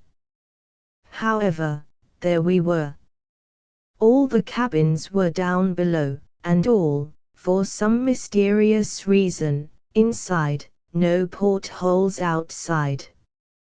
It was hot and close down below already. I pitched the sack on my berth, and there stood the lark on the red carpet at the door. I gave him 3 francs. He looked at it as if it were my death warrant. He peered at the paper in the light of the lamp. Then he extended his arm with a gesture of superb insolence, flinging me back my gold without a word. "How," said I, "3 francs are quite enough." 3 francs, 2 kilometers, and 3 pieces of luggage. "No, signor." "No." 5 francs. 5 franci. And averting his pallid, old mudlarking face, and flinging his hand out at me, he stood the image of indignant repudiation. And truly, he was no taller than my upper waistcoat pocket. The brat! The brat! He was such an actor, and so impudent, that I wavered between wonder and amusement and a great inclination to kick him up the steps. I decided not to waste my energy being angry. What a beastly little boy! What a horrid little boy! What a horrid little boy! Really, a little thief. A little swindler. I mused aloud. Swindler, he quavered after me. And he was beaten. Swindler doubled him up, that and the quiet mildness of my tone of invocation. Now he would have gone with his 3 francs. And now, in final contempt, I gave him the other 2. He disappeared like a streak of lightning up the gangway, terrified lest the steward should come and catch him at his tricks. For later on I saw the steward send other larks flying for demanding more than 150. The brat, The question was now the cabin, for the QB simply refused to entertain the idea of sharing a cabin with 3 Italian women, who would all be sick simply for the fuss of it, though the sea was smooth as glass. We hunted up the steward. He said all the first-class cabins had 4 berths, the second had 3, but much smaller. How that was possible I don't know. However, if no one came, he would give us a cabin to ourselves. The ship was clean and civilized, though very poky. And there we were. We went on deck. Would we eat on board? Asked another person. No, we wouldn't. We went out to a 4th little shed, which was a refreshment stall, and bought bread and sardines and chocolate and apples. Then we went on the upper deck to make our meal. In a sheltered place I lit the spirit lamp, and put on water to boil. The water we had taken from the cabin. Then we sat down alone in the darkness, on a seat which had its back against the deck cabins, now appropriated by the staff. A thin, cold wind was travelling. We wrapped the one plaid round us both and snugged together, waiting for the tea to boil. I could just see the point of the spirit flame licking up, from where we sat. The stars were marvelous in the soundless sky, so big, that one could see them hanging orb-like and alone in their own space, yet all the myriads. Particularly bright the evening star.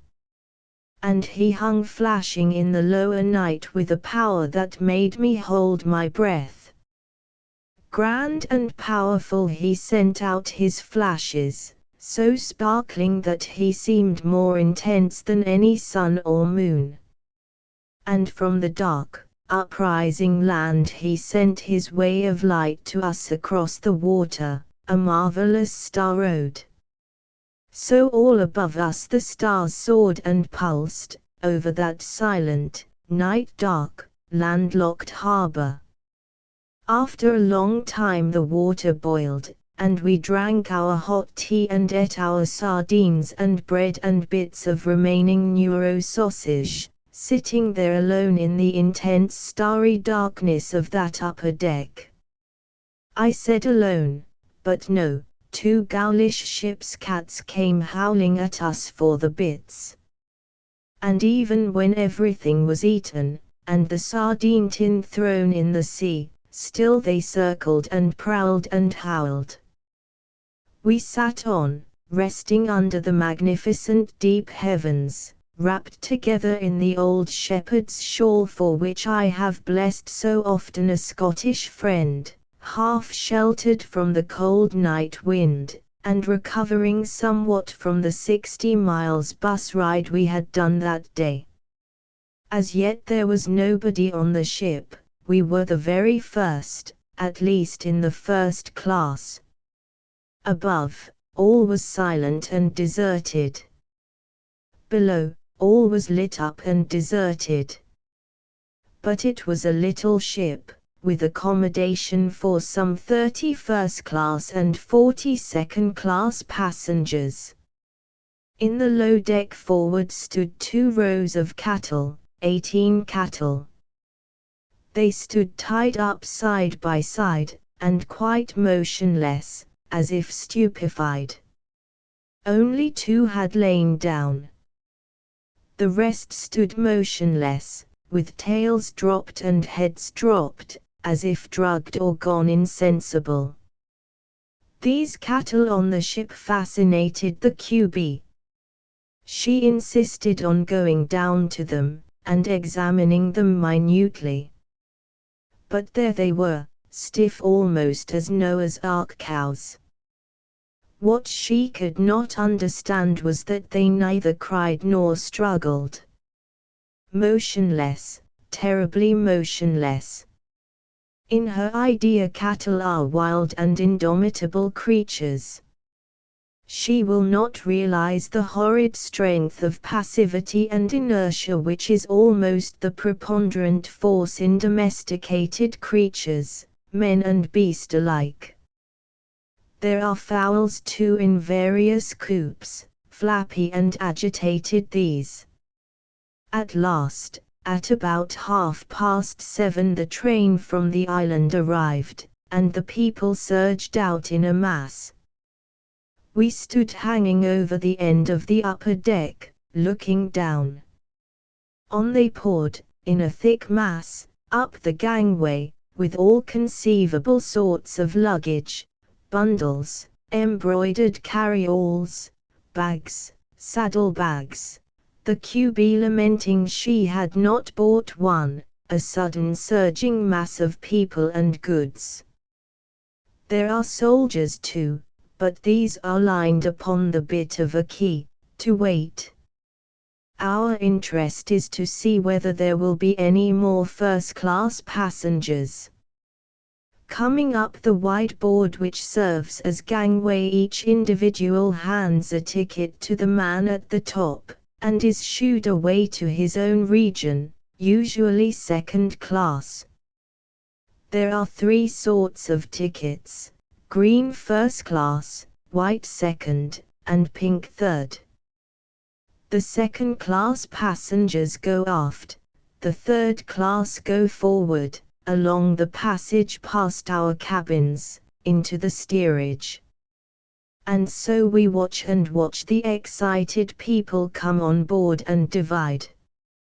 Nearly all are second class, and a great many are women. We have seen a few first-class men, but as yet no women. And every hat with ospreys gives the QB a qualm. For a long time we are safe. The women flood to the second class. One who is third, begs and beseeches to go with her friends in the second. I am glad to say without success. And then, alas, an elderly man with a daughter, first class. They are very respectable and pleasant looking. But the QB wails, I'm sure she will be sick. Towards the end come 3 convicts, chained together. They wear the brownish striped homespun, and do not look evil. They seem to be laughing together, not at all in distress. The 2 young soldiers who guard them, and who have guns, look nervous. So the convicts go forward to the steerage, past our cabins. At last the soldiers are straightened up, and turned on board. There almost at once they start making a tent, drawing a huge tarpaulin over a cross rope in the mid-deck below us, between the first and second class regions. The great tarpaulin is pulled down well on either side and fastened down, and it makes a big dark tent. The soldiers creep in and place their bundles. And now it is the soldiers who fascinate the QB. She hangs over the bar above, and peers in. The soldiers arrange themselves in 2 rows. They will sleep with their heads on their bundles on either side of the tent, the 2 rows of feet coming together inwards. But first they must eat, for it is 8 o'clock and more. Out come their suppers, a whole roast fowl, hunks of kid, legs of lamb, huge breads. The fowl is dismembered with a jackknife in a twinkling, and shed. Everything among the soldiers is shed. There they sit in their penthouse with its open ends, crowded together and happy, chewing with all their might and clapping one another on the shoulder lovingly, and taking swigs at the wine bottles. We envy them their good food. At last all are on board. The omnibus has driven up from town and gone back. A last young lout dashes up in a carriage and scuffles aboard. The crew begins to run about. The quay porters have trotted on board with the last bales and packages. All is stowed safely. The steamer hoots and hoots.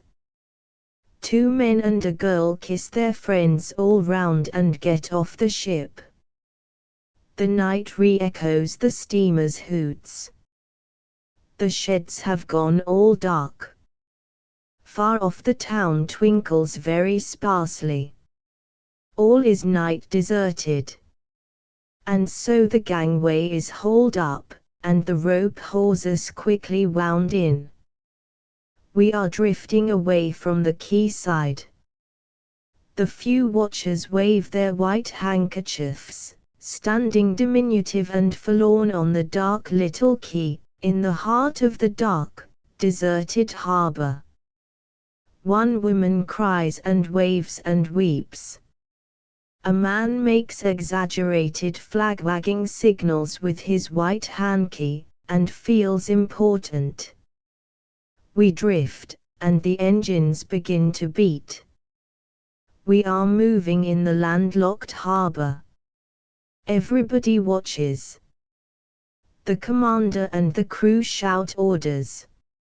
And so, very slowly, and without any fuss at all, like a man wheeling a barrow out of a yard gate, we throb very slowly out of the harbor, past one point, then past another, away from the encircling hills, away from the great lump of Tavolera which is to southward, away from the outreaching land to the north, and over the edge of the open sea. And now to try for a cabin to ourselves. I approach the steward. Yes, he says, he has it in mind. But there are 80 second-class passengers, in an accommodation space for 40. The transit controller is now considering it. Most probably he will transfer some second-class women to the vacant first-class cabins. If he does not do so, then the steward will accommodate us. I know what this means, this equivocation. We decide not to bother any more. So we make a tour of the ship, to look at the soldiers, who have finished eating, sitting yawning to one another, while some are already stretched out in the shadow, for sleep. Then to look at the cattle, which stand rooted to the deck, which is now all messy. To look at the unhappy fowls in their coops. And a peep at the third class, rather horrifying. And so to bed. Already the other 3 berths in my cabin are occupied, the lights are switched off. As I enter I hear one young man tenderly enquiring of the berth below, "Dost thou feel ill?" Not much, not much," says the other faintly. Yet the sea is like glass, so smooth. I am quickly rolled in my lower berth, where I feel the trembling of the machine-impelled ship, and hear the creaking of the berth above me as its occupant rolls over. I listen to the sighs of the others, the wash of dark water. And so, uneasily, rather hot and very airless, uneasy with the machine throbbing and the sighing of my companions, and with a cock that crows shrilly from one of the coops, imagining the ship's lights to be dawn, the night goes by.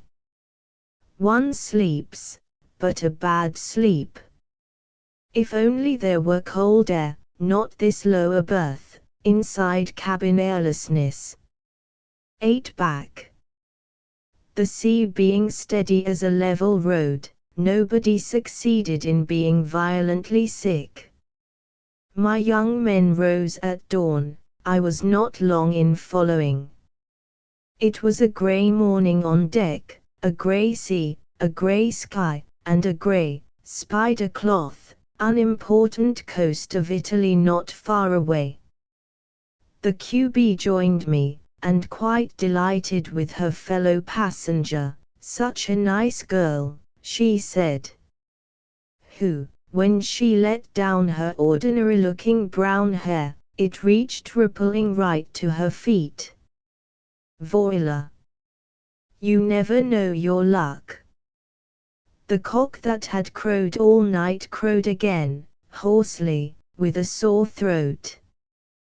The miserable cattle looked more wearily miserable, but still were motionless, as sponges that grow at the bottom of the sea.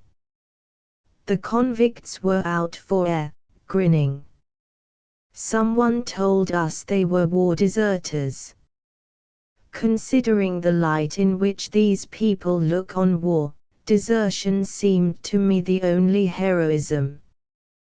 But the QB, brought up in a military air, gazed upon them as upon men miraculously alive within the shadow of death. According to her code, they had been shot when recaptured.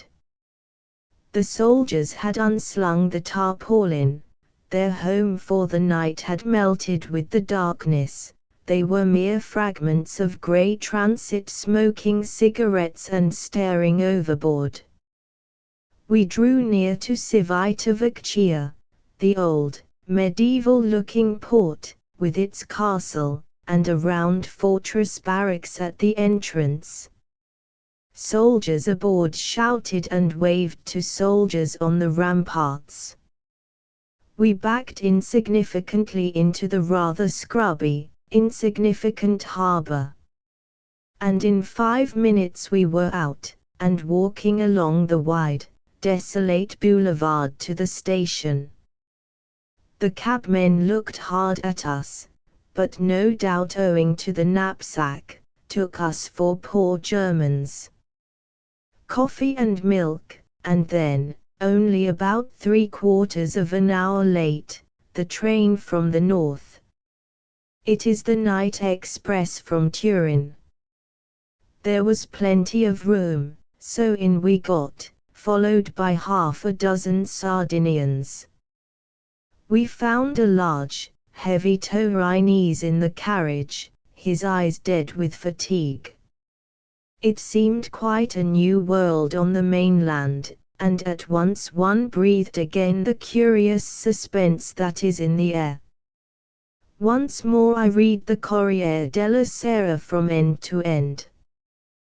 Once more we knew ourselves in the real active world, where the air seems like a lively wine dissolving the pearl of the old order. I hope, dear reader, you like the metaphor.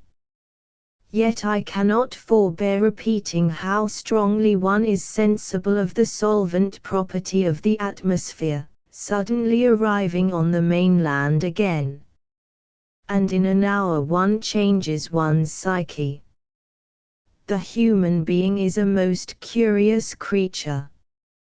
He thinks he has got one soul, and he has got dozens. I felt my sound Sardinian soul melting off me, I felt myself evaporating into the real Italian uncertainty and momentaneity. So I perused the Corriere whilst the metamorphosis took place. I like Italian newspapers because they say what they mean, and not merely what is most convenient to say. We call it knived, I call it manliness. Italian newspapers read as if they were written by men, and not by calculating eunuchs. The train ran very heavily along the Maremma. It began to rain. Then we stopped at a station where we should not stop, somewhere in the Maremma country, the invisible sea not far off, the low country cultivated and yet forlorn. Oh, how the Turin man sighed, and wearily shifted his feet as the train stood meaningless. There it sat, in the rain. O Express! At last on again, till we were winding through the curious long troughs of the Roman Campagna. There the shepherds minded the sheep, the slender-footed merino sheep. In Sardinia the merinos were very white and glistening, so that one thought of the scriptural white as wool. And the black sheep among the flock were very black. But these Campagna were no longer white, but dingy. And though the wildness of the Campagna is a real wildness still, it is a historic wildness, familiar in its way as a fireside is familiar. So we approach the hopeless sprawling of modern Rome, over the yellow Tiber, past the famous pyramid tomb, skirting the walls of the city, till at last we plunge into the well-known station, out of all the chaos. We are late. It is 11:45. And I have to go out and change money, and I hope to find my two friends. The QB and I dash down the platform, no friends at the barrier. The station moderately empty. We bolt across to the departure platforms. The Naples train stands ready. In we pitch our bags, ask a naval man not to let anyone steal them, then I fly out into town while the QB buys food and wine at the buffet. It no longer rains, and Rome feels as ever, rather holiday-like and not inclined to care about anything. I get 103 lire for each pound note, pocket my money at 12:02, and bolt back, out of the Piazza del Terme.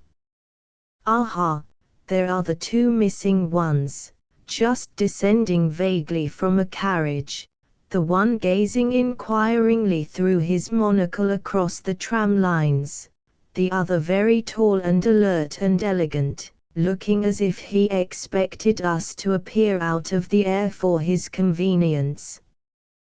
Which is exactly what happens. We fly into each other's arms. Oh, there you are. Where's the QB? Why are you here? We've been to the arrival platform, no sign of you. Of course I only got your wire half an hour ago. We flew here. Well, how nice to see you. Oh, let the man wait. What, going on at once to Naples? But must you? Oh, but how flighty you are. Birds of passage verament. Then let us find the QB, quick, and they won't let us on the platform. No, they are not issuing platform tickets today. Oh, merely the guests returning from that Savoy Bavarian wedding in the north, a few royal duchesses about. Oh well, we must try and wangle him. At the barrier a woman trying in vain to be let onto the station. But what a Roman matron can't do, an elegant young Englishman can. So our two heroes wangle their way in, and fall into the arms of the QB by the Naples train. Well, now, tell us all about it. So we rush into a four-branched candlestick of conversation. In my ear murmurs he of the monocle about the Sahara. He is back from the Sahara a week ago, the winter sun in the Sahara. He with the smears of paint on his elegant trousers is giving the QB a sketchy outline of his now grande passion. Click goes the exchange, and him of the monocle is detailing to the QB his trip to Japan, on which he will start in 6 weeks' time, while him of the paint smears is expatiating on the thrills of the etching needle, and concocting a plan for a month in Sardinia in May, with me doing the scribbles and he the pictures. What sort of pictures? Out flies the name of Goya. And well now, a general rush into oneness, and won't they come down to Sicily to us for the almond blossom, in about 10 days' time? Yes, they will. Why, when the almond blossom is just stepping on the stage and making its grand bow, and they will come next day. Somebody has smitten the wheel of a coach 2 ringing smacks with a hammer. This is a sign to get in. The QB is terrified the train will slip through her fingers. I'm frightened, I must get in. Very well then. You're sure you have everything you want? Everything. A fiasco of vino. Oh, 2. All the better. Well then, 10 days' time. All right, quite sure. How nice to have seen you, if only a glimpse. Yes, yes, poor QB. Yes, you're quite safe. Goodbye. Goodbye. The door is shut, we are seated, the train moves out of the station. And quickly on this route Rome disappears. We are out on the wintry Campagna, where crops are going. Away on the left we see the Tivoli hills, and think of the summer that is gone, the heat, the fountains of the Villa d'Este. The train rolls heavily over the Campagna, towards the Alban Mounts, homewards. So we fall on our food, and devour the excellent little beefsteaks and rolls and boiled eggs, apples and oranges and dates, and drink the good red wine, and wildly discuss plans and the latest news, and are altogether thrilled about things. So thrilled that we are well away among the romantic mountains of the South Centre before we realize that there are other passengers besides ourselves in the carriage. Half the journey is over. Why, there is the monastery on its high hill. In a wild moment I suggest we shall get down and spend a night up there at Monte Cassino, and see the other friend, the monk who knows so much about the world, being out of it. But the QB shudders, thinking of the awful winter coldness of that massive stone monastery, which has no spark of heating apparatus. And therefore the plan subsides, and at Cassino station I only get down to procure coffee and sweet cakes. They always have good things to eat at Cassino station, in summer, big fresh ices and fruits and iced water, in winter toothsome sweet cakes which make an awfully good finish to a meal. I count Cassino halfway to Naples. After Cassino the excitement of being in the north begins quite to evaporate. The southern heaviness descends upon us. Also the sky begins to darken, and the rain falls. I think of the night before us, on the sea again. And I am vaguely troubled lest we may not get a berth. However, we may spend the night in Naples, or even sit on in this train, which goes forward, all through the long night, to the Straits of Messina. We must decide as we near Naples. Half dozing, one becomes aware of the people about one. We are traveling second class. Opposite is a little, hold your own schoolmistressy young person in pince-nez. Next her a hollow-cheeked white soldier with ribbons on his breast. Then a fat man in a corner. Then a naval officer of low rank. The naval officer is coming from Fiume, and is dead with sleep and perhaps mortification. Dear Nunzio has just given up. 2 compartments away we hear soldiers singing, martial still though bruised with fatigue, the dear Nunzio bragging songs of Fiume. They are soldiers of the dear Nunzio Legion. And one of them, I hear the sick soldier saying, is very hot and Republican still. Private soldiers are not allowed, with their reduced tickets, to travel on the express trains. But these legionaries are not penniless, they have paid the excess and come along. For the moment they are sent to their homes. And with heads dropping with fatigue, we hear them still defiantly singing down the carriage for dear Nunzio. A regular officer went along, a captain of the Italian, not the Fiume army. He heard the chants and entered the carriage.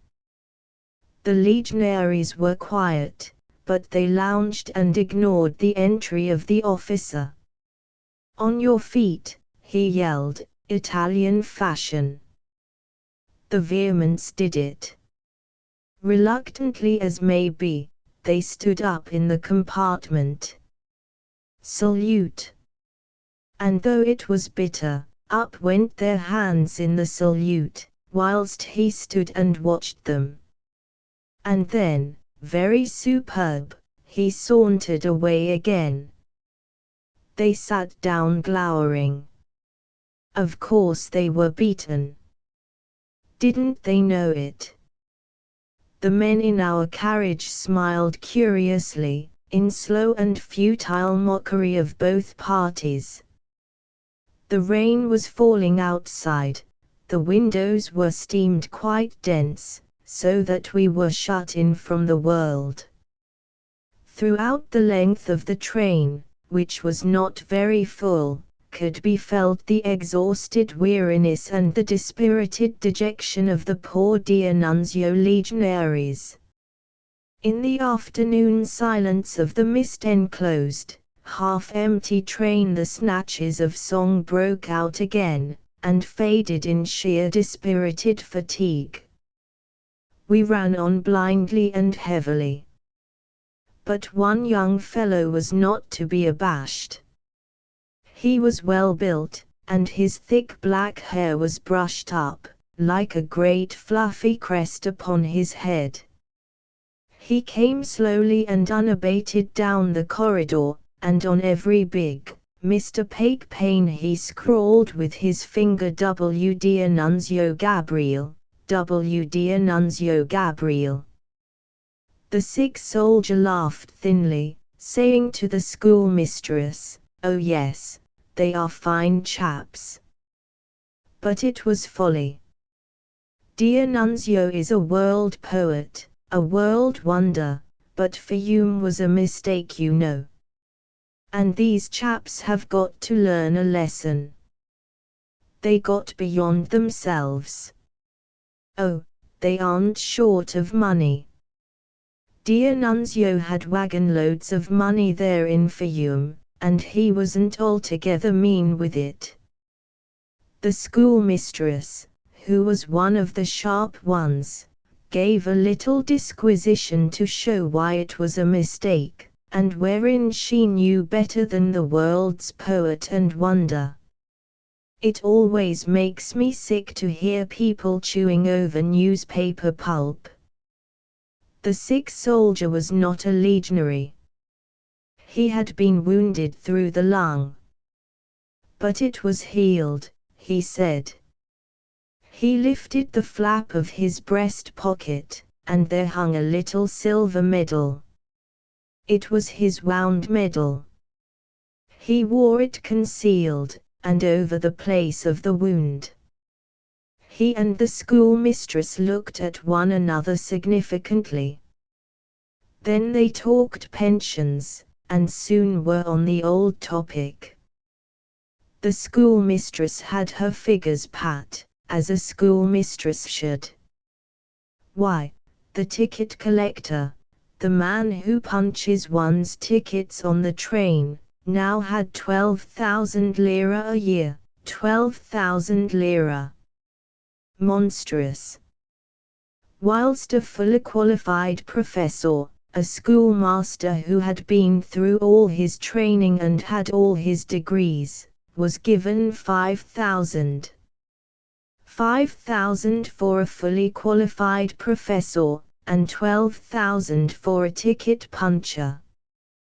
The soldier agreed, and quoted other figures. But the railway was the outstanding grievance. Every boy who left school now, said the schoolmistress, wanted to go on the railway. Oh but, said the soldier, the train men. The naval officer, who collapsed into the most uncanny positions, blind with sleep, got down at Capua to get into a little train that would carry him back to his own station, where our train had not stopped. At Caserta the sick soldier got out. Down the great avenue of trees the rain was falling. A young man entered. Remained also the schoolmistress and the stout man. Knowing we had been listening, the schoolmistress spoke to us about the soldier. Then, she had said she was catching the night boat for Palermo. I asked her if she thought the ship would be very full. Oh yes, very full, she said.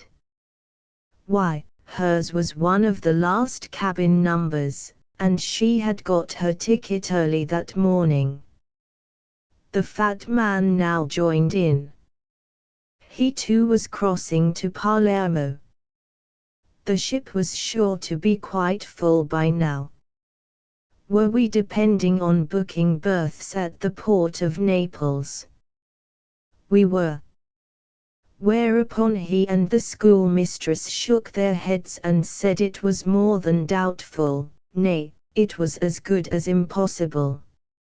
For the boat was the renowned Città di Trieste, that floating palace, and such was the fame of her gorgeousness that everybody wanted to travel by her. First and second class alike? I asked. Oh yes, also first class, replied the schoolmarm rather spitefully. So I knew she had a white ticket, second. I cursed the Città di Trieste and her gorgeousness, and looked down my nose. We had now two alternatives: to spend the night in Naples, or to sit on all through the night and next morning, and arrive home, with heaven's aid, in the early afternoon. Though these long-distance trains think nothing of 6 hours late. But we were tired already. What we should be like after another 24 hours sitting, heaven knows.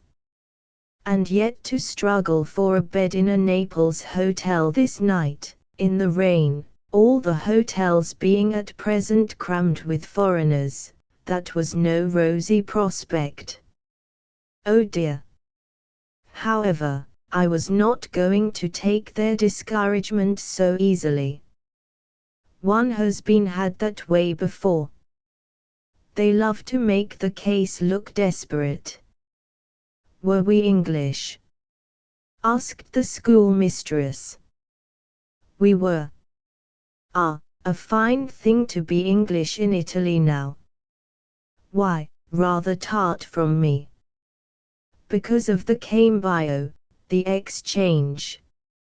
You English, with your money exchange, you come here and buy everything for nothing, you take the best of everything, and with your money you pay nothing for it. whereas we poor Italians we pay heavily for everything at an exaggerated price, and we can have nothing. Ah, it is all very nice to be English in Italy now. You can travel, you go to the hotels, you can see everything and buy everything, and it costs you nothing. What is the exchange today? She whipped it out. 104.20. This she told me to my nose. And the fat man murmured bitterly, Gia. Gia, eh? Eh? Her impertinence and the fat man's quiet bitterness stirred my bile. Has not this song been sung at me once too often, by these people? You are mistaken, said I to the schoolmistress. We don't by any means live in Italy for nothing. Even with the exchange at 103, we don't live for nothing.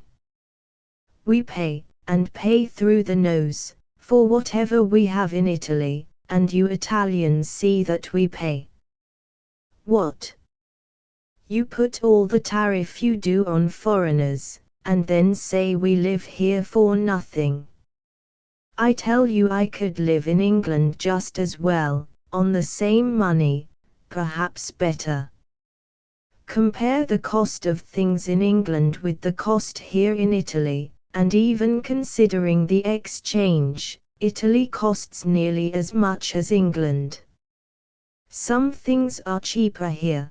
The railway comes a little cheaper, and is infinitely more miserable. Traveling is usually a misery. But other things, clothes of all sorts, and a good deal of food is even more expensive here than in England, exchange considered.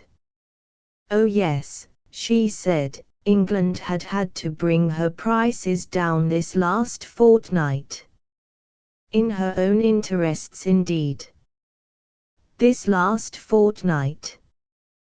This last 6 months, said I, whereas prices rise every single day here. Here a word from the quiet young man who had got in at Caserta. Yes, he said, yes. I say, every nation pays in its own money, no matter what the exchange. And it works out about equal. But I felt angry. Am I always to have the exchange flung in my teeth, as if I were a personal thief? But the woman persisted. Ah, she said, we Italians, we are so nice, we are so good. Noi, siamo così bni. We are so good-natured. But others, they are not bni, they are not good-natured to us. And she nodded her head. And truly, I did not feel at all good-natured towards her, which she knew. And as for the Italian good nature, it forms a sound and unshakable basis nowadays for their extortion and self-justification and spite. Darkness was falling over the rich flat plains that lie around Naples, over the tall uncanny vines with their brown thongs in the intensely cultivated black earth. It was night by the time we were in that vast and thievish station. About 5:30. We were not very late. Should we sit on in our present carriage, and go down in it to the port, along with the schoolmistress, and risk it? But first look at the coach which was going on to Sicily. So we got down and ran along the train to the Syracuse coach. Hubbub, confusion, a wedge in the corridor, and for sure no room. Certainly no room to lie down a bit. We could not sit tight for 24 hours more. So we decided to go to the port, and to walk. Heaven knows when the railway carriage would be shunted down. Back we went therefore for the sack, told the schoolmistress our intention. You can but try, she said frostily. So there we are, with the sack over my shoulder and the kitchenino in the QB's hand, bursting out of that thrice damned and annoying station, and running through the black wet gulf of a Naples night, in a slow rain. Cabman, look at us. But my sack saved me. I am weary of that boa constrictor, a Naples cabman after dark. By day there is more or less a tariff. It is about a mile from the station to the quay where the ship lies. We make our way through the deep, gulf-like streets, over the slippery black cobbles.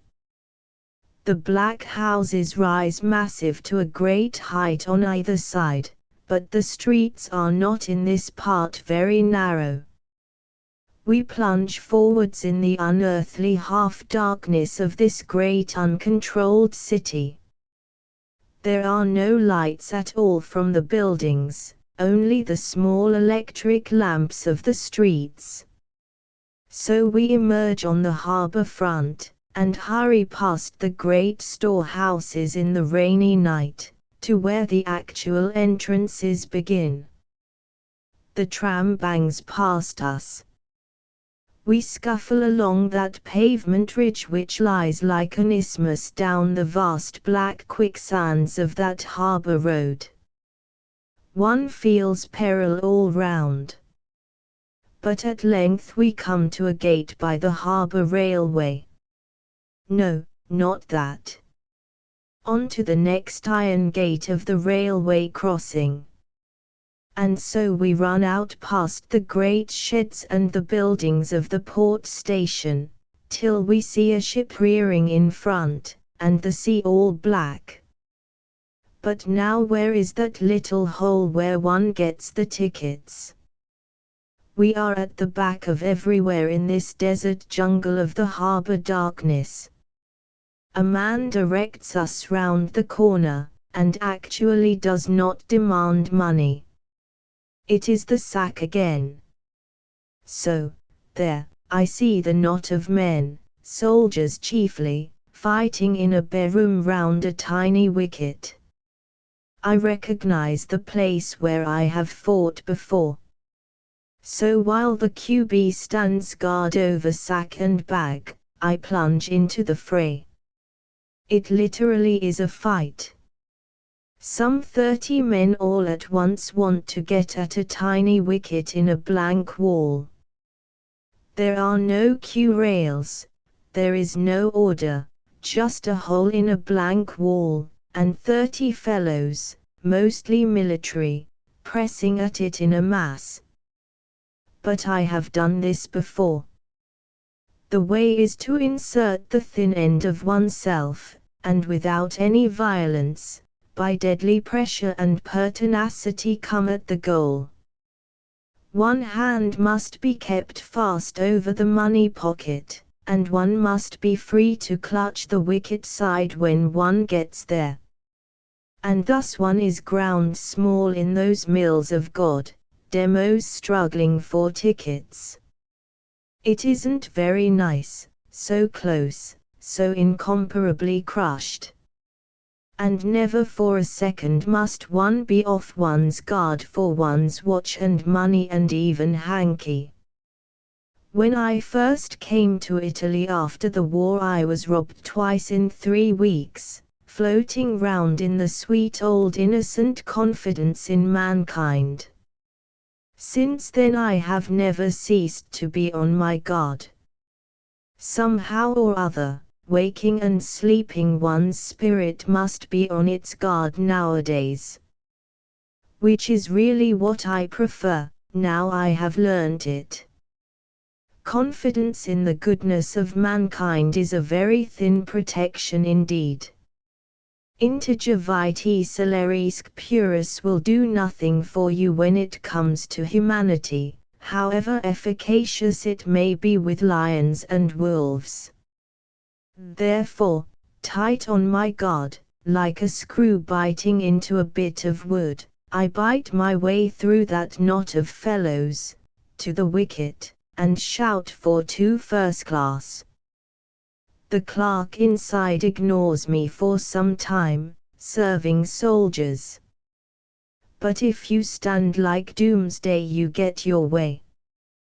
2 firsts, says the clerk. Husband and wife, say I, in case there is a 2-berth cabin. Jokes behind. But I get my tickets. Impossible to put my hand to my pocket. The tickets cost about 105 francs each. Clutching paper change and the green slips, with a last gasp I get out of the knot. So, we've done it. As I sort my money and stow away, I hear another ask for 1 first class. Nothing left, says the clerk. So you see how one must fight. I must say for these dense and struggling crowds, they are only intense, not violent, and not in the least brutal. I always feel a certain sympathy with the men in them. Bolt through the pouring rain to the ship. And in 2 minutes we are aboard. And behold, each of us has a deck cabin, I one to myself, the QB to herself next door. Palatial, not a cabin at all, but a proper little bedroom with a curtained bed under the porthole windows, a comfortable sofa, chairs, table, carpets, big wash bowls with silver taps, a whole deluxe. I dropped the sack on the sofa with a gasp, drew back the yellow curtains of the bed, looked out of the porthole at the lights of Naples, and sighed with relief. One could wash thoroughly, refreshingly, and change one's linen. Wonderful. The stateroom is like a hotel lounge, many little tables with flowers and periodicals, armchairs, warm carpet, bright but soft lights, and people sitting about chatting. A loud group of English people in one corner, very assured, 2 quiet English ladies, various Italians seeming quite modest. Here one could sit in peace and rest, pretending to look at an illustrated magazine. So we rested. After about an hour there entered a young Englishman and his wife, whom we had seen on our train. So, at last the coach had been shunted down to the port. Where should we have been had we waited? The waiters began to flap the white tablecloths and spread the tables nearest the walls. Dinner would begin at 7:30, immediately the boat started. We sat in silence, till 8 or 9 tables were spread. Then we let the other people take their choice. After which we chose a table by ourselves, neither of us wanting company. So we sat before the plates and the wine bottles and sighed in the hopes of a decent meal. Food, by the way, is not included in the 105 francs. Alas, we were not to be alone. 2 young Neapolitans, pleasant, quiet, blonde, or semi-blonde. They were well bred, and evidently of northern extraction. Afterwards we found out they were jewelers. But I liked their quiet, gentle manners. The dinner began, and we were through the soup, when up pranced another young fellow, rather strapping and loud, a commercial traveller, for sure. He had those cocky assured manners of one who is not sure of his manners. He had a rather high forehead, and black hair brushed up in a showy wing, and a large ring on his finger. Not that a ring signifies anything. Here most of the men wear several, all massively jeweled. If one believed in all the jewels, why Italy would be more fabulous than fabled India. But our friend the bounder was smart, and smelled of cash. Not money, but cash. I had an inkling of what to expect when he handed the salt and said in English, "Salt, thank you." But I ignored the advance. However, he did not wait long. Through the windows across the room the QB saw the lights of the harbor slowly moving. "Oh," she cried, "are we going?" And also in Italian, "Partiamo." All watched the lights, the bounder screwing round. He had one of the fine, bounder-ish backs. "Yes," he said. "We going?" "Oh," cried she. "Do you speak English?" "Yes. Some English, I speak." As a matter of fact he spoke about 40 disconnected words. But his accent was so good for these 40. He did not speak English, he imitated an English voice making sounds. And the effect was startling. He had served on the Italian front with the Scots Guards, so he told us in Italian. He was Milanese. Oh, he had had a time with the Scots Guards. "Whiskey, eh? Whiskey. Come along, boys," he shouted. And it was such a Scotch voice shouting, so loud-mouthed and actual, I nearly went under the table. It struck us both like a blow. Afterwards he rattled away without misgiving. He was a traveler for a certain type of machine, and was doing Sicily. Shortly he was going to England, and he asked largely about first-class hotels. Then he asked, was the QB French, was she Italian? No, she was German. Ah, German. And immediately out he came with the German word, Deutsch. Deutsch, eh? From Deutschland. Oh yes.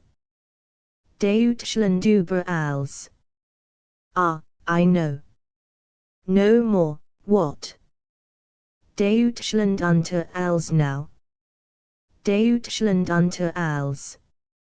And he bounced on his seat with gratification of the words. Of German as of English he knew half a dozen phrases. "No," said the QB, "not Deutschland unter alles. Not for long, anyhow." "How?" "Not for long." "You think so?"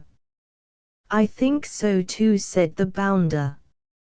Then in Italian, "La Germania won't stand under all for long." "No, no. At present it is England über alles. England über alles. But Germany will rise up again." "Of course," said the QB, "how shouldn't she?" "Ah," said the bounder, "while England keeps the money in her pocket, we shall none of us rise up. Italy won the war, and Germany lost it. And Italy and Germany, they both are down, and England is up. They both are down, and England is up. England and France. Strange, isn't it? Ah, the Allies. What are the Allies for?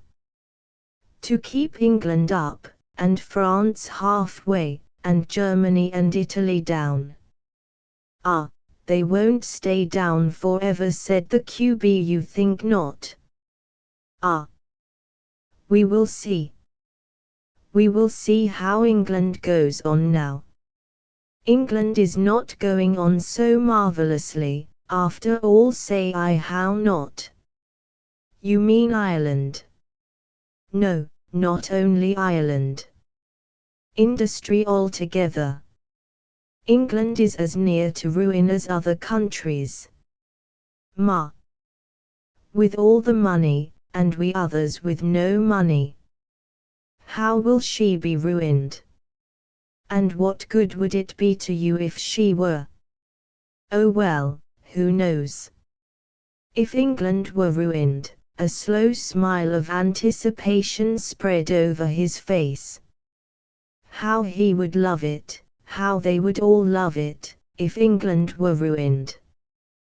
That is, the business part of them, perhaps, would not love it. But the human part would. The human part fairly licks its lips at the thought of England's ruin. The commercial part, however, quite violently disclaims the anticipations of the human part. And there it is. The newspapers chiefly speak with the commercial voice.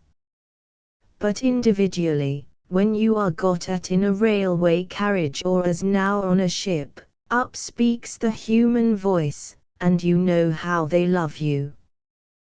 This is no doubt inevitable. When the exchange stands at 106 men go humanly blind, I suppose, however much they may keep the commercial eye open. And having gone humanly blind they bump into one's human self nastily, a nasty jar. You know then how they hate you. Underneath, they hate us, and as human beings we are objects of envy and malice. They hate us, with envy, and despise us, with jealousy. Which perhaps doesn't hurt commercially. Humanly it is to me unpleasant. The dinner was over, and the bounder was lavishing cigarettes, muratis, if you please. We had all drunk 2 bottles of wine. 2 other commercial travellers had joined the bounder at our table, 2 smart young fellows, one a bounder and one gentle and nice. Our 2 jewelers remained quiet, talking their share, but quietly and so sensitively. One could not help liking them. So we were 7 people, 6 men. Whiskey. Will you drink whiskey, mister? Said our original bounder. Yes, 1 small Scotch. 1 Scotch whiskey. All this in a perfect Scotty voice of a man standing at a bar calling for a drink. It was comical, one could not but laugh, and very impertinent. He called for the waiter, took him by the buttonhole, and with a breast-to-breast intimacy asked if there was whiskey. The waiter, with the same tone of "you and I are men who have the same feelings," said he didn't think there was whiskey, but he would look. Our bounder went round the table inviting us all to whiskies, and pressing on us his expensive English cigarettes with great aplomb. The whiskey came, and 5 persons partook. It was fiery, oily stuff from heaven knows where.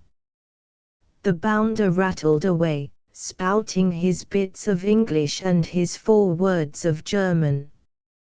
He was in high feather, wriggling his large haunches on his chair and waving his hands. He had a peculiar manner of wriggling from the bottom of his back, with fussy self-assertiveness. It was my turn to offer whiskey. I was able in a moment's lull to peer through the windows and see the dim lights of Capri, the glimmer of Anacapri up on the black shadow, the lighthouse. We had passed the island. In the midst of the babel I sent out a few thoughts to a few people on the island. Then I had to come back. The bounder had once more resumed his theme of L'Inghilterra, l'Italia, la Germania. He swanked England as hard as he could. Of course England was the top dog, and if he could speak some English, if he were talking to English people, and if, as he said, he was going to England in April, why he was so much the more top doggy than his companions, who could not rise to all these heights. At the same time, my nerves had too much to bear. Where were we going and where had we been and where did we live? And yes, English people lived in Italy. Thousands of English people lived in Italy. Yes, it was very nice for them. There used to be many Germans, but now the Germans were down. But the English, what could be better for them than Italy now? They had sun, they had warmth, they had abundance of everything, they had a charming people to deal with, and they had the cambio. Echo. The other commercial travelers agreed. They appealed to the QB if it was not so. And altogether I had enough of it. Oh yes, said I, it's very nice to be in Italy, especially if you are not living in an hotel, and you have to attend to things for yourself. It is very nice to be overcharged every time, and then insulted if you say a word. It's very nice to have the cambio thrown in your teeth, if you say 2 words to any Italian, even a perfect stranger. It's very nice to have waiters and shop people and railway porters sneering in a bad temper and being insulting in small, mean ways all the time. It's very nice to feel what they all feel against you. And if you understand enough Italian, it's very nice to hear what they say when you've gone by. Oh, very nice. Very nice indeed. I suppose the whiskey had kindled this outburst in me. They sat dead silent. And then our bounder began, in his sugary deprecating voice. Why no? Why no? It is not true, Signor. No, it is not true. Why, England is the foremost nation in the world, and you want to pay her out for it. But no, Signor. But no. What makes you say so? Why, we Italians are so good-natured. Noi Italiani siamo così buoni. Siamo così buoni. It was the identical words of the schoolmistress. Buoni, said I. Yes, perhaps. Buoni when it's not a question of the exchange and of money. But since it is always a question of cambio and soldi now, one is always, in a small way, insulted. I suppose it must have been the whiskey. Anyhow, Italians can never bear hard bitterness. The jewelers looked distressed, the bounders looked down their noses, half exulting even now, and half sheepish, being caught. The third of the commis voyageurs, the gentle one, made large eyes and was terrified that he was going to be sick. He represented a certain Italian liqueur, and he modestly asked us to take a glass of it. He went with the waiter to secure the proper brand. So we drank, and it was good. But he, the giver, sat with large and haunted eyes. Then he said he would go to bed. Our bounder gave him various advice regarding seasickness. There was a mild swell on the sea. So he of the liqueur departed. Our bounder thrummed on the table and hummed something, and asked the QB if she knew the Rose and Cavalier. He always appealed to her. She said she did. And he was passionately fond of music, said he. Then he warbled, in a head voice, a bit more. He only knew classical music, said he. And he mewed a bit of Mussorgsky. The QB said Mussorgsky was her favorite musician, for opera. Ah, cried the bounder, if there were but a piano. There is a piano, said his mate. Yes, he replied, but it is locked up. Then let us get the key, said his mate, with aplomb. The waiters, being men with the same feelings as our two, would give them anything. So the key was forthcoming. We paid our bills, mine about 60 francs. Then we went along the faintly rolling ship, up the curved staircase to the drawing room. Our bounder unlocked the door of this drawing room, and switched on the lights. It was quite a pleasant room, with deep divans upholstered in pale colors, and palm trees standing behind little tables, and a black upright piano.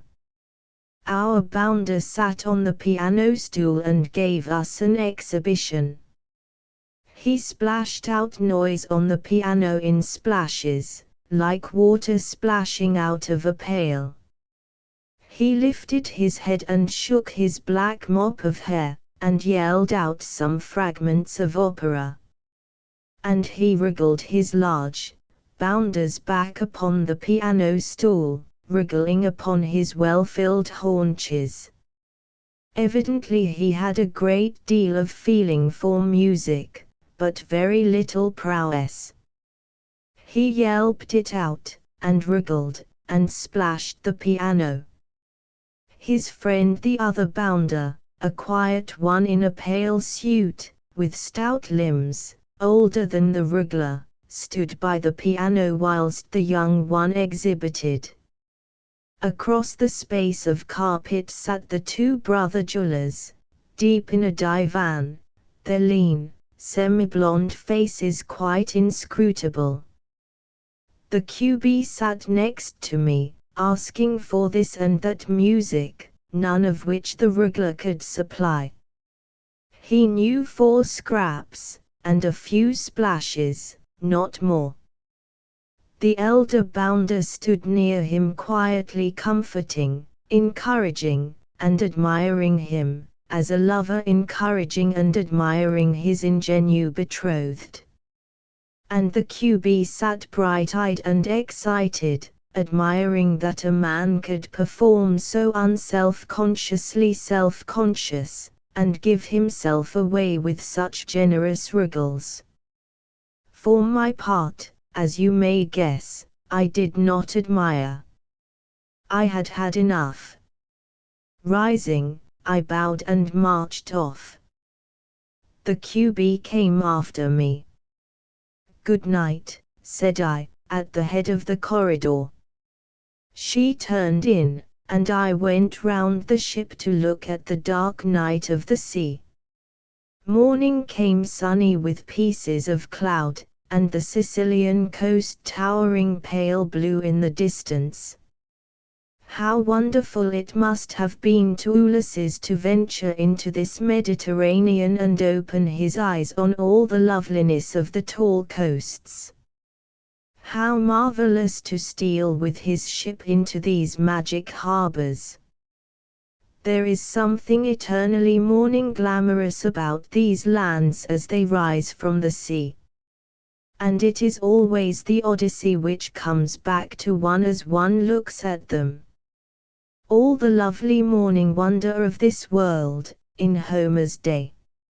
Our bounder was dashing about on deck, in one of those raincoats gathered in at the waist and ballooning out into skirts below the waist. He greeted me with a cry of "It's a long, long way to Tipperary." "Very long," said I. "Goodbye Piccadilly," he continued. "Ciao," said I, as he dashed jauntily down the steps. Soon we saw the others as well. But it was morning, and I simply did not want to speak to them, except just "Good day." For my life I couldn't say 2 more words to any of them this morning, except to ask the mild one if he had been sick. He had not. So we waited for the great Sardinia Trieste to float her way into Palermo harbor. It looked so near, the town there, the great circle of the port, the mass of the hills crowding round. Panormus, the all-harbor. I wished the bulky steamer would hurry up. For I hated her now. I hated her swankiness. She seemed made for commercial travelers with cash. I hated the big picture that filled one end of the stateroom, an elegant and ideal peasant girl, a sort of Italia, strolling on a lovely and ideal cliff's edge, among myriad blooms, and carrying over her arm, in a most sophisticated fashion, a bough of almond blossom and a sheaf of anemones. I hated the waiters, and the cheap elegance, the common deluxe. I disliked the people, who all turned their worst, cash-greasy sides outwards on this ship. Vulgar post-war commercialism and dogfish money stink. I longed to get off. And the bloated boat edged her way so slowly into the port, and then more slowly still edged round her fat stern. And even then we were kept for 15 minutes waiting for someone to put up the gangway for the first class.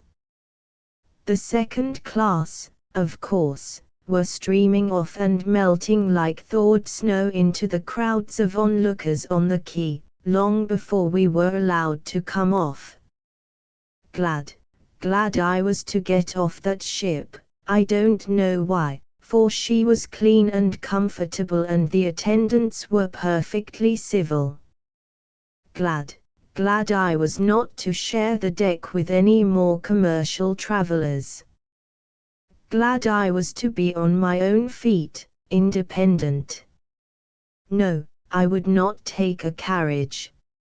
I carried my sack on my back to the hotel, looking with a jaundiced eye on the lethargic traffic of the harbor front. It was about 9 o'clock.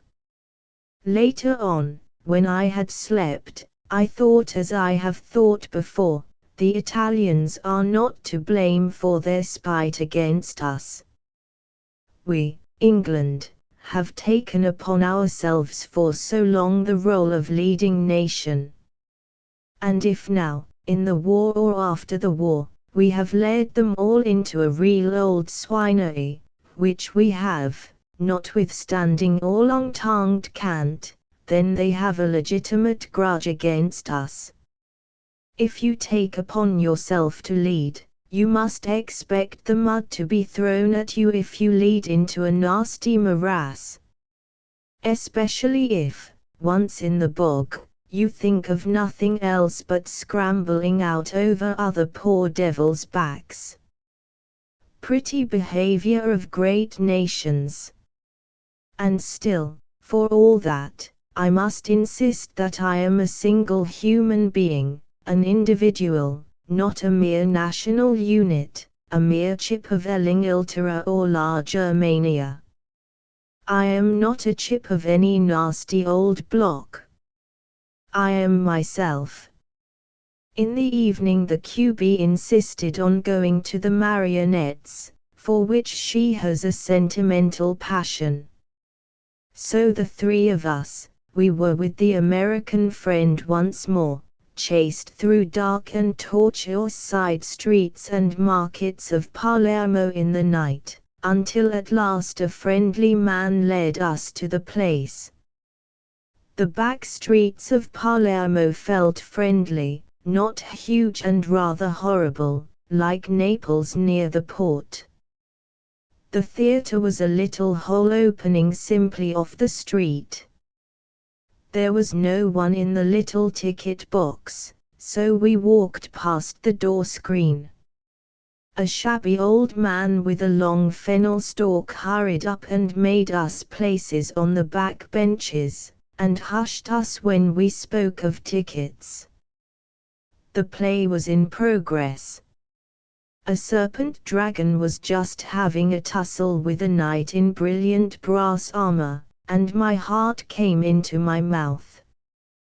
The audience consisted mostly of boys, gazing with frantic interest on the bright stage. There was a sprinkling of soldiers and elderly men. The place was packed, about 50 souls crowded on narrow little ribbons of benches, so close one behind the other that the end of the man in front of me continually encroached and sat on my knee. I saw on a notice that the price of entry was 40 centimes. We had come in towards the end of the performance, and so sat rather bewildered, unable to follow. The story was the inevitable paladins of France. One heard the names Rinaldo, Orlando, again and again. But the story was told in dialect, hard to follow. I was charmed by the figures. The scene was very simple, showing the interior of a castle. But the figures, which were about 2/3 of human size, were wonderful in their brilliant, glittering gold armor, and their martial prancing motions. All were knights, even the daughter of the king of Babylon. She was distinguished only by her long hair. All were in the beautiful, glittering armor, with helmets and visors that could be let down at will. I am told this armor has been handed down for many generations. It certainly is lovely. One actor alone was not in armor, the wizard Magix, or Malvig, the Merlin of the Paladins. He was in a long scarlet robe, edged with fur, and wore a three-cornered scarlet hat. So we watched the dragon leap and twist and get the knight by the leg, and then perish. We watched the knights burst into the castle. We watched the wonderful armor-clashing embraces of the delivered knights, Orlando and his bosom friend and the little dwarf, clashing their armored breasts to the breasts of their brothers and deliverers. We watched the would-be tears flow. And then the statue of the witch suddenly go up in flames, at which a roar of exultation from the boys. Then it was over. The theatre was empty in a moment, but the proprietors and the two men who sat near us would not let us go. We must wait for the next performance. My neighbor, a fat, jolly man, told me all about it. His neighbor, a handsome tipsy man, kept contradicting and saying it wasn't so. But my fat neighbor winked at me, not to take offense. This story of the paladins of France lasted 3 nights. We had come on the middle night, of course.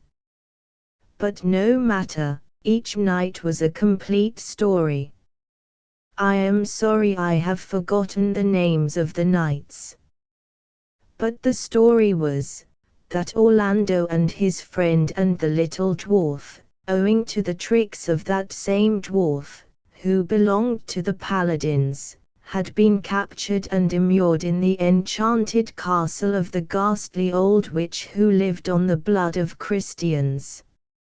It was now the business of Rinaldo and the rest of the paladins, by the help of Magix the good wizard, to release their captured brethren from the ghoulish old witch.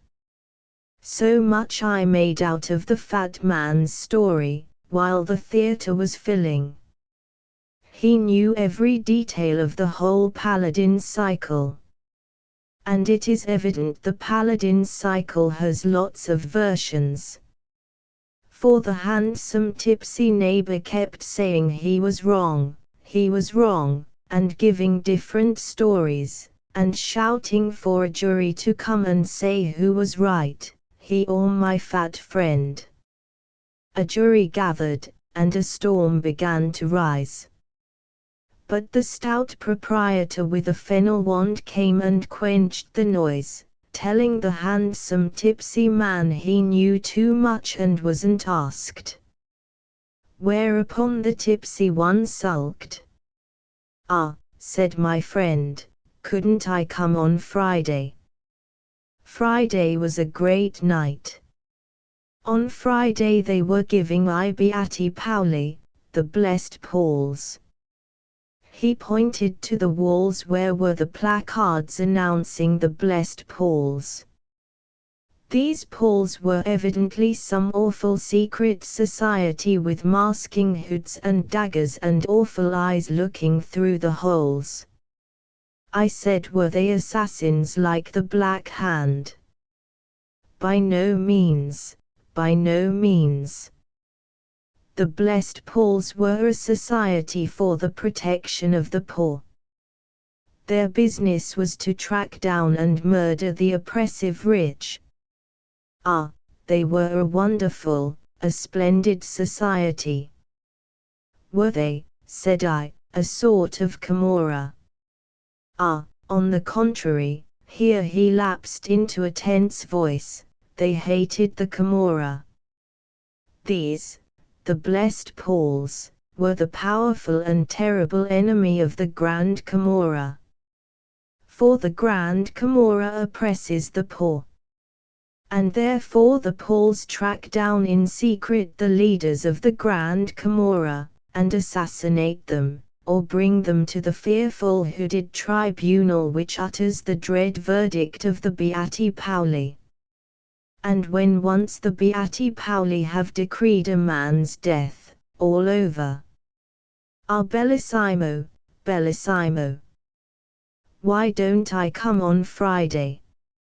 It seems to me a queer moral for the urchins thick-packed and gazing at the drop scene. They are all males, urchins or men. I ask my fat friend why there are no women, no girls. Ah, he says, the theatre is so small. But, I say, if there is room for all the boys and men, there is the same room for girls and women. Oh no, not in this small theatre. Besides, this is nothing for women. Not that there is anything improper, he hastens to add. Not at all. But what should women and girls be doing at the marionette show? It was an affair for males. I agreed with him really, and was thankful we hadn't a lot of smirking, twitching girls and lasses in the audience. This male audience was so tense and pure in its attention. But hist!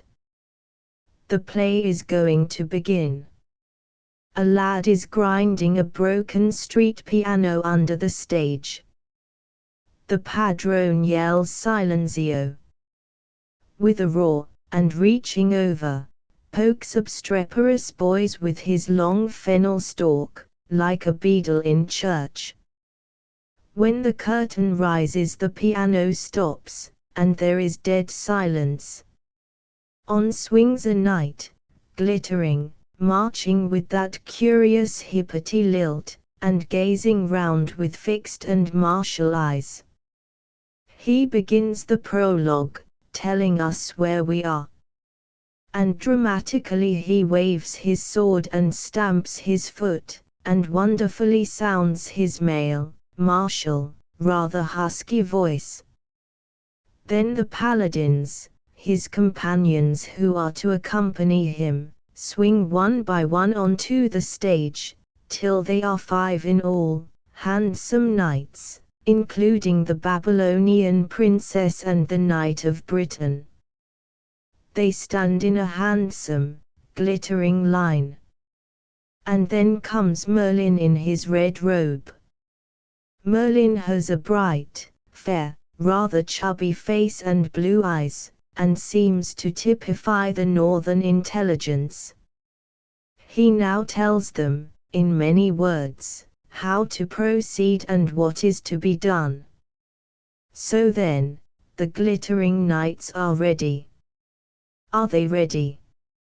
Rinaldo flourishes his sword with the wonderful cry Andiamo, let us go, and the others respond, Andiamo. Splendid word. The first enemy were the knights of Spain, in red kirtles and half turbans. With these a terrible fight. First of all rushes in the Knight of Britain. He is the boaster, who always in words, does everything. But in fact, poor Knight of Britain, he falls lamed. The 4 paladins have stood shoulder to shoulder, glittering, watching the fray. Forth now steps another knight, and the fight recommences. Terrible is the smacking of swords. Terrible the gasps from behind the dropped visors. Till at last the Knight of Spain falls, and the paladin stands with his foot on the dead. Then loud acclamations from the paladins, and yells of joy from the audience. Silenzio, yells the padrone, flourishing the fennel stalk. Dead silence, and the story goes on. The Knight of Britain of course claims to have slain the foe, and the audience faintly, jeeringly hisses. He's always the boaster, and he never does anything, the Knight of Britain whispers my fat friend. He has forgotten my nationality. I wonder if the Knight of Britain is pure tradition, or if a political touch of today has crept in. However, this fray is over, Merlin comes to advise for the next move. And are we ready? We are ready. Andiamo. Again the word is yelled out, and they set off. At first one is all engaged watching the figures, their brilliance, their blank, martial stare, their sudden, angular, gestures. There is something extremely suggestive in them. How much better they fit the old legend tales than living people would do. Nay, if we are going to have human beings on the stage, they should be masked and disguised. For in fact drama is enacted by symbolic creatures formed out of human consciousness, puppets if you like, but not human individuals. Our stage is all wrong, so boring in its personality. Gradually, however, I found that my eyes were of minor importance. Gradually it was the voice that gained hold of the blood. It is a strong, rather husky, male voice that acts direct on the blood, not on the mind. Again the old male Adam began to stir at the roots of my soul. Again the old, first-hand indifference, the rich, Untamed male blood rocked down my veins. What does one care? What does one care for precept and mental dictation? Is there not the massive brilliant, outflinging recklessness in the male soul, summed up in the sudden word, andiamo? Andiamo. Let us go on. Andiamo, let us go hell knows where, but let us go on. The splendid recklessness and passion that knows no precept and no school teacher, whose very molten spontaneity is its own guide. I loved the voices of the paladins, Rinaldo's voice, and Orlando's voice, the voice of men once more, men who are not to be tutored. To be sure there was Merlin making his long speeches in rather a chuntering, prosy tone. But who was he? Was he a paladin and a splendor? Not he. A long-gowned chunterer. It is the reckless blood which achieves all. The piff-piff-piffing of the mental and moral intelligence is but a subsidiary help, a mere instrument. The dragon was splendid. I have seen dragons in Wagner, at Covent Garden and at the Prinz Regenten Theatre in Munich, and they were ridiculous. But this dragon simply frightened me, with his leaping and twisting. And when he seized the knight by the leg, my blood ran cold. With smoke and sulphur leaps in Beelzebub. But he is merely the servant of the great old witch. He is black and grinning, and he flourishes his posterior and his tail. But he is curiously inefficacious, a sort of lackey of wicked powers.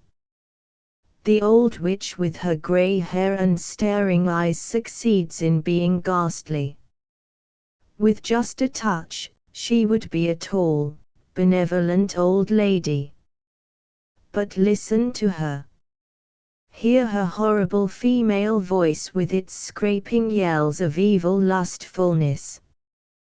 Yes, she fills me with horror. And I am staggered to find how I believe in her as the evil principle. Beelzebub, poor devil, is only one of her instruments. It is her old, horrible, grinning female soul which locks up the heroes, and which sends forth the awful and almost omnipotent malevolence. This old, ghastly woman spirit is the very core of mischief. And I felt my heart getting as hot against her as the hearts of the lads in the audience were. Red, deep hate I felt of that symbolic old gull female. Poor male Beelzebub is her loutish slave. And it takes all Merlin's bright-faced intelligence, and all the surging hot urgency of the paladins, to conquer her. She will never be finally destroyed, she will never finally die, till her statue, which is immured in the vaults of the castle, is burned. Oh, it was a very psychoanalytic performance altogether, and one could give a very good Freudian analysis of it. But behold this image of the witch, this white, submerged idea of woman which rules from the deeps of the unconscious. Behold, the reckless, untamable male knights will do for it. As the statue goes up in flame, it is only paper over wires, the audience yells. And yells again. And would God the symbolic act were really achieved. It is only little boys who yell. Men merely smile at the trick. They know well enough the white image endures. So it is over. The knights look at us once more. Orlando, hero of heroes, has a slight inward cast of the eyes. This gives him that look of almost fierce good nature which these people adore, the look of a man who does not think, but whose heart is all the time red hot with burning, generous blood passion. This is what they adore. So my knights go. They all have wonderful faces, and are so splendidly glittering and male. I am sorry they will be laid in a box now. There is a great gasp of relief. The piano starts its lame rattle. Somebody looking round laughs. And we all look round. And seated on the top of the ticket office is a fat, solemn urchin of 2 or 3 years, hands folded over his stomach, his forehead big and blank, like some queer little Buddha. The audience laughs with that southern sympathy, physical sympathy, that is what they love to feel and to arouse. But there is a little after scene. In front of the drop curtain jerks out a little fat flat caricature of a Neapolitan, and from the opposite side jerks the tall caricature of a Sicilian. They jerk towards one another and bump into one another with a smack. And smack goes the Neapolitan, down on his posterior. And the boys howl with joy. It is the eternal collision between the two peoples, Neapolitan and Sicilian. Now goes on a lot of fooling between the two clowns, in the two dialects. Alas, I can hardly understand anything at all. But it sounds comic, and looks very funny. The Neapolitan of course gets most of the knocks. And there seems to be no indecency at all, unless once the boys howl and rock with joy, and no one says silenzio. But it is over. All is over. The theatre empties in a moment. And I shake hands with my fat neighbor, affectionately, and in the right spirit. Truly I loved them all in the theatre. The generous, hot southern blood, so subtle and spontaneous, that asks for blood contact, not for mental communion or spirit sympathy. I was sorry to leave them. Finis. ****** End of the project Gutenberg ebook C and Sardinia ****** Updated editions will replace the previous one, the old editions will be renamed. Creating the works from print editions not protected by U.S. copyright law means that no one owns a United States copyright in these works. So the Foundation, and you, can copy and distribute it in the United States without permission and without paying copyright royalties. Special rules, set forth in the general terms of use part of this license, apply to copying and distributing Project Gutenberg trademark symbol electronic works to protect the Project Gutenberg trademark symbol concept and trademark. Project Gutenberg is a registered trademark, and may not be used if you charge for an ebook, except by following the terms of the trademark license, including paying royalties for use of the Project Gutenberg trademark. If you do not charge anything for copies of this ebook, complying with the trademark license is very easy.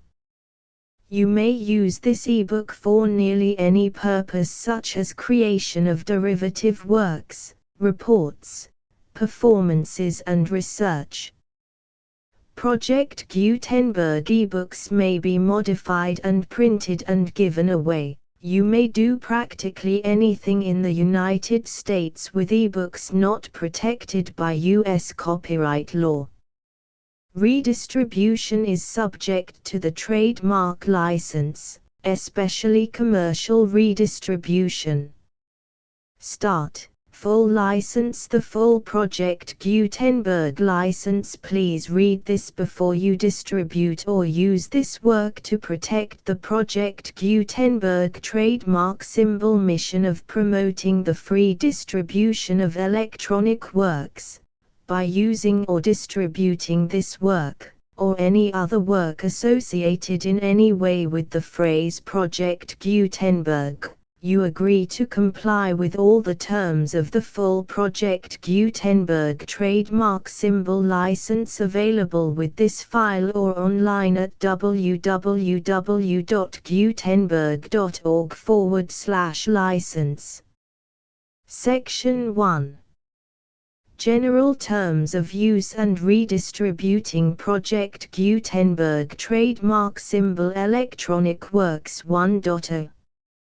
By reading or using any part of this Project Gutenberg trademark symbol electronic work, you indicate that you have read, understand, agree to and accept all the terms of this license and intellectual property, trademark/copyright, agreement. If you do not agree to abide by all the terms of this agreement, you must cease using and return or destroy all copies of Project Gutenberg trademark symbol electronic works in your possession. If you paid a fee for obtaining a copy of or access to a Project Gutenberg trademark symbol electronic work and you do not agree to be bound by the terms of this agreement, you may obtain a refund from the person or entity to whom you paid the fee as set forth in paragraph 1.e.8. 1.b. Project Gutenberg is a registered trademark. It may only be used on or associated in any way with an electronic work by people who agree to be bound by the terms of this agreement.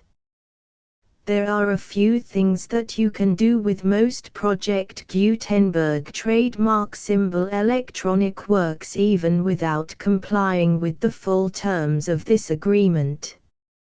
See paragraph 1.c below. There are a lot of things you can do with Project Gutenberg trademark symbol electronic works if you follow the terms of this agreement and help preserve free future access to Project Gutenberg trademark symbol electronic works. See paragraph 1.e below. 1.c. The Project Gutenberg Literary Archive Foundation, the Foundation or PGLAF, owns a compilation copyright in the collection of Project Gutenberg trademark symbol electronic works. Nearly all the individual works in the collection are in the public domain in the United States.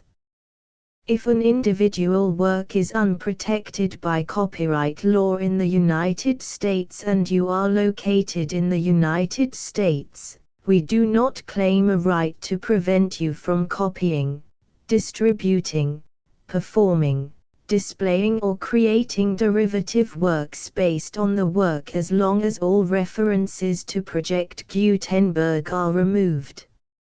Of course, we hope that you will support the Project Gutenberg trademark symbol mission of promoting free access to electronic works by freely sharing Project Gutenberg trademark symbol works in compliance with the terms of this agreement for keeping the Project Gutenberg trademark symbol name associated with the work.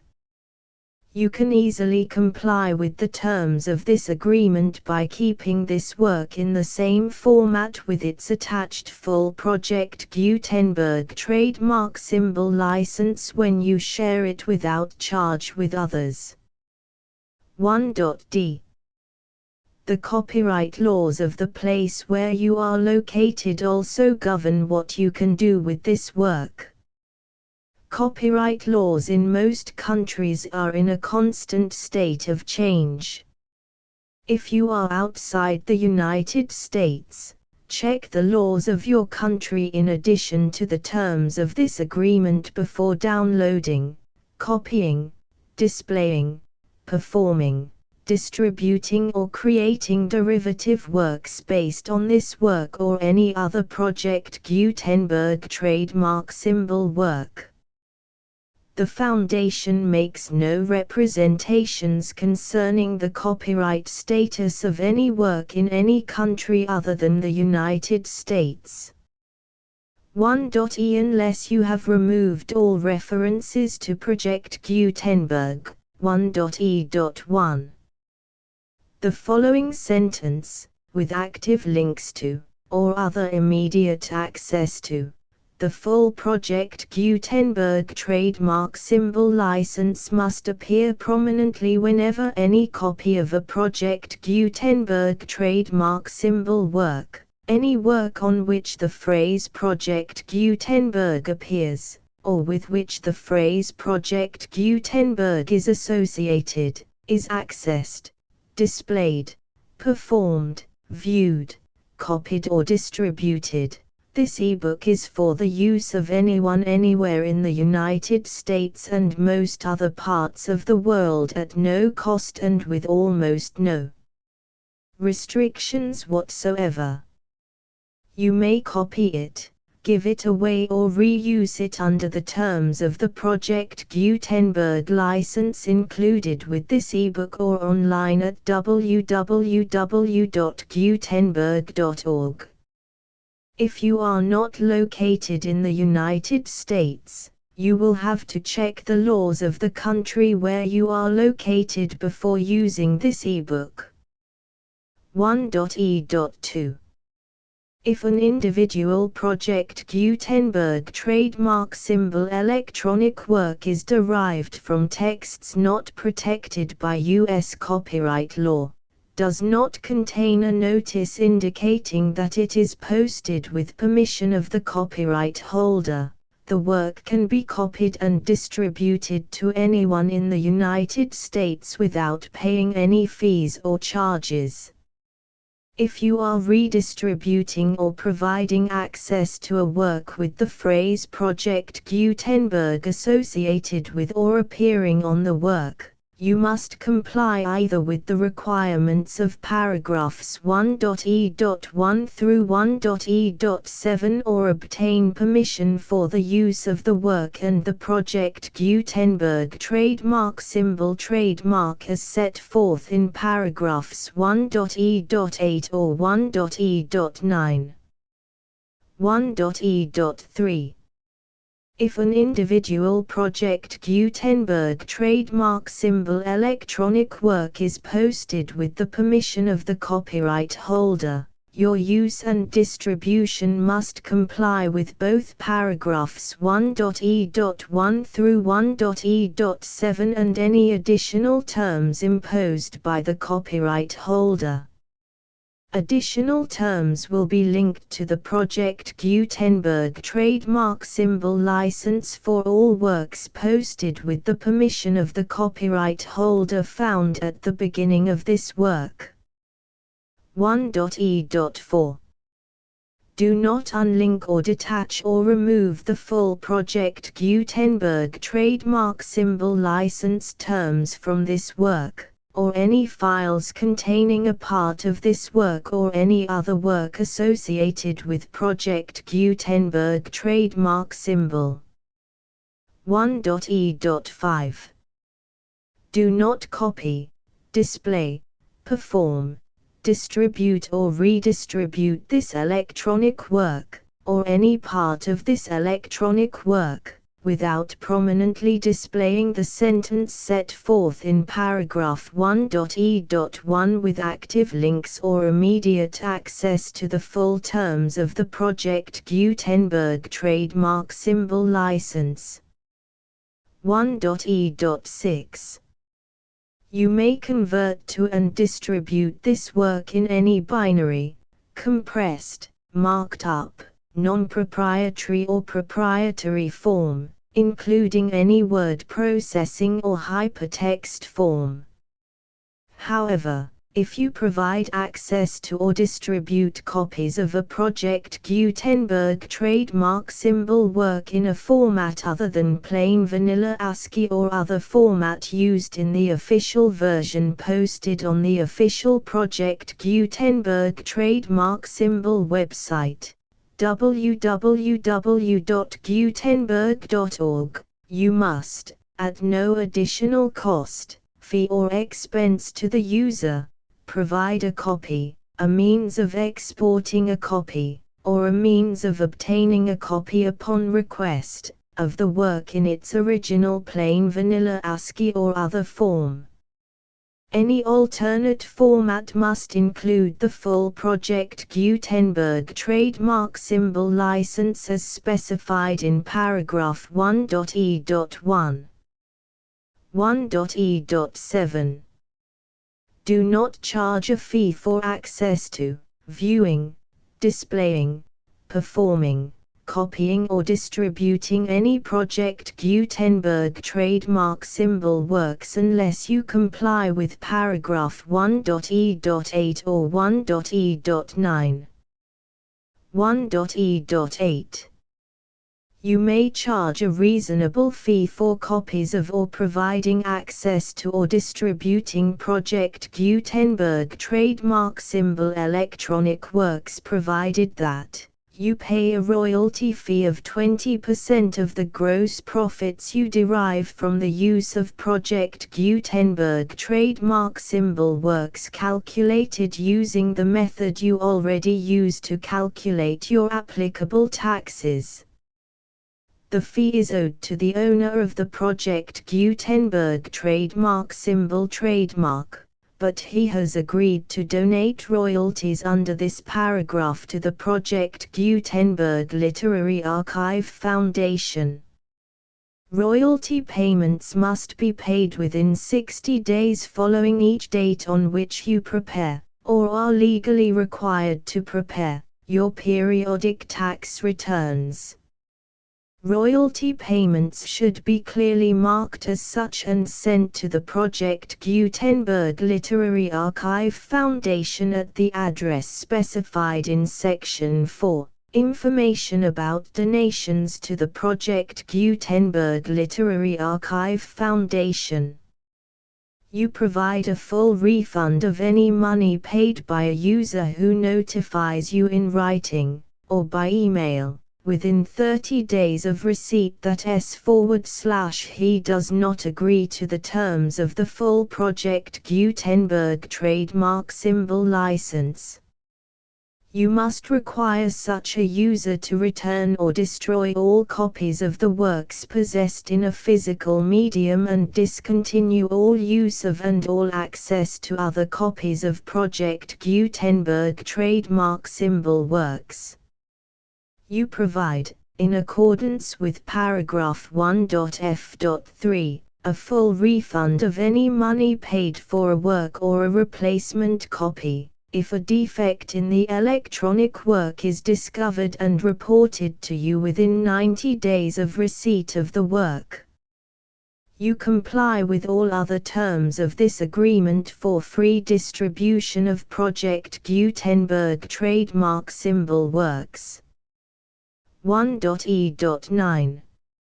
If you wish to charge a fee or distribute a Project Gutenberg trademark symbol electronic work or group of works on different terms than are set forth in this agreement, you must obtain permission in writing from the Project Gutenberg Literary Archive Foundation, the manager of the Project Gutenberg trademark symbol trademark. Contact the Foundation as set forth in Section 3 below. 1.f1.f.1.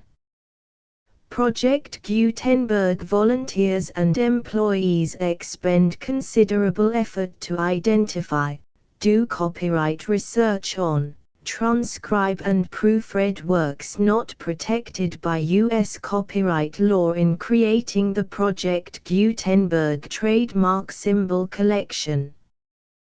Despite these efforts, Project Gutenberg trademark symbol electronic works, and the medium on which they may be stored, may contain defects such as, but not limited to, incomplete, inaccurate or corrupt data, transcription errors, a copyright or other intellectual property infringement, a defective or damaged disk or other medium, a computer virus, or computer codes that damage or cannot be read by your equipment. 1.f.2 Limited warranty. Disclaimer of damages, except for the right of replacement or refund described in paragraph 1.f.3. The Project Gutenberg Literary Archive Foundation, the owner of the Project Gutenberg trademark symbol trademark, and any other party distributing a Project Gutenberg trademark symbol electronic work under this agreement, disclaim all liability to you for damages, costs and expenses, including legal fees. You agree that you have no remedies for negligence, strict liability, breach of warranty or breach of contract except those provided in paragraph 1.f.3. You agree that the Foundation, the trademark owner, and any distributor under this agreement will not be liable to you for actual, direct, indirect, consequential, punitive or incidental damages even if you give notice of the possibility of such damage.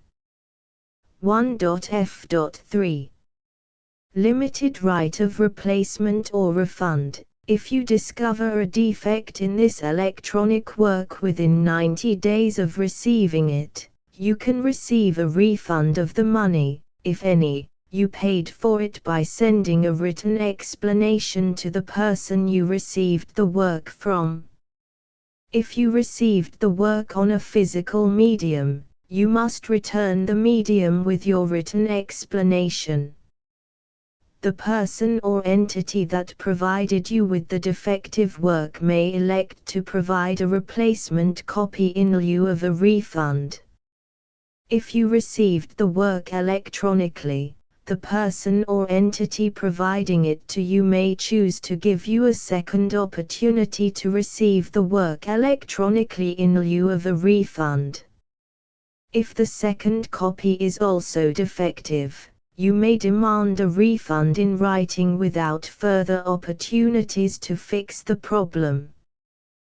1.f.4 Except for the limited right of replacement or refund set forth in paragraph 1.f.3, this work is provided to you as is, with no other warranties of any kind, express or implied, including but not limited to warranties of merchantability or fitness for any purpose.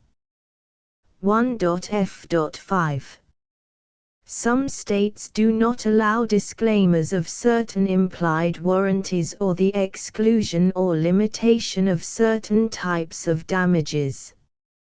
If any disclaimer or limitation set forth in this agreement violates the law of the state applicable to this agreement, the agreement shall be interpreted to make the maximum disclaimer or limitation permitted by the applicable state law. The invalidity or unenforceability of any provision of this agreement shall not void the remaining provisions. 1.f.6 Indemnity. You agree to indemnify and hold the Foundation, the trademark owner, any agent or employee of the Foundation, anyone providing copies of Project Gutenberg trademark symbol electronic works in accordance with this agreement, and any volunteers associated with the production, promotion and distribution of Project Gutenberg trademark symbol electronic works, harmless from all liability, costs and expenses, including legal fees, that arise directly or indirectly from any of the following which you do or cause to occur. A. Distribution of this or any Project Gutenberg trademark symbol work. B. Alteration, modification, or additions or deletions to any Project Gutenberg trademark symbol work, and C. Any defect you cause. Section 2. Information about the mission of Project Gutenberg trademark symbol. Project Gutenberg trademark symbol is synonymous with the free distribution of electronic works in formats readable by the widest variety of computers, including obsolete, old, middle-aged and new computers. It exists because of the efforts of hundreds of volunteers and donations from people in all walks of life. Volunteers and financial support to provide volunteers with the assistance they need are critical to reaching Project Gutenberg trademark symbol's goals and ensuring that the Project Gutenberg trademark symbol collection will remain freely available for generations to come.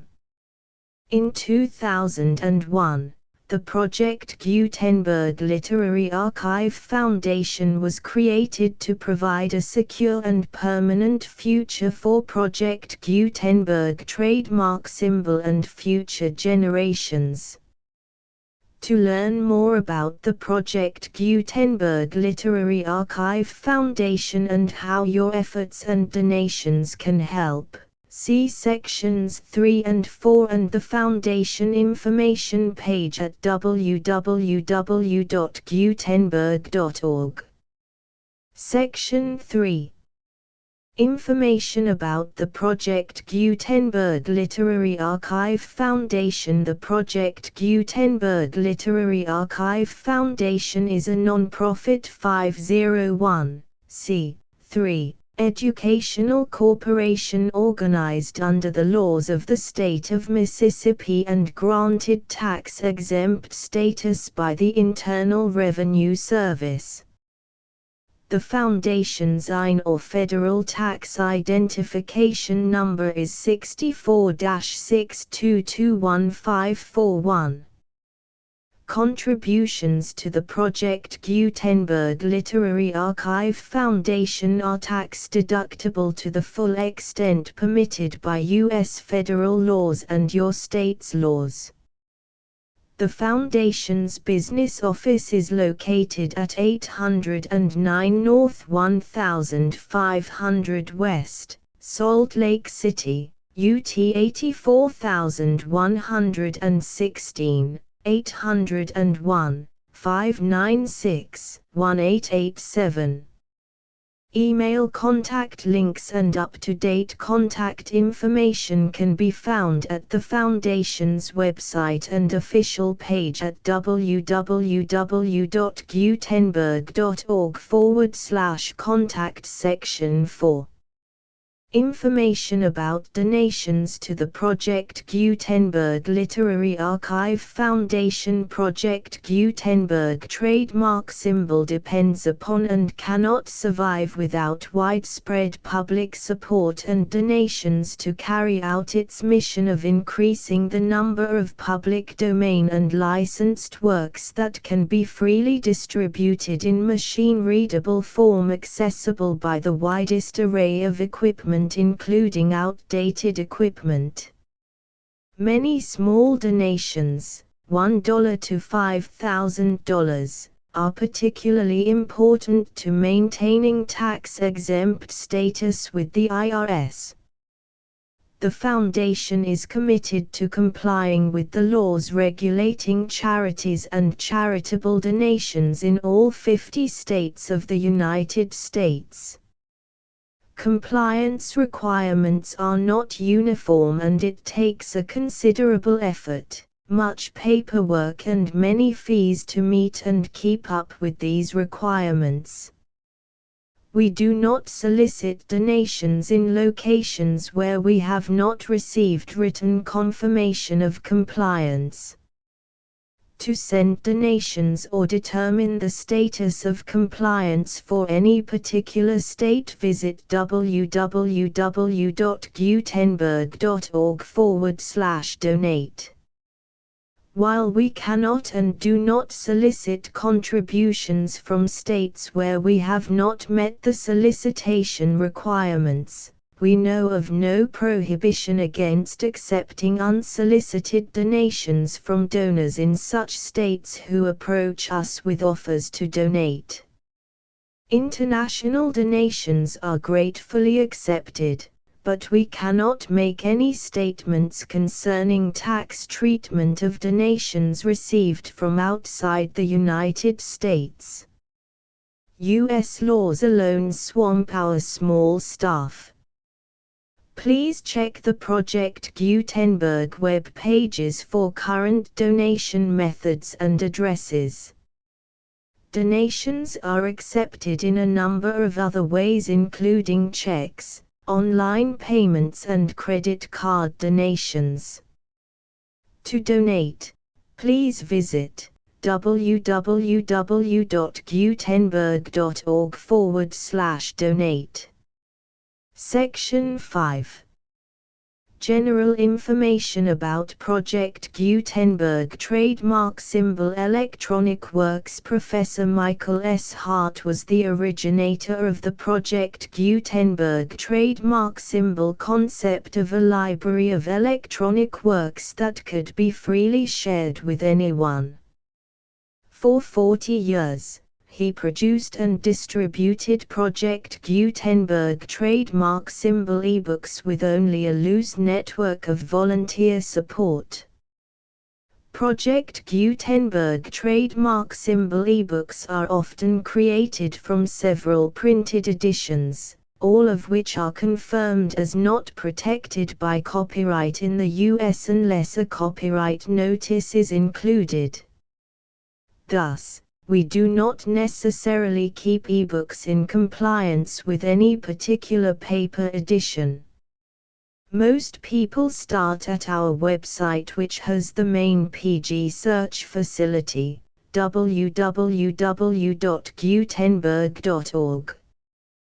This website includes information about Project Gutenberg trademark symbol, including how to make donations to the Project Gutenberg Literary Archive Foundation, how to help produce our new ebooks, and how to subscribe to our email newsletter to hear about new ebooks.